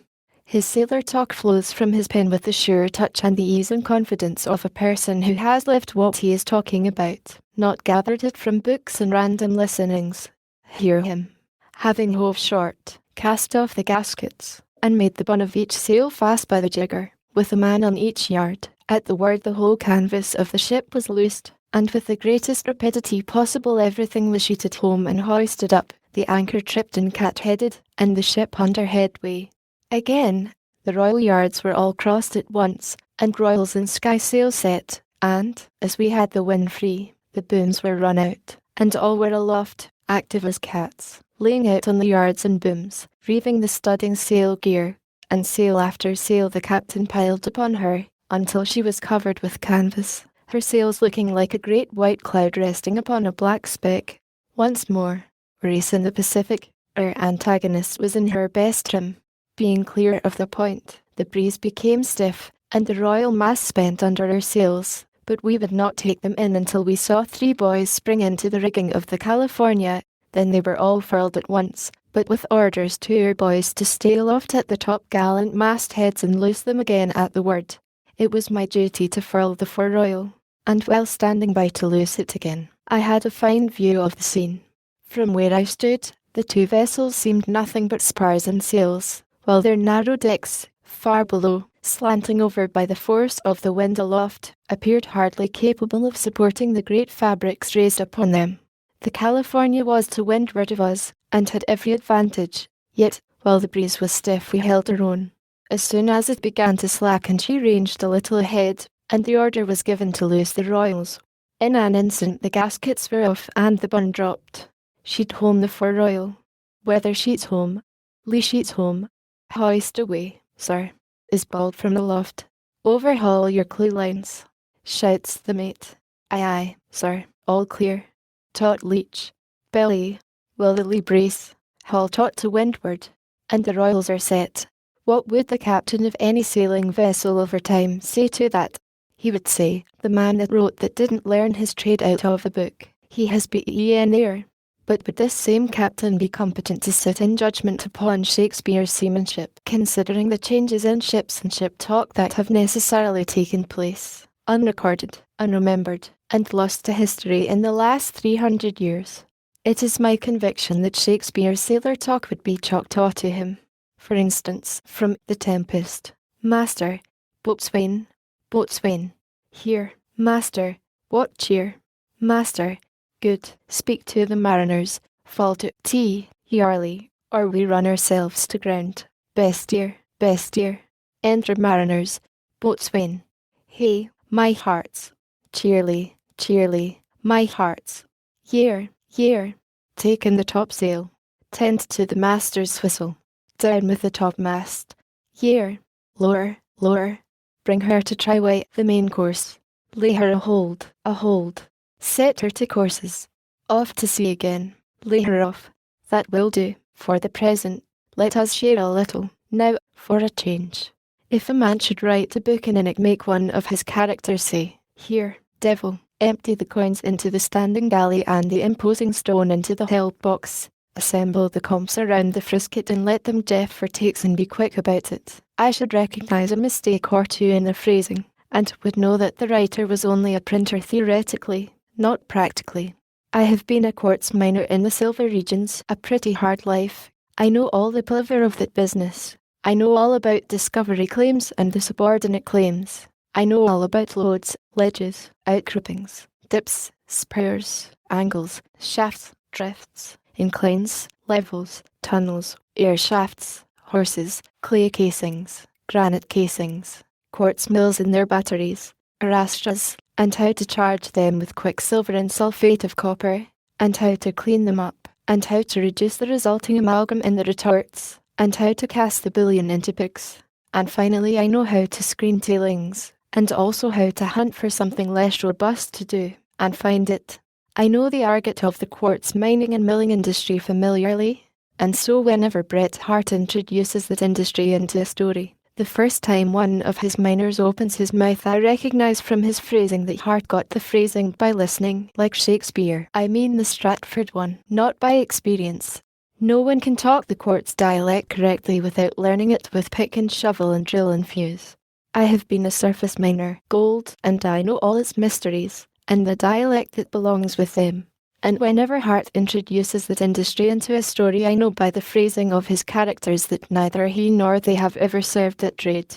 I have been a pocket miner, a sort of gold mining not findable in any but one little spot in the world, so far as I know.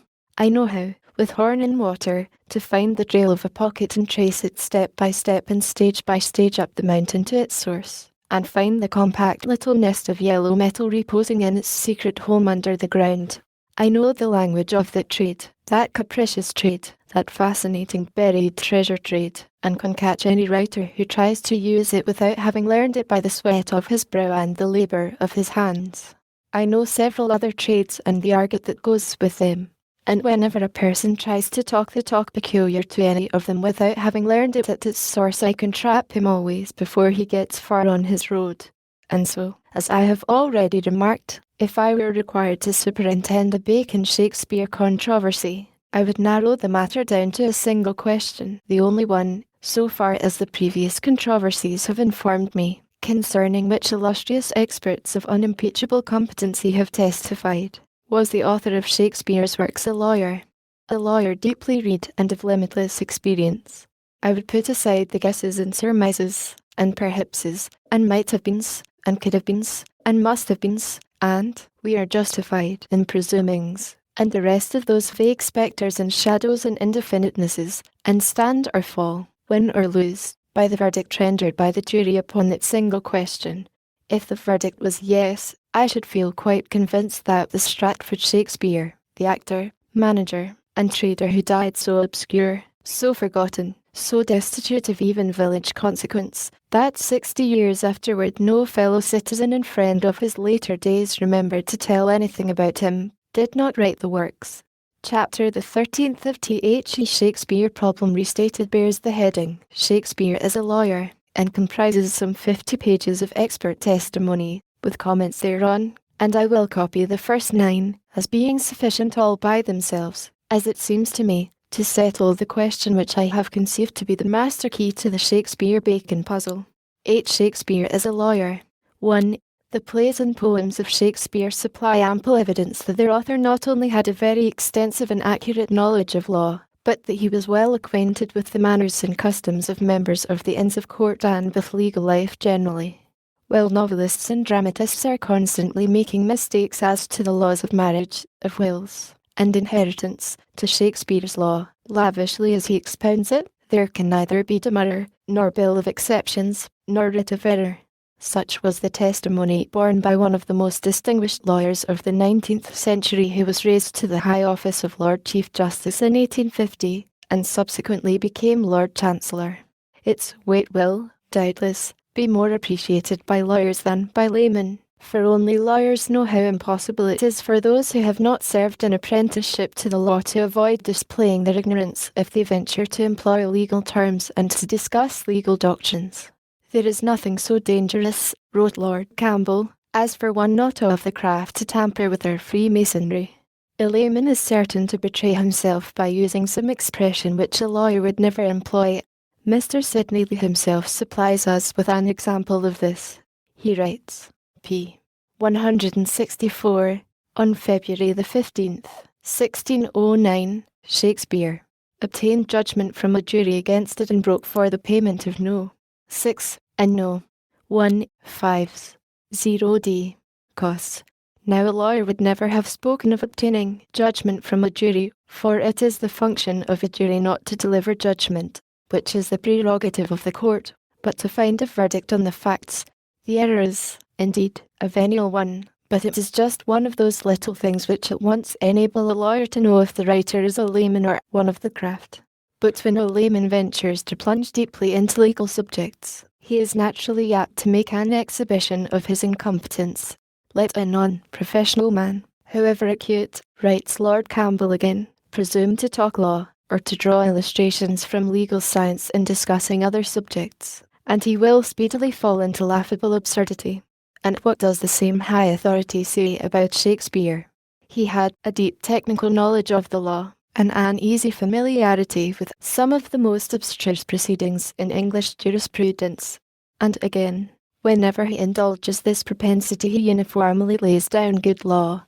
Of Henry IV, Part 2, he says, if Lord Eldon could be supposed to have written the play, I do not see how he could be chargeable with having forgotten any of his law while writing it.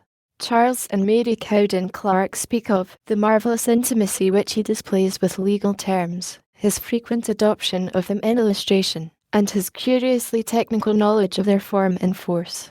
Malone, himself a lawyer, wrote, his knowledge of legal terms is not merely such as might be acquired by the casual observation of even his all-comprehending mind. It has the appearance of technical skill. Another lawyer and well-known Shakespearean, Richard Grant White, says, no dramatist of the time, not even Beaumont, who was the younger son of a judge of the Common Pleas, and who after studying in the Inns of Court abandoned law for the drama, used legal phrases with Shakespeare's readiness and exactness. And the significance of this fact is heightened by another, that it is only to the language of the law that he exhibits this inclination. The phrases peculiar to other occupations serve him on rare occasions by way of description, comparison, or illustration, generally when something in the scene suggests them, but legal phrases flow from his pen as part of his vocabulary and parcel of his thought. Take the word purchase, for instance, which, in ordinary use, means to acquire by giving value, but applies in law to all legal modes of obtaining property except by inheritance or descent, and in this peculiar sense the word occurs 5 times in Shakespeare's 34 plays, and only in one single instance in the 54 plays of Beaumont and Fletcher. It has been suggested that it was in attendance upon the courts in London that he picked up his legal vocabulary. But this supposition not only fails to account for Shakespeare's peculiar freedom and exactness in the use of the phraseology, it does not even place him in the way of learning those terms his use of which is most remarkable, which are not such as he would have heard at ordinary proceedings at NISI Prius, but such as refer to the tenure or transfer of real property, fine and recovery, statutes, merchant, purchase, indenture, tenure, double voucher, fee simple, fee farm, remainder, reversion, forfeiture, etc. This conveyancer's jargon could not have been picked up by hanging round the courts of law in London 250 years ago, when suits as to the title of real property were comparatively rare. And besides, Shakespeare uses his law just as freely in his first plays, written in his first London years, as in those produced at a later period, just as exactly, too, for the correctness and propriety with which these terms are introduced have compelled the admiration of a Chief Justice and a Lord Chancellor. Senator Davis wrote, "We seem to have something more than a sailist's temerity of indulgence in the terms of an unfamiliar art. No legal solecisms will be found. The abstrusest elements of the common law are impressed into a disciplined service. Over and over again, where such knowledge is unexampled in writers unlearned in the law, Shakespeare appears in perfect possession of it. In the law of real property, its rules of tenure and descents, its entails, its fines and recoveries, their vouchers and double vouchers, in the procedure of the courts, the method of bringing writs and arrests, the nature of actions, the rules of pleading, the law of escapes and of contempt of court, in the principles of evidence, both technical and philosophical, in the distinction between the temporal and spiritual tribunals, in the law of attainder and forfeiture, in the requisites of a valid marriage, in the presumption of legitimacy, in the learning of the law of prerogative, in the inalienable character of the crown, this mastership appears with surprising authority. To all this testimony, and there is much more which I have not cited, may now be added that of a great lawyer of our own times, viz., Sir James Plumstead Wilde, QC, 1855, created a Baron of the Exchequer in 1860, promoted to the post of Judge Ordinary and Judge of the Courts of Probate and Divorce in 1863, and better known to the world as Lord Penzance, to which dignity he was raised in 1869. Lord Penzance, as all lawyers know, and as the late Mr. Inderwick, K.C., has testified, was one of the first legal authorities of his day, famous for his remarkable grasp of legal principles, and endowed by nature with a remarkable facility for marshalling facts, and for a clear expression of his views. Lord Penzance speaks of Shakespeare's perfect familiarity with not only the principles, axioms, and maxims, but the technicalities of English law, a knowledge so perfect and intimate that he was never incorrect and never at fault. The mode in which this knowledge was pressed into service on all occasions to express his meaning and illustrate his thoughts was quite unexampled. He seems to have had a special pleasure in his complete and ready mastership of it in all its branches, as manifested in the plays. This legal knowledge and learning had therefore a special character which places it on a wholly different footing from the rest of the multifarious knowledge which is exhibited in page after page of the plays. At every turn and point at which the author required a metaphor, simile, or illustration, his mind ever turned first to the law. He seems almost to have thought in legal phrases. The commonest of legal expressions were ever at the end of his pen in description or illustration. That he should have descanted in lawyer language when he had a forensic subject in hand, such as Shylock's bond, was to be expected, but the knowledge of law in Shakespeare was exhibited in a far different manner. It protruded itself on all occasions, appropriate or inappropriate, and mingled itself with strains of thought widely divergent from forensic subjects. Again, to acquire a perfect familiarity with legal principles, and an accurate and ready use of the technical terms and phrases not only of the conveyancer's office, but of the pleaders' chambers and the courts at Westminster, nothing short of employment in some career involving constant contact with legal questions and general legal work would be requisite. But a continuous employment involves the element of time, and time was just what the manager of two theatres had not at his disposal. In what portion of Shakespeare's, i.e., Shakspeare's, career would it be possible to point out that time could be found for the interposition of illegal employment in the chambers or offices of practising lawyers. Stratfordians, as is well known, casting about for some possible explanation of Shakespeare's extraordinary knowledge of law, have made the suggestion that Shakespeare might, conceivably, have been a clerk in an attorney's office before he came to London. Mr. Collier wrote to Lord Campbell to ask his opinion as to the probability of this being true. His answer was as follows: "You require us to believe implicitly a fact, of which, if true, positive and irrefragable evidence in his own handwriting might have been forthcoming to establish it.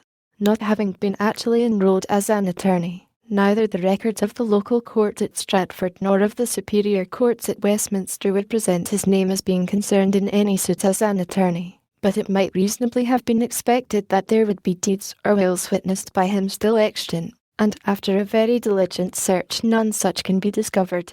Upon this Lord Penzance comments, "It cannot be doubted that Lord Campbell was right in this.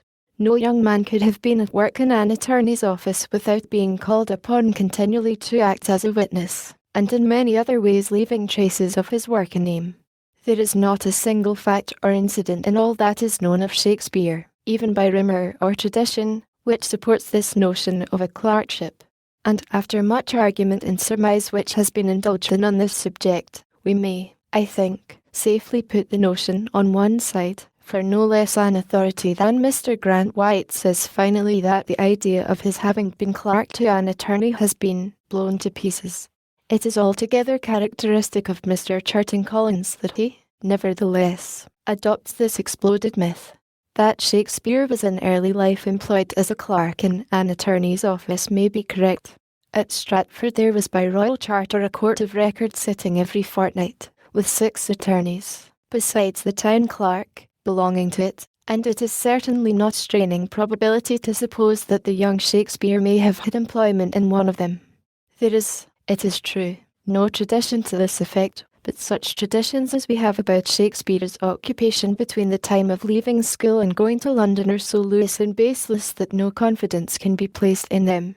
It is, to say the least, more probable that he was in an attorney's office than that he was a butcher killing calves in a high style, and making speeches over them. This is a charming specimen of Stratfordian argument. There is, as we have seen, a very old tradition that Shakespeare was a butcher's apprentice. John Dowdall, who made a tour in Warwickshire in 1693, testifies to it as coming from the old clerk who showed him over the church, and it is unhesitatingly accepted as true by Mr. Halliwell Phillips, Volume I, p. 11, and Volume 2, pp. 71, 72. Mr. Sidney Lee sees nothing improbable in it, and it is supported by Aubrey, who must have written his account some time before 1680, when his manuscript was completed. Of the attorney's clerk hypothesis, on the other hand, there is not the faintest vestige of a tradition. It has been evolved out of the fertile imaginations of embarrassed Stratfordians, seeking for some explanation of the Stratford rustic's marvellous acquaintance with law in legal terms and legal life. But Mr. Churton Collins has not least hesitation in throwing over the tradition which has the warrant of antiquity and setting up in its stead this ridiculous invention, for which not only is there no shred of positive evidence, but which, as Lord Campbell and Lord Penzance point out, is really put out of court by the negative evidence, since no young man could have been at work in an attorney's office without being called upon continually to act as a witness, and in many other ways leaving traces of his work and name. And as Mr. Edwards further points out, since the day when Lord Campbell's book was published, between 40 and 50 years ago, every old deed or will, to say nothing of other legal papers, dated during the period of William Shakespeare's youth, has been scrutinised over half a dozen years, and not one signature of the young man has been found. Moreover, if Shakespeare had served as clerk in an attorney's office, it is clear that he must have so served for a considerable period in order to have gained, if, indeed, it is credible that he could have so gained, his remarkable knowledge of the law. Can we then for a moment believe that, if this had been so, tradition would have been absolutely silent on the matter? That Dowdall's old clerk, over 80 years of age, should have never heard of it, though he was sure enough about the butcher's apprentice, and that all the other ancient witnesses should be in similar ignorance. But such are the methods of Stratfordian controversy. Tradition is to be scouted when it is found inconvenient, but cited as a irrefragable truth when it suits the case. Shakespeare of Stratford was the author of the plays and poems, but the author of the plays and poems could not have been a butcher's apprentice. Away, therefore, with tradition. But the author of the plays and poems must have had a very large and a very accurate knowledge of the law. Therefore, Shakespeare of Stratford must have been an attorney's clerk. The method is simplicity itself. By similar reasoning, Shakespeare has been made a country school master, a soldier, a physician, a printer, and a good many other things besides, according to the inclination and the exigencies of the commentator. It would not be in the least surprising to find that he was studying Latin as a schoolmaster and law in an attorney's office at the same time. However, we must do Mr. Collins the justice of saying that he has fully recognised, what is indeed tolerably obvious, that Shakespeare must have had a sound legal training. It may, of course, be urged, he writes, that Shakespeare's knowledge of medicine, and particularly that branch of it which related to morbid psychology, is equally remarkable, and that no one has ever contended that he was a physician. Here Mr. Collins is wrong. That contention also has been put forward.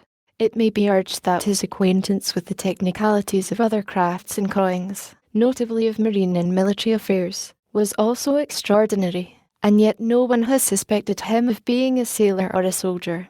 Wrong again. Why, even Messrs. Garnett and Goss suspect that he was a soldier. This may be conceded, but the concession hardly furnishes an analogy. To these and all other subjects he recurs occasionally, and in season, but with reminiscences of the law his memory, as is abundantly clear, was simply saturated, in season and out of season, now in manifest, now in recondite application. He presses it into the service of expression and illustration. At least a third of his myriad metaphors are derived from it. It would indeed be difficult to find a single act in any of his dramas, nay, in some of them, a single scene, the diction and imagery of which are not coloured by it. Much of his law may have been acquired from 3 books easily accessible to him, namely, Tottel's Precedents, 1572, Paulton's Statutes, 1578, and Fraunces-Lauter's Logic, 1588, works with which he certainly seems to have been familiar, but much of it could only have come from one who had an intimate acquaintance with legal proceedings. We quite agree with Mr. Castle that Shakespeare's legal knowledge is not what could have been picked up in an attorney's office, but could only have been learned by an actual attendance at the courts, at a pleader's chambers, and on circuit, or by associating intimately with members of the bench and bar. This is excellent. But what is Mr. Collins's explanation? Perhaps the simplest solution of the problem is to accept the hypothesis that in early life he was in an attorney's office.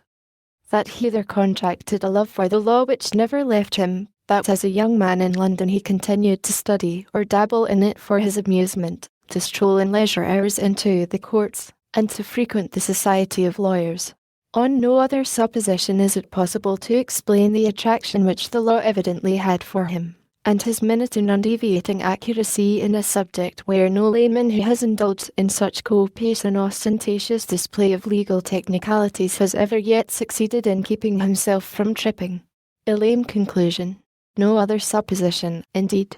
Yes, there is another, and a very obvious supposition, namely, that Shakespeare was himself a lawyer, well versed in his trade, versed in all the ways of the courts, and living in close intimacy with judges and members of the Inns of Court. One is, of course, thankful that Mr. Collins has appreciated the fact that Shakespeare must have had a sound legal training, but I may be forgiven if I do not attach quite so much importance to his pronouncements on this branch of the subject as to those of Malone, Lord Campbell, Judge Holmes, Mr. Castle, K.C., Lord Penzance, Mr. Grant White, and other lawyers, who have expressed their opinion on the matter of Shakespeare's legal acquirements. Here it may, perhaps, be worthwhile to quote again from Lord Penzance's book as to the suggestion that Shakespeare had somehow or other managed to acquire a perfect familiarity with legal principles, and an accurate and ready use of the technical terms and phrases, not only of the Conveyancer's office, but of the pleaders' chambers and the courts at Westminster. This, as Lord Penzance points out, would require nothing short of employment in some career involving constant contact with legal questions and general legal work.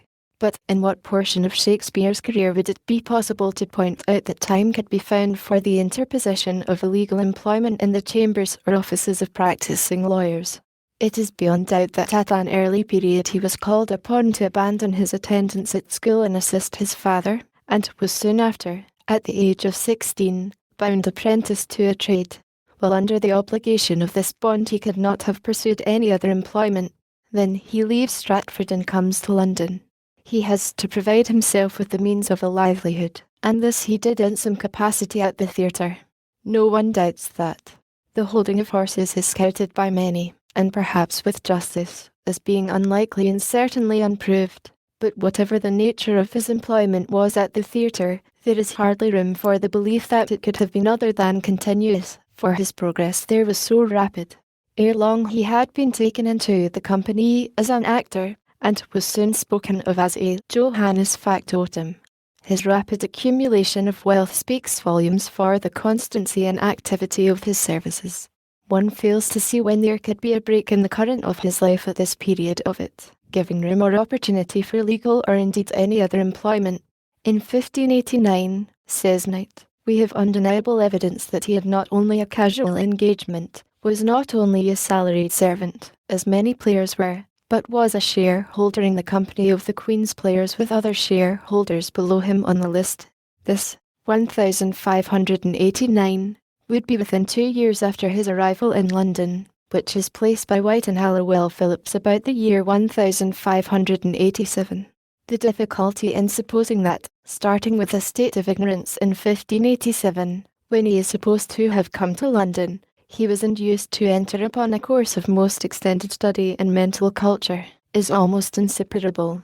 Still it was physically possible, provided always that he could have had access to the needful books. But this legal training seems to me to stand on a different footing. It is not only unaccountable and incredible, but it is actually negatived by the known facts of his career. Lord Penzance then refers to the fact that, by 1592, according to the best authority, Mr. Grant White, several of the plays had been written.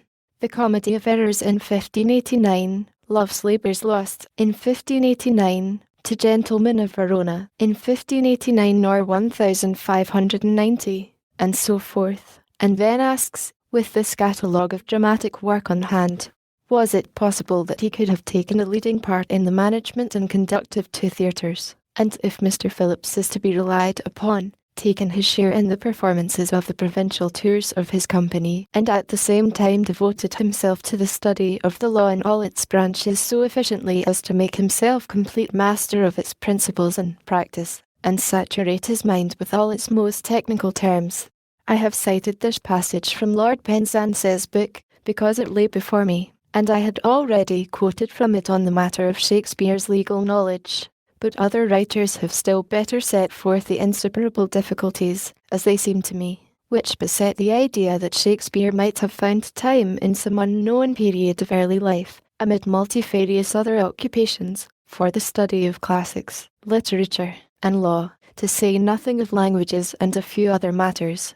Lord Penzance further asks his readers, did you ever meet with or hear of an instance in which a young man in this country gave himself up to legal studies and engaged in legal employments, which is the only way of becoming familiar with the technicalities of practice, unless with the view of practising in that profession? I do not believe that it would be easy, or indeed possible, to produce an instance in which the law has been seriously studied in all its branches, except as a qualification for practice in the legal profession.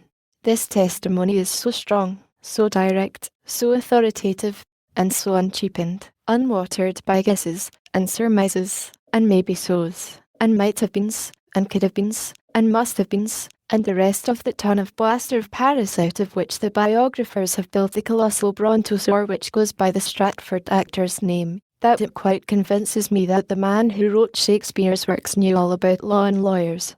Also, that man could not have been the Stratford Shakespeare, and wasn't. Who did write these works, then? I wish I knew. 1. From chapter the 13th of T.H.E. Shakespeare Problem Restated. By George G. Greenwood, M.P. John Lane Company, Publishers. 9. Did Francis Bacon write Shakespeare's works? Nobody knows. We cannot say we KNOW a thing when that thing has not been proved. KNOW is too strong a word to use when the evidence is not final and absolutely conclusive. We can infer, if we want to, like those slaves. No, I will not write that word. It is not kind, it is not courteous. The upholders of the Stratford Shakespeare superstition call us the hardest names they can think of, and they keep doing it all the time. Very well, if they like to descend to that level, let them do it, but I will not so undignify myself as to follow them. I cannot call them harsh names. The most I can do is to indicate them by terms reflecting my disapproval, and this without malice, without venom. To resume, what I was about to say was, those thugs have built their entire superstition upon inferences, not upon known and established facts. It is a weak method, and poor, and I am glad to be able to say our side never resorts to it while there is anything else to resort to. But when we must, and we have now arrived at a place of that sort. Since the Stratford Shakespeare couldn't have written the works, we infer that somebody did. Who was it, then? This requires some more inferring. Ordinarily when an unsigned poem sweeps across the continent like a tidal wave whose roar and boom and thunder are made up of admiration, delight, and applause, a dozen obscure people rise up and claim the authorship. Why a dozen, instead of only one or two? One reason is, because there are a dozen that are recognizably competent to do that poem. Do you remember Beautiful Snow? Do you remember Rock Me to Sleep, Mother, Rock Me to Sleep? Do you remember Backward, Turn, Backward, O Time, in Thy Flight? Make Me a Child Again Just for Tonight? I remember them very well. Their authorship was claimed by most of the grown-up people who were alive at the time, and every claimant had one plausible argument in his favour, at least, to wit, he could have done the authoring. He was competent. Have the works been claimed by a dozen? They haven't. There was good reason. The world knows there was but one man on the planet at the time who was competent, not a dozen, and not two. A long time ago the dwellers in a far country used now and then to find a procession of prodigious footprints stretching across the plain, footprints that were 3 miles apart, each footprint 1/3 of a mile long and a furlong deep, and with forests and villages mashed to mush in it. Was there any doubt as to who made that mighty trail? Were there a dozen claimants? Were there two? No, the people knew who it was that had been along there. There was only one Hercules. There has been only one Shakespeare. There couldn't be two. Certainly there couldn't be two at the same time. It takes ages to bring forth a Shakespeare, and some more ages to match him. This one was not matched before his time, nor during his time, and hasn't been matched since. The prospect of matching him in our time is not bright. The Baconians claim that the Stratford Shakespeare was not qualified to write the works, and that Francis Bacon was. They claim that Bacon possessed the stupendous equipment, both natural and acquired, for the miracle, and that no other Englishman of his day possessed the like, or, indeed, anything closely approaching it. Macaulay, in his essay, has much to say about the splendour and horizonless magnitude of that equipment. Also, he has synopsized Bacon's history, a thing which cannot be done for the Stratford Shakespeare, for he hasn't any history to synopsize. Bacon's history is open to the world, from his boyhood to his death and old age, a history consisting of known facts, displayed in minute and multitudinous detail, facts, not guesses and conjectures and might-have-beens, whereby it appears that he was born of a race of statesmen, and had a Lord Chancellor for his father, and a mother who was distinguished both as a linguist and a theologian.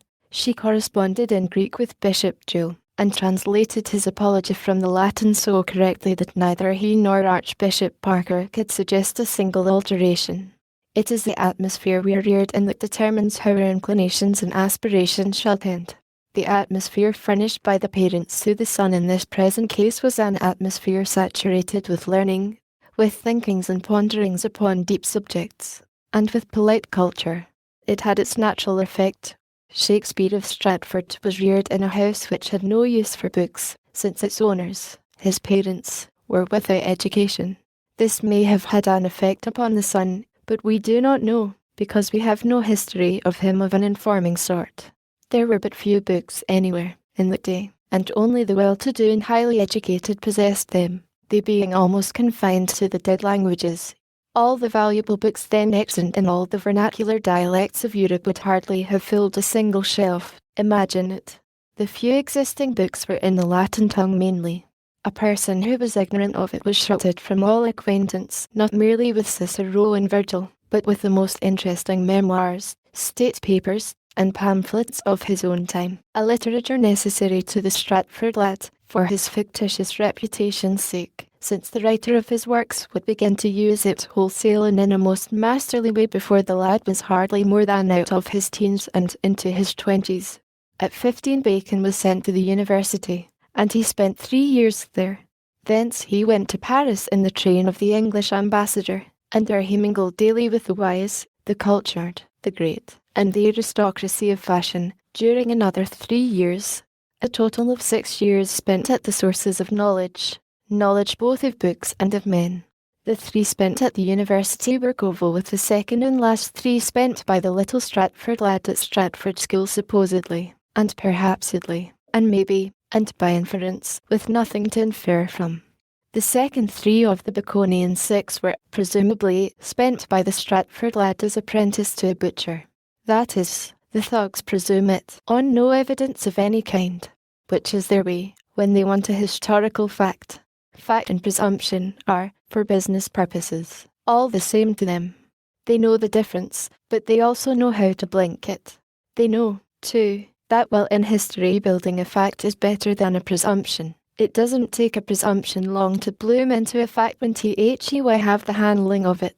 They know by old experience that when they get hold of a presumption tadpole he is not going to stay tadpole in their history tank. No, they know how to develop him into the giant 4-legged bullfrog of FACT, and make him sit up on his hams, and puff out his chin, and look important and insolent and come to stay, and assert his genuine Simon pure authenticity with a thundering bellow that will convince everybody because it is so loud.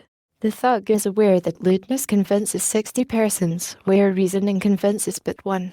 I wouldn't be a thug, not even if, but never mind about that. It has nothing to do with the argument, and it is not noble in spirit besides. If I am better than a thug, is the merit mine? No, it is his. Then to him be the praise. That is the right spirit. They presume the lad severed his presumed connection with the Stratford School to become apprentice to a butcher. They also presume that the butcher was his father. They don't know. There is no written record of it, nor any other actual evidence. If it would have helped their case any, they would have apprenticed him to 30 butchers, to 50 butchers, to a wilderness of butchers, all by their patented method, presumption. If it will help their case they will do it yet, and if it will further help it, they will presume that all those butchers were his father. And the week after, they will say why it. Why? It is just like being the past tense of the compound reflexive adverbial incandescent hypodermic irregular accusative noun of multitude, which is father to the expression which the grammarians call verb. It is like a whole ancestry, with only one posterity. To resume. Next, the young Bacon took up the study of law, and mastered that abstruse science. From that day to the end of his life he was daily in close contact with lawyers and judges. Not as a casual onlooker in intervals between holding horses in front of a theatre, but as a practising lawyer, a great and successful one, a renowned one, a Launcelot of the bar, the most formidable lance in the high brotherhood of the legal table round. He lived in the law's atmosphere thenceforth, all his years, and by sheer ability forced his way up its difficult steeps to its supremest summit, the Lord Chancellorship, leaving behind him no fellow craftsman qualified to challenge his divine right to that majestic place. When we read the praises bestowed by Lord Penzance and the other illustrious experts upon the legal condition and legal aptnesses, brilliances, profundities, and felicities so prodigally displayed in the place, and try to fit them to the historialist Stratford stage manager, they sound wild, strange, incredible, ludicrous. But when we put them in the mouth of Bacon they do not sound strange, they seem in their natural and rightful place, they seem at home there. Please turn back and read them again. Attributed to Shakespeare of Stratford they are meaningless, They are inebriate extravagancies, intemperate admirations of the dark side of the moon, so to speak. Attributed to Bacon, they are admirations of the golden glories of the moon's front side, the moon at the full, and not intemperate, not overwrought, but sane and right, and justified. At every turn and point at which the author required a metaphor, simile, or illustration, his mind ever turned first to the law. He seems almost to have thought in legal phrases, the commonest legal phrases, the commonest of legal expressions, were ever at the end of his pen. That could happen to no one but a person whose trade was the law. It could not happen to a dabbler in it. Veteran mariners fill their conversation with sailor phrases and draw all their similes from the ship and the sea and the storm. But no mere passenger ever does it, be he of Stratford or elsewhere, or could do it with anything resembling accuracy, if he were hardy enough to try. Please read again what Lord Campbell and the other great authorities have said about Bacon when they thought they were saying it about Shakespeare of Stratford. The rest of the equipment the author of the plays was equipped, beyond every other man of his time, with wisdom, erudition, imagination, capaciousness of mind, grace, and majesty of expression. Everyone has said it, no one doubts it. Also, he had humour in rich abundance, and always wanting to break out. We have no evidence of any kind that Shakespeare of Stratford possessed any of these gifts or any of these acquirements. The only lines he ever wrote, so far as we know, are substantially barren of them, barren of all of them. Good friend, for yes' sake forbear to dig the dust enclosed here. Blessed be ye man, it spares the stones, and cursed be he, it moves my bones. Ben Jonson says of Bacon, as orator, his language, where he could spare and pass by a jest, was nobly censorious. No man ever spoke more neatly, more pressly, more weightily, or suffered less emptiness, less idleness, in what he uttered. No member of his speech but consisted of its own graces. The fear of every man that heard him was lest he should make canon. From Macaulay, he continued to distinguish himself in Parliament, particularly by his exertions in favour of one excellent measure on which the King's heart was set, the union of England and Scotland. It was not difficult for such an intellect to discover many irresistible arguments in favour of such a scheme. He conducted the great case of the Postnati in the Exchequer Chamber, and the decision of the judges, a decision the legality of which may be questioned, but the beneficial effect of which must be acknowledged, was in a great measure attributed to his dexterous management.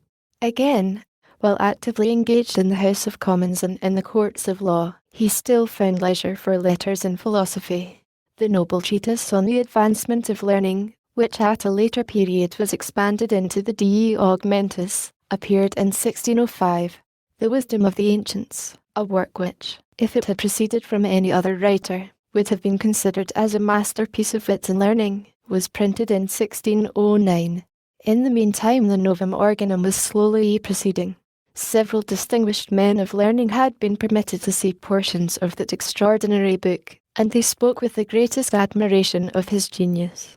Even Sir Thomas Bodley, after perusing the Cogitata Visa, one of the most precious of those scattered leaves out of which the great oracular volume was afterward made up, acknowledged that, in all proposals and plots in that book, Bacon showed himself a master workman, and that it could not be gainsaid but all the treatise over did abound with choice conceits of the present state of learning, and with worthy contemplations of the means to procure it. In 1612 a new edition of the Essays appeared, with additions surpassing the original collection both in bulk and quality. Nor did these pursuits distract Bacon's attention from a work the most arduous, the most glorious, and the most useful that even his mighty powers could have achieved, the reducing and recompiling, to use his own phrase, of the laws of England. To serve the exacting and laborious offices of Attorney General and Solicitor General would have satisfied the appetite of any other man for hard work, but Bacon had to add the vast literary industries just described, to satisfy his. He was a born worker.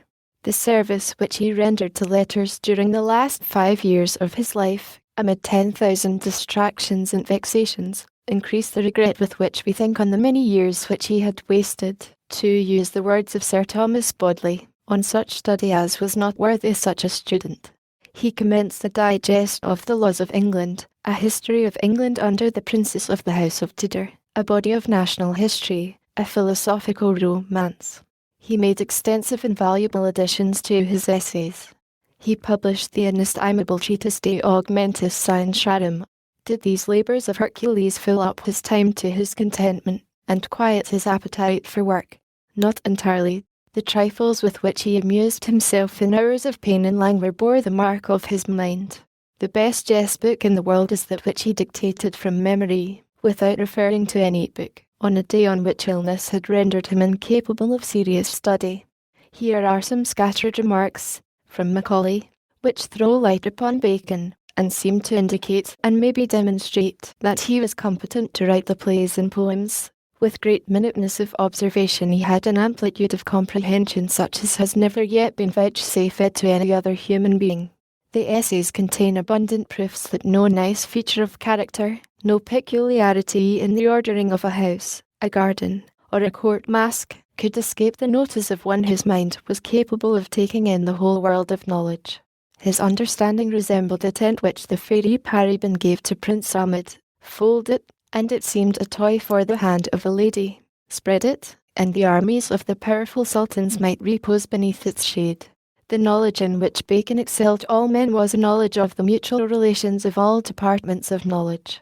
In a letter written when he was only 31, to his uncle, Lord Burleigh, he said, "I have taken all knowledge to be my province." Though Bacon did not arm his philosophy with the weapons of logic, he adorned her profusely with all the richest decorations of rhetoric.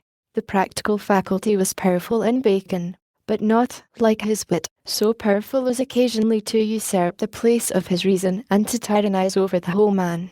There are too many places in the plays where this happens. Poor old dying John of Gauntval laying second-rate puns at his own name is a pathetic instance of it.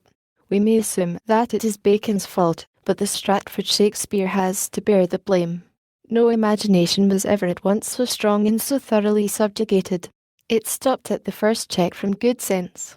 In truth, much of Bacon's life was passed in a visionary world, amid things as strange as any that are described in the Arabian Tales, amid buildings more sumptuous than the Palace of Aladdin, fountains more wonderful than the golden water of Paradise, conveyances more rapid than the hippogriff of Ruggiero, arms more formidable than the lance of Astolfo, remedies more efficacious than the balsam of Fierabras. Yet in his magnificent daydreams there was nothing wild, nothing but what sober reason sanctioned. Bacon's greatest performance is the first book of the Novum Organum.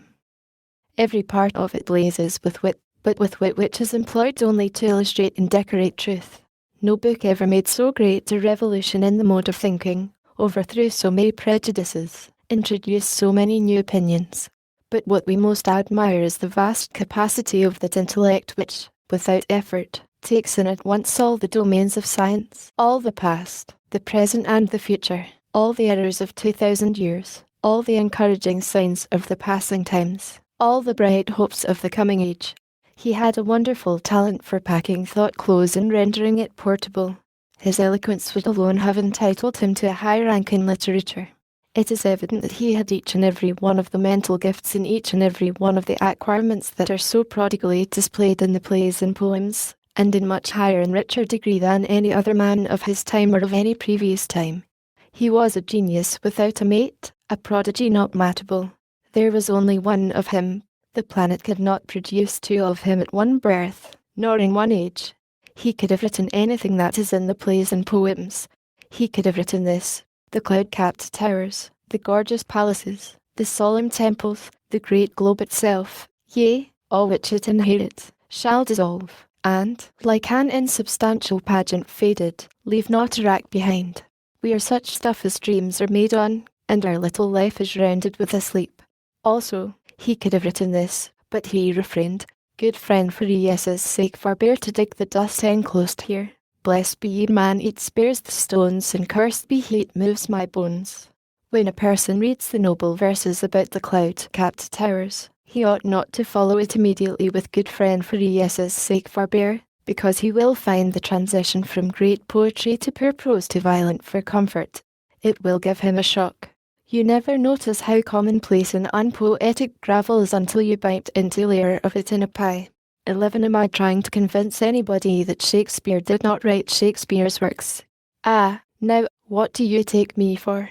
Would I be so soft as that, after having known the human race familiarly for nearly 74 years? It would grieve me to know that anyone could think so injuriously of me, so uncomplimentarily, so unadmiringly of me. No, I am aware that when even the brightest mind in our world has been trained up from childhood in a superstition of any kind, it will never be possible for that mind, in its maturity, to examine sincerely, dispassionately, and conscientiously any evidence or any circumstance which shall seem to cast a doubt upon the validity of its superstition.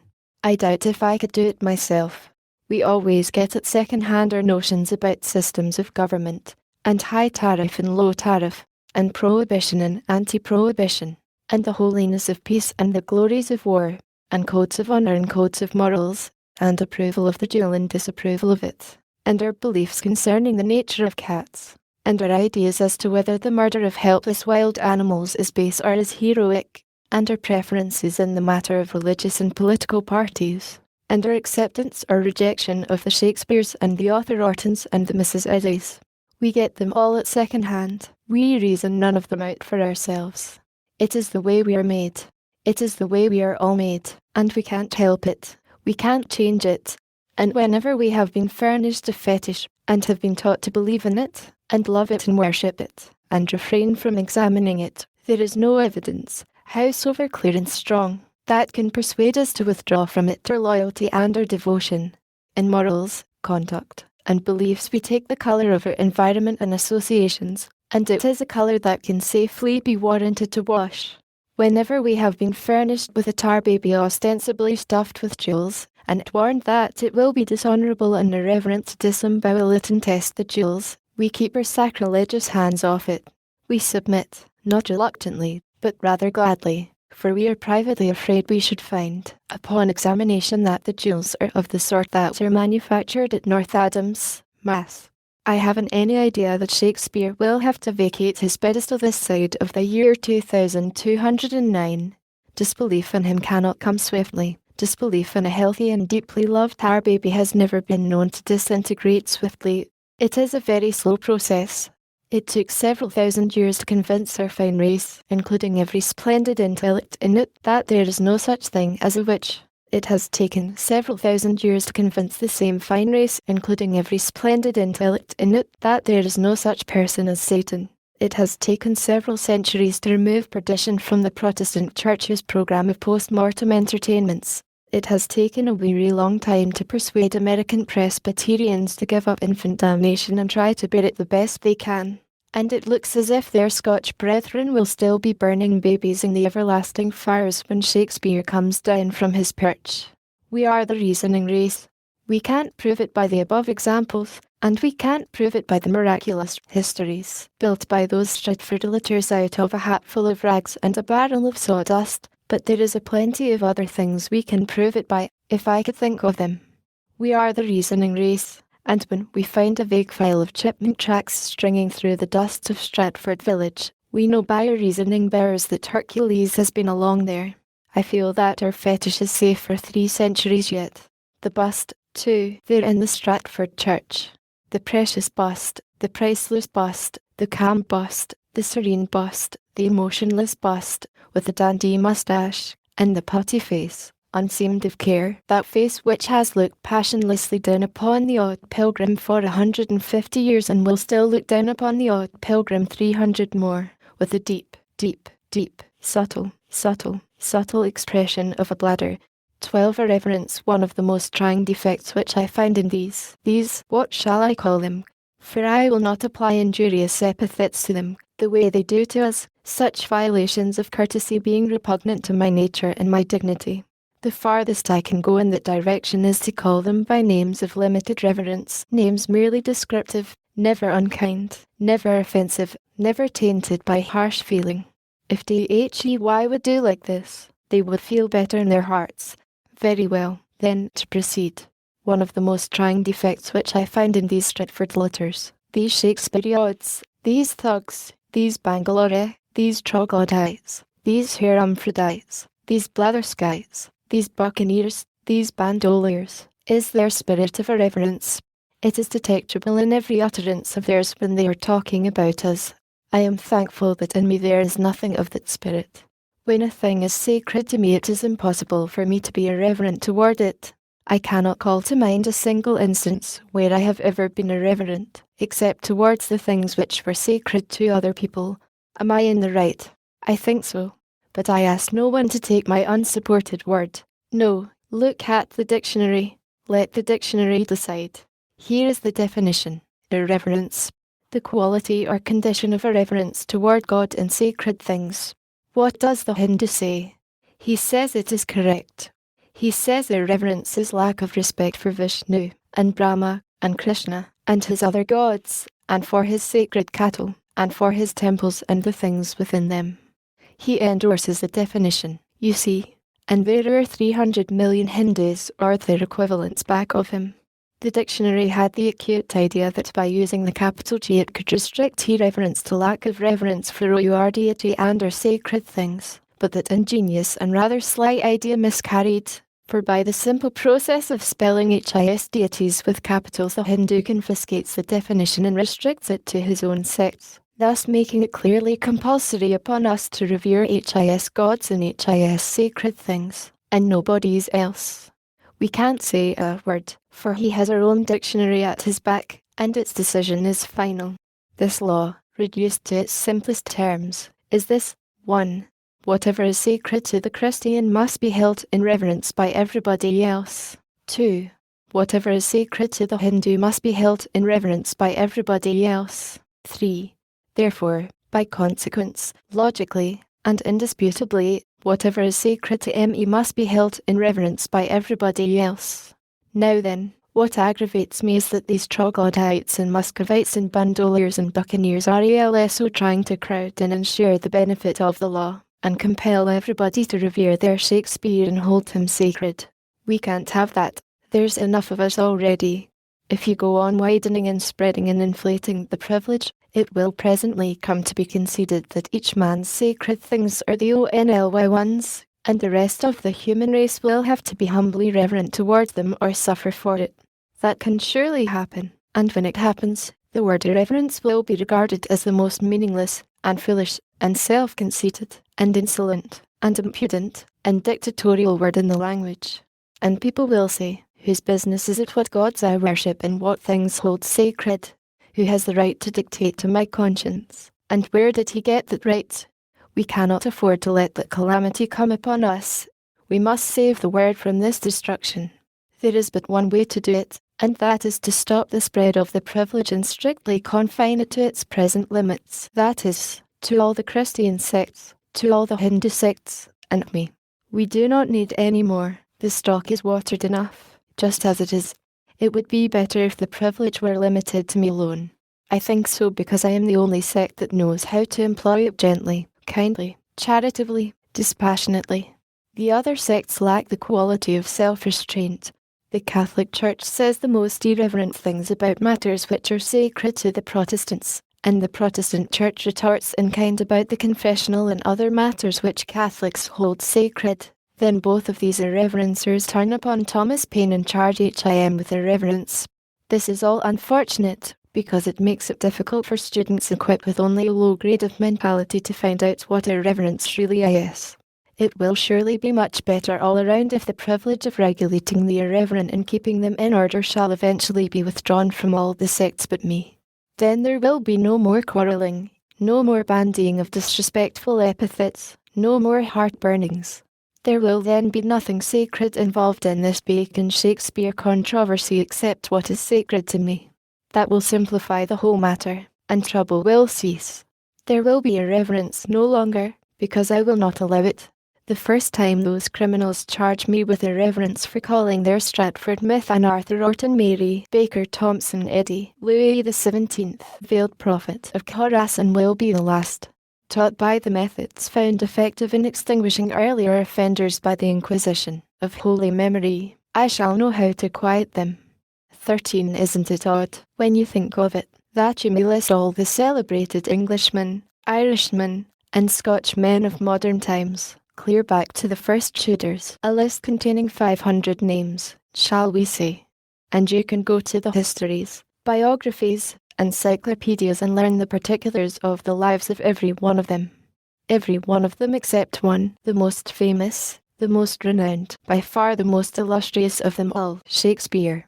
You can get the details of the lives of all the celebrated ecclesiastics in the list, all the celebrated tragedians, comedians, singers, dancers, orators, judges, lawyers, poets, dramatists, historians, biographers, editors, inventors, reformers, statesmen, generals, admirals, discoverers, prize fighters, murderers, pirates, conspirators, horse jockeys, bungo steerers, misers, swindlers, explorers, adventurers by land and sea, bankers, financiers, astronomers, naturalists, claimants, impostors, chemists, biologists, geologists, philologists, college presidents and professors, architects, engineers, painters, sculptors, politicians, agitators, rebels, revolutionists, patriots, demagogues, clowns, cooks, freaks, philosophers, burglars, highwaymen, journalists, physicians, surgeons. You can get the life histories of all of them, but O-N-E. Just O-N-E, the most extraordinary and the most celebrated of them all, Shakespeare. You may add to the list the 1,000 celebrated persons furnished by the rest of Christendom in the past 4 centuries, and you can find out the life histories of all those people, too. You will then have listed 1,500 celebrities, and you can trace the authentic life histories of the whole of them, save one, far and away the most colossal prodigy of the entire accumulation, Shakespeare. About him you can find out nothing. Nothing of even the slightest importance. Nothing worth the trouble of stowing away in your memory. Nothing that even remotely indicates that he was ever anything more than a distinctly commonplace person, a manager, an actor of inferior grade, a small trader in a small village that did not regard him as a person of any consequence, and had forgotten all about him before he was fairly cold in his grave. We can go to the records and find out the life history of every renowned racehorse of modern times, but not Shakespeare's. There are many reasons why, and they have been furnished in cartloads of guess and conjecture by those troglodytes. But there is one that is worth all the rest of the reasons put together, and is abundantly sufficient all by itself. He hadn't any history to record. There is no way of getting around the deadly fact, and no sane way has yet been discovered of getting around its formidable significance. Its quite plain significance, to any but those thugs, I do not use the term unkindly, is that Shakespeare had no prominence while he lived, and none until he had been dead 2 or 3 generations. The plays enjoyed high fame from the beginning, and if he wrote them it seems a pity the world did not find it out. He ought to have explained that he was the author, and not merely a nom de plume for another man to hide behind.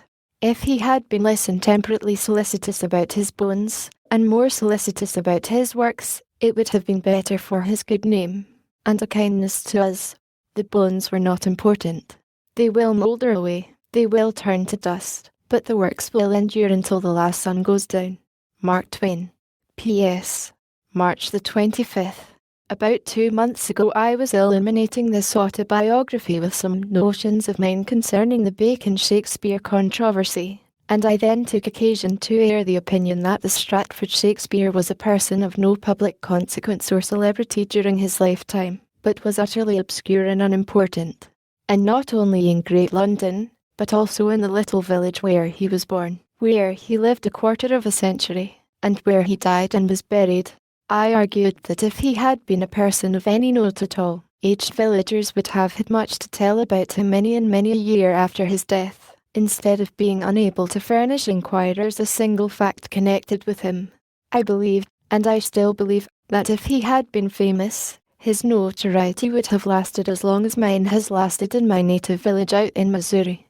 It is a good argument, a prodigiously strong one, and most formidable one for even the most gifted and ingenious and plausible Stratford later to get around or explain away. Today a Hannibal Courier Post of recent date has reached me, with an article in it which reinforces my contention that a really celebrated person cannot be forgotten in his village in the short space of 60 years. I will make an extract from it. Hannibal, as a city, may have many sins to answer for, but ingratitude is not one of them, or reverence for the great men she has produced, and as the years go by her greatest son, Mark Twain, or S.L. Clemens as a few of the unlettered call him, grows in the estimation and regard of the residents of the town he made famous and the town that made him famous. His name is associated with every old building that is torn down to make way for the modern structures demanded by a rapidly growing city, and with every hill or cave over or through which he might by any possibility have roamed, while the many points of interest which he wove into his stories, such as Holiday Hill, Jackson's Island, or Mark Twain Cave, are now monuments to his genius. Hannibal is glad of any opportunity to do him honour as he had honoured her. So it has happened that the old-timers who went to school with Mark or were with him on some of his usual escapades have been honoured with large audiences whenever they were in a reminiscent mood and condescended to tell of their intimacy with the ordinary boy who came to be a very extraordinary humorist and whose every boyish act is now seen to have been indicative of what was to come. Like Aunt Becky and Mrs. Clemens, they can now see that Mark was hardly appreciated when he lived here and that the things he did as a boy and was whipped for doing were not all bad, after all. So they have been in no hesitancy about drawing out the bad things he did as well as the good in their efforts to get a Mark Twain story, all incidents being viewed in the light of his present fame, until the volume of Twainiana is already considerable and growing in proportion as the old-timers drop away and the stories are retold second and third hand by their descendants.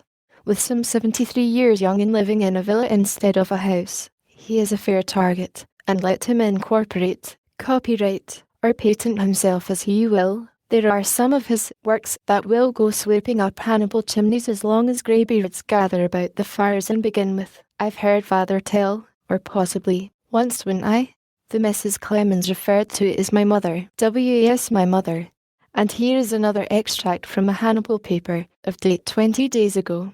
Miss Becca Blankenship died at the home of William Dickinson, 408 Rock Street, at 2:30 o'clock yesterday afternoon, aged 72 years. The deceased was a sister of Huckleberry Finn, one of the famous characters in Mark Twain's Tom Sawyer. She had been a member of the Dickinson family, the housekeeper, for nearly 45 years, and was a highly respected lady. For the past 8 years she had been an invalid, but was as well cared for by Mr. Dickinson and his family as if she had been a near relative. She was a member of the Park Methodist Church and a Christian woman. I remember her well. I have a picture of her in my mind which was graven there, clear and sharp and vivid, 63 years ago. She was at the time 9 years old, and I was about 11. I remember where she stood, and how she looked, and I can still see her bare feet, her bare head, her brown face, and her short tulle linen frock. She was crying. What it was about I have long ago forgotten. But it was the tears that preserved the picture for me, no doubt. She was a good child, I can say that for her. She knew me nearly 70 years ago. Did she forget me, in the course of time? I think not. If she had lived in Stratford in Shakespeare's time, would she have forgotten him? Yes, for he was never famous during his lifetime. He was utterly obscure in Stratford, and there wouldn't be any occasion to remember him after he had been dead a week. Injun Joe, Jimmy Finn, and General Gaines were prominent and very intemperate ne'er-do-wells in Hannibal 2 generations ago. Plenty of greyheads that remember them to this day, and can tell you about them. Isn't it curious that town drunkards and one half-breed loafers should leave behind them, in a remote Missourian village, a fame 100 times greater and several hundred times more particularized in the matter of definite facts than Shakespeare left behind him in the village where he had lived the half of his lifetime?